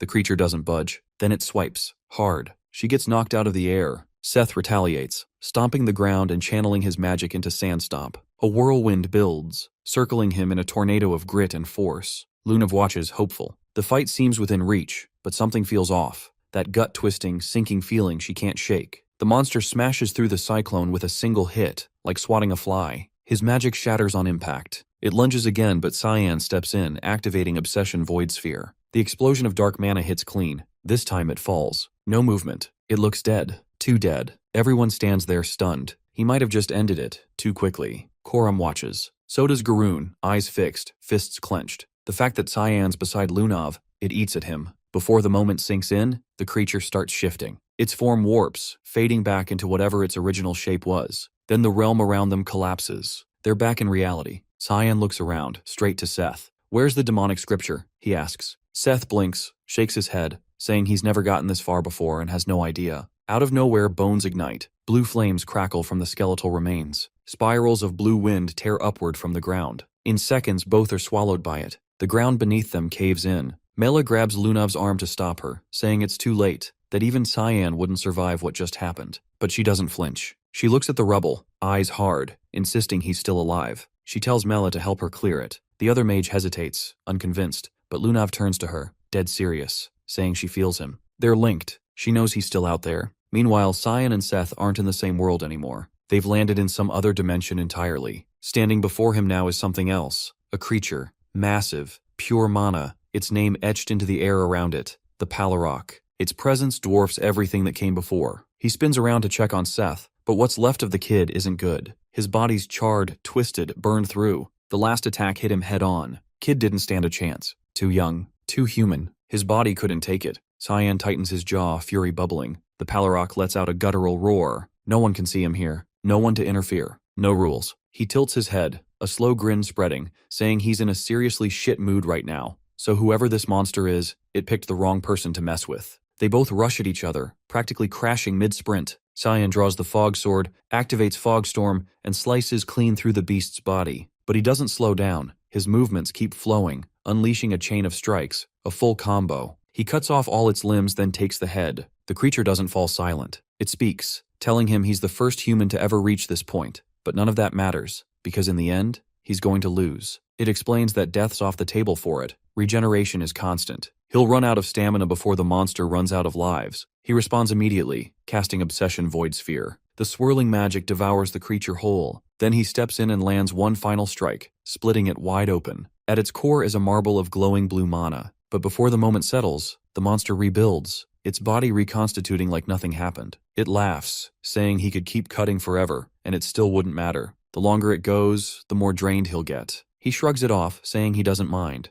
calls it good training. He tells the creature to keep regenerating forever if it has to, because he's not stopping. Above them, back in the rubble, Lunav and Lamela are still digging, trying to find where Cyan and Seth fell. Lunav notes that if there's some kind of magic barrier keeping the ruin intact, they're stuck. Nothing they do from the outside will help. She quietly wishes Seth was with them again. Karen approaches, checking on her, asking if she's hurt. He tells her he's found a way out, that they should move while they still can. But she doesn't budge, says she's staying. Period. He blinks, asking what she's even saying. The whole place is about to come down. They've got minutes, maybe less. She turns toward him, firm, unreadable. Cyan's trapped. She's not leaving. If he's going to bail, fine. He can go. Karen snaps, saying there's no way anyone could survive getting buried under that. She answers without hesitation that Cyan's not dying that easy. His voice rises, screaming now. Why is she so obsessed with him? Did she ever care about them? He brings up Azra Moore, Candle, all of them, dead, right in front of him. And now what? She's going to throw their lives away too. He offers to escort her out, saying he served her faithfully for years, and if she was going to fall for anyone, it should have been him, not Cyan. He tells her no one else on this planet gives a damn about her the way he does. They're meant to be. She looks him dead in the eye, her face twisting. Contempt, plain and sharp. She says she could say that about Cyan, but not him, and that hearing it from Karen makes her feel sick. That breaks something in him. He snaps, saying he doesn't care if she mocks his feelings anymore, and if she won't come willingly, then he'll force it. Lamela steps between them, telling him he's going too far. He grabs her by the throat and slams her into the wall. Electric energy bursts from his hand, surging through her. She goes limp. He turns back to Lunav, saying it's just the two of them now. But a voice cuts through the silence. Calm, detached. "Put her down," he yells, demanding the speaker show themselves. A giggle echoes. Then the voice replies, amused, "All right, since you asked nicely, but you'll pay for opening your damn mouth." Elsewhere, Seth wakes up. He's not sure where he is. The place looks nothing like where he fell. All he remembers is the Lemmy-Haram's blast hitting him straight on. That's the last thing. He wonders if he died. A voice, female, chimes in, saying no, not yet, and it's been a while. He blinks, confused, asking if she knows him, who she even is. She guesses he doesn't remember. It's been years. Apparently, she saved his life once. She waves it off, saying it's fine, she's not here for him anyway. What she really wants is our MC traveling with him. She cups his face, saying she needs his body just one more time, then leans in and kisses him. His eyes flash open. His body, now reanimated, rises. Back in the other realm, Cyan is still locked in combat. Every technique he's ever learned, he's using it. The creature now isn't laughing. It's begging, telling him to stop. He doesn't. He strikes again. More slashes, tearing the monster apart, again exposing the mana marble. But this time he doesn't waste a second. He casts Void Sphere, then overlays it with Obsession, slicing the marble in two. The monster lets out a final scream, then dissolves completely. What's left turns to sand. Nothing more. A single slip of paper flutters out from the dust. He catches it and unfolds it, realizing it's only a fragment of the demonic scriptures. He mutters under his breath, "All that effort for just a piece?" If Karam were conscious, she would have known. But she's still down, burnt out from that last fight against the bullies, stuck in a coma with no end in sight. He glances around, asking himself why he's still trapped here. The dimension should have collapsed. The vessel's gone. But then he feels something. A bloodlust, razor sharp. He spins. Seth lunges at him. He dodges just in time, but the energy coming off Seth is wrong. Completely wrong. Something seriously off. Meanwhile, the voice speaking to Karen and Lunav finally takes shape, condensing into a shadowy figure. Its form pulses with darkness. It tells them it had no intention of getting in the middle of anything, but then Karen tried to hurt that girl. Both freeze, caught off guard. The entity adds that if the swordsman doesn't have a damn good reason, he'll just kill him outright. The atmosphere shifts, heavier than before. Crushing. This energy isn't like the other one. This must be the real Lemmy-Haram. Thinking he might still have a chance, Karen reaches for his sword, but doesn't even get it loose. Lemmy-Haram clocks the movement instantly, irritation flashing in his eyes. With a flick of magic, he seizes the man's arm and twists it. Bone cracks. He mutters how impolite it is to answer words with violence. Then he snaps his fingers. The limb detonates, blood and bone exploding midair. The swordsman collapses, groaning. But the shadow's not done. He summons a colossal hand of magic and slams it into him, pinning him to the wall like an insect. He asks again, wanting to hear his excuse, but Karen can only whimper, pleading, begging for his life. Lemmy-Haram doesn't even blink. He casts Gigant Ixia. The massive spell crushes the man's body completely, ending it. Once it's over, the shadow turns, eyes landing on Lunav. He asks where she's planning on going. She gives a small bow, thanking him, then asks tentatively if he's the Miran, and what he plans to do with her now. He leans forward, saying he's just here to observe. The answer stumps her. She hesitates. He studies her, stepping in closer. His gaze narrows on her chest, pointing out faint traces of heart curb lingering in her aura. But someone else, someone with mana close to his, removed it. And that's why she felt familiar. He's sure now, it's that black-haired guy buried beneath the ruins. She confirms. Cyan? His interest sharpens. He asks if she's close to him. She turns the question around, asking if he's okay. Lemmy-Haram assures her he's fine, probably chatting with the spirit who owns this whole dungeon. Then he pivots toward Lamella's crumpled body, asking if it's really all right to let her die like that. Lunav looks down, pain in her voice, saying it's already too late. A wound that deep can't be healed, even with high-tier magic. She takes the blame, saying she'll carry the memory of today until the end of her life. But he offers an alternative. There is a way to bring her back, but it comes with a condition. If she's willing to accept it, he'll reveal the truth she's looking for. Elsewhere, Cyan is still locked in a brutal fight with the possessed Seth. The man's strength is off the charts now. Mana's boosted, physical power's overwhelming. Cyan is struggling, barely able to block the attacks coming at him. In the middle of the chaos, Seth lands a clean hit, nailing him in the ribs and sending him flying. No time to recover, no space to breathe. The possessed fighter even takes flight, hovering above with zero effort. When he speaks, it's not his voice anymore. He says Cyan's the first human to last this long. But playtime's over. It's time for the real fight. Cyan's eyes narrow. He demands to know who this is, but there's no answer. Just the power of the sand god, Apophis, being called forth. He braces himself, but right before the hit lands, he hears her voice. Karam's finally awake. She appears in her human form, conjuring the Black Fog's vigilance magic to block the attack. Cyan sighs with relief. She tells him she's still tired, every nap feels like not enough, and she's definitely going back to sleep once this is done. Seth hits the dirt hard, then says it's been a while since their last run-in. back during the God-Demon War. Karam doesn't hold back, snapping at her. Acting friendly now won't undo the crap she pulled with her master and hijacking a human body for fun? Not cool. She calls her by name, Sabalom, the sand god. Karam gestures to the tattoo burned into Seth's chest, saying it's the crest of the Chaharkan tribe, the ones who serve Sabalom, and accuses her of interfering with mortals just for her little desert cult. Sabalom shrugs it off, teasing her, saying she's just playing around with her master and Karam shouldn't be so possessive. Cyan watches, baffled. These two are talking like old frenemies. He cuts in, asking why the sand god is guarding the demonic scriptures. Karam answers for her, explaining the place isn't hers. She just loaned it to the tribe that worships her. They built the shrine, and after the war, she took Lamiran in for safekeeping to keep the divine armor out of the wrong hands. Then she leans closer to Cyan, asking point blank if he's after Lamiran. He doesn't hesitate, says he needs to kill someone, and for that, he needs the demonic scriptures. Even she's thrown. She didn't expect that answer. She asks again,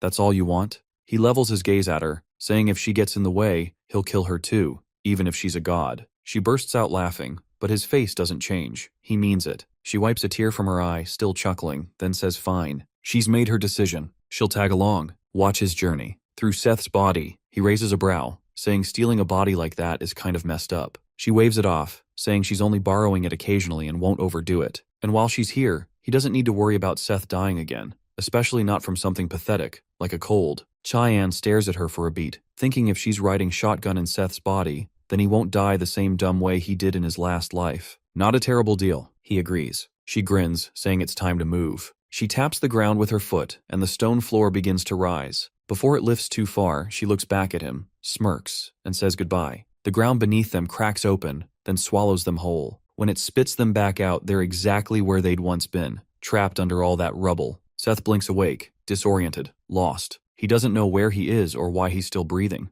Lunav sees Cyan first, then Lemela. Relief washes over her face like a crashing wave. She'd been terrified he wouldn't make it back. He scans the ruins. It's absolute devastation. He asks what happened here, because if this place was under Sabalom's protection, then whatever tore through it had to be Mihran's work. Then his gaze falls on the scriptures, now in her hands. That answers that. She tells him only she and Lamela made it out. Everything else a blur of chaos since he vanished. Seth speaks up, urging them to leave, saying something's messing with his head. Some woman's voice whispering warnings over and over. She keeps saying this place is going to collapse soon, and it won't stop. Sabalom's still inside him. Cyan gets it now. With Lunav in possession of the demonic scriptures and Sabalom tethered to Seth, there's nothing left keeping this dungeon together. And so it begins to crumble. She gathers them, telling them to stay close. She's casting a teleportation spell. He hesitates, saying the distance is too far, too risky. Then it hits him. She's not casting a basic spell. She's about to use a 9th star teleportation spell. His eyes widen. Right as the whole place begins to fall apart around them, she casts it. A second later they're gone, and safe. Elsewhere, Nana is deep in her own training. She's been practicing her morphing magic, transforming herself into Cyan. No horns, no wings, no tail. A perfect match, down to the exact way he stands, blinks, breathes. Hours later, she walks into class. Everyone turns in surprise. Cyan? Here? But it's not him. It's her, giddy, living out her dream. She's curious what her dad's life feels like, picturing him spending his days surrounded by loyal friends and passionate teachers. Leximus and Aaron look her way. Leximus tilts his head, asking if she's good. Aaron doesn't say much, but she feels the weight of the engagement talk looming. As she strolls through the academy halls, she feels completely alive. It's a thrill to live beyond the window pane, to walk, to talk, to be him. No one suspects a thing. But before she can make it back to class, Sarika steps in, arms crossed, eyes narrowed. She asks what Nana thinks she's doing, wondering if she really believes it's okay to be out here like this. Nana freezes, busted. If the dean saw her, she'd be exposed, punished. Tears prick her eyes. She starts to cry, afraid, cornered. Before Sarika pushes it further, Aaron steps in, saying she needs a word. It's not the best timing, not even close, but Nana sees the out. She grabs Aaron's hand and pulls her away fast, saying they need to talk, now, in her room. Aaron stammers, shocked, blushing, but goes anyway. Leximus watches the whole thing and decides not to interfere. Back in the wild, the teleportation worked. They made it. Cheyenne pulled it off, something Saya honestly wasn't sure he could do. He's gone further than she expected, past the mark. Lamela urges him to rest, saying they should head to the nearest village. Saya turns to Seth, asking if he recognizes anything around them. He squints at the unfamiliar terrain, then nods. He knows this place. It's Nordeli, the city of the outsiders. Before anyone can speak, a group of men emerges from the shadows, blocking their path. One steps forward, his tone sharp. He wants to know why Seth has come back. Seth stares at him, then recognition clicks. Barnithy?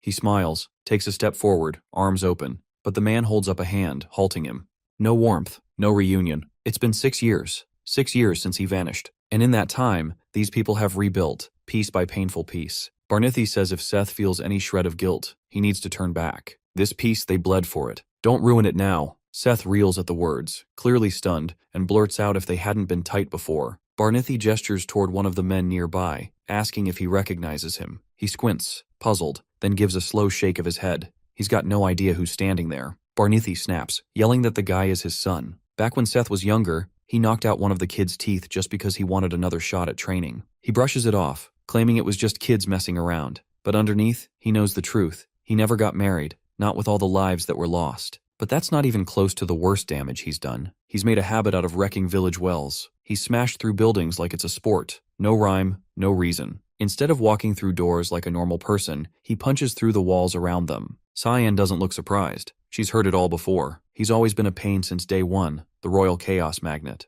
Barnithy pleads, begging him to stay far, far away from their lands. Then, right in front of them, his body shifts, new tattoos snaking across his skin like fire. A voice cuts through the air. It's Sabalam, the sand goddess, stepping in. She refuses to watch this go down in silence, saying it's personal. He's her mess to deal with, and she won't let them rough him up. Barnithy fires back, asking what the hell she's even talking about. Sabalam introduces herself plainly, the one who treads the desert, the one who unleashed storms, the one who brought collapse with her. As she speaks, she takes form, merging into a humanoid shape, and makes a request. She wants the two of them to stay in the village. She accepts their offer. Cheyenne rolls her eyes. She's clearly done with all this divine drama. When the goddess finally vanishes, Seth looks like he's seen a ghost. He asks if they heard her too. Cyan nods, deadpan. Because of Sabalam, they're sticking around. Barnithy and his crew drop to their knees, throwing out apologies toward the sky, begging for her mercy. Elsewhere, Leximus shuts a door gently, feeling hopeful that today might actually turn out all right. She wishes Aaron a good time with Kyan. Inside the room, Aaron and Nana are still holding hands. Aaron's face glows red, her thoughts spinning, frozen in place. Nana casually mentions that Instructor Sariko gives her the creeps. Aaron doesn't respond, still gripping her hand, and turns even redder. Noticing, the shifter lifts a hand to Aaron's forehead, checking if she's running a fever. She jumps back suddenly, but then she remembers. They're engaged. This shouldn't be weird. They're supposed to be close. Trying to gather her nerve, Aaron decides it's time to bring up the engagement. She blurts it out, asking what Nana thinks about it. The girl doesn't hesitate. She says she likes Aaron, so she's all in. Aaron stops, eyes wide, wondering if she really heard that right. For a second, she thinks it's actually Cyan speaking. It feels unreal. Cyan admitting he likes her? That had always felt impossible. She wonders aloud if she has feelings for him herself. But then something shifts. She spots a tail sprouting behind Nana and immediately calls it out. Cutting back to the tin candle, the academy feels unfamiliar, like it's hiding something ancient or dangerous. It's as if a dragon, or worse, slipped through the cracks while it was left unchecked. Inside Aaron's room, things are unraveling fast. She stares, stunned, as Nana morphs back and forth into Cyan. Her mind starts to spiral. The younger girl starts sobbing, apologizing over and over.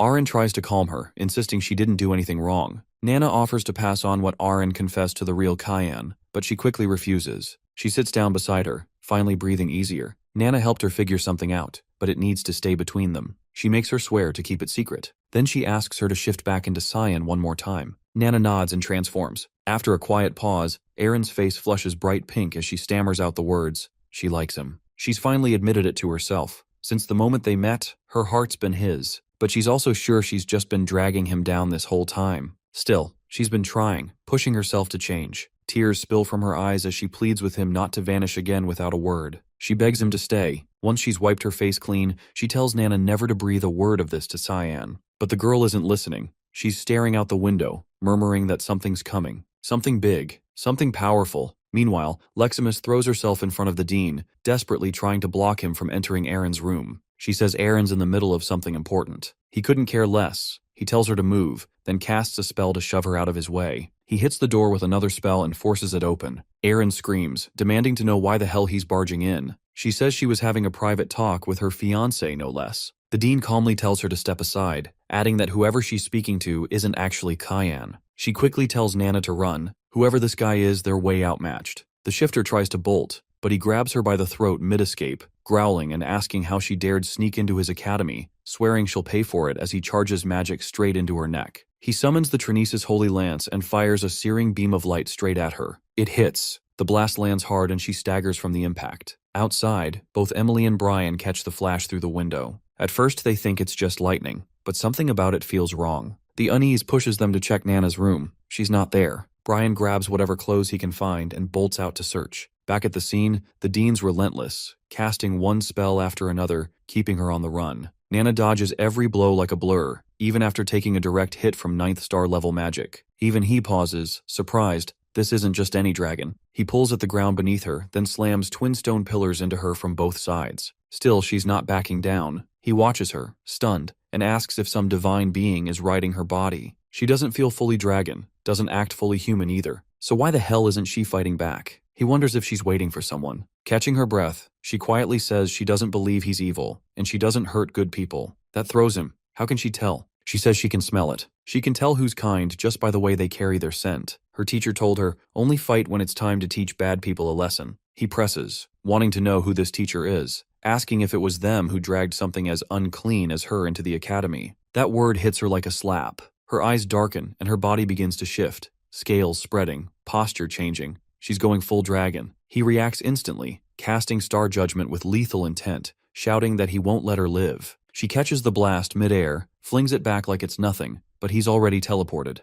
He warps next to her and drives a fist into her face, full force. She hits the ground unconscious. Inside the sealed room, Serena and Leximus are trapped, watching her crumple, unable to move, helpless. The Dean sealed the area with his own barrier. No one's getting in or out. Serena steadies herself and tells Leximus to keep an eye on Nana. She's been close to Cyan. Maybe she'll know what to do. As if on cue, Sarika slips in quietly through the back door, having followed the noise. Outside, Brian spots people starting to gather. He quickly shuts the main door, keeping the scene hidden. The ward seals off the area. It's designed to keep outsiders from interfering. Sarika approaches the window, examining the spell. Leximus asks if there's a way to break it. She says it's impossible for now, but not entirely hopeless. The fused demonic human form shifts, voice flat, warning them, forget everything they're about to see, or she'll make sure they do. Nana's body is broken, her morphing powers gone. She's reverted to her true form. The Dean finally sees her for what she is, a child. Suddenly the barrier shatters. Sarika forces her way through, stepping forward and planting herself between the girl and the Dean. She won't let him hurt her. He stares, unfamiliar with her current appearance, and demands to know the connection to the half-dragon. She says it plainly. Nana is her student, and she'll take full responsibility for what happened. His tone shifts, cold, decisive. He tells her this isn't about responsibility. She needs to move. He's ending this now. Nana rises weakly, voice trembling, apologizing. She swears she's not a bad kid and begs him not to punish Sarika. Tears stream down her cheeks as she cries out. He looks at her. For a moment, she reminds him of his daughter. He turns away, rain pounding harder outside. He says she's clearly hurt and needs healing, then tells Sarika to bring her to his office when it's done. The mentor shifts back to her regular form and thanks him. He warns her not to be grateful yet. They'll be discussing the consequences soon. Meanwhile, somewhere else entirely, the crowd roars. Seth is officially crowned, now worshipped as the vessel of the goddess Sabalom. Cheers erupt around him. Seth stares blankly, confused by the crowd's cheers and the fact that he's dressed in makeup and women's clothes. Barnithi steps up, beaming, saying he always had faith in him, that he knew this day would eventually arrive. Seth's expression twists into frustration. He yanks at the outfit, ripping it apart, yelling for them to stop with this ridiculous charade. Cyan watches the whole thing unfold from a distance, lips curled in amusement. Behind them, Karam appears, cutting through the mood. She mutters that she has no idea what Sabalom's endgame is. She suspects the goddess is using Seth to monitor them, but what for, she can't figure out.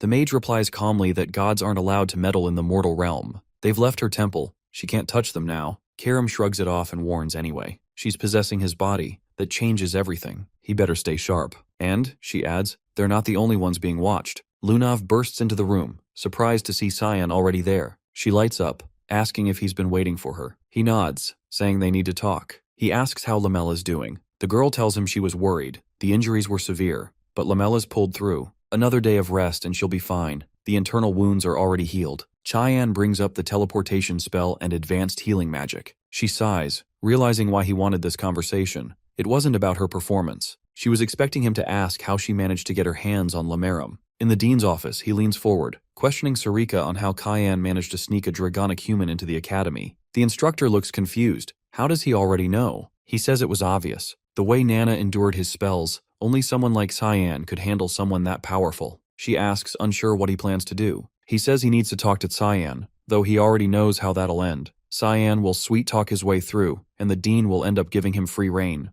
Sarika starts to say she'll take full responsibility as his instructor, but he cuts her off, asking if that means she's planning to resign. He moves on, stating coldly that good and evil are already defined by the world, and what's evil is always tied to the ominous, something she should stay away from. Sure, she might carry that darkness inside her, but she was trying to protect someone. She may believe that side of her is who she truly is, but it doesn't matter. She's with the mists now, and that's still better than pretending to be pure. She blinks, surprised by his words. He turns away, saying the Empire's headed for disaster. He tried to stop it, did what he could, but fate doesn't care. As he walks away, he rests a hand on her shoulder. When the moment comes, she needs to step up and do what she's meant to do here at the Academy. He leaves her standing there, stunned and unsure what to make of his warning, this looming catastrophe, this mysterious role. But just before stepping out, he turns back to ask one last question. What does Nana like most at night? Later, in the infirmary, the dean quietly enters while the girl is still recovering. He looks at her, and something in her face triggers a memory. His daughter, Diana. He whispers an apology and asks for her forgiveness. His expression softens with a quiet smile. He doesn't know why he thought of Diana,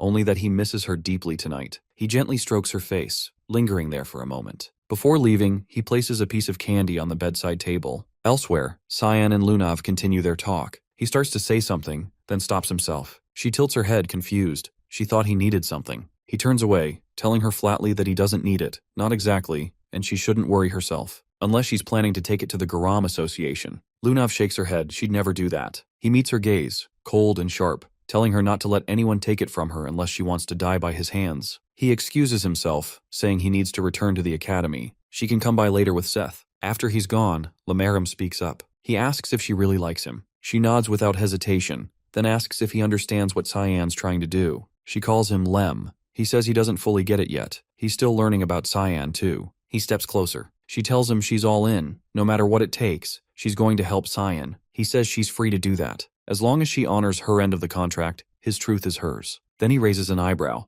asking why she keeps calling him Lem. She grins. Lamaram is just too long. Meanwhile, Brian hasn't stopped training since the Dean's attack. He's haunted by what Anstetica told him. He followed every word, gave it his all, and still, it's not enough. He's not talented, and he knows it. He blames himself for being weak. He has to get stronger so he can be of use to his master. Lost in that thought, something dark steps into view. A shadowy entity confronts him, demanding to know where Cyan is. Brian says he's not here right now, but he senses it. Thick, suffocating mana radiating off the figure. He quickly activates an artifact, raising a barrier around them. He attacks, telling the creature to back off unless it wants a fight. Brian blocks a sword strike with his combat counter, slashing through with a counterattack. He manages to wound it, but the thing doesn't slow down. It charges him again, unleashing a flurry of chained strikes. Whatever it is, it's definitely not human. Again it demands, "Give me Cyan." Brian lands a clean hit, right to the face. The helmet shatters. The figure's identity is revealed. He recognizes the intruder, Kellen, a former subordinate of Ashel, but his appearance has changed, drastically. Cyan has finally reached the moment to leave the village alongside Karam. She has asked if he intends to go alone,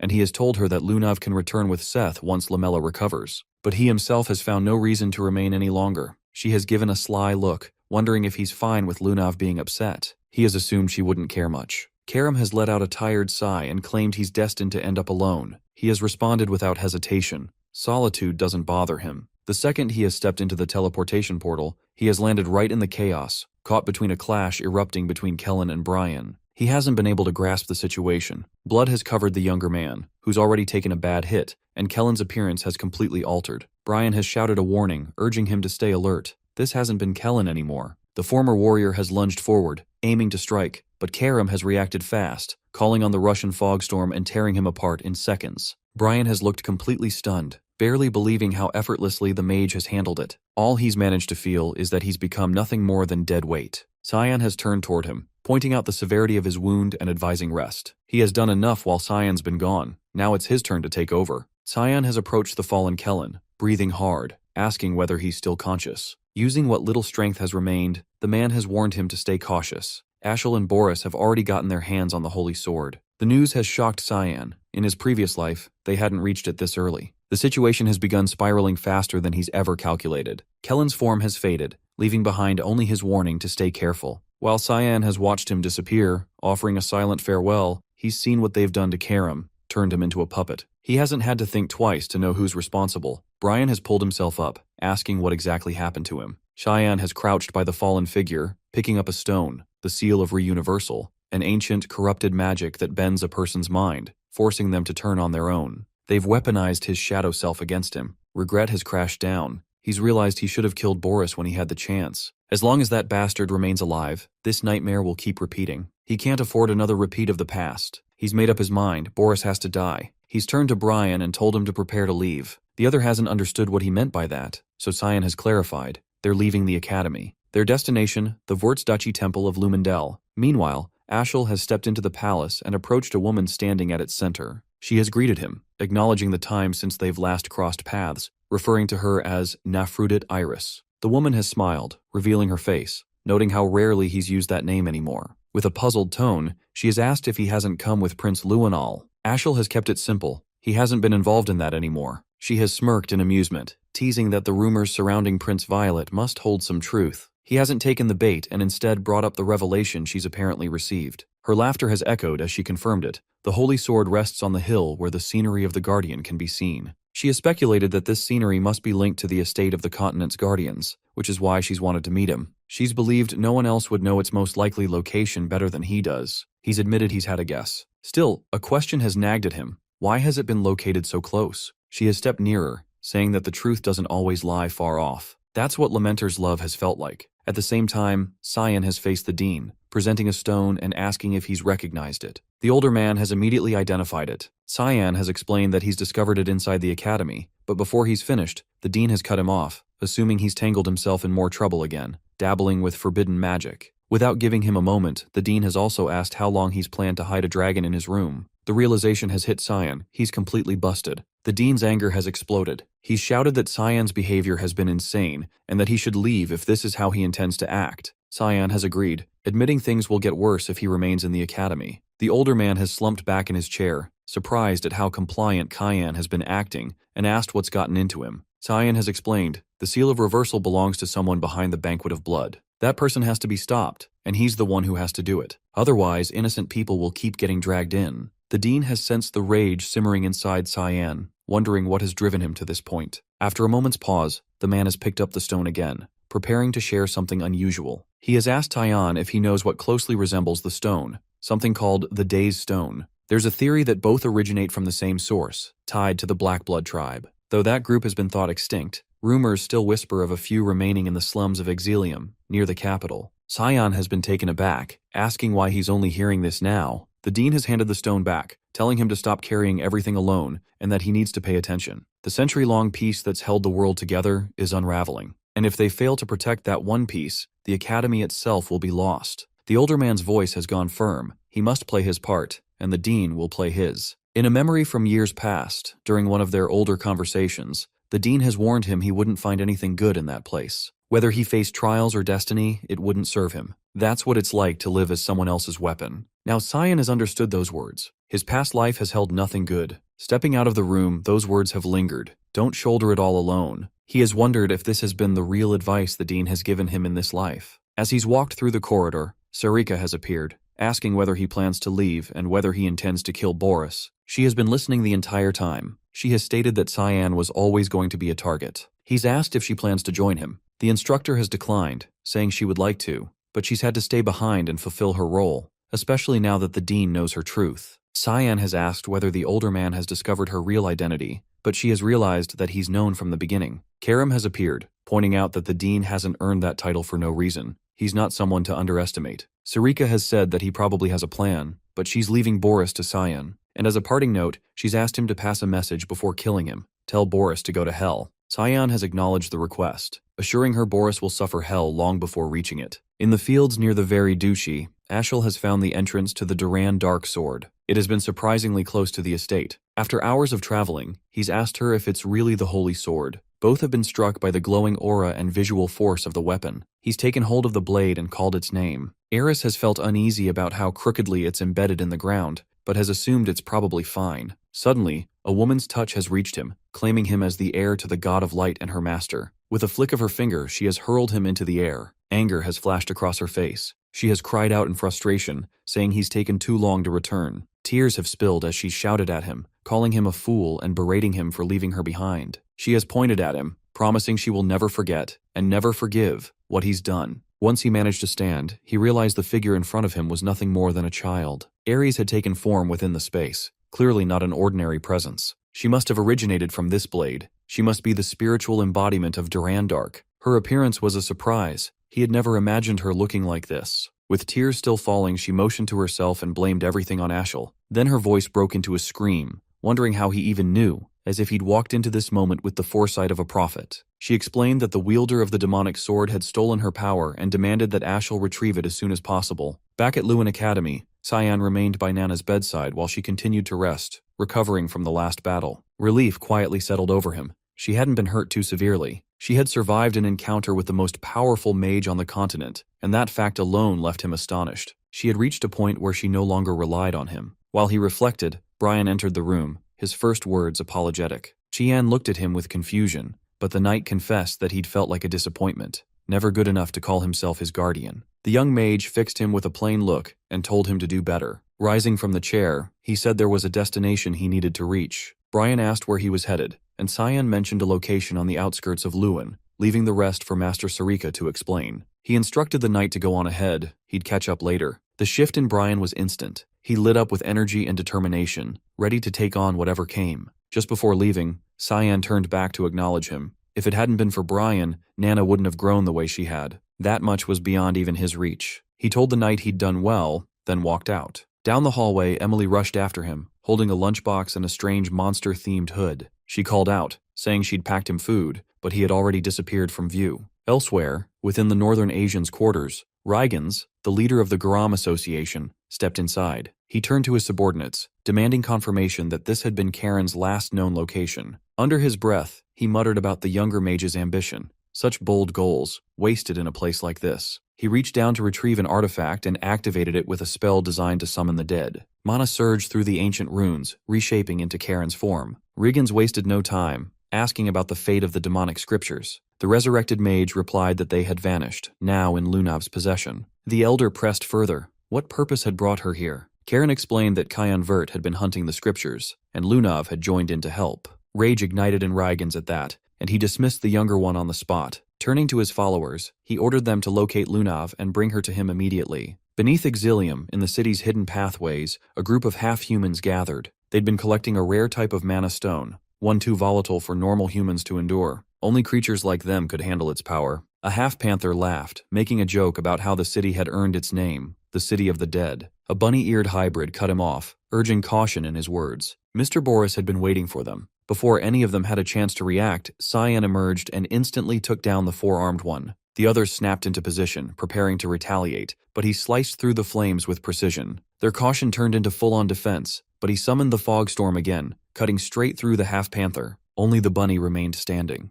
Cyan stepped toward her, asking for the one he was looking for. She recognized him instantly, Cyan Vert. In panic, she triggered a massive fire burst, destroying the entire space in an instant and blasting him back. Far from the chaos, Lunav sensed a sharp jolt. Something had gone wrong with Cyan. Carmilla and Seth noticed and asked what had happened, but she brushed it off, claiming it was nothing. Seth, trying to shift the mood, showed off his enchanted rug. He explained that it was Lunav, the name passed down with the rug through generations of the Shahar Khan family, the Arawats. It could take them to the academy in a matter of seconds. But the young woman had already carried one of her own, meaning they had had no need to share. Lamella added that the artifact belonged to the Garam Association, a group known for gathering rare magical items, so objects like the Arawats were common in her world. Lunav urged them to speed up, pushing to reach the academy faster. Worry tightened in her chest. Something had clearly happened to Cyan, and she couldn't shake the dread. Exilium has been left in ruins, scorched earth blazing beneath the collapsed stone.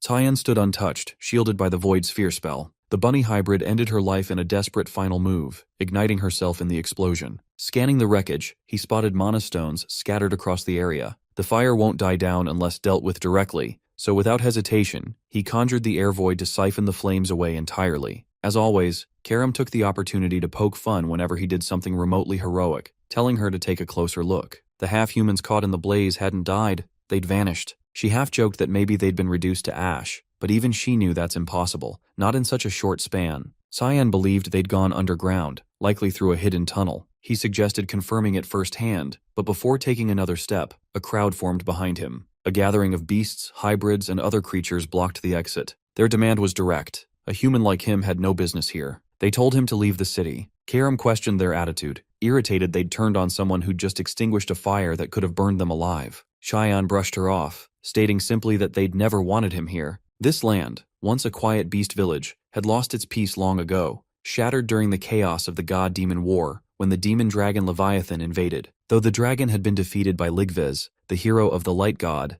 the aftermath left a worse curse behind. Its decomposing body birthed the mana stones, whose energy twisted everything. Residual power turned Exilium into an abandoned wasteland. The aroma of that mana mutated those left behind, birthing beast hybrids like the ones now in front of him. They survived by mining the very stones that cursed them, all while harboring bitterness toward the humans who cast them aside. One of the half-humans stepped forward, trying to force him out by violence. Karam casually suggested wiping them all out, but she decided it wasn't worth the effort. Too much work, too little payoff. They left instead. Not far off, the bunny hybrid handed the mana stones over to the panther. None of them had perished, not even the four-armed one, who regenerated, his neck fully restored. If not for Boris's enchanted bow, they wouldn't have survived the earlier battle. The mage materialized then, asking whether his involvement had caused them harm, and informing them that Cyan had reached the area too, apologizing for the chaos. They dismissed his concern, saying there was no need. In their eyes, he'd been the aggressor, attacking first. They hadn't realized who they were dealing with until it was too late. As far as they were concerned, Cyan was no match. Boris feigned guilt, but they encouraged him,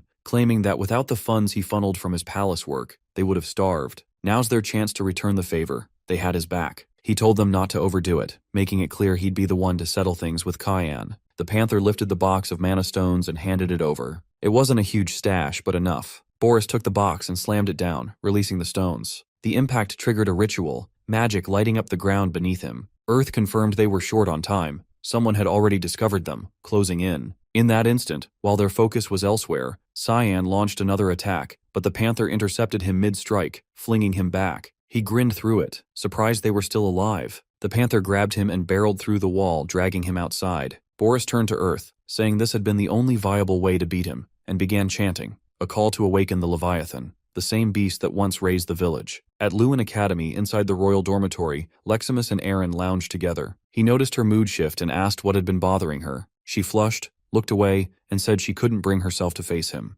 Leximus pointed out that he'd never been the one to come see her first anyway. Her frustration briefly flared, but she managed to calm herself, suggesting they return. He offered some comfort, reminding her their purpose here was simple, just to check on Nana. Then, just down the hallway, they spotted Seth, Lunav, and Lamella standing near Cyan's room. Aaron asked if they were also here to find him. They nodded but explained he hadn't returned. She tried to reassure herself, convinced he'd come back. He was never good at sharing how he felt, not with words. But this time it was different. His presence, his scent, everything about him had vanished. She began to worry he wouldn't return at all. Aaron ignored him and asked Lunav whether she had any idea where he might have gone. She replied that it needed further investigation, ordering Seth to search the academy for any leads, then sending Lamella to the Garum Mage Association to gather updates. Aaron decided to return to the palace to gather intelligence. Before leaving, Lamaharam approached Lunav, warning the search wouldn't be simple. Every trace had been erased so completely that even Cyan couldn't be tracked anymore. Aaron and Leximus raced toward the palace, urgency pounding in her steps. She couldn't shake the gut feeling that he might vanish forever if she didn't act. She refused to let it happen,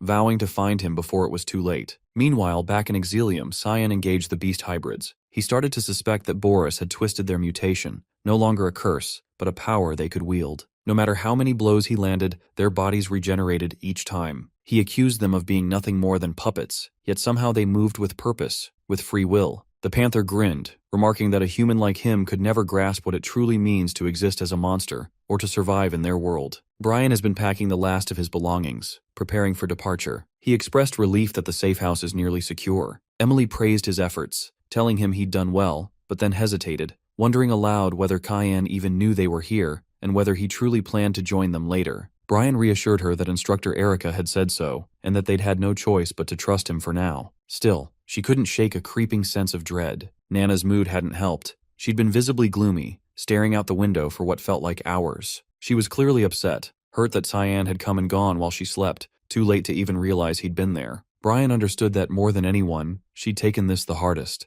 and he felt the weight of that moment, especially after Cyan had told him that even he couldn't manage what Brian was doing now. He approached Nana, asking what had gotten her so down. She responded, blaming herself, saying her papa must have run off because she caused trouble. He tried to comfort her, gently placing a hand on her head, assuring her that none of this was her fault. She hadn't done anything wrong. Cyan would return. They just needed to be patient and stay strong until then. As she wrapped her arms around him, she muttered that Cyan was stupid and insisted that Brian scold him later. Elsewhere, Cyan remained locked in combat with the half-humans, struggling to gain ground. They threw everything they had in a desperate attempt to slow him down. The bunny hybrid hurled a Sangu grenade, erupting into a violent blast of fire. She assumed there was no way he could dodge in time, but he reacted instantly, swinging Karam and unraveling the magic. Shock spread among them as they realized someone so young had mastered techniques of a swordmaster. The four-armed hybrid issued the command to strike from all directions, insisting he must have a blind spot somewhere. They were told not to let him counter. Karam observed their movements and pointed out the obvious. They were all following identical attack patterns. Cyan recognized it too and moved to exploit it. He activated the thick fog 8th form, Assault, dashing through them and cutting down his attackers. Just before he reached the four-armed one, the bunny launched a flaming arrow at him, warning him to stay sharp.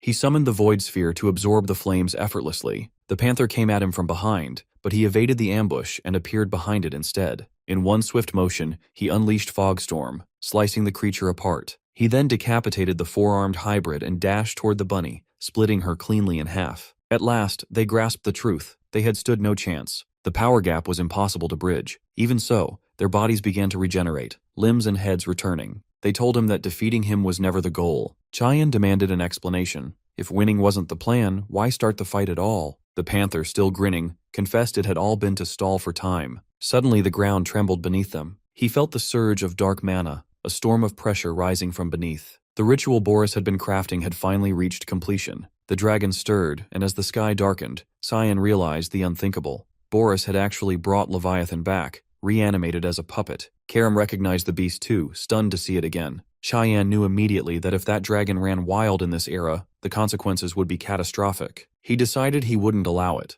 The Leviathan awakened in full, and atop its massive form, Boris took control. The first thing the dragon did was snap its jaws shut around the panther hybrid, devouring him in a single, brutal motion. The others dropped to their knees, paralyzed by disbelief. None had expected this betrayal. Even Cyan paused, stunned by the sheer brutality. Karam leaned in to explain that it hadn't merely consumed the hybrid, it had used him as a mana sacrifice to amplify its power. He asked why such a creature would need sacrifices at all. Karam guessed that it was likely still recovering damage inflicted by the divine scriptures. The bunny screamed, horrified by what Boris had done, insisting this wasn't part of the deal. He responded with a smile twisted in madness, claiming it was all for the greater good, even as he laughed maniacally through the explanation. Only then did the remaining half-humans understand. They had been tricked, betrayed, used by someone who never saw them as anything more than tools. Across the wider city, other beast hybrids noticed the dragon's return. Its gaze turned to them, charging energy in its mouth. Boris, still consumed by laughter, pointed toward the city and declared that all of Exilium's people would now repay what they owed. Panic spread instantly. Screams filled the streets as everyone scattered, desperate to escape the impending blast. The bunny begged him to stop and fired off a desperate explosion at the dragon in a last-ditch effort to halt the attack. Boris turned to her with a look of disappointment, stating that he had believed they were friends. Then he ordered the dragon to retaliate with fire. Before the flames could consume her, Cyan stepped in, summoning Void Sphere, predation to absorb the inferno before it could land. The dragon has unleashed another wave of fire, surrounding Cyan and the bunny hybrid in an inferno. He absorbed the flames again and followed up with a clean, forceful swing of his blade, slicing through the blaze and extinguishing it entirely. The arc of the swing hasn't stopped there. It reached the dragon's body and knocked the beast to the ground. Boris stood frozen, stunned that such power had come from what looks like nothing more than a dagger. Earth Decree corrected him, explaining that this energy has never originated from the weapon itself. Cyan altered the form of the blade through his own force, the initial transformation, nirvana of repentance. Launching into the air, he closed in on the dragon. The guy tried to intercept him by activating Flashing Rain, sending a volley of rapid strikes, but Cyan redirected each attack without effort. Following through with another swing, he cut clean through the dragon's arm. The massive limb fell toward the citizens of Exilium, leaving them no time to react, but Cyan quickly initiated the 8 fluttering pearls, slicing the arm into scattered fragments mid-fall to protect the city below. Boris only laughed, brushing off the concern for others and claiming that Cyan is destined to become the next offering in the ritual.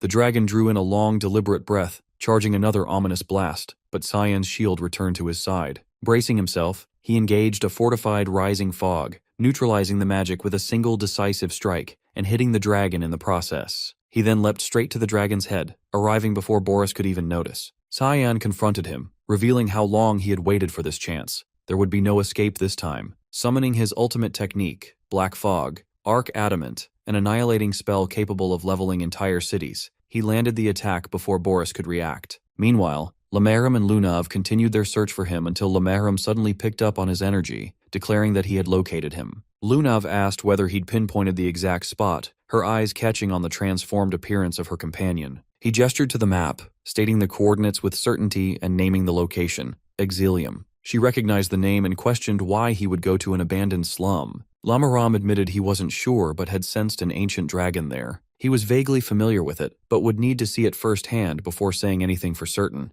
Lunav's concern deepened at the mention of a dragon that ancient, but he downplayed it, insisting she shouldn't stress. It was barely more dangerous than an overgrown lizard compared to Cyan's strength. At that moment, Lamela stormed in with a group from the Garam Association. Lunav asked for an explanation, and the leader told her that the Garam faction suddenly forced their way in and announced that the president had summoned her. She must go with them now. Lamela leaned in quietly, confessing she had a bad feeling about all this and would try to buy some time. Lunav whispered back in surprise, asking why she was helping if she was loyal to her grandfather. The woman looked away, saying Lunav once saved her life, and this was her way of honoring the path of the night. Lunav smiled faintly and asked her to deliver a message to Princess Erin. The Garam subordinates started pressuring her to move faster, but Lamela reassured her not to worry and promised to deliver the message when she could. Lunav reluctantly complied and followed them, guessing it must be related to what happened at the ruins, and assuming the president might now target Cyan. She made up her mind to stop him before that happened.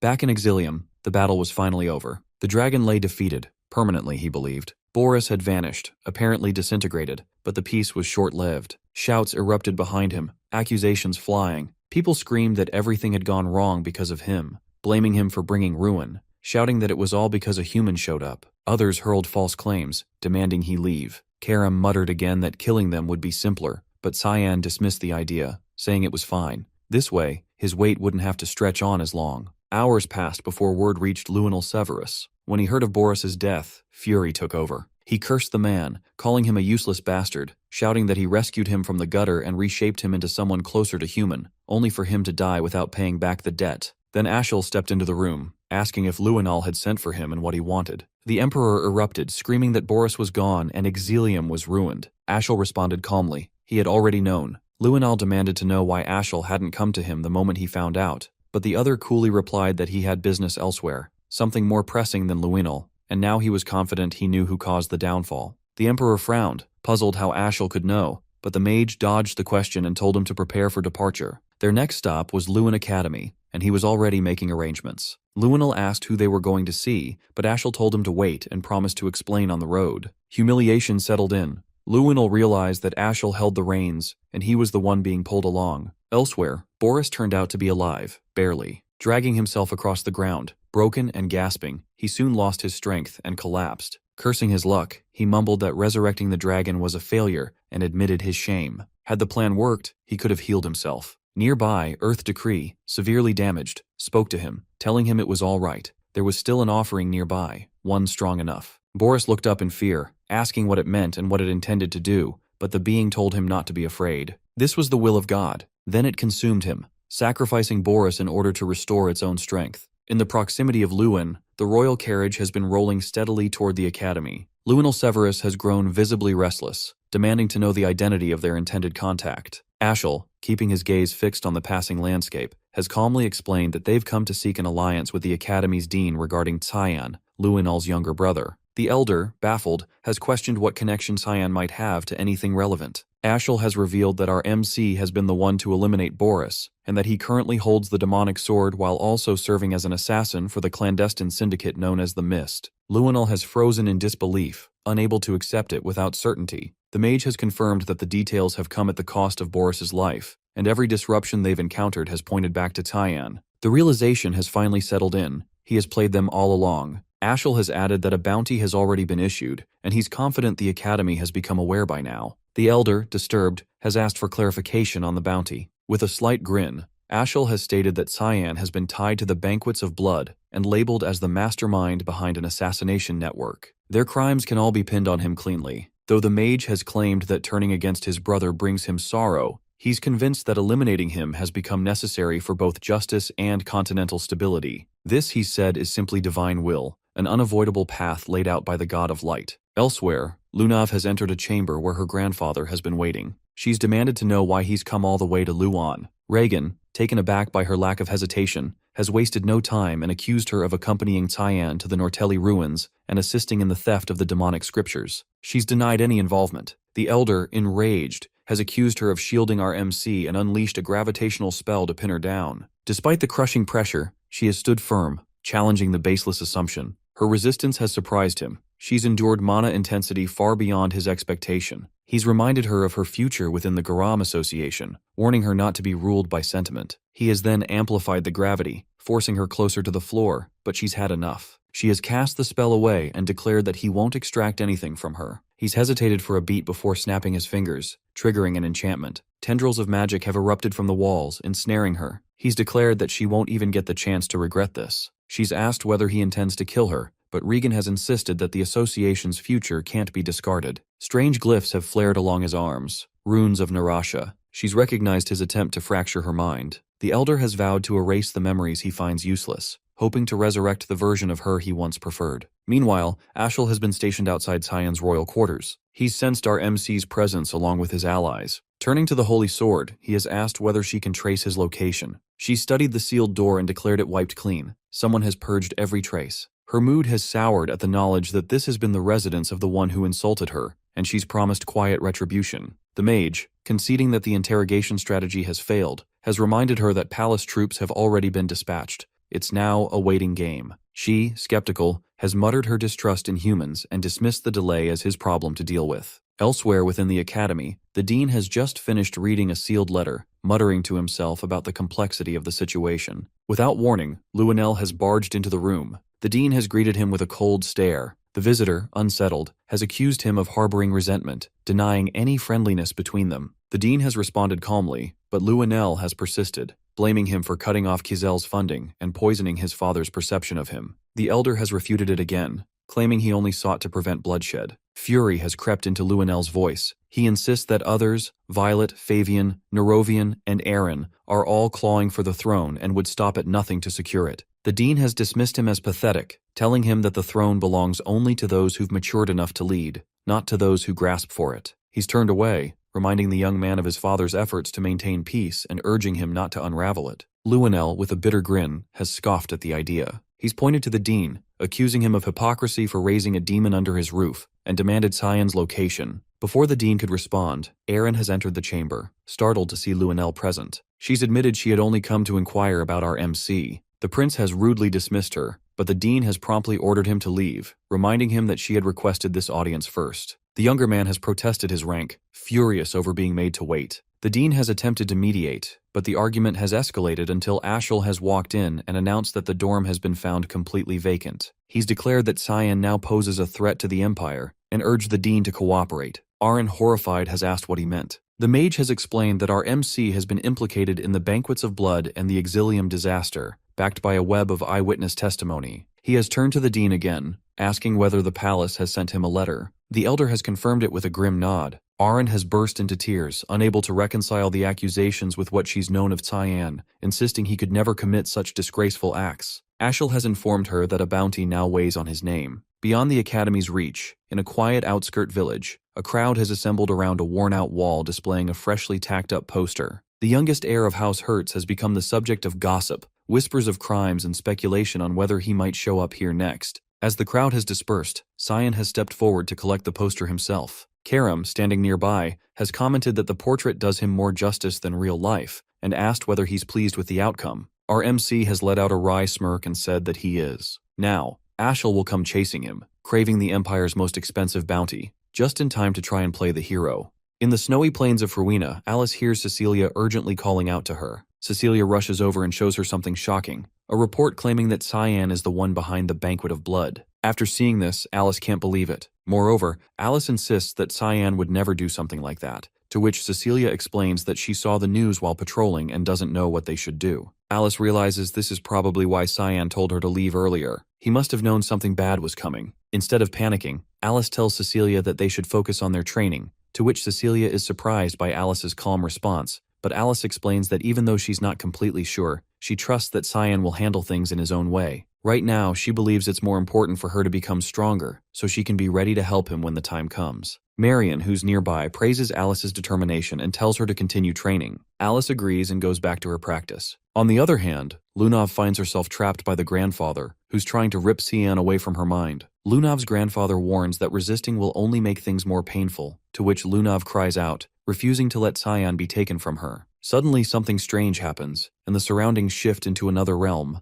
The grandfather is shocked. A powerful figure, Lem, appears and warns him that he has entered a forbidden territory. Lem radiates dark mana and reveals the terrifying power of the demonic scriptures, Lemiharum. The grandfather realizes Lunov had these demonic scriptures all along. After that, Lem calls him an inferior being and tells him to choke on the truth he was so desperate to uncover, and Lunov finally gets out of his grandfather's control, and he sits down on the floor, accepting his defeat. Lunov questions whether Lem caused this, but Lem accuses Lunov of planning it from the beginning, which Lunov doesn't deny. Instead, Lunov thanks Lem and says it's time to go help Cyan. As they prepare to leave, someone calls out to Lunov. After this, Lem stares coldly and asks what they're looking at, standing at Lunov's head. In a safe house on the outskirts of Lewin, Brian shows a wanted poster with Cyan's face on it and warns that royal knights are swarming the streets, searching for him. Also, Brian insists Cyan has been framed, and Nana echoes his concern. Tension rises as Brian prepares his sword, declaring he made an oath to protect Cyan and Nana with his life. Nana joins him, ready to fight. Suddenly there's a knock. A girl hesitates, then opens the door, and Cyan stands there calmly. Everyone is overwhelmed with relief. Brian tears up and Nana runs to Cyan, calling him Papa. After that, Cyan tells them to keep quiet because he had been really worried.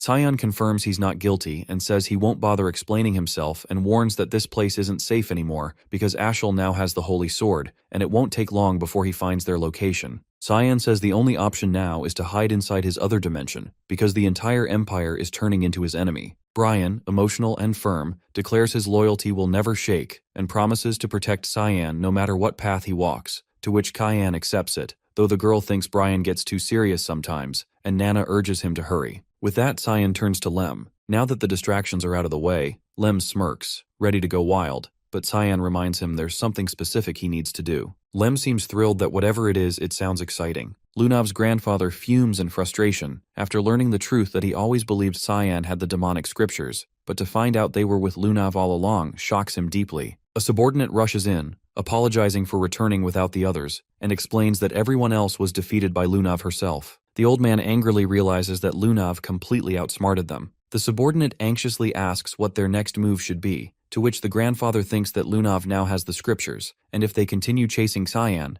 they'll inevitably run into Lunov. Meanwhile, the scene shifts to a quiet night near a tall building. Cyan stands boldly under the moonlight, facing a group of soldiers who came to capture him. Suddenly, Cyan speaks out, almost taunting them, and calls for their attention, acknowledging their presence with a smirk. Then, with absolute confidence, he challenges them, telling them to catch him if they can. The academy feels strangely quiet now, almost as if something important is missing. The spot where Cyan once sat seems to echo with emptiness, and even the surroundings feel like they're grieving his absence. Seth sits there feeling down, wondering if Cyan will ever return. After everything they went through together, Seth can't understand how Cyan could just disappear like that, because the thought weighs heavily on him, making school feel dull and meaningless. Just as Seth starts losing hope, Lunov bursts into the scene with excitement and tells Seth that she found Cyan and urges him to come with her right away. After hearing this, Seth is shocked but quickly lights up with hope, because he also can't help but notice a small, adorable creature resting on Lunov's head. But before he can ask more, Lem steps in and tells him to hurry. Without wasting a second, Seth agrees and decides not to overthink and lifts Lunov in his arms, smashes through a wall, and follows Lem's lead. Also, Lem assures them that the destination isn't far, asking them to hold on tight as they speed toward Cyan's location. Aaron is shocked to hear the news that Cyan is in Exilum.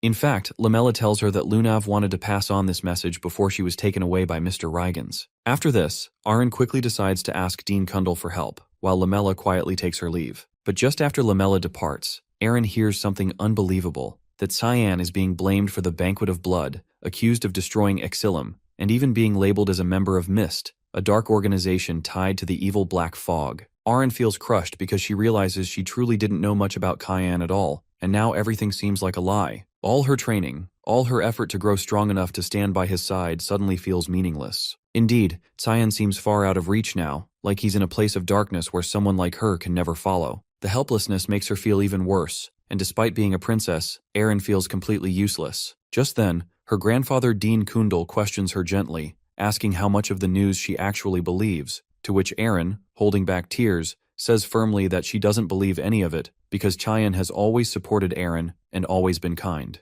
Aren knows deep down Cyan could never do something like that. Dean Kundal gives her a nod that if that's what she believes, then there's no time to waste and they need to move quickly. Elsewhere at the same time, Cyan is surrounded by a crowd of enemies and challenges them all at once, clearly unimpressed by their movements. Redbeck, the Academy's top student known for his exceptional stamina and mana ranks, steps forward and believes he can finally bring Cyan down and unleashes his most powerful attack, Dragon Spear, in a dramatic display of fire and strength. Everyone watching expects this to end the chase, but Cyan defeats Redbeck with ease. The onlookers are stunned, unable to believe how quickly their strongest fighter was taken down. Cyan sees no reason to stick around if that was their best, and starts preparing something far more dangerous, the opening of the gates to Hell. Elsewhere, Aren flies through the sky, determined not to leave Cyan alone any longer because she's ready to fight beside him. Meanwhile, the battlefield turns chaotic, reinforcements are being sent to Square B, and soldiers are running in all directions. Amid the disorder, Karam keeps the enemies occupied. Cyan, watching from a distance, thinks she's doing a great job and decides to make use of this distraction. While everyone is focused on her,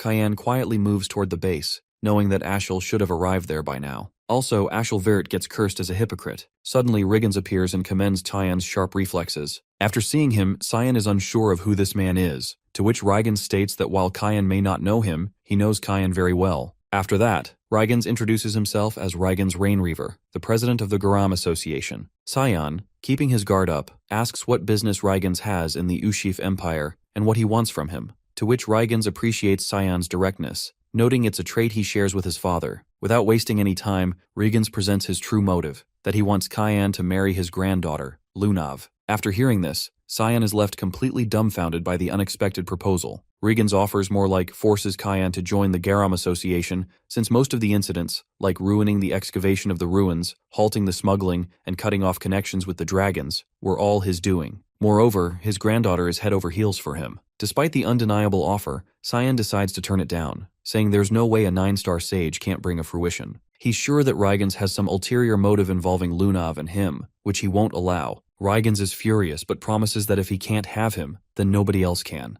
Honestly, Riggins sounds more like a crazy ex-boyfriend. At the Brno estate, the report that all the knights were knocked out by a mere kid infuriates Lunel. But a bigger issue arises. The Garam Association members ambush their knights and are currently locked in battle with them. Lunel throws the messenger aside and orders that they all be killed. He laughs madly, convinced it's a provocation from the Garam kingdom. Then, he commands that the Knights of Light be sent if reinforcements fall short. The messenger is shaken, as the Knights of Light are the front lines of the demon realm. But Lunel doesn't care. He's already made the arrangements. Hearing that, the messenger loses his composure, saying it's practically a declaration of war. Lunel then locks eyes with Aren and directly asks if they're there to ruin his plan. Aren holds out a paper in front of his face, a direct order from the king stating that Lewin Academy will assist in searching for her fiancé. Lunel grows furious and demands that Aren prove the document's legitimacy. The old man accompanying Aren intervenes, assuring Lunel that he was sent to support her since the king's health continues to deteriorate. This only enrages Lunel further when he realizes the king gave him no orders. The old man then sternly questions why Lunel is trying to start a war with the Garam kingdom. In response, Lunel instantly orders his knights to attack, accusing them of blasphemy. But the old man uses his barrier magic to defend himself and angrily tells Lunel to stop acting like a brat. He's shocked that Lunel insists on fighting him. After all, he's his grandfather. Lunel's reason is simple. Why is his grandfather trying to stop him? The old man answers that he can't stand by and watch him sabotage himself any longer. Before Lunel can act, the grandfather takes Aren and teleports away. He guides Aren to a location far from the Lord's estate. There, his granddaughter reveals that the royal decree was fake all along, astonishing him. As they make their escape, she asks why he's helping her. His answer is simple. He wants to see the future of the boy who keeps pissing him off. Meanwhile, a man is stuck on a building when Seth and Lunav arrive at the scene. They survey the area and find Cyan holding someone by the collar. Seth cheerfully walks toward them, but Lunav's bag suddenly yells that it's not Cyan. Alarmed, she stops Seth, and the fake Cyan smirks. He's impressed that she could tell because she's a demonic scriptures owner. The fake Cyan reveals his true form, the demonic sword Karam. Seth is shocked to see his old buddy turned into a girl. As Karam explains how the plan unfolded, they sense a powerful aura passing nearby. Lunav quickly realizes it's her grandfather's aura. From the bag, a shadow emerges, remarking that Rygans sure is fast and assuming that Cyan must be there too. He decides to take them to him. Karam mocks him by calling him a halfling, though still impressed by his strength. Meanwhile, a group of knights hears a loud thud, assuming it's an explosion coming from the direction they were headed. The ground starts shaking, and they think it's an earthquake, until they see Seth and Lunav advancing. The sight alone is enough to make them wet their pants. Ashel sees the explosions from the distance and tells his guards that's where the traitor of the Empire, Cyan Vert, is. He tells his guards that their duty is to eliminate evil in the world, raises his sword, and asks them to follow him on his hunt for Cyan. The knights cheer for him in unison and follow him behind. The Holy Sword reminds the successor that he needs the powers back to fulfill his duties. Some guards gossip that rallying the knights against his own brother is what can be expected from a Vert. His fellow tries to warn him that someone might hear, but the guard insists that there are already enough rumors. He explains that the rumors say this battle won't end in Brno and they'll be charging into the palace next. The guard hopes the rumors are false, but his fellow shows him around to see how ominous all the other knights are. Meanwhile, our protagonist pins the fighters into the wall. Those watching him are shocked to see his demonic energy. He hurries them to come at him. The fighters feel insulted, but right then, Rygans flies in. He now understands why his enemy is so important to Lunav and realizes that he can't let him live. Rygans summons the meteor. Everyone around sees the 9-star spell and runs for their lives while our hero stands fearlessly. Cyan stands staring at the spell coming down. He now understands how evil his opponent is, seeing him not care about his subordinates. As the meteor rains down, the people run for their lives but stumble into Seth. He pushes them all away with the tornado, and Lunav walks in, hurrying him to get to their friend. At the battle, Rygans stands tall above his meteor. Suddenly, our hero breaks through the spell with his Void Sphere Obsession. He then uses the Division spell. Rygans is impressed with his use of the Void Sphere but diminishes it instantly. Our protagonist is shocked to see his spell countered so easily, and Rygans reveals his Caligorna's bead. He reveals that the bead's oblivion counters the Void Sphere. Our hero is shocked to see his opponent with such a rare artifact. Rygans then uses the bead's Soul Harvester. Suddenly, Lunav steps into the fight, ordering her grandfather to stop. She tells him to deal with her if he really wants her demonic scriptures, and tells him to stay away from Cyan. Karam tells our hero that he found some bet and that he feels his brother is close. Seth tells his friend that he heard about him being framed and tells him to leave the fight to him. Our hero wishes his friends good luck and leaves to face his real enemy. However, Rygans refuses to let him off so easily and sends his Soul Harvester after him. Suddenly, Lunav uses the Seeds of Restraint. A crown manifests on Rygans' head, and then Lunav casts a verbal promise fulfillment spell. Rygans screams in pain and drops his beads. The soul harvest on our hero's tail disappears. Rygans is confused, wondering how his granddaughter planted the seeds of restraint in his head. Lunav explains that she did it when he entered her head, and reminds him that that's why he should stay away from her. Rygans reminds her of the consequences, but Lunav has already prepared for it, and now she intends to show her grandfather the truth he desperately wanted. She proceeds to show him the power of the truth that he desperately sought. Meanwhile, the guards are shocked to see the patrol team running back. Our hero cuts through the patrol teal with his Rising Fog spell. The knights see him coming and draw their swords out. They're shocked to see the patrol team be defeated by a 13-year-old kid. Our hero leaps towards them. The knights see his demonic sword and run towards him. Our hero uses the rushing fog storm followed by a serial slash, cutting through the knights at once. Right then, the knight summons Lumendel's arm and crushes our hero down. He cheers excitedly seeing his attack land, but then our hero breaks through it. The knight then summons the perfect thunder, but our hero dodges it. He leaps towards his opponent, grabs him by his face, and smashes him into the ground. Right then, Ashel walks in. He uses the God of Light's power Sun Carriage. Our hero realizes that his brother is starting off with a strong attack. He takes the blow and runs through to face his opponent. However, Cyan can feel Karam's pain and realizes that he shouldn't have directly taken on the Holy Sword's attack. Meanwhile, Karam withers in pain. Duran Dark comes in, looking down on her, thinking she's tamed. She tells Karam that she should have taken over the body of her owner as she usually would. Karam starts laughing at her. Duran Dark grabs her by the collar to ask her what she plans to do with her powers. Karam continues to laugh and tells her that seeing her face was totally worth being tamed. Duran Dark grows angry, wondering how they could find out her location so early, but Karam tells her to just enjoy the battle. She offers to make a bet on who will break first, her or Duran Dark's heir. As our hero uses the demonic sword manifestation, Ashel feels the atmosphere change. Our hero takes a swing and an explosion goes off. Ashel is surprised to see his brother destroy the power of the holy sword, and the power of the demonic sword is released. Our protagonist then uses the Dance of Black Blood technique. However, Ashel still feels confident that the power of the God of Light cannot be surpassed. Our hero mocks his opponent's shock at the demonic sword clashing with the holy sword. Ashel is shocked to see the other half of the holy sword in his opponent's hand. Our protagonist challenges him to take it if he can. Ashel orders his brother to hand it over, but Cyan refuses to just give it away. Durand Dark gets angry, and Karam warns her successor against his opponent. Ashel uses the holy sword manifestation. Our protagonist feels the holy power, and Karam tells him to stay away from the attack. Ashel then uses the God of Light's power. A blinding light takes over. Our hero dodges the attack, and Durand Dark reveals to her heir the half power of the holy sword and orders him to bring the other half back to her. Ashel takes a swing, but our hero dodges. He then uses Rain of Flash, but our hero dodges that and retaliates with Assault. As the two enemies continue to block and attack each other, our hero can feel his sword crumble. Karam assures him that she can endure, and that even if she dies, she will take Durand Dark down with her. However, our hero knows it's a hopeless bluff because he heard those words in his past life too. When they were against the Demon King, Karam assured him to take care of his opponent, and that day, he lost Karam. Our protagonist refuses to repeat his past mistakes. He knows he needs to look for attack opportunities while dodging his opponent's attacks. Ashel attacks again, and seeing his brother dodge it, he realizes that his sword is at its limit. He takes another swing, and Durand Dark reminds Karam about their bet on who will break first. Meanwhile, the knights see the fight from the distance and realize that they can't interfere at this power level. They ask the other knights if they are going to intervene, but the knights don't answer. Instead, they all jump into the battlefield. Ashel lands a blow against his opponent, but our hero blocks it with his sword.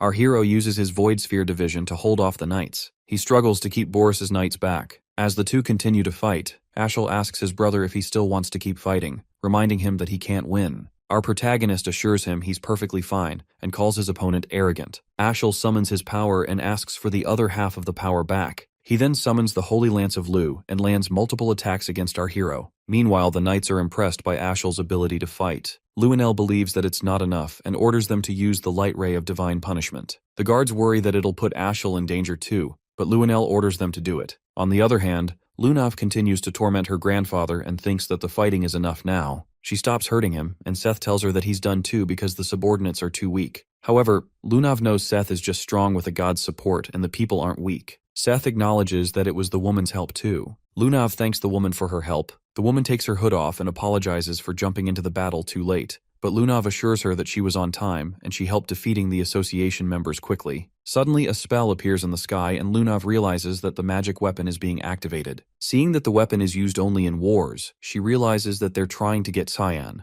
Luenel stands before the soldiers, activating the magic weapon. He feels eager to get rid of all the people who look down on him. Ashel and our hero are surprised to see the magic weapon. Ashel uses the Border of God and destroys the weapon. As the whole place starts to collapse, Luenel tries to run for his life, but the walls crash down on him and bury him. Suddenly, Aaron jumps in and tells Ashel to stop and tells him she is going to take Cyan. As the 5th princess of the Ushif Empire, she orders him to put his weapon down. Dean Kundal steps in and restrains all the blood monsters, realizing that Ashel and Luenel could be related to the Banquet of Blood. Ashel breaks Dean Kundal's magic spell, leaving him shocked. He then releases his Godstinger attack at the Dean. Arn screams for Dean, and Cyan tells her to leave because he worries she'll just get in his way. However, Aaron refuses to abandon her fiancé, even though that's not the engagement our hero agreed to. Ashel thinks that the princess is seduced by his sibling and thinks it's his responsibility to save her. He uses the God of Light's supreme authority, the Halo Bringer. Our hero recognizes the ultimate skill of Lumendel that can slay even a god. This ability killed our hero in his past life. Right then, Aaron steps forward to shield Cyan and asks Ashel to stop. However, Ashel does not intend to go against the will of God. He releases his attack. Aaron closes her eyes, but then our protagonist pushes her aside to face the moment he's been waiting for. His opponent is surprised to see him smiling. The whole mana energy strikes our hero, and an explosion goes off. Dean Kundal continues to take down blood monsters, but more just keep coming back, and he knows that's just stalling the worst. Suddenly, Dean notices a chaotic mana, and when he turns around, he sees our protagonist going all out with his power. Ashel is confused seeing his opponent. Lundell tells him that his opponent is trying to take power. However, he finds it useless because our hero doesn't possess demonic or divine scriptures, and without God's promise, he'll die. But then, Aaron comes forward to save her friend. She knows she can't go back now, otherwise she'll lose Cyan. Right then, Lunav Rainreaver and her friends join the battle. Lunav asks Dean for his help in getting close to Cyan. Without any questions, Dean uses his reverse wave and clears the pathway for Lunav. As they rush through the battlefield, the monsters leap in on them, but suddenly Seth jumps off and pushes the monsters back while the rest run for Cyan. He and Lamella stand back to take care of the monsters while Lunav takes care of Cyan. Lunav hurries at Lem as Cyan's mana continues to weaken. Princess Erin and our hero stand side by side, struggling to hold their ground. Ashel is surprised to see the demonic scripture arrive. Lunav and Lem jump past him and quickly run to Cyan. Lunav hurries to Lem to help their friend. Lem didn't expect our hero to be in this state, trying to kill himself, but he wonders if he had already seen them come. Lem thinks our hero knew he and Lunav would come. He uses the old god's promise to help our protagonist recharge his mana, and the sudden burst of energy leaves Ashel shocked. Ashel is shocked to see his opponent's power. Our hero decides to end things here. He unlocks the other realm and puts Lunav down. Lumendel warns Ashel against his opponent's power. Our hero puts his friends down and tells Lem that he now plans to kill his brother. Lem asks if revenge is really important for him to take on a curse because our hero doesn't know the state he's in. He warns our hero that he'll have to pay a price worse than death for the seal on his chest. The sword now realizes that this was always our hero's plan. When planning this whole thing, our protagonist wondered if Lunav would appear if he fought. He asked Karam to bring her to him. Karam wondered how our hero is so sure that she will come, and he answers that she'll come because she's a stalker. Our hero leaves the princess and Lunav to the demonic scriptors.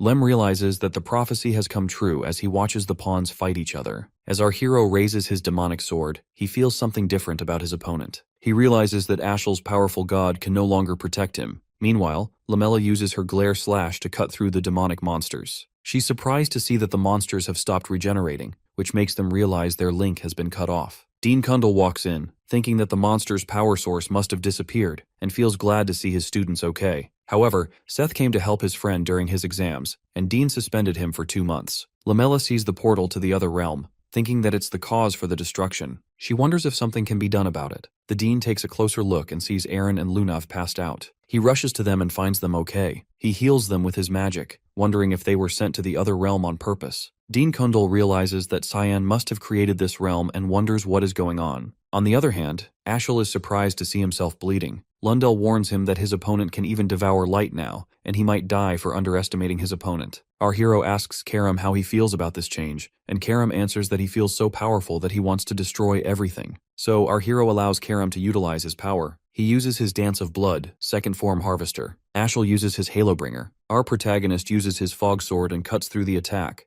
A ray of mana rains down at the darkness. Ashel, still confident that he can defeat his opponent, attacks Cyan. Our protagonist uses his demonic sword manifestation and suddenly teleports behind his opponent. He uses his Fog Sword, Halo, and strikes Ashel from the back. As Ashel withers in pain on the ground, our hero enjoys his enemy's misery. To end his brother's ill fate, he takes a final swing. As the chaotic mana rains down on him, Ashel remembers his mother telling him that he was fated to be the savior. She claimed to receive an oracle from God when birthing him, and said that her son was blessed with so much talent. Ashel's mother was killed in front of him by those who called her a witch. People who were responsible were caught and executed, and that was the only time he had seen his father so mad. His father executed the people himself, but that was still not enough. Ashel believed that evil things should be cleansed from the roots. Poor people or people with inferior genes were those who could fall easily to evil because they would threaten those who had everything, like his mother. However, in his last moment, Ashel realized that it was he who was inferior. Cyan uses his demonic sword union, the God Eater, and lands his final blow. The mana rains down on his enemy, and Ashel screams in pain as the mana decimates him. As he lies defeated, Ashel asks our hero a question. He always saw Cyan act as if he knew the future. He found the Holy Sword and the demonic sword first, and ruined his brother's plans with the Banquet of Blood.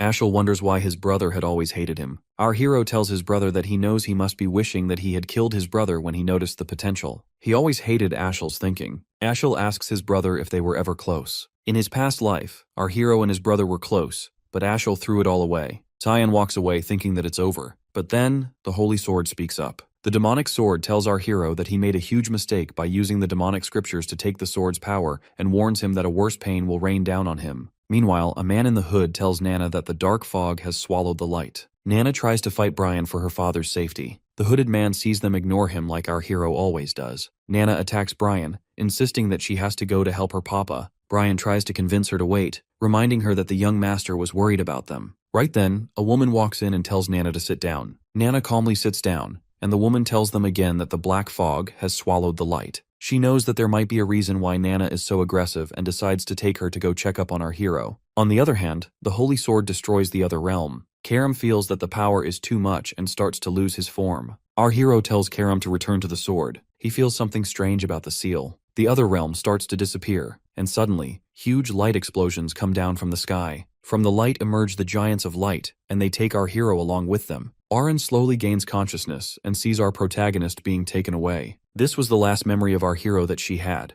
The Giants of Light disappeared fast, and Prince Lunel and Ashel were also missing. The Knights of Light were arrested for going out of line, and the incident that could cause a revolution was stopped. However, Brno, a center of trade, was now turned to ashes. Meanwhile, Aaron wakes up back in her palace, worried about Cyan. Laximus informs her that Lunav has recovered already, and Cyan is missing along with Luenel and Ashel. Aryan feels upset that she couldn't protect her fiancé, and Laximus starts crying that he wasn't with the princess. Aryan consoles him that he had other things to do and asks him how it went. He explains that the king is a lot worse than they thought. Viliarth stands by the king's side, feeling sorry for being late. He feels like he neglected his children while only focusing on the front lines. He's upset that his first son used the Knights of Light for his personal use, and the youngest became the worst murderer of the era. Viliart feels that he would have made up for his mistakes with his life if the king hadn't given him the duties. Ulkin tries to console him, but Viliart thinks of himself as the worst father ever. He blames himself for neglecting his children after their mother's death, thinking that they would learn to be independent. But instead, the two sons made different choices. One chose glory, and the other sought his own growth. As a result, Brno ends up in ruins, and his family's bloodline is at risk.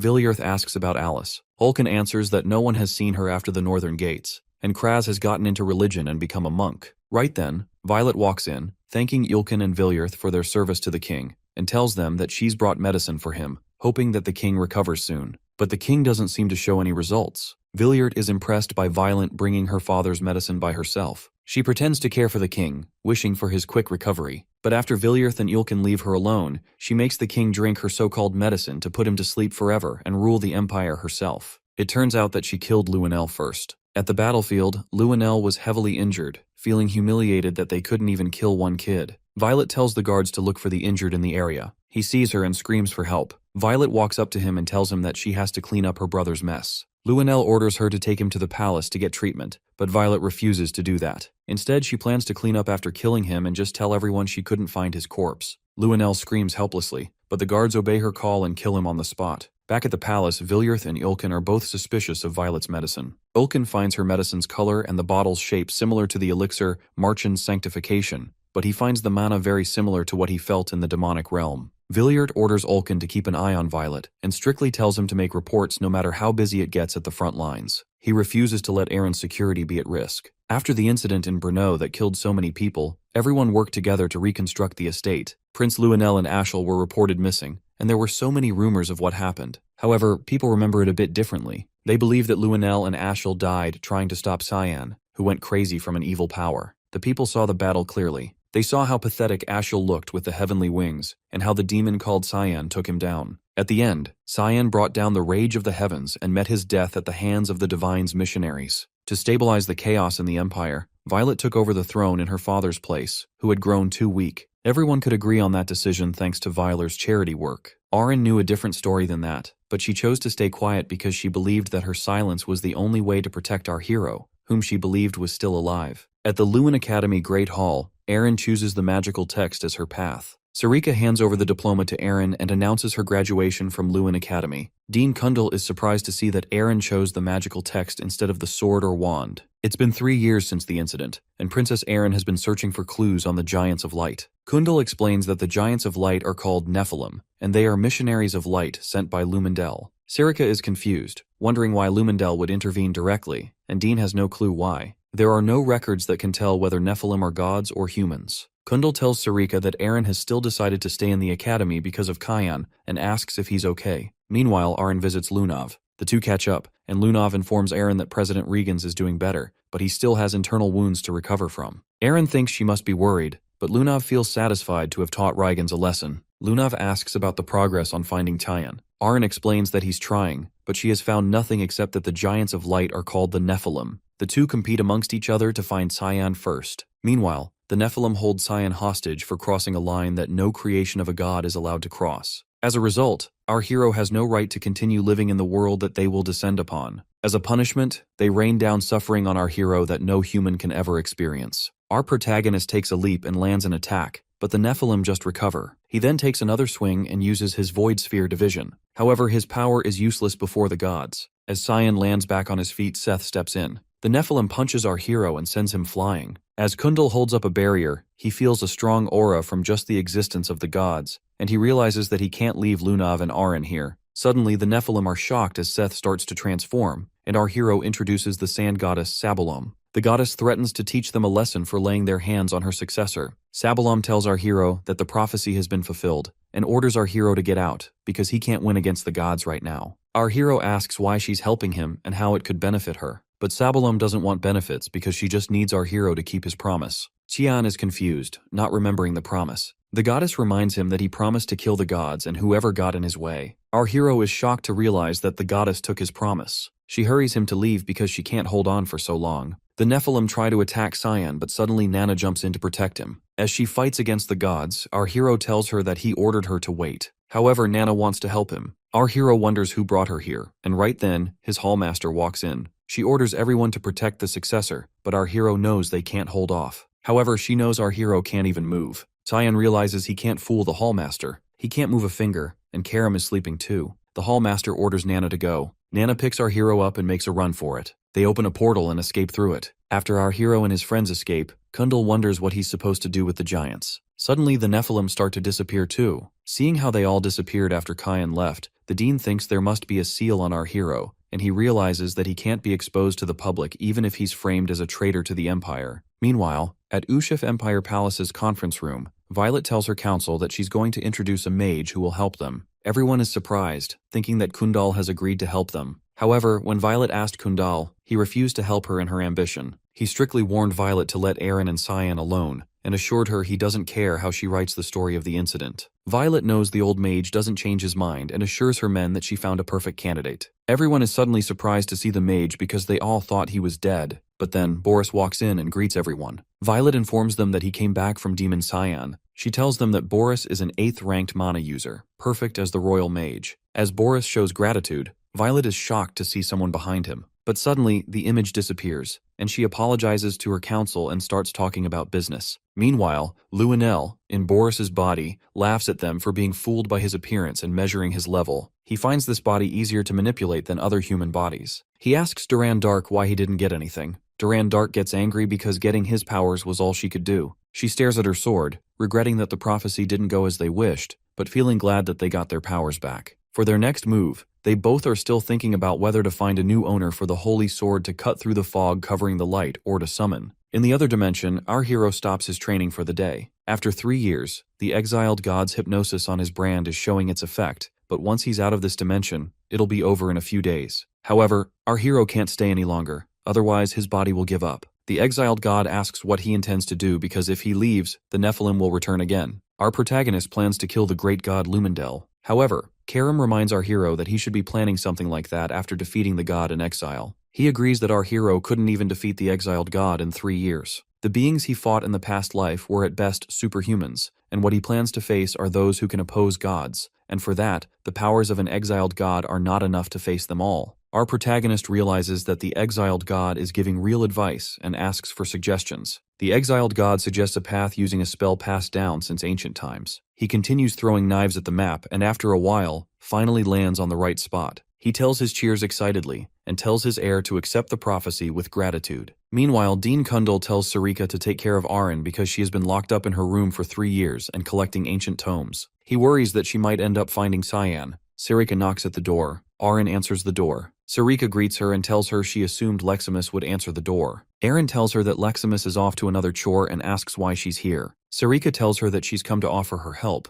but Eren insists on being alone. Sarika tells her that she'll need help to find Cyan. Aren suddenly opens the door and lets her guest in. Sarika notices the symbol on the board. Aren answers that she found it reading about the continent's forgotten past, and found out that it was always accompanied by the mentions of the Giants of Light. She asks Sarika if she recognizes the symbol. Sarika, remembering it on our hero's chest, lies that she has never seen it. She realizes that the princess has found out more than they expected. Aren then adds that the Giants of Light in Brno called Nephilims are the children of the great god Lumendel, and they are also known as Wardens. She wonders why they would attack our hero simply because of judgment. She wonders if it had something to do with the mist that Cyan was involved in. She believes that Eru is involved, which is why Lumendel stepped in, which means Cyan wasn't judged. She suspects that he must be hiding in the powers of the mist. Sarika is shocked seeing the princess nearly find the answers. Aaron thinks that Sarika must have something to add because she was close to Cyan. Sarika sees Aaron's gaze and thinks she's jealous of her. Sarika tells the princess that she wasn't very close to Cyan and deep down gets angry at our hero. Meanwhile, at Eastern Furwina, the little girl stands under the tree. As she learns that the intense light will remain in the world once the black mist lifts, she wonders if such a world is even possible. After quite some time, our hero visits Sarika's lab. He remembers the first time he came to her in this life and she tried to kill him by poisoning his tea. As our hero remembers the good old days, he senses someone sneaking up on him. As the attacker takes a swing at him without being noticed, our hero dodges the attack and realizes that only Sarika can do that. Our hero and his hallmaster give each other a violent greeting, and Sarika decides to test out his improvements during the 3 years he spent away. Our protagonist plays along and uses his void sphere division. The giant spheres destroy everything in the room. Sarika warns him to be careful with his mentor's lab and takes a swing at him. Our hero retaliates and the two attacks collide. Lunav in her room feels our hero's presence, and Lem confirms her doubt. After 3 years, it is finally time, and Lunav feels eager to meet Cyan. However, her excitement makes even the demon scripture scared of her. Kundal feels the disturbance in his office, and he too realizes that our hero has returned. Seeing the mess around her lab makes Sarika realize that her disciple has really improved. She confronts our hero for the destruction of her lab, but he protests that she started it. She then asks if Eru permitted him to come out. Our protagonist answers that he just left because Eru's powers keep the seal hidden for a day. He explains that he's been roaming around all day and tells her that he got tired of hiding. The sky slowly lightens up, and Sarika stares silently at our hero for a moment. She gets angry at him for coming out and forces him to go back and pushes him back into the portal. Sarika gives Cyan a beating for leaving the zone while Eru watches. He gets tired of seeing them create a mess and tells them to stop. But Sarika yells at him to shut up too and blames him for not keeping Cyan back. Eru feels his authority as God Shatter. Our hero speaks up that he now realizes that he can't stay outside for more than a day. Sarika sees the seal heal back up and realizes that it can be covered. However, since it's a powerful god seal, the effect only lasts for a day. Sarika gets close to our hero and tells him that he's almost a man now. Karam gets angry and punches her in the face for flirting with him. Right then, Iru gives our hero the oracle and tells him to go to the eastern lands, Furwina, to find the prophet who awaits him. Our protagonist ignores his call, remembering the blind darts he kept throwing at the wall. Right then, Eru shoots him, shocking Sarika. Eru tells our hero that he couldn't completely cover the seal as he was 3 years ago, but now he has fulfilled the conditions. Now, the cover should last for 2 weeks, which still isn't enough to go to Furwina, but it's better than a day. He reminds Cyan that his death will come again once the 2 weeks are up, and tells him to find the prophet to change his fate. Seeing Eru's authoritative voice, our hero now actually sees him as a god. However, that pisses him off. Meanwhile, in the Luan Eastern region, a guard feels eager to go home, and the other man tells him to not complain so much. He reminds the young guard that it's for the good of the Garam Association. The young guard says that not a soul comes here ever since the incident with President Rygans, but the old man reminds him that they can't ignore the vast magic network system and risk the resources falling into the hands of Ushif or other forces. Suddenly, they see our hero standing in front of them, asking for the warp gate. The guards realize that their opponent is not an ordinary person and draw their swords out. The guard considers letting his hidden powers out and tells our hero that he's responsible for his fate next. However, a moment later, the guards are knocked out, and our protagonist walks in through the gate. The warp gate is an artifact that Rygans Rainreaver often used. It will be our hero's first time in this life to see it. It's his only way to go to Furwina and back in just 2 weeks. Karam feels the mana leaking from the artifact. Our protagonist explains that something like this didn't exist 3 centuries ago. If an energy source with concentrated mana provides energy, then the mana paths made with runes complete the spell. Karam is impressed with humans' ability to find shortcuts. Our hero sets his destination to north of Furwina. The warp gate opens the gate and a gate opens. Our hero opens the door and sees Furwina on the other end of it. Our protagonist walks through the gate and asks Karam if he's ever been to Furwina. Karam explains that he's been here before with her past owner. Suddenly, they both smell blood, and our hero gets ready for action. Meanwhile, the guards report the intruder at the gate and tell their boss that the intruder was covering his face, but an ominous mist covered him all around. The boss asks the guards how the invader smelled, confusing the guards. She then asks where the warp gate was connected to, and the guards answer that it was connected to Eastern Furwina's northern gates. She tells them that she knows who it is and goes to visit the warp gate. However, in Fruina, our hero sees the dead bodies everywhere, and he wonders why the holy knights and white elves would have fought. Karam accepts that Eru gave them a right oracle, and our hero feels like the cause of the battle is the place in front of him. Our protagonist walks into the cave. Karam warns him to not get lost in the layout. After walking straight in a while, our hero still ends up back at the entrance. He realizes that he doesn't feel any mana either. Karam realizes that it's sorcery because it's the elves' territory. Our hero picks up some rocks and throws them at the wall to check. The rocks hit the wall, revealing the location. Our hero takes his fog sword and hits it at the ruins, revealing the actual path. With the path revealed, our hero can now feel the mana, but he feels something strange about it. Karam explains that it's a divine tree where the past begins at the roots and the future concludes in the leaves. The tree is where everything regarding the world is recorded. Back at the tree, the elf kid realizes that the barrier is broken, which only means that its guards have been killed. She takes the knife to protect others and places it against her throat. Suddenly, our hero breaks her knife with a blow and asks her to explain why the humans are after this place. The elf kid walks down from the tree and walks up to our hero, making him wonder what she wants from him. She grabs his hand and tells him that he's going to die soon. Our protagonist is surprised to see her recognize him. She explains that she's the divine tree's prophet, Hastia, and asks him if he's here by following the oracle. Our hero is shocked and realizes that the humans are after this place because they want Hastia's prophecy powers to know the future. Meanwhile, the Saintess's direct affiliate guard knight, Mihan Harcelis, reaches Fruina. He sees the guards and the enemies all dead and orders his men to tell everyone that it's safe. Seeing the blood everywhere, he tries to keep his armor clean, but seeing the enemies and allies all dead, he feels that someone must be alive. Right then, the Saintess walks in and assures him that the divine mission guided by Lumendel will end with their victory. Mihan assures the Saintess that he's faithful. The Saintess leaves him to take care of things outside and assures him everything will be all right. Suddenly, she realizes that the barrier has been broken. An elf's sorcery runes are unbreakable by a human, so she thinks that a non-human entity must be in the cave. She hurries inside to stop the intruder from taking the prophet and orders her men to wait outside, while an elf watches them from a distance. Meanwhile, Hastia feels upset that the ones protecting the entrance died because of her. Our hero wonders if holding hands is necessary when talking. Hastia explains that it's a curse called Divine Tree's Silence. In exchange for seeing the future, her voice was taken from her. So, they have no choice even if our hero is not comfortable. Suddenly, someone walks into the cave, and the prophet recognizes the intruder. She explains that this woman is the one who chased her here, and ordered her men to kill all the elves who protected the entrance. The Saintess apologizes for killing everyone and says that it wouldn't have happened if Hastia had agreed to go with her. She asks the prophet if she wants to go with her now to avoid more casualties. Our hero steps forward, and the Saintess introduces herself as Nephrodite Iris, the Saintess of Lumendel. She feels that it's a day of glory to have met our hero in a place like this. Our protagonist is surprised to see that the Saintess knows him and decides to test out her power. As he takes a leap to attack her, Iris extends her hand. Our hero recognizes the symbol on her hand. As he draws out his sword, he's surprised. Karam thinks the seal is activating early, but then he realizes that it's not his seal, but that Iris has the same one on her hand. The Saintess summons the emissaries of light to take away the dark fog.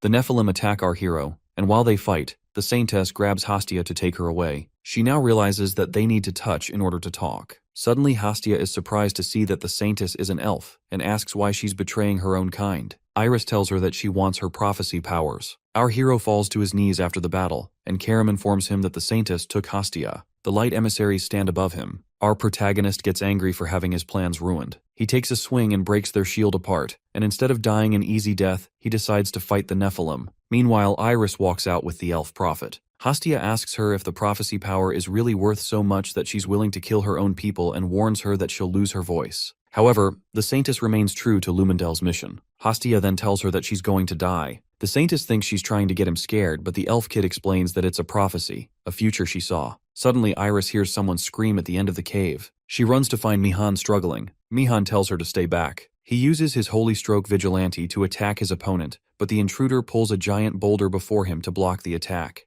A giant stone effortlessly blocks Mihan's spear. He's impressed at first, but then realizes Garnian simply stomped the ground and raised the earth to stop the strike. Mihan can hardly believe someone can do that. Mihan introduces himself and asks for Garnian's name. Garnian shoots back, asking why he'd bother introducing himself to a dead man. Mihan knows elves usually rely on bows and magic, while barely any bother training their bodies or becoming warriors. Curious, he asks Garnian what skill he used to block that attack, since it sure didn't look like magic. Garnian says it was magic. Mihan points out he didn't sense any mana at all. Garnian insists it was definitely magic. Meanwhile, Mihan notices Garnian's ears drooping suspiciously, making the whole answer feel pretty sketchy. Just then, Iris jumps in and reveals that Garnian can't use magic at all. Despite that, he's known as the strongest warrior of the White Elf clan, a recluse who lives deep in the frozen valleys. Seeing him here is surprising enough. Garnian is in no mood for introductions. Pointing at Iris, he demands to know if she's the ringleader and orders her to hand over the prophet. Iris quickly explains that she's only God's messenger, but Garnian readies a punch. He declares that there's no need to learn the name of someone who's about to die. Mihan immediately warns Iris to watch out,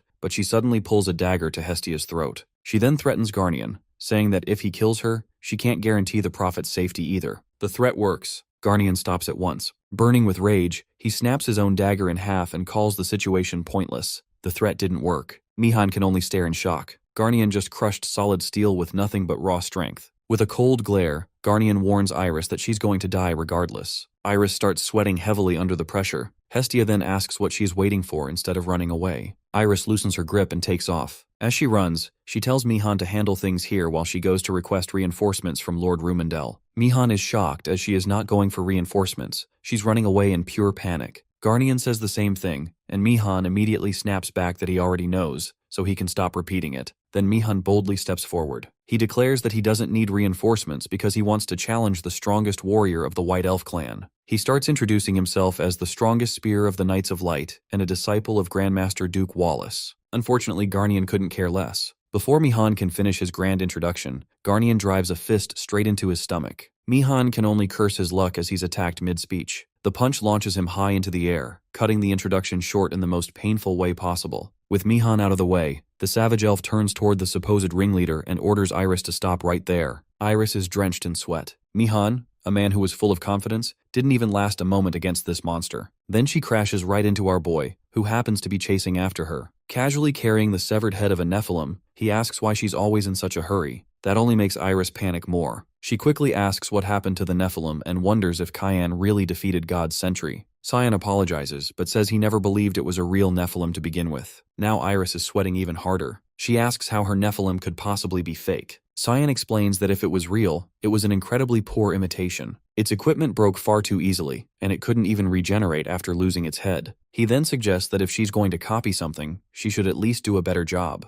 Iris is left stunned. She can't understand how the power granted to her by Rumendel could be nothing more than a fake. Karam can tell that Iris was completely clueless the whole time, but then she suddenly calls Cyan's words blasphemy. A strange pattern appears on her glove, and she declares that she'll prove her power by doing it again. She never gets the chance. Before she can activate anything, our boy drops her with a clean kick and knocks her out cold. Grabbing her by the arm, he prepares to take her away for questioning. Then a new problem appears. Hestia suddenly clings to him, and Cyan realizes he almost forgot she was there. She's in tears, saying she was terrified because of the Titan earlier, but now she's relieved to see him unharmed. Unfortunately, the trouble isn't over. Garnian suddenly appears behind Cyan at ridiculous speed and throws a kick. Cyan narrows his eyes and tells him to back off, but Garnian attacks anyway. Cyan blocks the kick with one arm. Even so, he's forced backward. In fact, he's sent sliding across the ground. His arm trembles slightly as he realizes something alarming. Garnian pushed him back using nothing but raw strength. Seriously, what kind of elf is this guy? Garnian demands that Cyan hand Iris over. Before things escalate, Hestia jumps between them and insists that Cyan isn't an enemy. Only then does Garnian take a closer look. He realizes the person he's attacking is Cyan Verte and asks if he's related to that child.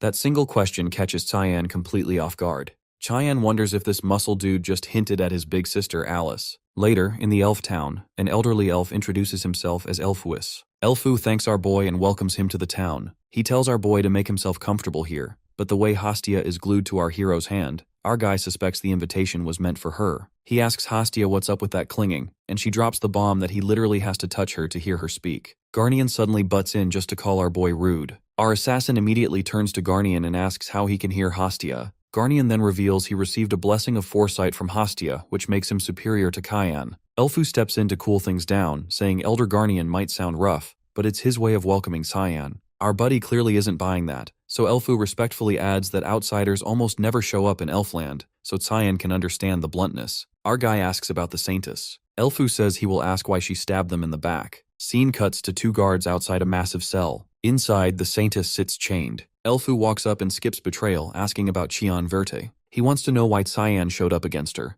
The saintess answers with silence. Meanwhile, in the restroom, Karam senses something is off. She asks our boy why he let Elfu meet the saintess first. My guy shrugs and adds that the saintess, a key figure of the Night of Light, is a white elf, so it only makes sense her own kind gets the first look. Karam shifts back to human form and pushes the unease. She flops onto his master and casually drops a bomb. Nephilim was fake and had a creepy dark skeleton in its head that looked like an ancient giant, like a puppet. That gets our hero up fast. His mind starts racing with bad ideas, and now both of them are on the same page. Something feels very off. Back in the cell, Elfu repeats the claim and asks if Cayenne is Black Fog. He finds it odd that the one who crushed Rummendell was that outsider. He asks if this follows the Oracle plan. The Saintess replies that even a short while ago she believed it, and never doubted the voice she heard was Lord Rummendell's. She turns her spellcasting hand as she says she is no longer sure. Garnian tells her it is too late for excuses. She has already killed countless of their kin. Elfu asks why she is called Nephrodite, when no white elf uses that name. Elfu demands her true name.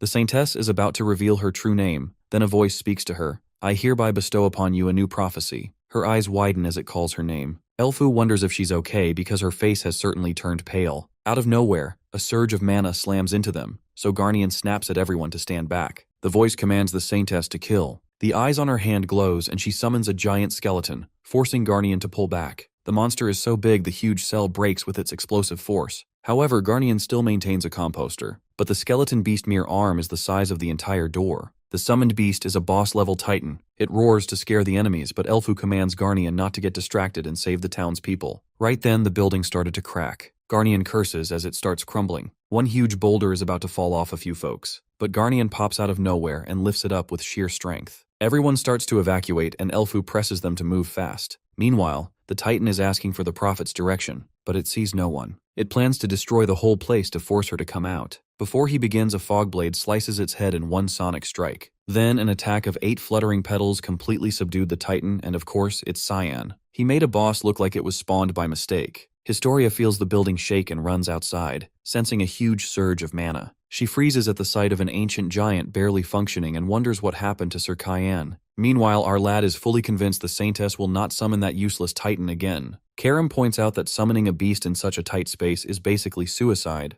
Our boy wonders if the Saintess is even alive, then realizes she is since he can still feel that nasty holy power. Karam questions what could push her this far, and our boy says she just wanted the Prophet that badly. Karam then adds that if she went this extreme, even risking her own life, someone must be pulling the strings. So our boy heads straight to the Saintess and asks if it is the same bastard they are thinking of. When she does not answer, he nudges her to get up and realizes she is still alive. She barely opens her eyes. Our hero leans in and tells her to speak and name the bastard who gave her that fake giant. Answer him and he will make her death less painful. She finally says her real name, Neria. Our hero just scoffs like who even asked for that. The Saintess goes on. 100 years ago, she was a prophet candidate chosen by the divine tree. She believed she wanted it more than anyone, but failed in the end. That failure broke her, so she left the frozen land and wandered. She got tricked and sold as a slave again and again, and kept running until she met a group of armored men, the Holy Knights of Rummendell. Around then, she started hearing divine prophecies, and became a saintess after a blessing appeared on her hand.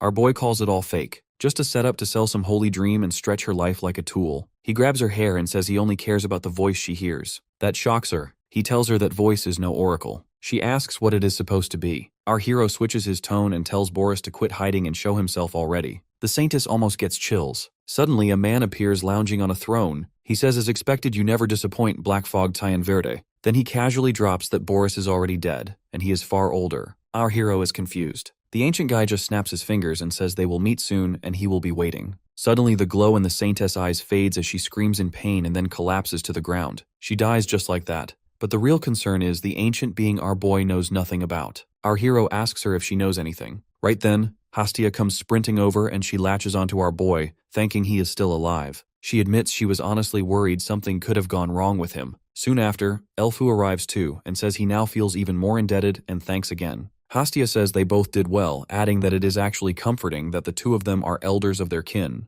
Garnian drops his usual comment, and this time our hero interrupts, asking Hastia how Garnian is even able to understand her. She explains that Sir Garnian is her guardian, the warrior who is chosen to protect a prophet. Guardians are granted a blessing that allows them to communicate with the prophet even from a distance, known as the blessing of foresight. That same blessing also helps the guardian onto the path they are meant to take. Our guy thinks for a moment, then says he does not fully get it but still wants to become a guardian. She pauses and asks if Cheyenne means he wants to be her guardian. Garnian cuts in at once and shuts it down hard. Cheyenne fires back asking who he is to decide when it should be the prophet's call. Garnian says this is not something a human decides on a whim. Our guy just stares at him. Garnian tells him to come along, done arguing. Even Elfu quietly says it is better to follow stubborn Garnian. As our guy follows him, they end up at a frozen lake tucked in the middle of the mountains. Garnian tells him this is where he trained, guided by the blessing of foresight. The test is simple, beat him. Our boy scoffs and calls it easy, saying no matter the rules, he is still winning. Garnian gets irritated and moves in instantly, attacking without hesitation. Just as he closes the distance, our boy shifts back. He leans his body just enough to slip past the strike. One hand touches the ice for balance, and in the same motion, he drives his leg straight into Garnian's gut. Garnian takes the hit and feels the pain, but still pulls back for a punch. Our boy quickly realizes this guy just absorbed that kick. In the very next moment, Garnian's punch crashes down and shatters the ice. But it hits nothing.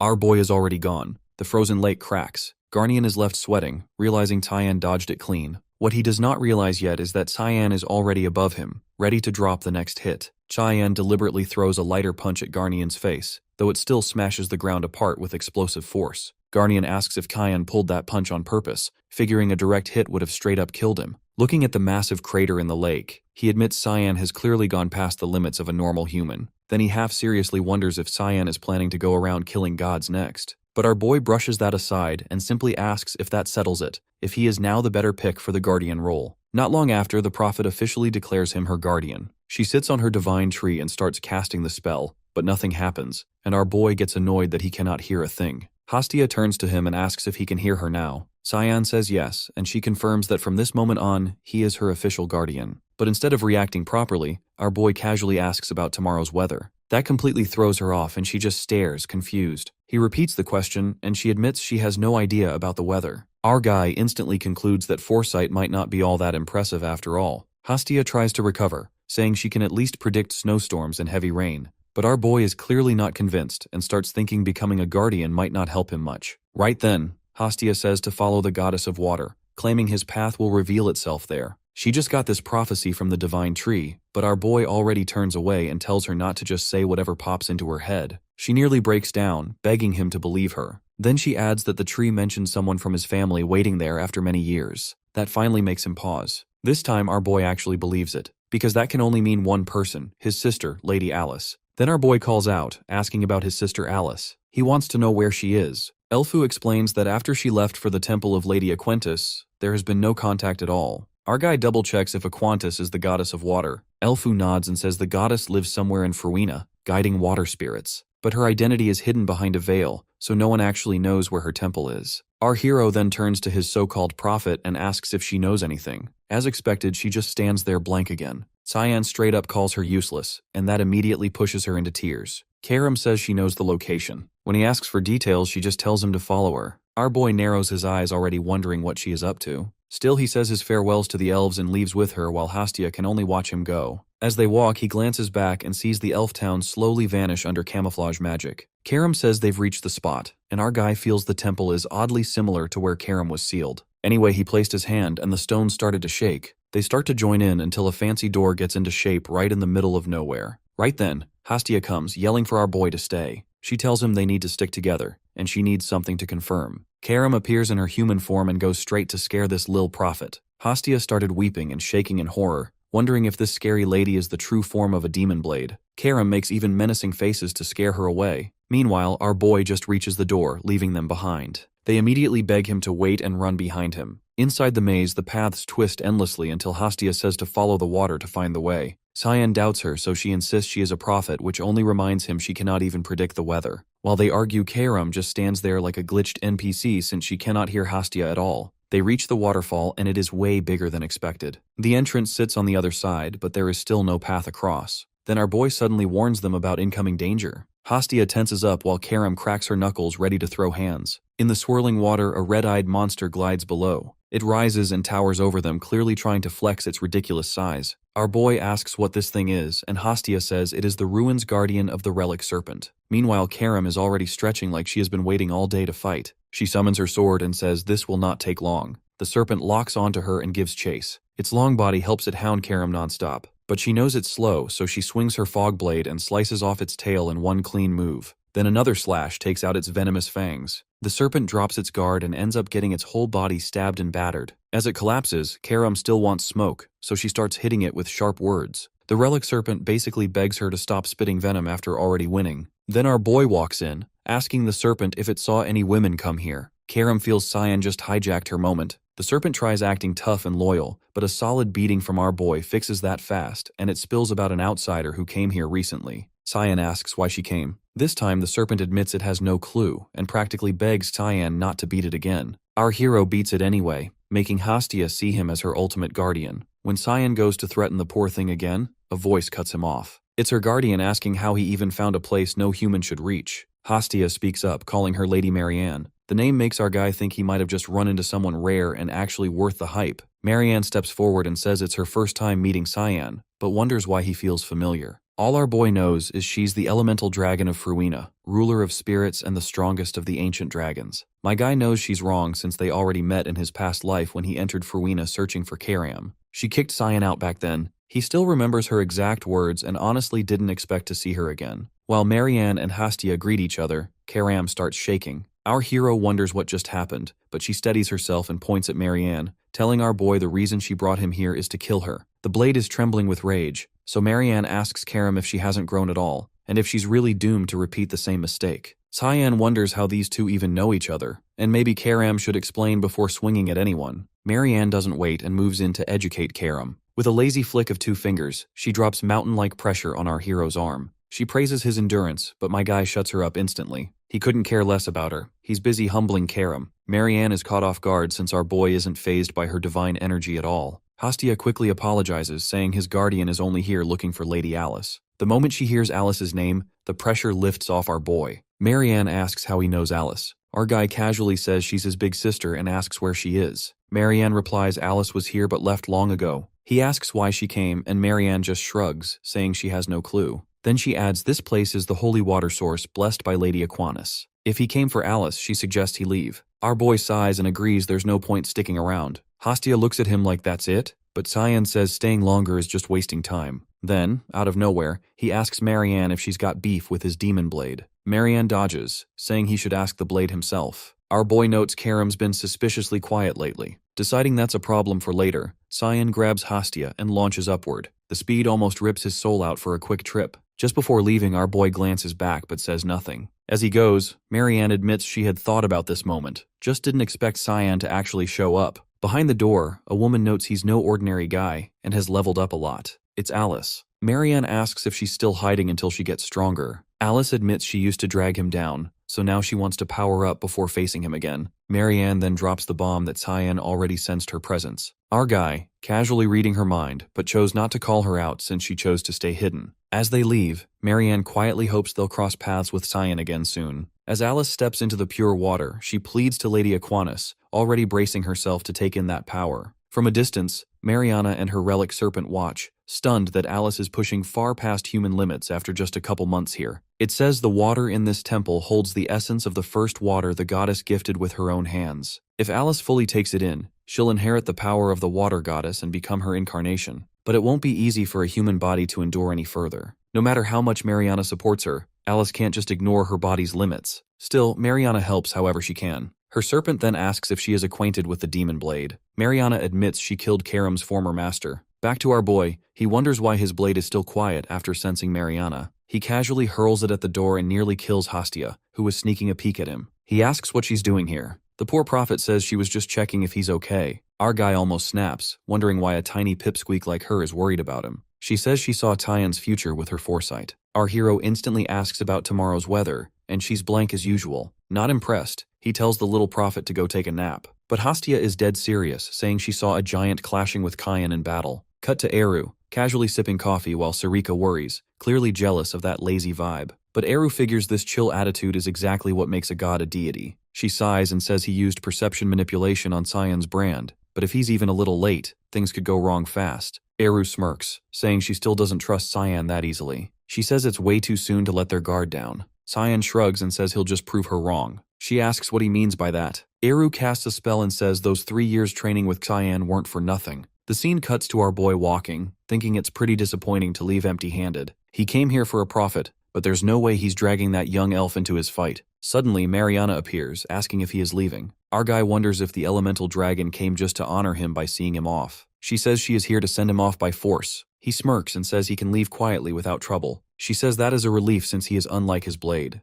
Our hero asks how she knows his demon blade. She figures he's not on good terms with his blade and tells him to ask for it himself. He's confused, so she adds he might need that demon blade very soon. Right then, a shock hits his body. He drops, thinking the brand has already kicked in. Mariana says the spell she cast when they first met is fading. He asks if the perception trick is gone and if the sky is changing. She smirks and says it means his end is near. Our boy instantly fumes at Eru. Elsewhere, Eru sneezes and wonders who's talking about him. Sarika snaps, asking if he's really trying to kill his own heir. Eru stays chill, saying nothing will happen to Tyann, but Sarika questions his opponent being a god sentinel. Eru is sure his 3 years of training means Cyan won't lose. Eru adds that the oracle already determined Cyan's win. Meanwhile, my guy is struggling with the giant's relentless assault. Our hero is in big trouble as his blade isn't backing him up, and he needs to rely on his human fighting abilities. The giant swings a ground-shattering strike. Our hero uses mist movement to dodge it and uses a rage fog storm on the giant's arm. Our assassin sees no damage to the enemy. Then he barely manages to avoid a surprise spear attack. Our buddy accepts the fact that without Karam's full power, he can't even budge the giants. He wonders if it is really an insurmountable wall for a human. But then something clicks in his mind.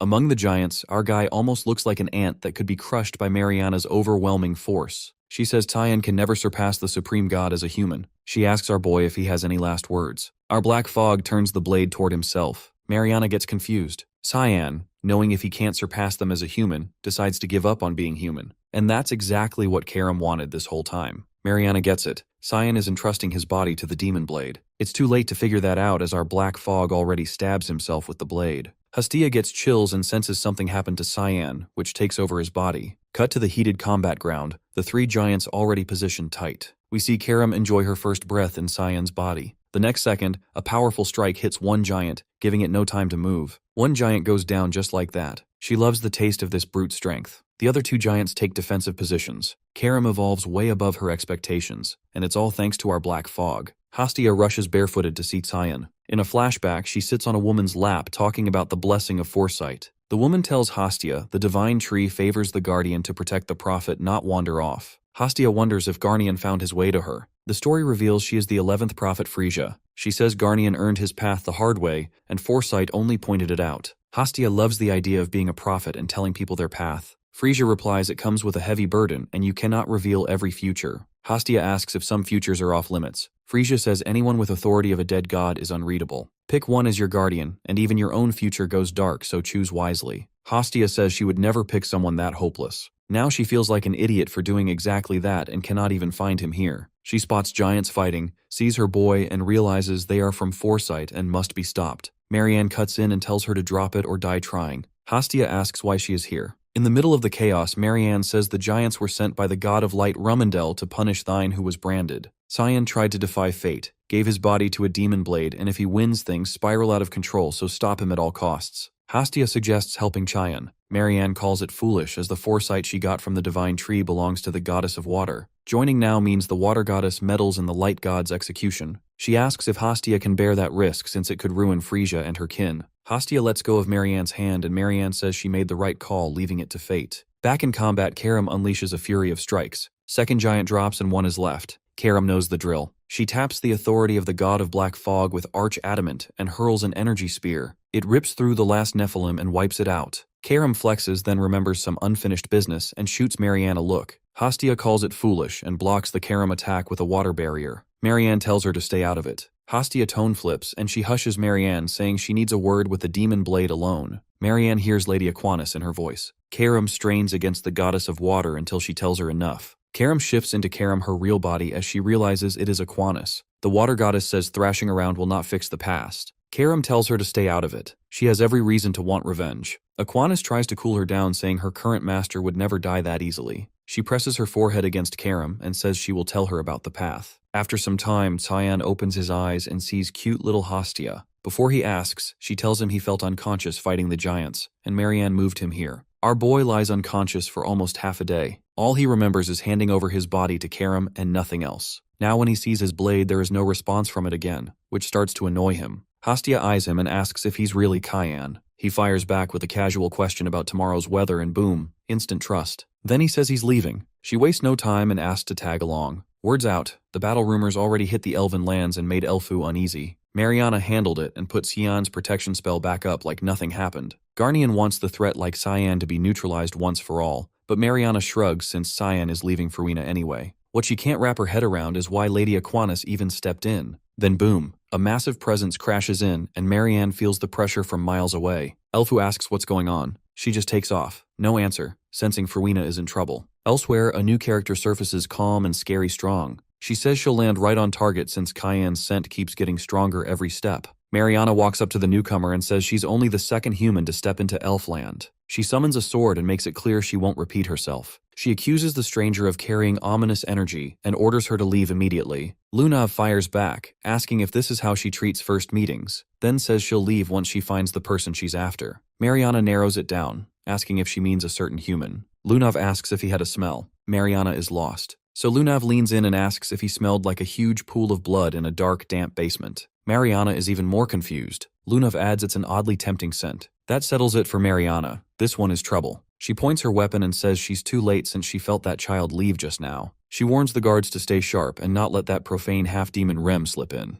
Lunav clearly has a point, and her guardian suggests listening to Mariana. Its name is Rem. Rem admits Mariana is not someone she can handle alone. She's an elemental dragon, a rare ancient favorite of the world. As Mariana flies off, Rem mutters that it's surprising she's still alive. Lunav shrugs and says you never know. She then asks if Rem knows so much because he's lived that long. Rem says that's only half true since experience stacks over time. Lunav wonders if a human like her could ever reach that level. Rem says it's not impossible, maybe through necromancy. Lunav looks like she might actually consider that option. Cut to our hero returning home while Sarika is busy grabbing Eru. She's shocked Cyan slipped past the Nephilims. Eru starts to praise the clean escape, but Cyan nails him with a snowball right to the face. With a dead serious look, Cyan cracks a joke and Eru realizes the young boy got better at jokes. Our boy asks Eru why he dropped the perception trick. Eru casually says he just wanted to see how much his air improved. Cyan, annoyed, says that's not a good excuse to toss him into a death trap. Eru then asks why he and his blade seem so out of sync, but Cyan is clearly not in the mood.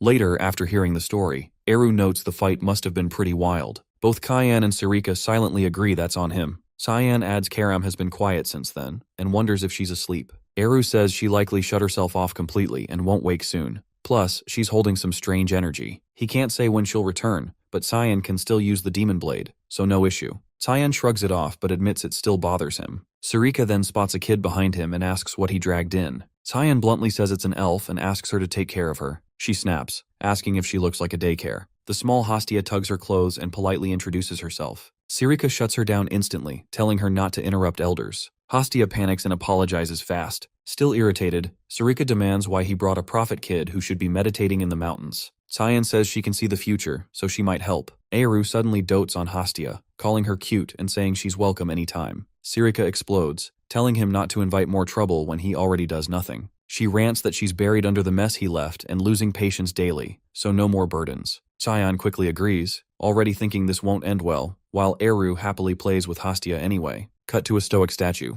Boris reflects that people are painfully simple, loyal to those who hurt them, and he finds it outright disgusting. A woman approaches, annoyed by the meeting spot. He calmly says she has done well to come this far. She reminds him she is a ruling princess and warns him not to waste her time. Boris says he came to honor the dead. She asks who. He drops it plain. Cyan Vert kills the saintess. The blonde recalls the center sent people to Fruina to check ruins. Boris shrugs, says this is only the start. Cyan's blade will turn on the empire that cursed him. Then he asks her where it all ends, since she holds the empire now. She cuts to the point. What do you want and where is he? Boris says he does not know where Cyan is, but he wants full support for a ruin expedition with top Imperial Knights. He believes something big waits there. She agrees easily and guesses the place is the Romar ruins. Boris is surprised. She says someone else is heading there too and asks if he wants to join them. Cut to Princess Erin saying she is ready to leave for the Romar ruins. An old man warns her the plateau will be harsh. She says she has made up her mind. Something there is tied to her past. He hands her a book on the plateau and worries out loud. She thanks him and tells him he has done enough. He still insists on sending someone with her. Later, Reshmus greets Erin and mentions the books. A voice cuts in, saying if Reshmus is coming, this trip might actually be fun. It's Sarika, excited to travel with her own students. Yet she sighs inside, wondering if this is just a daycare. Transition to Hastia. She has been with our boy for 2 days and still hasn't received a single oracle. She breaks down and regrets choosing someone so hopeless to be her guardian. She even starts doubting her own foresight, wondering if she is even fit to be a prophet. As she lies there in despair, she hears someone nearby angrily asking why his fortune turned out unrequited. An ugly woman snaps back that fate cannot be changed, and if he keeps annoying her, she will have him thrown in jail. The guy ends up weeping while the woman bluntly tells him to go earn more money. Hastia watches him leave and then quietly steps into the tent. The woman asks who she is. Hastia introduces herself and asks if she is a prophet too. The woman confirms it and quickly guesses that Hastia is dealing with some kind of problem. She casually shuffles her cards and says she can read everything through them. As she lays the cards out, she asks Hastia to pick one. Thinking the granny is kind of cool, Hastia eagerly grabs a card. The granny reveals that Hastia feels stuck because she wants to help someone but has already hit her limit. Hastia nods in agreement. Then the granny flips another card and says this must be the source of her trouble. As Hastia looks at it, the granny calls it the hermit. She explains that the person Hastia wants to help is probably extremely hard-headed. Hastia could not agree more as she quietly thinks about tomorrow's weather. She suddenly grabs the old lady's hand and passionately asks her to teach her this prophetic technique. The woman is clearly caught off guard by the request. Cut to Aaron. Reshmus asks if she is really okay with Sarika joining the journey. Aaron replies that Sarika is close to Kayan, so she should be useful. She also suspects the Chancellor placed Sarika there to keep an eye on things. Reshmus then brings up another issue. Aaron asks what she means. Reshmus explains there has been someone tailing them for the past few days and asks if she should deal with it. Aaron raises her voice and tells the person to come out before her guard forces them to. The man hiding behind a tree freezes. As Reshmus reaches for her sword, he quickly steps out and says he will cooperate, so please lower the blade. Aaron recognizes him as Sir Gale. Gale admits Aaron is sharp and tries to explain he holds no personal grudge and only wants forgiveness. Aaron hears nothing but excuses and bluntly states that she knows he works for Princess Violette. Gale already expected her to see through him, so he shrugs it off as a misunderstanding. In the next moment, Reshmus is right in front of him, sword raised with a clear warning. Gale instantly draws his blade and their swords clash, sending sparks flying. His expression hardens as he tells Reshmus to stay out of their conversation. Aaron shuts him down, saying she has no interest in talking to someone this rude and suspicious. Instead, she challenges him to avoid bloodshed by revealing what he reports to Princess Violette. Gale responds that he now serves in the Imperial Knights, but was once an elite knight of the Knights of Light. There is no way someone freshly graduated like Reshmus could defeat him. Reshmus shifts her footing and attacks again, this time landing a solid hit to his gut. Gale staggers back and decides to withdraw, sticking to his orders to avoid further conflict. Before leaving, he tells Aaron to tend to Reshmus's wound. Only then does Reshmus realize she has been cut. Aaron rushes to her side as Gale adds that the injury is not fatal and should heal quickly with proper magic. Aaron's expression turns cold with anger as she says she will not forget this. Gale casually replies that he is simply following orders from the Imperial family with no personal intent. He adds a final warning that many others will be watching her since she was once the fiancée of the killer Cianverte. That pushes Aaron over the edge. As Gale walks off, Reshmus apologizes, but Aaron tells her this was never a fight she could have handled alone. It is then revealed that Gale had risen to the level of swordmaster within the Knights of Light. Only a handful in the Empire could stand against him. A little later, once he is far enough, Gale suddenly collapses, trembling from the pain of Reshmus's strike. She had nearly caught him off guard and he barely managed to defend. She was even about to release her sword aura. He never imagined someone as skilled as Reshmus would be serving Princess Aaron. As he struggles back to his feet to report this, our assassin silently appears right behind him. He turns, sensing something behind him, but it is already too late. Our assassin has moved first and struck, leaving him wounded. Gale does not know if his opponent is an Imperial assassin, but he feels far beyond his level, and every instinct in him screams the man's movement and timing are deadly precise. Gale reacts fast and activates Predator of the Abyss, lunging forward in a desperate counter. But our boy meets him head-on with Fogblade Flash. The clash is instant and decisive. Gale's skill is completely erased, and in the next moment he sees his own arm, cleanly sliced off. While Gale cries in pain, our hero asks him why a loyal vassal of Duke Vert is working for Violette. Gale asks how Cyan knows him, but that's not what our boy. He removes his mask and demands an answer. Gale is shocked to see him, and our hero coldly says his reply will decide if he dies in pain or not. We come back in time where our guy fights the top knights of Garam. They were furious since he killed their Count Pyron, but pulling off one Fogblade Stormwrap takes care of them. Still, our guy is getting annoyed by their increasing numbers and the fact he's got no reinforcement. Suddenly, a phantom beast leaps onto an opponent. It's actually Gale who showed up with reinforcement to back our guy up. The enemy realizes they get surrounded. Gale orders his men to kill without mercy. Back then, Gale was one of the rare knights who could wield the blade, a straight-up prodigy in both swordplay and summoning magic. He was also among the few disciples Yulkin personally trained from a young age. So seeing someone like him serving Princess Violette, Our hero can't help but ask why he bailed. Gale feels oddly honored that the youngest master of House Verta actually acknowledged him. Then Gale drops it. His so-called betrayal was just orders from Duke Verte, our hero's own father. Cut to the Garum Council's main hall. Old Garum asks how long he was out of it. Lunav says over 3 years. He chuckles, clearly proud his granddaughter handled everything without him. Lunav takes over the council and suggests Grandpa should rest more. He asks if she came all the way from Fruina when there's a council assembly today. She says she had her guard knight, Ramella, stand in as her proxy, and she's already dismissed all the chief scholars Garam knew, so it's not really Garam's council anymore. Garum is oddly proud of her and starts laughing. She asks why he messed with Cyan. Garum replies he wanted Cyan to marry his granddaughter, but he refused. Lunav almost loses her sanity, but Garam clears it up, saying with Cyan he could have taken over the entire continent. Now he believes she can control Cyan with Grandpa's intervention. Lunav just glares at him, which reminds him of something interesting. He asks if she's been gathering information on necromancy. She says that's the real reason she came and asks for a proper book on it. Garum tells her all books on necromancy were burned out of fear of its return. Lunav isn't buying Garum's story, so Garum warns her that the end of necromancy brings only chaos, even death for the wielder. She then shows her own power, making it clear Garum has nothing to worry about as long as she stands with him. Garum likes the answer and brings up Grimoire. He keeps books long thought lost and dares she has not read any here. He brings a book and hands it over to her. It's a necromancy book. He says he once thought of leaving her the whole library someday, but this is not early inheritance, since she is the type to get whatever sparks her curiosity. Lunav agrees and says she would have gotten it sooner or later even without his help. Dean Kundal turns serious. He warns her not to be consumed by that curiosity and not to end up like her father. Then he tells her she has what she wants and should leave so he can rest. The scene shifts to the Empire's secret lab, where someone suddenly rushes in with alarming news. When Murray demands an explanation, the man reveals that the bastard has appeared once again, instantly sending Murray into a furious rage. Outside, our guy is casually talking with the guards. A girl asks if he is really the one who messed with Garum's warp system. Our assassin questions if they aren't the guys who secretly built a warp on someone else's island.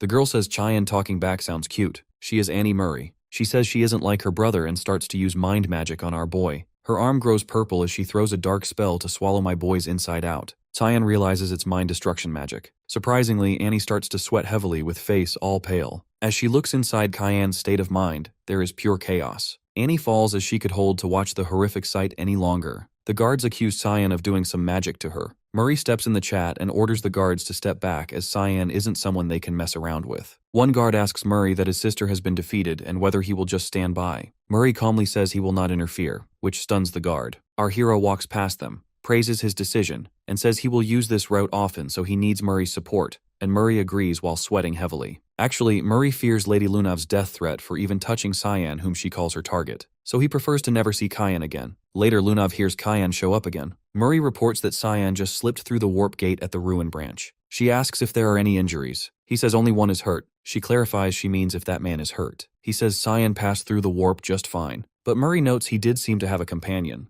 They all spot a girl chasing after him. Lunav immediately asks where he warped to. Murray says it was the Romar Plateau. As our boy arrives, he remembers Gale telling him Princess Erin had headed to the Romar Plateau. His mission was to keep an eye on Erin and report everything directly to Duke Verte. Our hero had asked what Gale's real goal was. Gale had said he wanted to uncover the truth behind everything happening. The Duke believed the Emperor's worsening condition was somehow connected to Princess Violette. He also believed Princess Erin was in serious danger, especially now that Violette was tightening her hold over the Empire. Cheyenne had asked why Gale cared so much. Gale had replied that it all came down to a promise. When our boy pushed him for an answer, Gale explained that Duke Verte had rejected every request from the imperial family to deploy the Knights of Light. He always claimed they had once been abused as personal soldiers. Cyan had wondered if that could get the Duke branded a traitor. He could not understand why someone so obsessed with protecting his family would take such a risk. Gale answered that it was because of the Duke's loyalty to the Emperor. The responsibility he carried for his children mattered more than anything else. Cyan had pointed out that it still sounded like a theory. Gale replied that he had fought beside the Duke for over 10 years and understood him better than Cyan. Our hero then cut him off and asked the real question, why Princess Erin was heading to the Romar Plateau. Gale had no clue either, but he mentioned that Romar was rumored to hold ruins containing methods capable of killing a god. Cyan had grown uneasy and wondered why Erin would ever need something like that.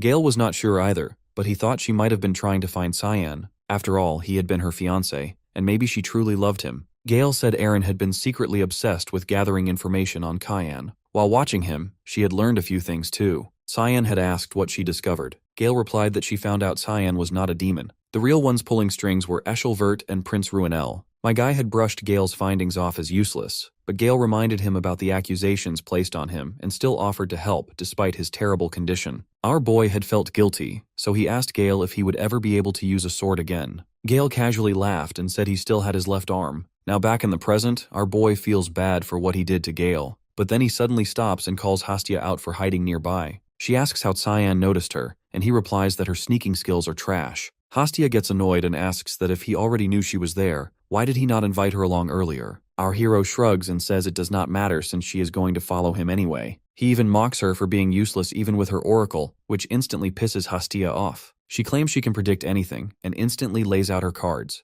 Then she tells him to pick one so she can answer whatever Cyan wants to know. Cyan honestly does not expect her to know witchcraft. He wonders if that idiot god actually taught Hastia something useful for once. Still, he decides to play along. He picks the knight card and casually asks where they should head next. Hastia says a group of warriors gathered somewhere ahead, and the place holds the clues Cyan needs. Cyan can barely believe these dead highlands actually have people living nearby. Later, they really do find a guild. Hastia smugly brags about her flawless foresight, but our boy stays ice cold and says even a broken clock gets lucky twice a day. He fixes her hood properly before entering a guild. Cyan quietly scans the area around him while Hastia shrinks a little since everyone there looks rough as hell. Cyan quickly realizes they are mercenaries, though they might still be easier to handle than they look. Then some thug walks over and starts mocking Hastia for looking so pale. The second that idiot reaches for her, a sonic slash slices through his fingers. While the guy screams in pain, my boy calmly tells them to start talking. The guild head instantly shows up and praises our boy's fighting skills. But the second he reaches out for a friendly handshake, he gets a dagger aimed his way. Rick quickly clears things up,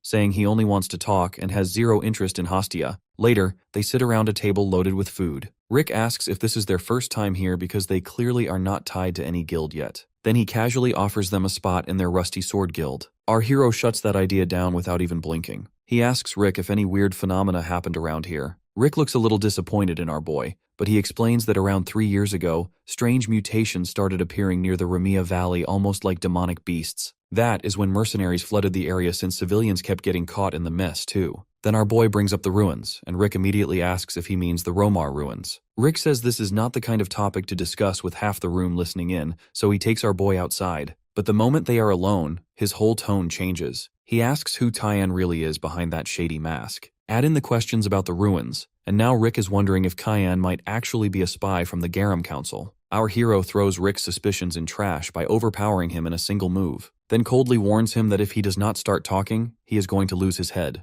Rick explains that the Romar Plateau originally had no beasts or even weeds growing around it, but 3 years ago the ruins started leaking some strange energy. After that, twisted life forms began appearing as all kinds of monsters. Once the civilians started getting slaughtered too, the Empire finally sent troops to contain the mess. Now Rick's group guards the area surrounding the ruins. Our hero asks if Rick is secretly the Knight of Light keeping a low profile instead of fighting inside the ruins. Rick ignores the question and says Duke Verta has not been cooperating lately. Then he suggests Cyan travel with his guild since he can guide them through the area himself. Rick also warns them about the monsters nearby, though he casually mentions they sell pretty well to men. Cyan wonders why their blood carries power similar to demonic beasts. Rick suddenly gets weirdly embarrassed and mutters what else could it possibly be. The moment he explains they boost stamina, our boy instantly makes sure Hastia does not hear that disgusting nonsense. Later, while waiting for the guild members, Hastia asks if Cyan really trusts those mercenaries. Cyan flat out says no. He only agreed because they looked easy to manipulate. Then Rick returns with the Rusty Sword Guild and introduces everyone. First is Marina, a poison assassin. The giant carrying an axe is Malbec, and the bored-looking flame mage is Altz. The whole group keeps staring at Hastia in a way that feels incredibly shady. Rick once again assures them his guild members are way more reliable than they seem. Our boy dryly reminds him that Rick himself is still coming along with them. Rick then leads everyone through a broken pathway and says it is a shortcut leading straight to the ruins. Our boy immediately catches the nasty smell of blood and becomes certain there are rotting corpses nearby. Little Hastia starts feeling sick too, so our boy quietly tells her to listen carefully. Hastia notices Cyan is using mind-link magic to speak directly to her. He warns her that the moment he gives the signal, she needs to shut her eyes and ears immediately. When she tries responding, he repeats himself in a dead serious tone and warns her that otherwise she is going to puke her guts out. As they continue deeper inside, Rick mentions they have gone so far underground that even sunlight cannot reach this place anymore. Meanwhile, Our boy notices the blood stench growing stronger with every step they take. Then Rick suddenly says they have arrived. They stand before a disgusting pit overflowing with corpses, and our boy asks if this was Rick's plan all along to dump them into a graveyard full of bodies. Rick drops the act and grins, saying Cayenne will die while the virgin elf stays useful to the guild. Malbec suddenly jumps from behind, trying to end it in one swing, saying it is already too late for him to react. He brings his axe crashing down on Cyan's head, but weirdly, our boy doesn't even flinch and calmly says he knew everything from the start. The axe slams into the ground instead, and in that instant Cyan's body melts into black fog. Malbec instantly realizes he picked the wrong target and starts to feel real dread. At that moment, Hastia drops down and shuts her eyes and ears tight. Our hero activates the authority of the god of black fog. In a single move, he slices through Malbec and a nearby guard, then vanishes again inside mist-like shadows. Rick shouts to capture the elf. Marina grabs Hastia fast, but she tells her to run, which only confuses her. What she sees next is a raging fog storm tearing through everything in its path. Hastia remains untouched while Marina drops dead. Rick orders his mage to buff him and prepares to strike, but the mage cannot even track what is attacking them. Then Cyan's blade cleanly slashes Rick's cheek. The mage's staff falls, and when Rick turns, Altz is already coughing blood after being struck down by Cyan. In seconds, Rick is the only one left standing. Our hero spares him for now, saying he still needs him to find Romar. Rick stands frozen, staring at the masked figure in swirling black fog, wondering if he somehow offended a mist god, while our boy uses the skill of shadow persona. The mist seeps inside Rick's eyes and completely controls his mind. Later, they enter the ruins and finally see the massive Romar ruins. Staring at the abandoned place, Cyan says the place may look dead now, but once it was packed with people. The rumor fits too, since this used to be a temple for the goddess of death. If she was powerful enough to kill gods, then the other gods probably kicked her out themselves. Just then, Rick asks if Cyan has any orders. Acting weirdly polite, Rick tells him to just say the word. Even Cyan looks slightly annoyed by how fake nice he is acting. Hastia whispers that the man feels completely different now, but Cyan tells her to relax, since he is on their side. Our boy then orders Hastia and Rick to head back into the cave. Rick instantly complains and asks why he has to go back there again. Cyan casually replies that he does not need a reason, and tells him to guide anyone coming this way somewhere else. Rick asks again, so our boy bluntly tells him to send people the opposite direction and avoid fighting if possible. Back at the guild, the members are still furious. The bald guy is especially losing it after Cyan chopped off his hand. He swears he will get revenge personally. Then someone mentions that Cyan apparently left this morning with the Rusty Sword Guild. Another guy jokes that those dudes are basically slave drivers. The bald guy says revenge will feel pointless unless he handles the masked guy himself. Then he suddenly remembers Hastia and mutters that she looked like a white elf. Everyone knows how insanely valuable she is. Even the dagger Cyan carried looked suspiciously rare. Now the bald guy is regretting being careless because all of that could have been his. Then someone from behind asks him to explain more about the raven-haired man. The bald guy scoffs, wondering who is crazy enough to order him around. But the moment he turns, he freezes after seeing a line of Imperial soldiers and a Commander Boris standing behind him. He asks if they are from the Empire. Boris calmly says to tell him more about the dagger user. The bald guy snaps back, asking who the hell he thinks he is. Without even blinking, Boris tosses down a pile of gold coins and says that should be enough to hire everyone there. The bald guy gets humbled instantly and reveals everything he knows. Cheyenne headed toward the Romar Plateau ruins with some kids. Boris immediately realizes the kid must be the white elf prophet. He then offers the bald guy double the pay if he guides them to the ruins. The bald guy jumps up so fast that his chair crashes behind him. The soldiers nearly pull their swords, but their leader stops them. By now the bald guy is completely drunk on greed and rage. Grinding his teeth, he asks what exactly they need him to do. Cuts to Romar Plateau, Warp Gate.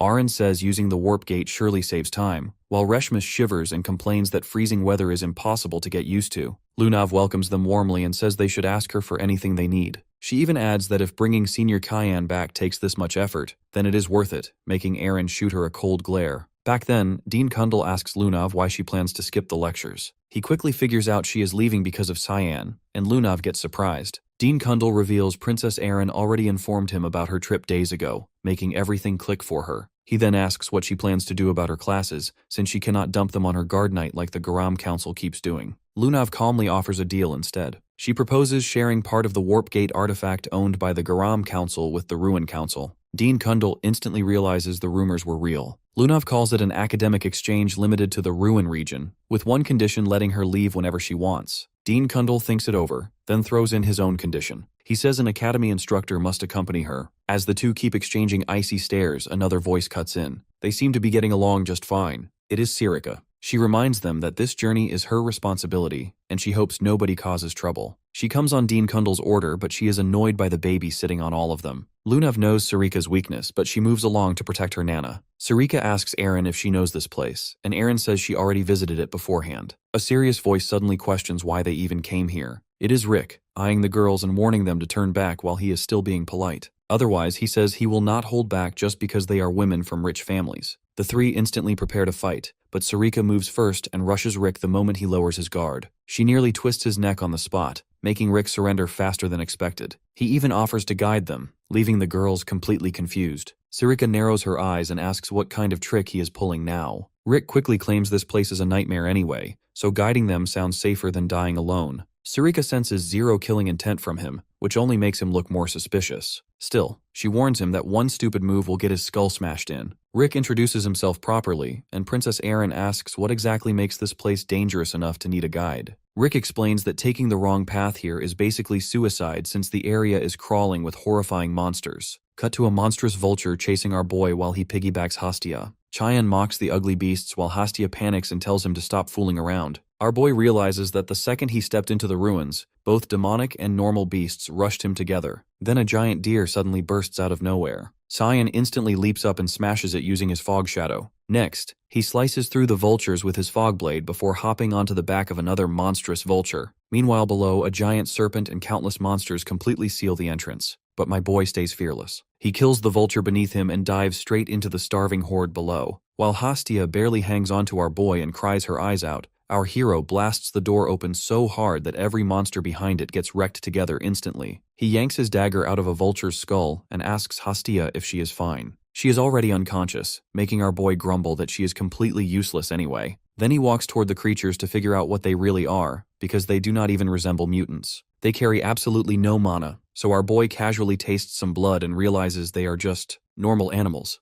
Hastia wakes up looking disgusted at him and calls him a total brute for licking blood like that. Our boy fires back that he needs answers about these creatures, and if her precious foresight works so well, then she should try using it herself. Hastia pulls out a card and predicts that it says the creatures are not important at all. When our boy asks what that even means, she says they need to revisit the path they came from earlier. Then she points toward a strange structure hidden inside the ruins. Our boy senses faint mana coming from it, though he still doubts it is the correct route. Even so, he releases his dark energy, causing the gate to tremble violently before rising upward. Turns out the Cyan was right about it being a hidden corridor after all, and now a brand new hallway opens before them, overflowing with dense mana everywhere. Hastia proudly shows off her fancy new skill like she actually did something incredible. What she still does not realize is that the fortune teller secretly holds nasty intentions toward her. Yet clueless little Hastia remains completely unaware of it anyway. Cut to the girls wandering across the same plateau, already doubting if they are even heading the right way anymore. Lunav asks Rick why they have been walking the same route forever. Rick calmly replies that no trouble has appeared yet, so obviously they are still on the correct path. Lunav tries to pressure him a little, making Rick wonder if they are starting to suspect him. Remembering Tyan's orders, he decides to quit looping around since he has already stalled enough time. Then he points ahead and says they finally reached the spot. Right before them stands the ruined entrance filled with beast corpses everywhere. Aaron wonders if somebody has already entered before them. Reshmus guesses it was the Imperial Army, but Aaron quickly points out they still have not arrived yet.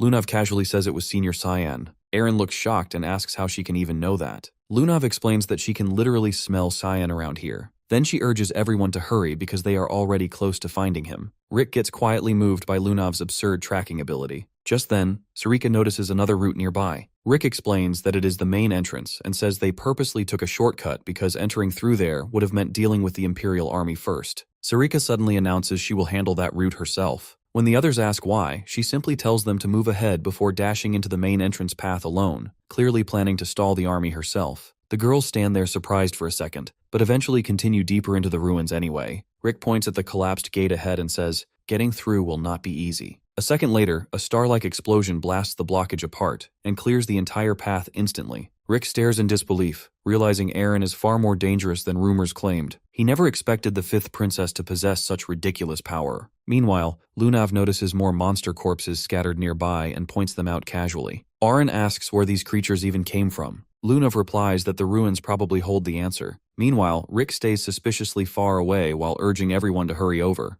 Lunav immediately senses something off. She walks toward a sealed wall and says Cyan's scent suddenly ends there, meaning another hidden route exists behind it. Rick nearly panics at how accurate her guess is, but quickly insists that it is definitely not the correct path. Before things can get worse for him, a monster suddenly jumps Rick from behind, but Reshmus reacts instantly and smashes away the beast before it can touch Rick. She keeps going without hesitation, activating a bound sect technique and rushing at the monster at insane speed. Using Drain Self, she cuts straight through it like paper. Then she asks Rick if he is alright. Rick can barely process how casually the beast got erased in seconds. Aaron warns everyone not to relax because more beasts are already surrounding them. Instantly, the group prepares for battle. Outside the main entrance, Commander Boris's soldiers finish preparing to move. Then Boris arrives alongside several mercenaries and announces they will assist the expedition. He asks if anything happened while he was gone. One soldier explains that the advance squad already entered the ruins earlier. Boris instantly grabs the soldier by the throat and furiously reminds him that nobody was supposed to move until his arrival. The terrified soldier apologizes, but Boris calls him a pathetic worm and demands to know who led the squad. The soldier reveals Sir Niels entered with 10 men. Boris throws him aside and orders everyone to move immediately. Even the mercenaries finally realize Boris is way more terrifying than he first appeared.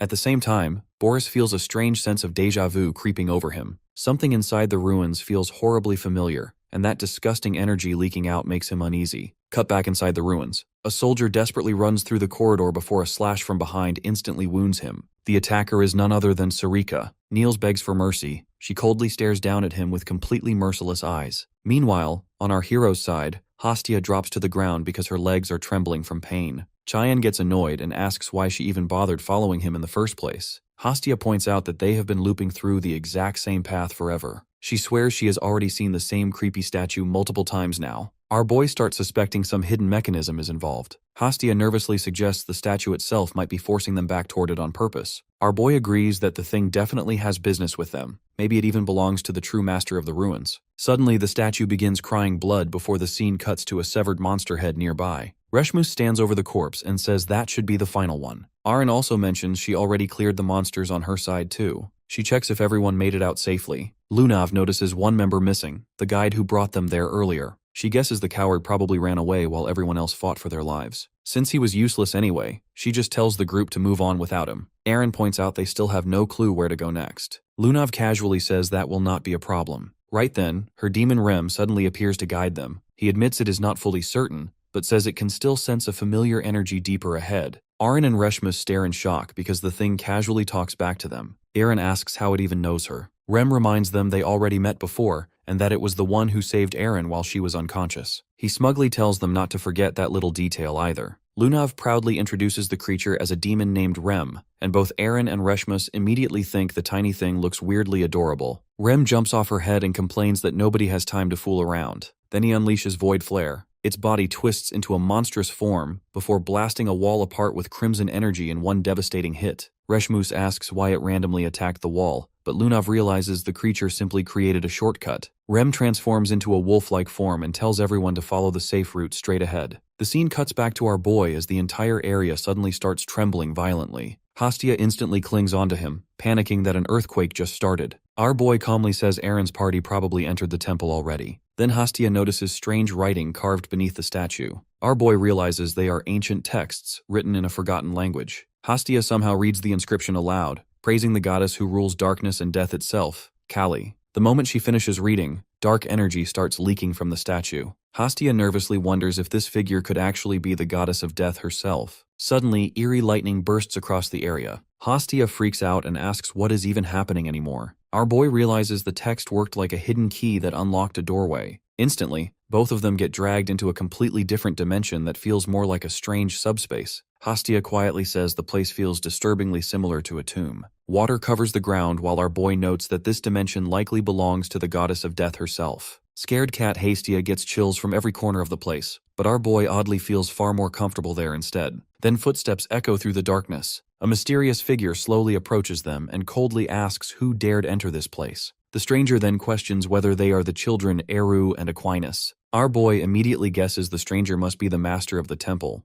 but Hastia just stares in confusion because the terrifying figure looks like a little kid instead. The dark woman calmly introduces herself as the goddess of death, Kali. Then she asks our hero what name he goes by. Our boy gives his name without hesitation and casually declares himself the heir of that fool, Eru. Kali welcomes our boy and asks what dragged him all the way into her domain. Our hero realizes his idiot god is notorious even among gods, and bluntly asks how to kill a god. Kali finds the question amusing and calls Tian interesting. Before answering, she thanks Hastia for guiding Tian to her. Then she slowly steps closer and says she needs to confirm something beforehand. She warns our guy to keep quiet while Hastia almost melts down from the heat. The goddess suddenly leans in and starts sniffing him. Even our hero looks disturbed and asks what exactly she thinks she is doing. Kali quietly calls him a poor little thing before revealing he was rejected by Rumendel too. According to her, that perfectly explains why he wants to murder a god so badly. She explains that the current age belongs to light, while darkness remains hidden beneath it. Killing the god of light would not simply remove one deity, it could destroy the entire era itself. Our boy immediately asks if she is basically saying the god cannot be killed. Kali replies that he is only half right. Gods do not always vanish through death alone. Both Kyan and Hastia look completely lost, so Kali explains further. Through her authority of oblivion, she can erase a god from everyone's memories entirely. Once nobody remembers or calls upon that god anymore, the deity loses power and fades away, just like her own forgotten existence buried in darkness now. Our boy points out that divine authority can only be gained by serving a god, but he already carries the authority of that foolish god he follows now. Kali smirks and says that simply means he only needs her acceptance next. Then she gently lifts his chin and asks if he is willing to become her faithful follower instead. Cut to Niels barely clinging to life while Boris checks his condition. Seeing the guy barely able to speak, Boris coldly asks why he led the advance squad on his own. Niels desperately tells him to run, and reluctantly reveals that a demon is inside the ruins. Boris signals the mercenaries to spread out and investigate, but they hesitate and start questioning him instead. Boris instantly snaps and warns them to look carefully at what happens to people who ignore his orders. The next second, Niels' face suddenly swells up absurdly before exploding apart in a brutal mess. The mercenaries stare in shock and ask why Boris killed one of his own men. Boris casually replies the guy was already dead anyway. Besides, he was nothing more than disposable bait meant to distract attention for a moment. Right then, a greedy mammon suddenly attacks from the shadows and smashes straight toward Boris's face. Boris instantly summons a holy spear, stabs the creature on the spot, and violently pins it against the cave wall. The bald mercenary stares at the black monster in confusion and asks what the hell it is. Boris grimly says the nightmare is not over yet, so everyone stays alert. Then they notice a glasses-wearing demon silently watching Boris the entire time. Sarika suddenly plunges the whole area into darkness, and the mercenaries freak out when they can't see anything. Out of nowhere, a flash of lightning slices through the dark, taking one mercenary out in an instant. More bodies hit the floor as only glimpses of light can be seen. Boris quickly unleashes his lightning of purification, sending holy lightning crackling through the cave. The light reveals Sarika mid-attack, going at another mercenary. A bald mercenary charges at her with his gauntlet hammer skill, but she effortlessly blocks it with a counterkick. He's stunned. Sarika coolly tells him to scram since she's not interested in lowlifes like him. When he doesn't back down, she uses another skill, and in a blink, she unleashes 12 slashes, taking him out for good. Next, she leaps at Boris, ready to settle an old score. Boris just laughs, convinced that no matter how much she's grown, she's still just a human. A weird energy flickers around his hand as he flicks his fingers, thinking even a fraction of his holy power can squash her. But just then, Kaylee shows up, which throws Boris's powers off balance. Sarika seizes the moment and starts raining down sword strikes, with Boris barely dodging some of them. She notices some strange dark energy swirling around them too. Boris coughs up blood from Sarika's hits and wonders if Kaylee's powers are really waking up. Sarika demands to know who he really is, but Boris just smirks, saying he's not dumb enough to spill anything to a worm. Meanwhile, we switch to Rem, who's now transformed into a giant beast, carrying the girls through the ruins. They finally reach a massive chamber where Lunov spots something up ahead that definitely looks out of the ordinary. A skeleton dressed in old robes sits on a throne. Arin thinks to herself that it's probably just a corpse and questions why it's still there. Rem explains that the skeleton was a loyal servant of the god worshipped in this place and used mana to keep the ruins intact over the years. Arin realizes that the cave surrounding the ruins was made artificially. Rem gives her props for figuring it out so quickly. Lunov suddenly suggests bringing the skeleton back to life with necromancy, which totally throws Arin off. Rem chimes in, saying necromancy isn't a bad idea after all. But Arin quickly warns Lunov about the dangers of messing with it. Still, Lunov stands her ground. Even Rem backs her up, assuring Arin that he'd never let Lunov die. Then she turns to Reshmus, wondering why she's not stopping this crazy plan. Reshmus admits she just doesn't have the strength to intervene. Lunov opens her spellbook and starts chanting. Magic circles light up around her as she commands the darkness to rise. Suddenly, black flames burst out from the skeleton, and a growling voice asks who dares disturb it. Dark arms reach for Lunov, but she holds her ground. Rem tells her that the veil is against the revival, but it'll help her out, so she should keep going. He even jokingly mentions she can send his regards once the skeleton is up and about, and adds he might need a nap from the necromancy backlash. Curious, Lunav asks if Rem knows the skeleton. He tells her to keep her focus on the spell and just ask the skeleton later. The whole place starts buzzing with dark energy. Aaron warns Lunav that she's pushing too hard. Stubbornly, Lunav counters that the knowledge in these ruins could really help Senior Cyan, so the risks are totally worth it. She then challenges whether Princess Erin's determination matches hers. Aaron falls silent. At that moment, the skeleton cracks open its jaw, rising back to life. Dark energy explodes around the throne as the entire chamber shakes. Lunav suddenly collapses, making Aaron rush over in a panic. Lunav weakly whispers that the revival worked, and Aaron asks what she means by that. Just then, the skeleton asks if she's the one who brought him back. Lunav is speechless as the skeleton declares it's been ages since he was alive and thanks them for reviving him. He goes on about how he feels he didn't deserve it since his life was a failure, and he couldn't protect what mattered most to him, then asks if they're disappointed. Lunav shakes her head, saying she's not disappointed because she actually managed to resurrect an old man. The skeleton laughs and tells her she got one thing wrong. When she asks what it is, he proudly states that he's not an old man. Someone as handsome as him could never be old. The girls stare at him, dumbfounded. Then the skeleton casually asks for a mirror. Lunav hands him a mirror, feeling bad for not restoring his flesh. But the mirror slips from his hands, and he freaks out about how cruel it is to wake him up looking like this. Lunav nervously mentions that her demon Rem sent his greetings. The skeleton immediately recognizes the name. Shocked, Lunav asks how he knows him. The skeleton introduces himself as Varian Arcania, the faithful builder of this temple and the former master of Demon Rem himself. Callie notices our guy is taking his sweet time and asks what's up. She reminds him he clearly wants something from her. He throws out the question of whether she really doesn't care that he's already got another god lining up. Kaylee just laughs it off, saying she doesn't mind sharing, and she's so desperate that she'd take even a two-timer. After all, a god without followers is pretty much the same as a dead one.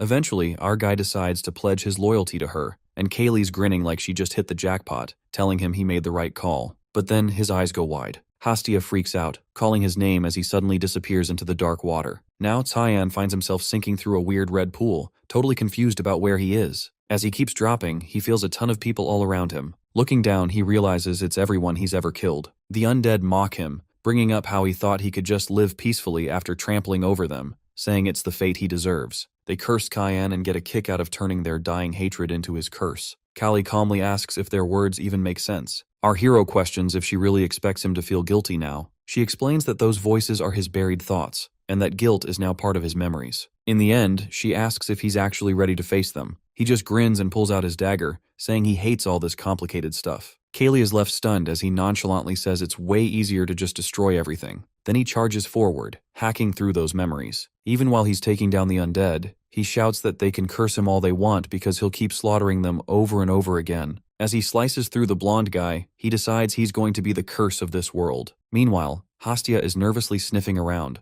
worried because she never explained this place to Cyan and is clueless about what to do. Suddenly, the water pool bulges out. Someone bursts out of it at full speed, freaking her out. He lands nearby and tells her to stop making noise. Only then does she realize it's Cyan. He asks Kaylee why she keeps showing him those dead guys again and again. Callie says it was all a test to see if he's worthy of being her follower and admits he exceeded her expectations. She adds it's been ages since a human entertained her this much. She says she'll personally grant her authority to the first faithful of this era, the heir of the Black Fog. The scene shifts to an exhausted Rick, who's impressed the girls are fighting monsters instead of running away. He feels relieved his job is done. Now all he has to do is survive and wait. Suddenly, he spots a barbarian lying at his feet. Rick freezes. The dead bodies belong to the mercenaries from town, and he's left wondering how they ended up here in the first place. Before he can think further, something shoots toward him at breakneck speed. He barely ducks in time as three of them slam into the wall next to him. Looking closer, he sees they're just feathers. Rick looks ahead and realizes the pressure is coming from the battle in front of him. He thought Sarika was just an academy instructor, but her presence feels monstrous. Boris is frustrated because he's used almost all his cards, but he can't figure out how this girl is still beating him, even when he's at full power. Sarika, on the other hand, is clearly enjoying the look of misery on his face. He snaps at her to be quiet,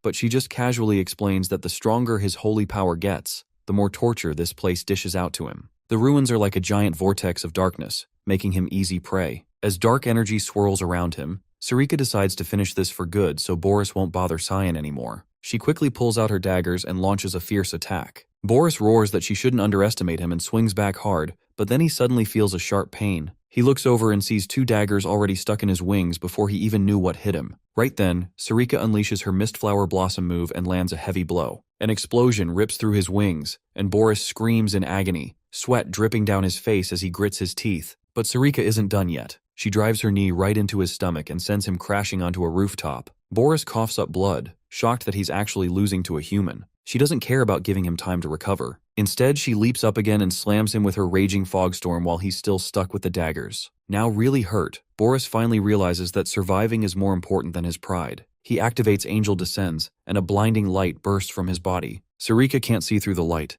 but she quickly figures out he's about to blow up the whole ruin. And that's exactly what he does. The explosion knocks her to the ground, but she lands safely. Feeling a bit guilty for letting Boris escape, she notices a huge hole in the cave where he got away. Suddenly, her eyes narrow. One of the half-dead mercenaries grabs her leg. Without hesitation, she drives a dagger into its skull, realizing Boris planned to turn the mercs into puppets all along. She looks ahead and spots Rick struggling against the undead puppets but decides he's not worth her help. Rick desperately pleads for assistance, but now he's facing the consequences of his own actions. The scene shifts to the undead skeleton, who reveals that he was Rem's master ages ago. Lunav is caught off guard to find out her demon Rem used to be human. Varian explains that demon Rem is still missing a part, which is actually protecting this old, run-down temple. Aaron asks how the goddess of death, once adored by so many, ended up in ruins. Varian tells them that when the era of darkness ended, it gave way to the era of light, and that's when people slowly forgot about the goddess. To a god, being forgotten like that is pretty harsh. Because of this, he throws them a deal. If they become followers of the goddess of death, he'll hook them up with some rewards. Lunav jumps in and asks if he can seriously grant any wish. Varian calmly replies that he can and asks what she wants. Without missing a beat, she asks for the power to protect someone and promises to follow him faithfully. Suddenly, black sludge spills from Varian's mouth, and he says the first step is to stand before the goddess. Lunav is ready, but the other girls are a bit freaked out. Varian's jaw drops right off his face, and when he awkwardly asks for it back, she just hands it to him like it's no big deal. After he reattaches it, Varian pulls out an old piece of paper and reveals it has the key to finding the goddess. Lunav struggles with the ancient text and passes it to Aaron, who knows she's doing it on purpose because she thinks Aaron can figure it out better. The manuscript tells them to go through the swamp of memories in reverse and acknowledge the mother of death and darkness, Lady Caligona. The second Aaron hears the name, she freezes. Flashbacks of Caligona and a bunch of demonic beasts flood her mind. She remembers that Caligona created demons and all those nightmares that haunt humanity. Varian calmly mentions that might be true in the Age of Light, and he asks if that's a reason to hesitate. Lunav quickly says no. She doesn't care who Caligona is. She wants to be her follower to unlock the full power of the demon Rem. She's tired of letting others take what's hers. Varian nods, acknowledging her choice, and then asks the other 2 girls what they plan to do. Aaron claims she'll find her own way without taking the deal. Varian then asks Lunav for her name. After she tells him, he gently touches her forehead and wishes her a safe journey. Out of nowhere, Lunav finds herself in a bizarre celestial space filled with memory fragments. She sees the moment she was kidnapped and watches someone take her heart curve. As she focuses on that person's face, she realizes it's Cyan. She smiles, feeling certain her guess was right all along, and rushes toward him to give him a hug, saying how much she missed him. But just as she reaches him, her smile drops. Cyan suddenly backs away, and she chases after him, only to end up back in that dark pool. Finally, they see each other inside Kaylee's domain. Lunav wonders if this is a dream or just her imagination. Cyan simply asks how she got there. She slams into him, sending him flying back for what looks like a cozy hug. Outside the cave, the other girls are freaking out as Lunav passes out. Reshmus grabs her sword, demanding to know what Varian did to her. But, weirdly, she can't even pull it out. Varian coolly warns her not to misuse his name, saying Lunav's just asleep, so there's really no reason to panic. Callie chimes in, asking what it actually means to be one of her followers. Varian shrugs and says all Lunav has to do is live like one of them. Nothing too crazy. He points out that Lunav looks pretty happy while snoozing. Aaron wonders what she could be dreaming about, while Varian assumes she's content after becoming a follower. But then Aaron jumps in, saying that legends paint Caligona as an evil god. Back when Rumendel defeated her dad and stopped Kaylee's corruption, the world was basically chaotic and dark. She can't wrap her head around how anyone would want to worship someone like that. Varian questions what exactly makes Kaylee impure. Aaron just says it's because she brings death. Then Varian spills a different take on history. He points out that way back, before civilization, people were just suffering all the time. They were always dying from storms, hunger, or bad hunts. Death was basically part of life, so they prayed for it to bring peace and end their pain.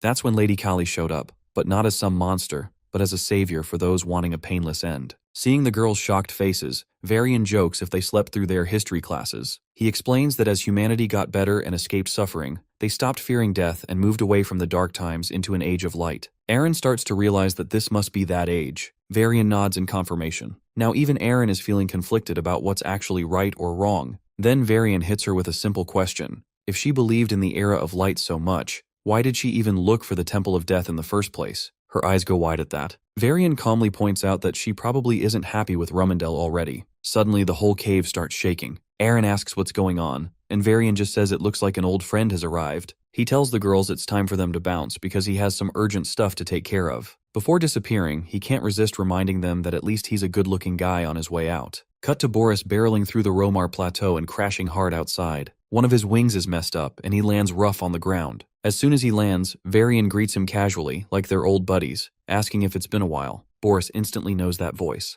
Then Varian's tone shifts, getting dark as he says he's finally here to settle a debt, calling Boris by his divine scripture, Hearth-Kreia. The scene shifts back to Kaylee, who welcomes Lunav and asks if she wants to join her crew. Lunav jumps right in and mentions that Varian sent her. Kali smirks, saying Varian still finds ways to surprise her even after kicking the bucket, especially since she had given up on everything. Lunav demands to get Cyan's back and tells Kaylee to hurry up. Kaylee just calmly says there's nothing to worry about because the moment Lunav stepped into this dimension, she was meant to be there. Our guy asks how she even found this place. Lunav rolls her eyes, saying it's a silly question, especially after disappearing for so long. She mentions that Princess Erin left the Imperial family and hung out at the academy while everyone else was looking for him. Hastia grabs Lunav's finger to explain that Cyan didn't have a choice because he was running from the Rummendell curse. Lunav realizes Hastia is mind-linking with her but teases her for being a pipsqueak who hung on to Cyan the whole time. When Hastia gets bummed out about that, Lunav actually compliments her for watching out for Cyan while she was away, which makes Hastia feel all warm inside, thinking maybe Lunav isn't so bad. Then Lunav asks Cyan what the Rummendell curse even is. He explains it's the punishment for going against the Holy Sword, which leads the Titans of Light and the Nephilim to chase him forever. Even if he takes them out with the Demon Blade, they don't stay dead. Lunav gets annoyed that he's dealt with all that solo and tells him to stop taking everything on his own. She claims she's finally strong enough to help him out. Our guy awkwardly points out that this isn't exactly a problem where teamwork works. Callie laughs and calls it a lover's spat, but our guy quickly denies that. Callie's all excited about having 3 faithful followers. Our hero tells her to hand over her authority if she's done chatting. Callie explains that he already got it the moment he passed the test. Suddenly dark mist starts swirling in his hand while she explains the power lets him see anyone's memories, emotions, lives, and even wipe them from existence. He quickly realizes he can use it to erase memories about gods. Callie confirms that's literally how a god gets taken out. Without wasting any time, he uses the power on Hastia, even though she's freaking out. Dark energy gets pulled from her head before she collapses. Lunav asks what he erased, and he calmly replies that he wiped her memories of Kaylee. Callie leans in and asks if he's really thinking about killing her twice. He shrugs it off, saying he needed to test his power somehow. Then he asks when Hastia will wake up, and Kaylee tells him that she's just asleep. But he quickly realizes his power has taken a hit. Kaylee explains that her strength affects his authority, so he needs to gather more followers. Our guy admits that recruiting isn't really his thing, so she shouldn't expect much. Lunav jumps in, asking if his authority grows with more followers, and Kaylee confirms it, adding that more faith means they can take complete control of the demon realm. Lunav wonders how Kali knows all this, and she smugly reminds her that she's an all-knowing goddess who can even see the tiny, precious Rami-Haram inside her. Just then, the whole place starts shaking like crazy. Massive stone pillars start folding in, and Lunav points out that this tremor feels worse than before. He quickly realizes that the creepy presence he feels means the holy book must be nearby. Kali says it's time to get out. Both of them stand there confused while Kaylee explains she's just tossing them out of the dimension. He complains that now that they're her followers, they should help clean up the mess. Kali flat out refuses, saying she doesn't want to lose her hard-won followers and will deal with Boris herself. A moment later, he and Hastia pop back in the cave near the statue they saw earlier. As he looks around, he wonders if Kaylee has other followers hidden away who can take on Boris. Hastia suddenly wakes up, and he asks what she remembers last. She says he told her to read the text under the statue, which means the authority worked like a charm. Then it cuts back to Lunav, where Aaron is relieved to see her awake. But the first thing Lunav asks is where Senior Cyan is. Shocked, Aaron exclaims that Cyan is actually alive. Lunav says they can talk later because the ruins are about to come crashing down. Back in the dimension, Kaylee quietly connects to Varian and asks if he still can't find peace after death. Varian's excited to finally have a shot at getting back at the ones who took their darkness. He calls on the goddess for power to avenge her, while Boris is protected inside a glowing ring, teasing him for always finding sneaky ways to survive. Varian shoots back, saying the real counterattack is just getting started. Boris laughs and says darkness will always lose to light. That's just how things work. Varian unleashes a massive magic circle, saying it'll be different this time because he's got her backing him up. Seeing that Kaylee has awakened makes Boris nervous. He tells Varian that the dead should just accept their fate. Varian flatly refuses, saying they'll always stand against people like Boris because that's what his goddess wants, and it's the path to oblivion. The magic circle bursts into blinding light as Varian declares he'll show Boris true oblivion. A huge beam shoots forward, and Boris calls Varian crazy, yelling that he's ready to go down with the attack. Varian accepts that without hesitation, saying Boris won't take anything from them again. The explosion slams Boris into the ground hard enough to leave a massive crater. Back at Ruin Academy, Dean Kundal says he already told the Imperial family Princess Erin will take responsibility for destroying the Romar ruins and asks if she is truly sure about it. Erin calmly accepts it, saying the responsibility falls on her as royalty and she is ready for any punishment. Dean Kundal agrees, but admits Regent Violet will not go easy on her. Still, Erin refuses to back down, saying her mind is already made up. After dismissing her, Dean Kundal regrets letting her visit the ruins and feels guilty watching the world crush someone like her. He believes she has everything needed to become emperor, but wishes she could be selfish for once. The scene shifts to Lunav as Rem mentions Kali wants more followers. Lunav says Kaylee can only regain her full power by gathering believers. Rem sighs and says at least Lady Kali waking up is already a miracle. Lunav notices Rem looks exhausted and asks if he is alright. Rem says some rest will fix it and asks if she has any plan to gather followers since spreading a forgotten foreign god's faith sounds impossible. Lunav reveals she plans to head to Hildev, the first city to worship Rumendel. Rem nearly loses it hearing that. He asks if she seriously plans to spread Kaylee's faith inside the enemy's front yard. Lunav casually points out that old systems always develop cracks eventually, and she simply plans to pry those cracks wide open. Rem admits she has a point but still feels the whole thing sounds insane. Lunav confidently tells him it will work, and even if it somehow fails, he will still help her anyway. Since Rumendel rejected her Kayan, she plans to hit that god exactly where it hurts the most. The scene cuts back to Reshma's training with her sword when Gale suddenly shows up and greets her. She immediately notices his missing arm and asks what happened. Gale brushes it off, saying he has his own problems and she should stop staring at it. Reshmus points out that he is still following them around even in that condition. Gale acts offended and says the least she could do is show some concern for a one-armed man. Reshmus tells him to leave if he only came to crack bad jokes because she is busy. Gale pulls out his sword and says he will get straight to the point instead. The second he moves, Reshmus instantly rushes him and smashes her sword against his sword. The impact shocks her as she realizes he switched to left-handed swordsmanship and asks what suddenly got into him. Gale casually spins his blade and says they should finally settle the fight they never finished before. Reshmus immediately gets into stance while Gale warns her not to underestimate a one-armed swordsman. The two start clashing across the area in a rapid exchange of blows.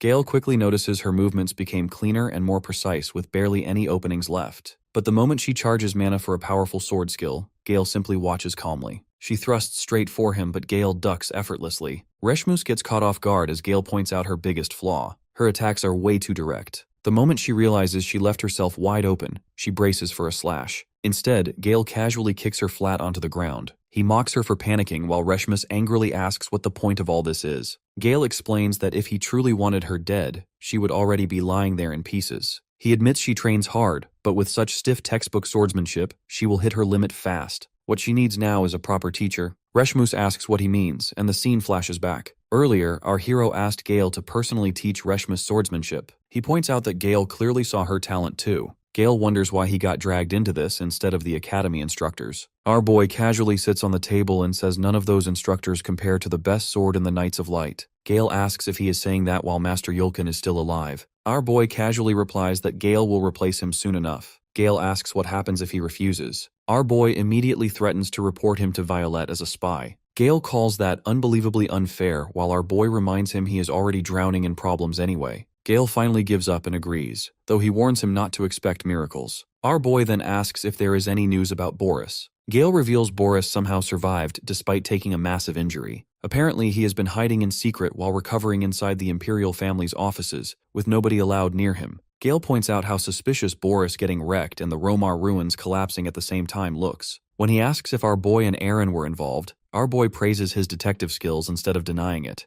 Gale warns him the Apostles of Light are already turning the whole thing into a conspiracy theory circus. As he gets up, Gale mentions he is heading to Princess Erin next. Our boy asks if he finally stopped tailing them around. Gale says it is only an escort mission this time since he has to accompany her to meet her new fiancé. That instantly catches our boy off guard. Gale notices Kyan visibly reacts and quietly feels they will probably meet again soon. Back in the present, Gale snaps Reshmus out of her thoughts and proudly says the Knights of Light's greatest swordsman will train her while staying with them under Princess Violette's orders. Later, Gale arrives with a carriage and thanks Aaron for accepting things quietly. Aaron calmly says refusing would only create more trouble for others. Gale promises to escort her safely while Reshmus cannot hold back anymore. She says this whole thing feels completely wrong. In her eyes, Violette is practically sending Aaron to her death. Punishment was one thing, but forcing her into an engagement with absolute human trash is crossing the line. The scene then cuts to that very trash himself completely drunk out of his mind. A butler named Frederick enters and informs him that Princess Erin has already departed from Ruin and preparations will begin for her arrival. The arrogant drunk, young Master Barrett, smirks with that punchable rich boy face of his and says he has been waiting a very long time for this reunion. Later our boy enters Eru's domain through the gate along with Hastia. Sirika already knows Kyan contacted the Goddess of Darkness on his own and even turned into a heretic. When he asks how she knows, she casually reveals she was there too.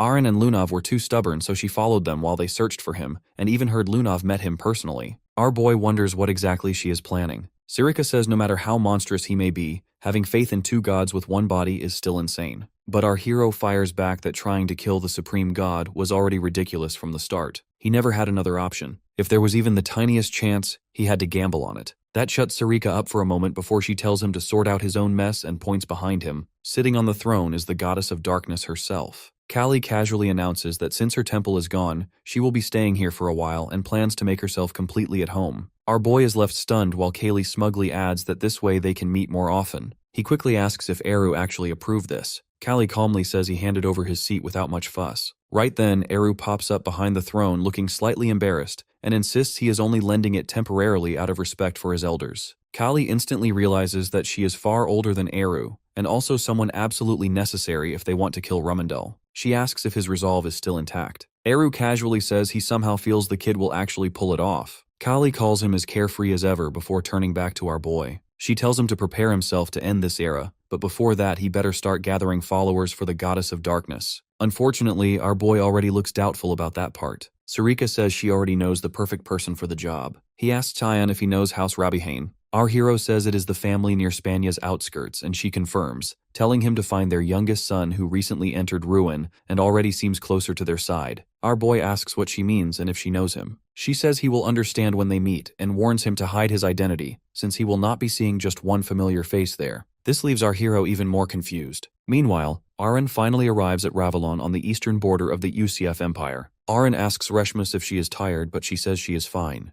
Gale says training must have worn her out and then presses her bruises, making her cry in pain. He smirks and says she looks sleep-deprived and adds that surviving his training means she has rare talent, so she should keep going. Reshmus quietly thinks he might respond well to Carrot and Stick. Aaron asks why he is suddenly so friendly and if it is because of Violette's orders. Gale calmly says he holds no grudge against her and is only doing his job, which irritates Aaron even more since she still cannot relax around him. Gale tells her not to be so negative since this trip could benefit her. He explains that Ravelon borders the Spania Kingdom and House Rabihane controls the area with a giant wall that keeps demi-humans out of the Empire. When he mentions building ties with House Rabi, Aaron cuts him off and says that would make it easier for the UCF Empire to control its eastern borders. Aaron already knows House Rabi earned its status by protecting the eastern border. House Remil also helped them rise by supporting them through trade, and the two houses became closely connected. She explains that House Rabihane recently adopted Barrett Ruimil, the disgrace of House Ruimil. After the mysterious attack at Ruin Academy, he lost his mana and was abandoned by his family, but his engagement to her made him valuable again.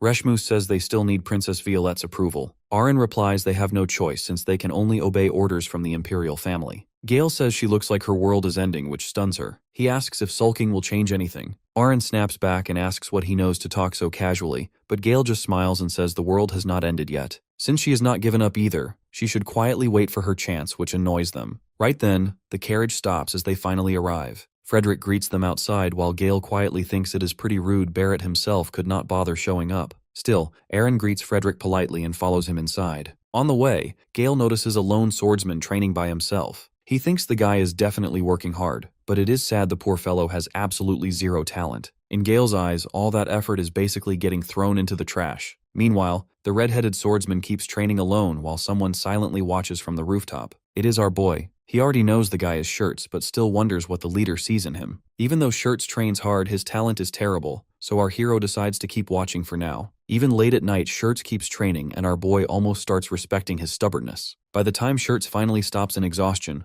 our hero casually approaches and offers a spar. He says he will even use a wooden stick to make it fair. Shirts immediately assumes his brother sent him and tells Cayenne to leave if this is some joke. But before he can finish talking, a sword aura flashes right past his eyes. The slash cuts a training dummy clean in half. Shirts freezes on the spot while our boy calmly finishes his sentence. If Shirts survives the fight, he gets to live. Shirts asks what this suddenly means as he realizes Cayenne is strong enough to use sword aura with just a stick. He knows there is no way he can win. Our boy tells him to quit worrying and focus on not dying. Shirts points his sword and decides running would only get him killed faster, so he says dying today is not part of his plans. Our boy reads his stance and asks what exactly he plans to do next. Shirts lunges first. One swing later, our boy snaps the sword clean in half with his stick. Shirts barely processes it before getting smashed in the neck and gut. He spins through the air while our boy mocks him for falling way below expectations. While our hero boasts a little, Shirts manages to throw out his broken sword at our hero. Our boy catches the blade with 2 fingers and praises him for at least rolling well enough to fake skill. Then the boy gets blasted far back. He lands alright and activates a magic circle called Object Explosion. Our boy grins at the sight.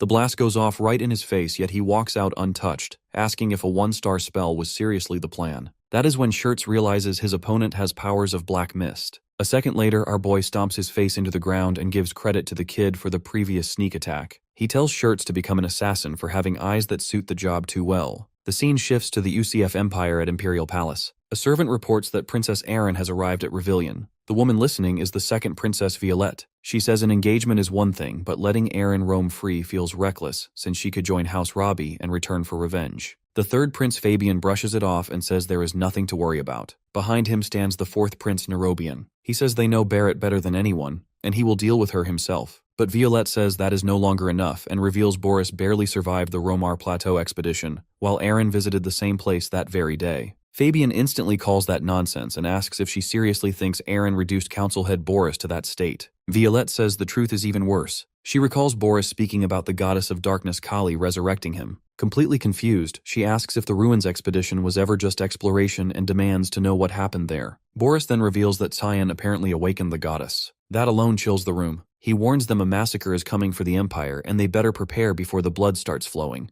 Back in the present, Nerobian says they should kill Erin first, but Fabian calls him an idiot since drawing attention now would be suicide. Violette agrees and says that is why she needs to know Barrett can erase Erin for good. Fabian calmly tells her not to panic and says even if her future fiancé is called a cripple, his talent is still monstrous. After being abandoned by his family and taken in by the Count, he stayed quiet, but Fabian says he has probably been hungry for blood this whole time and is close to losing his mind. Cuts to Shirts asking if Kion seriously wants him to join the Mist. Our boy says yes, plus Shirts has no choice unless he wants to die. Shirts asks what he gains from it. Our hero tells Shirts will become strong enough to kill the real trash of the world quietly. Shirts asks if that means he can slaughter his own family too. Our boy looks confused because House Robbie is not even on their target list. Cyan asks him why he does that when his father is famous as the frontier's sentinel for protecting the border from demonic beasts and traffickers near Spania. Shirts says that is exactly the problem. His father values the family more than anything while he himself is just the bastard son of some nameless woman. The house treats him like dirt. His siblings use him as a toy because he inherited none of their talent. Even Barrett, the adopted son, looks down on him. So as far as he cares, the whole house can burn. Now our guy finally understands why Sarika sent him here. He tells the kid fine then, let's see for ourselves what kind of family this really is. He removes his mask and says he will decide personally whether the house deserves ruin or not. At the same time he realizes this brat feels way too similar to himself. Shirts immediately recognized our boy as Cyan Verda. Our hero asks if he wants to change his mind, but Shirts immediately refuses. That makes our boy wonder if perception manipulation is useless against him, so he decides to use this chance to test Kaylee's authority instead. Dark mist spills from his head. Shirts nearly jumps out of his skin and shouts that his face is on fire. Our assassin tells him to relax. He is only changing faces for a bit. Our hero slowly replaces his old look. Even his voice shifts completely. From now on, Cyan is no longer there as his new name is Gunter Rictus. The scene shifts to the guards at the gate. One notices Shirts looking miserable and asks what happened while eyeing the stranger behind him. When they try to stop them, Shirts casually says he got sick and introduces our hero as his new guard knight, Gunter. Our boy quickly notices the guards treat Shirts like trash. The moment one of them starts talking down to him, dark energy leaks from our boy as he coldly says he does not waste words on weaklings and tells them to move. The guard instantly freezes and starts sweating before hurriedly announcing Schertz's arrival and ordering the gates opened. Inside, a man named Alphonse Robbie mocks Schertz for finally coming home. He keeps insulting him and asks if it is really that hard to show himself while Princess Erin is visiting, then tells him to hurry inside. His sister Rosalina Robbie joins in and says Schertz has always been pathetic and nothing more can be expected from the family's disgrace. Schertz simply lowers his head and apologizes with no excuses. Then Alphonse notices our hero and asks who he is. Still acting the part, our boy introduces himself as the new guard knight. The moment he properly sees the couple, disgust crawls up his throat. Our hero already heard House Robbie had 8 siblings, and now he finds 5 more walking piles of trash. Schertz quickly pulls him back and apologizes by saying his knight lacks manners. Even that small disrespect almost drives the siblings crazy. Schertz enters a room where a man stands quietly by the window. The moment he turns around, both Schertz and our boy greet him carefully. This man is Schertz's father, Count Robbie. He immediately notices the unfamiliar face beside Schertz and asks who he is. Our boy gives his fake introduction while quietly thinking the man carries the same heavy presence as his own father. Without warning, Count Robbie suddenly attacks and reaches for our boy's face, but he smoothly dodges to the side. Schertz panics and calls out to his father, but the Count only seems impressed by the quick reflexes. Our boy politely thanks him, and the elder says someone with skills like that can protect his son well. He then asks Schertz if he plans to quit the academy. Schertz says yes and tries to explain, but his father cuts him off and says he already told the academy this was just a rebellious phase. According to him, Schertz does not lack talent but effort, and House Robbie does not let people quit just because they were born weak. The words hit Schertz hard enough to shut him up completely. Count Robbie then dismisses them, saying the house is busy preparing for Princess Erin's arrival. Schertz asks if that means the exhibition spar is happening. Count Robbie casually replies that they always hold one during visits like this. The second they leave the room, Schertz speeds up his pace like he wants to escape the entire estate. On the way, our boy asks if the exhibition spar is basically a swordsmanship match between family members. Schertz confirms it. Cyan immediately grins and says, this sounds like a great chance to crush his siblings and finally earn some respect. Schertz instantly kills that idea as he plans to skip training and run away instead. That answer almost makes our boy snap. He asks if Schertz is really scared of getting beaten again, but Schertz bitterly says our boy already saw how his family treats him. Every spar only makes him the next joke of House Robbie. Instead of mocking him, our boy gently hugs him and quietly says things will be different this time. Then he tells him they should start preparing while waiting for the spar. A strange magic box appears in our boy's hand. Schertz immediately tries to refuse, but our boy shuts him down and says there is no other way if he truly wants strength. Later, the floor is covered with potion bottles for Schertz to drink. Cyan casually says they are all good for the body and tells him to chug them down. Schertz has never even seen potions like these before, but he drinks anyway. A second later, his eyes widen in horror, and he immediately vomits it out. Our boy nearly cries over the wasted medicine and says those potions are worth more than dragon blood. Schertz still looks confused, so our boy lifts a glowing, colorful liquid and calmly explains that if he pukes this one out too, he is absolutely dead. The scene cuts back to the family's favorite arrogant bastard. He respectfully welcomes Erin, then immediately ruins the mood with his usual smug face by saying it has been a long time since they met. Erin politely asks if he has been doing well. He flatly says no. According to him, everything went to hell because of her and her former fiancé. He became crippled, got kicked out of his own house, and only survived because Count Robbie took him in. Since then, he claims he has spent every day wishing he were dead. Erin calmly tells him that the incident had nothing to do with her or her former fiancé. Barrett instantly snaps. He smashes a pillar hard enough to crack it and roars at her to never say that bastard's name in front of him again. He says he always knew that man would eventually betray everyone. Even if nobody else saw it, he did. Blood drips from his hand as he growls that he should have killed the man himself. Knowing that bastard died on his own terms still drives him mad. Then he looks at Erin with a twisted grin and says that now she can be his new toy to torment his memory instead. A maid rushes in after seeing his bleeding hand, but Barrett curses at her and slams a knee into her stomach before she can even help. As the poor maid collapses in pain, he coldly asks how dare she interrupt him. Erin finally steps forward and orders Barrett to back off. Her hover spirit appears beside her as she warns she will not allow any more violence. Barrett laughs and says maybe all the blood rushed to his head. Maybe that is why he has been acting so recklessly lately since he has nothing left to lose anyway. Still, he cannot help grinning at what comes next. Surely his dear fiancée Princess Erin feels the same excitement too. The scene shifts to the plains outside the Empire where Reshmus and Gale are going at each other hard enough to tear up the field. Gale fires off an abyss blast strike, but Reshmus instantly leaps away and avoids the hit completely. Gale looks impressed since she somehow keeps getting faster despite swinging around a giant claymore. Reshmus suddenly charges with monstrous force. Gale lands right in front of her and calmly blocks, thinking her attacks are too straightforward. Then he realizes too late that the dirt flying at his face was intentional. Before he can react, she slips behind him. Gale immediately understands she created that opening on purpose. Reshmus follows up with Bound Sec in one smooth move. The moment her blade swings down, Gale barely jumps in time and escapes the attack. But then he stomps straight onto her head, sending her crashing face first into the ground. Gale casually ends the training while Reshmus remains half buried in the dirt like a planted vegetable. Later, while walking together, Gale admits she has improved a lot. He asks if she plans to join House Rabi's exhibition spar. Reshmus says no, since training with him already drains the life out of her. Gale looks disappointed, but Reshmus bitterly admits she has thrown everything she has at him and still cannot leave even a scratch. Gale suddenly stops walking and says that if Barrett joins the exhibition spar, things will get ugly fast. The words drag up old memories for Reshmus. Her life crashed straight into hell because of Barrett. Gale finally understands why Aaron refused to bring Reshmus with her.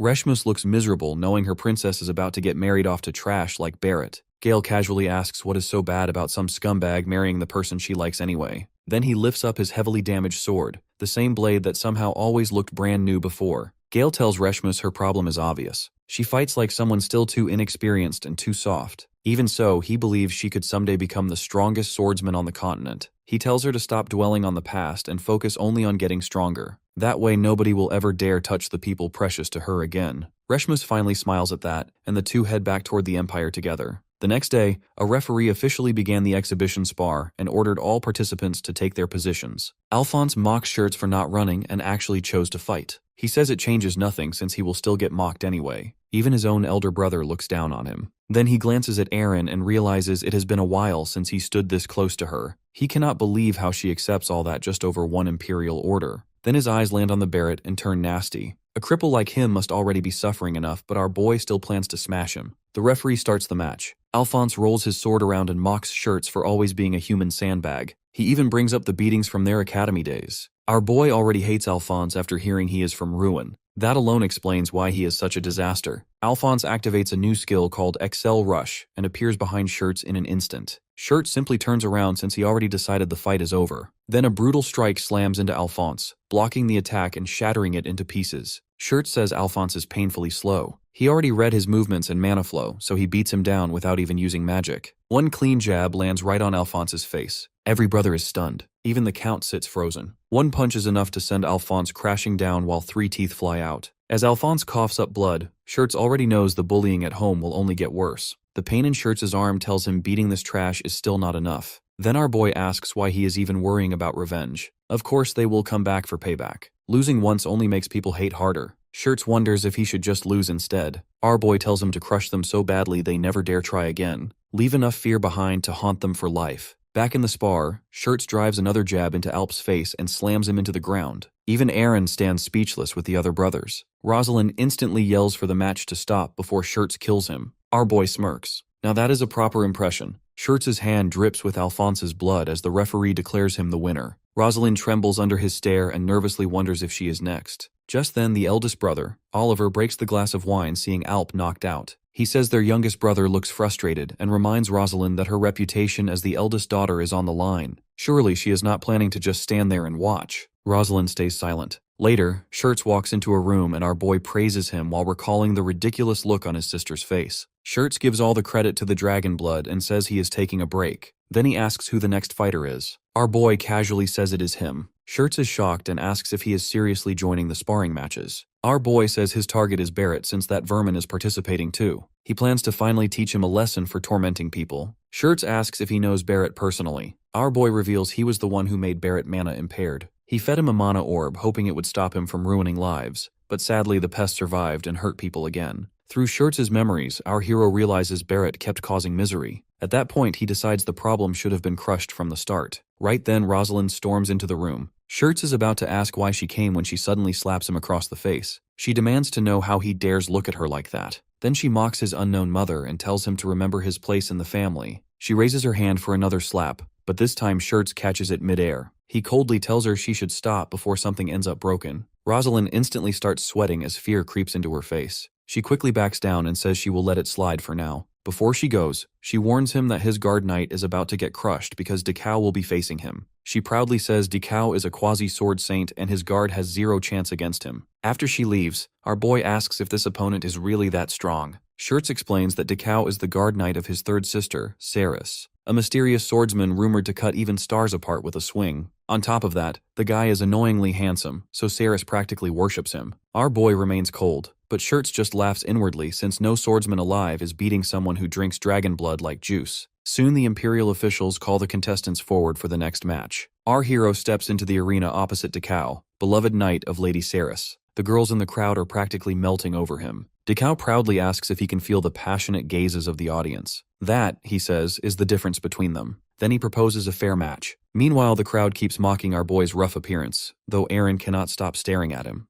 Her heart keeps racing as if she somehow already knows him. Nearby, Barrett keeps glaring possessively at his fiancée. At the same time, Saris Robbie loudly cheers for her knight's victory. She arrogantly talks about the overwhelming gap between nobles and lowborn trash, making Shirts think she sounds as stupid as ever. Then the match starts. Dekao instantly unleashes his signature shooting star blade, aiming to finish things in one strike. But his sword suddenly stops, because our boy catches the blade with his teeth. The sword shatters into pieces inside his mouth. Dekao freezes in disbelief since that weapon was forged from a fragment of a fallen comet. Then our boy casually smashes his forehead into Dekao's face and sends the so-called star-cutting knight flying across the arena. The audience cannot believe what they just witnessed. Moments ago they praised Dekao like a hero. Now he is rolling on the ground after getting bullied in seconds. Our boy walks away thinking it was the most boring match ever. Shirts already expected this outcome. Meanwhile, Sarah straight up faints from shock after watching her precious knight get folded like cheap laundry. Guards rush her away for medical treatment, while Rosalind quietly loses her sanity in the background. Even the father and Oliver admit the youngest son's guard knight is frighteningly skilled. Still, Oliver notices something strange about his movements. The father agrees. Without real combat experience, nobody would notice it, but his attacks come from blind spots and impossible angles. In darkness, his movements would be nearly invisible. That man is definitely an assassin. Later that night, Shirts excitedly talks about how much stronger he became in just one day. He proudly declares he is finally ready to become an assassin. Our boy says there is one condition. To gain that power, he must serve the goddess of darkness. Shirts has no clue what that means but agrees immediately anyway. Then our boy says he will begin the modification process. Shirts asks what modification even means. Suddenly our boy's arm turns pitch black. He calmly tells Shirts to stay still because he just wants to test something out. The next day, Shirts keeps crushing match after match. Now he is even using our hero's techniques. After watching his swordsmanship, the crowd cannot hide their shock anymore. His movements are too sharp and unpredictable for most opponents to handle. He even beats fighters twice his size without much effort. What confuses everyone most is his weapon choice. Nobody in the family uses daggers, yet somehow Shirts suddenly learned them and mastered them like a veteran overnight. Of course, the answer is our boy's shady little upgrade system. Back when our hero used the modification on him, Shirts admitted it looked suspicious as hell. But our boy activated the authority of the goddess of darkness called Enshroud, and darkness immediately started leaking into Shirts' body. Our boy realizes that if memories can be erased, they should also be manipulated. Right now, Shirts lacks combat experience, so why not temporarily shove battle skills straight into his memories? Honestly, the guy hit the jackpot by having our boy on his side. The black mist seeps deeper into him while Shirts screams in pain. Meanwhile, our boy quietly chuckles since there are not many people left who can challenge him anymore. Shirts kept winning afterward. Even his father begins enjoying the matches, though Oliver points out his next opponent will not be easy. It is the arrogant brute Barrett. The idiot looks way too excited to spar with his little brother. Shirts frowns and asks if brother Harry was not supposed to be the next opponent. Barrett casually says Harry got busy, so he came instead. The night before, Barrett visited Harry to ask for the match. Harry was lounging around with wine and girls, while casually asking if Barrett thought he was unreliable.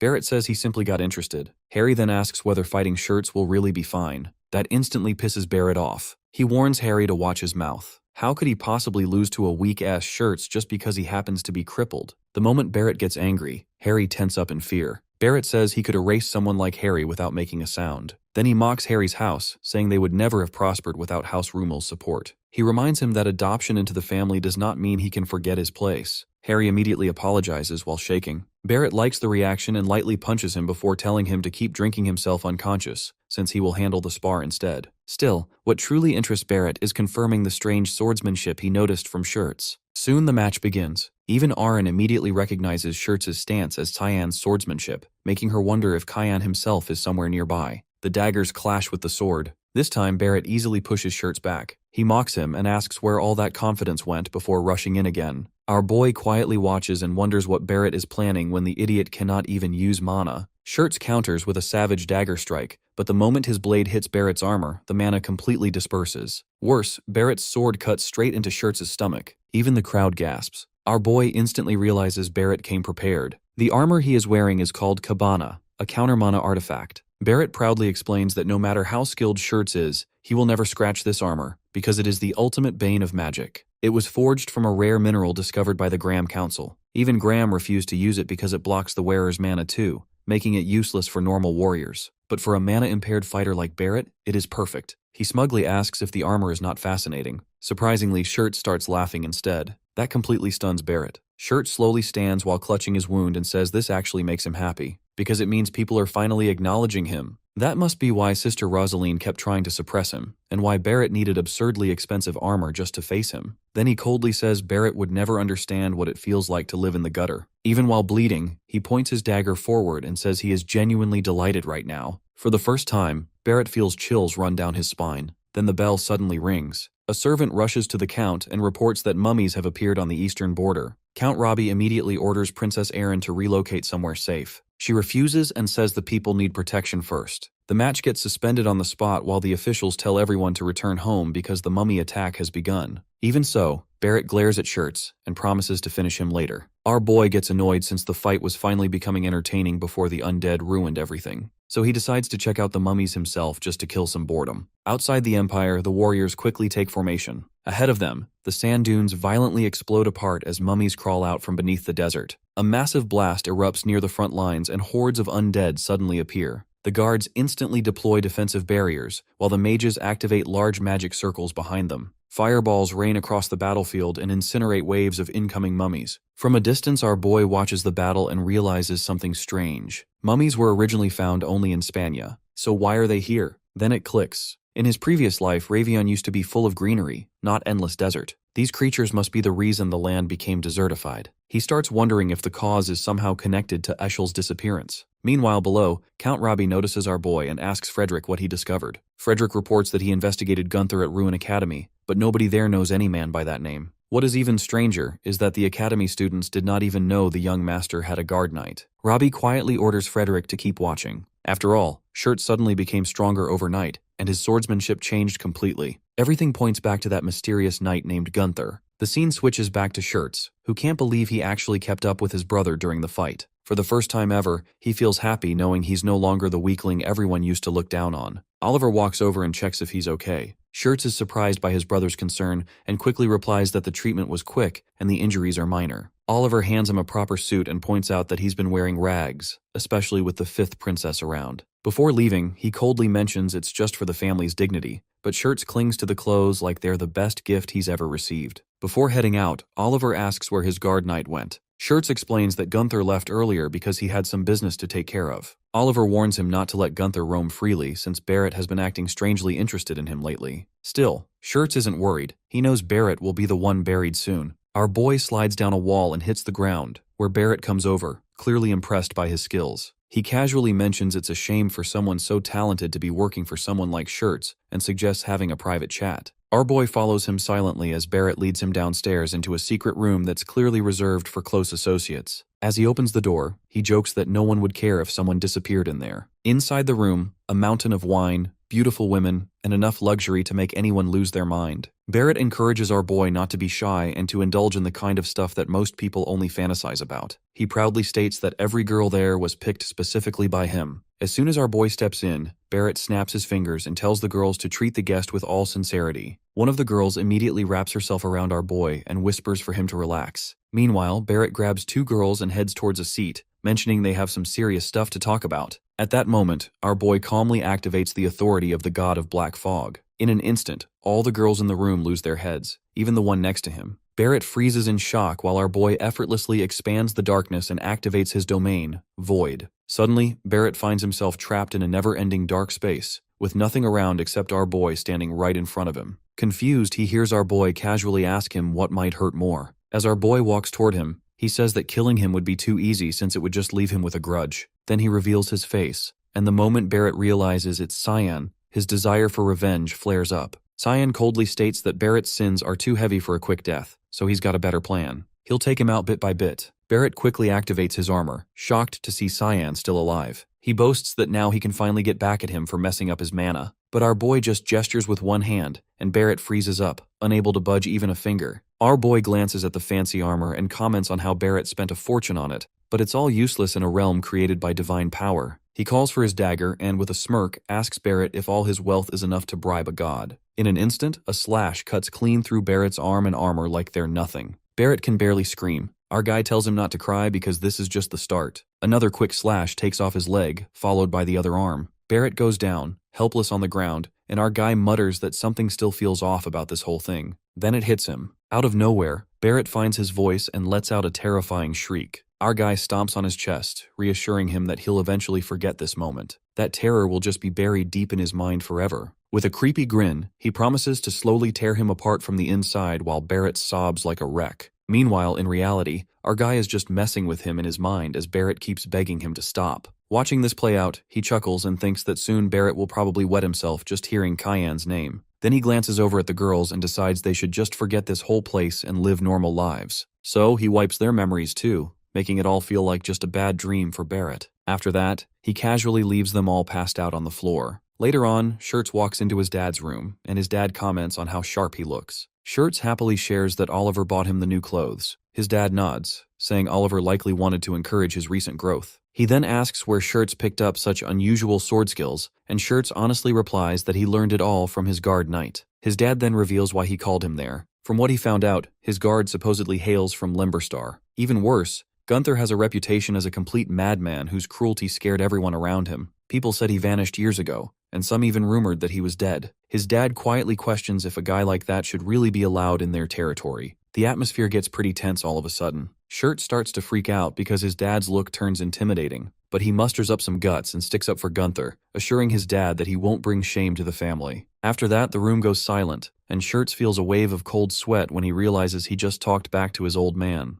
Just then, the door swings open, and Princess Erin walks in, asking if she's interrupting something. Instantly, Dad softens up and asks her how her stay was. With her sweet and calm smile, Erin thanks him and wonders if he was chatting with his youngest son. Shirts can't help but blush at her beauty. His dad quickly reminds him to keep his cool, making Shirts apologize so fast that he almost trips over his words. Erin gently reassures him it's all good and then compliments him on his sword fighting during the sparring matches, making Shirts blush even more. Then, with a hint of shyness, Erin asks if she can request something from him. Stunned, Shirts listens intently as she smiles and asks him to show her around Ravion. Later, Barrett wakes up in a bed, drenched in sweat as memories of a horrifying nightmare flash through his mind. Frederick walks over, so Barrett asks what even happened to him. Frederick tells him he passed out drunk in the middle of the street. Barrett can't remember anything and doesn't even know who he was drinking with. Frederick asks what's wrong, but Barrett's hands keep trembling as he mutters that he can't even feel his hand anymore. The scene shifts to Shirts dragging Arin and Reshmus to the Peace Square fountain, saying wishes made there supposedly come true. Arin casually mentions the Imperial Palace has one too, leaving Shirts awkwardly realizing he barely knows Ravelon himself. When he asks where to go next, Arin just shrugs and says, this place already looks good enough anyway. While Cyan eats an apple, he wonders if Arin still believes her god would do something even after going through a forced engagement. No matter how he thinks about it, he just can't understand her at all. Seeing Reshmus as her only guard, Shirts asks why Arin avoids male knights.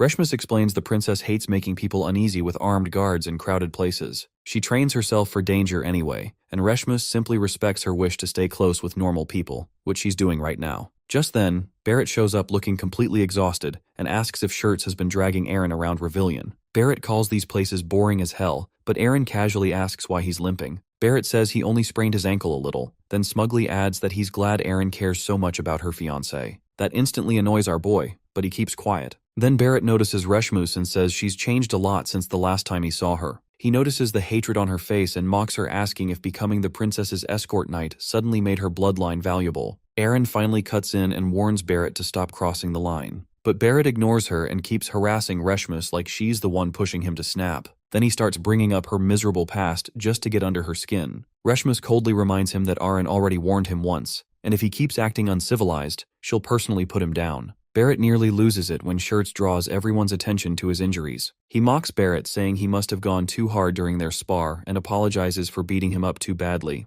Aaron and Reshmus are stunned. Our hero instantly relaxes, thinking he doesn't even need to interfere anymore. Shirts keeps teasing him while Barrett shakes in rage and says they never properly finished their spar, so he orders Shirts to follow him to the training grounds. The scene shifts to the arena as Barrett says no one will interrupt them this late. Still furious over being mocked, he declares they'll fight to the death. If Shirts wants this match, then he better face the consequences. Watching from the side, Reshmus asks if this is really fine. Aaron admits she wanted to stop it, but also wants to see Barrett get beaten up. Reshmus feels the same and plans to step in and erase Barrett if Shirts gets seriously hurt. Then she looks back at Gunther and asks if he's not worried. Our boy calmly replies that Shirts clearly picked this fight because he believes he can win, so what's there to worry about? Aaron reminds him that Barrett's armaments block mana, meaning most Shirts skills won't even work against him. Tyann just smirks and asks since when people started fighting with magic alone. Right then, Shirts casually tosses his dagger onto the ground. Barrett stares in disbelief and asks what the hell he's doing. Shirts simply takes a fighting stance barehanded. That instantly sends Barrett into a rage as he asks how dare he fight weaponless against him. Barrett explodes forward with insane speed, roaring that fists alone could never beat his skills. But the second his sword swings down, Shirts drives a brutal punch straight into his stomach. Barrett instantly coughs in agony as a storm of punches crashes into him from every direction.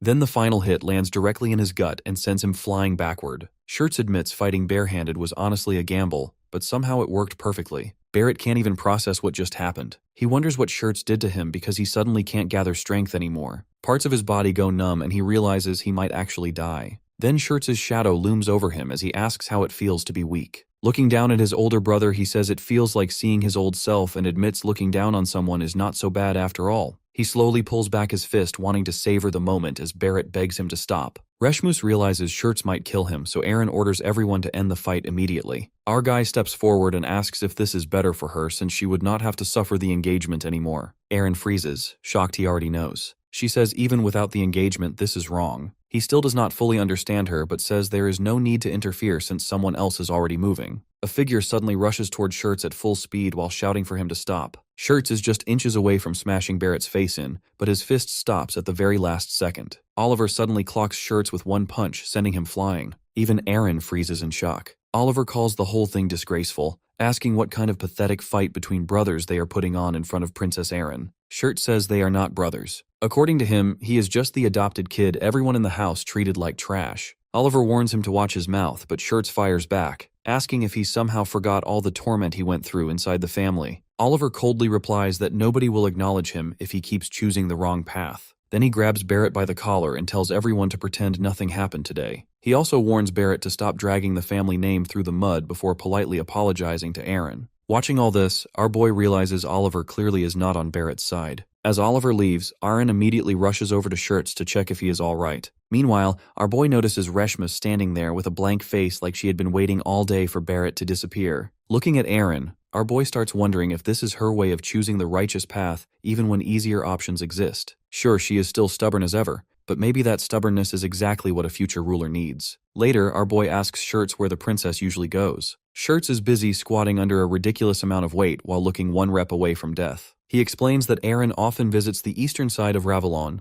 where an ancient spire stands. Our boy casually asks if he is struggling. Shirts' exhausted face already answers the question. A second later, he drops the weights and collapses dramatically, saying his body is about to split in half. Without mercy, our boy hands him another potion. Shirts stares at it in horror and asks how long he has to keep drinking this stuff. Our hero reminds him that he lost badly to his eldest brother Oliver, so he should start treating the potion like water. Honestly, at this point, he may as well mix it into his snacks too. Then our boy asks about the ruins. Shirts explains they were first believed to be nothing more than a giant pile of stone in the middle of the desert. But after people discovered an entrance, mummies started crawling everywhere. According to his father, the place is deeply connected to them. Right in the middle of explaining, Shirts suddenly vomits the potion. Completely unfazed, our boy keeps questioning him anyway and asks if Aaron and you are going there alone. Shirts explains that his father and several knights are accompanying them since the area is extremely dangerous. Then Shirts asks if our boy still has ties to Aaron since she used to be his fiancée. Our boy bluntly tells him to stay away from her if he values his peace. Shirts watches him leave and quietly wonders if Tyann still has feelings for Aaron. After a brutal trek through the desert, Oliver points ahead and announces that this is the spire of Ravalon.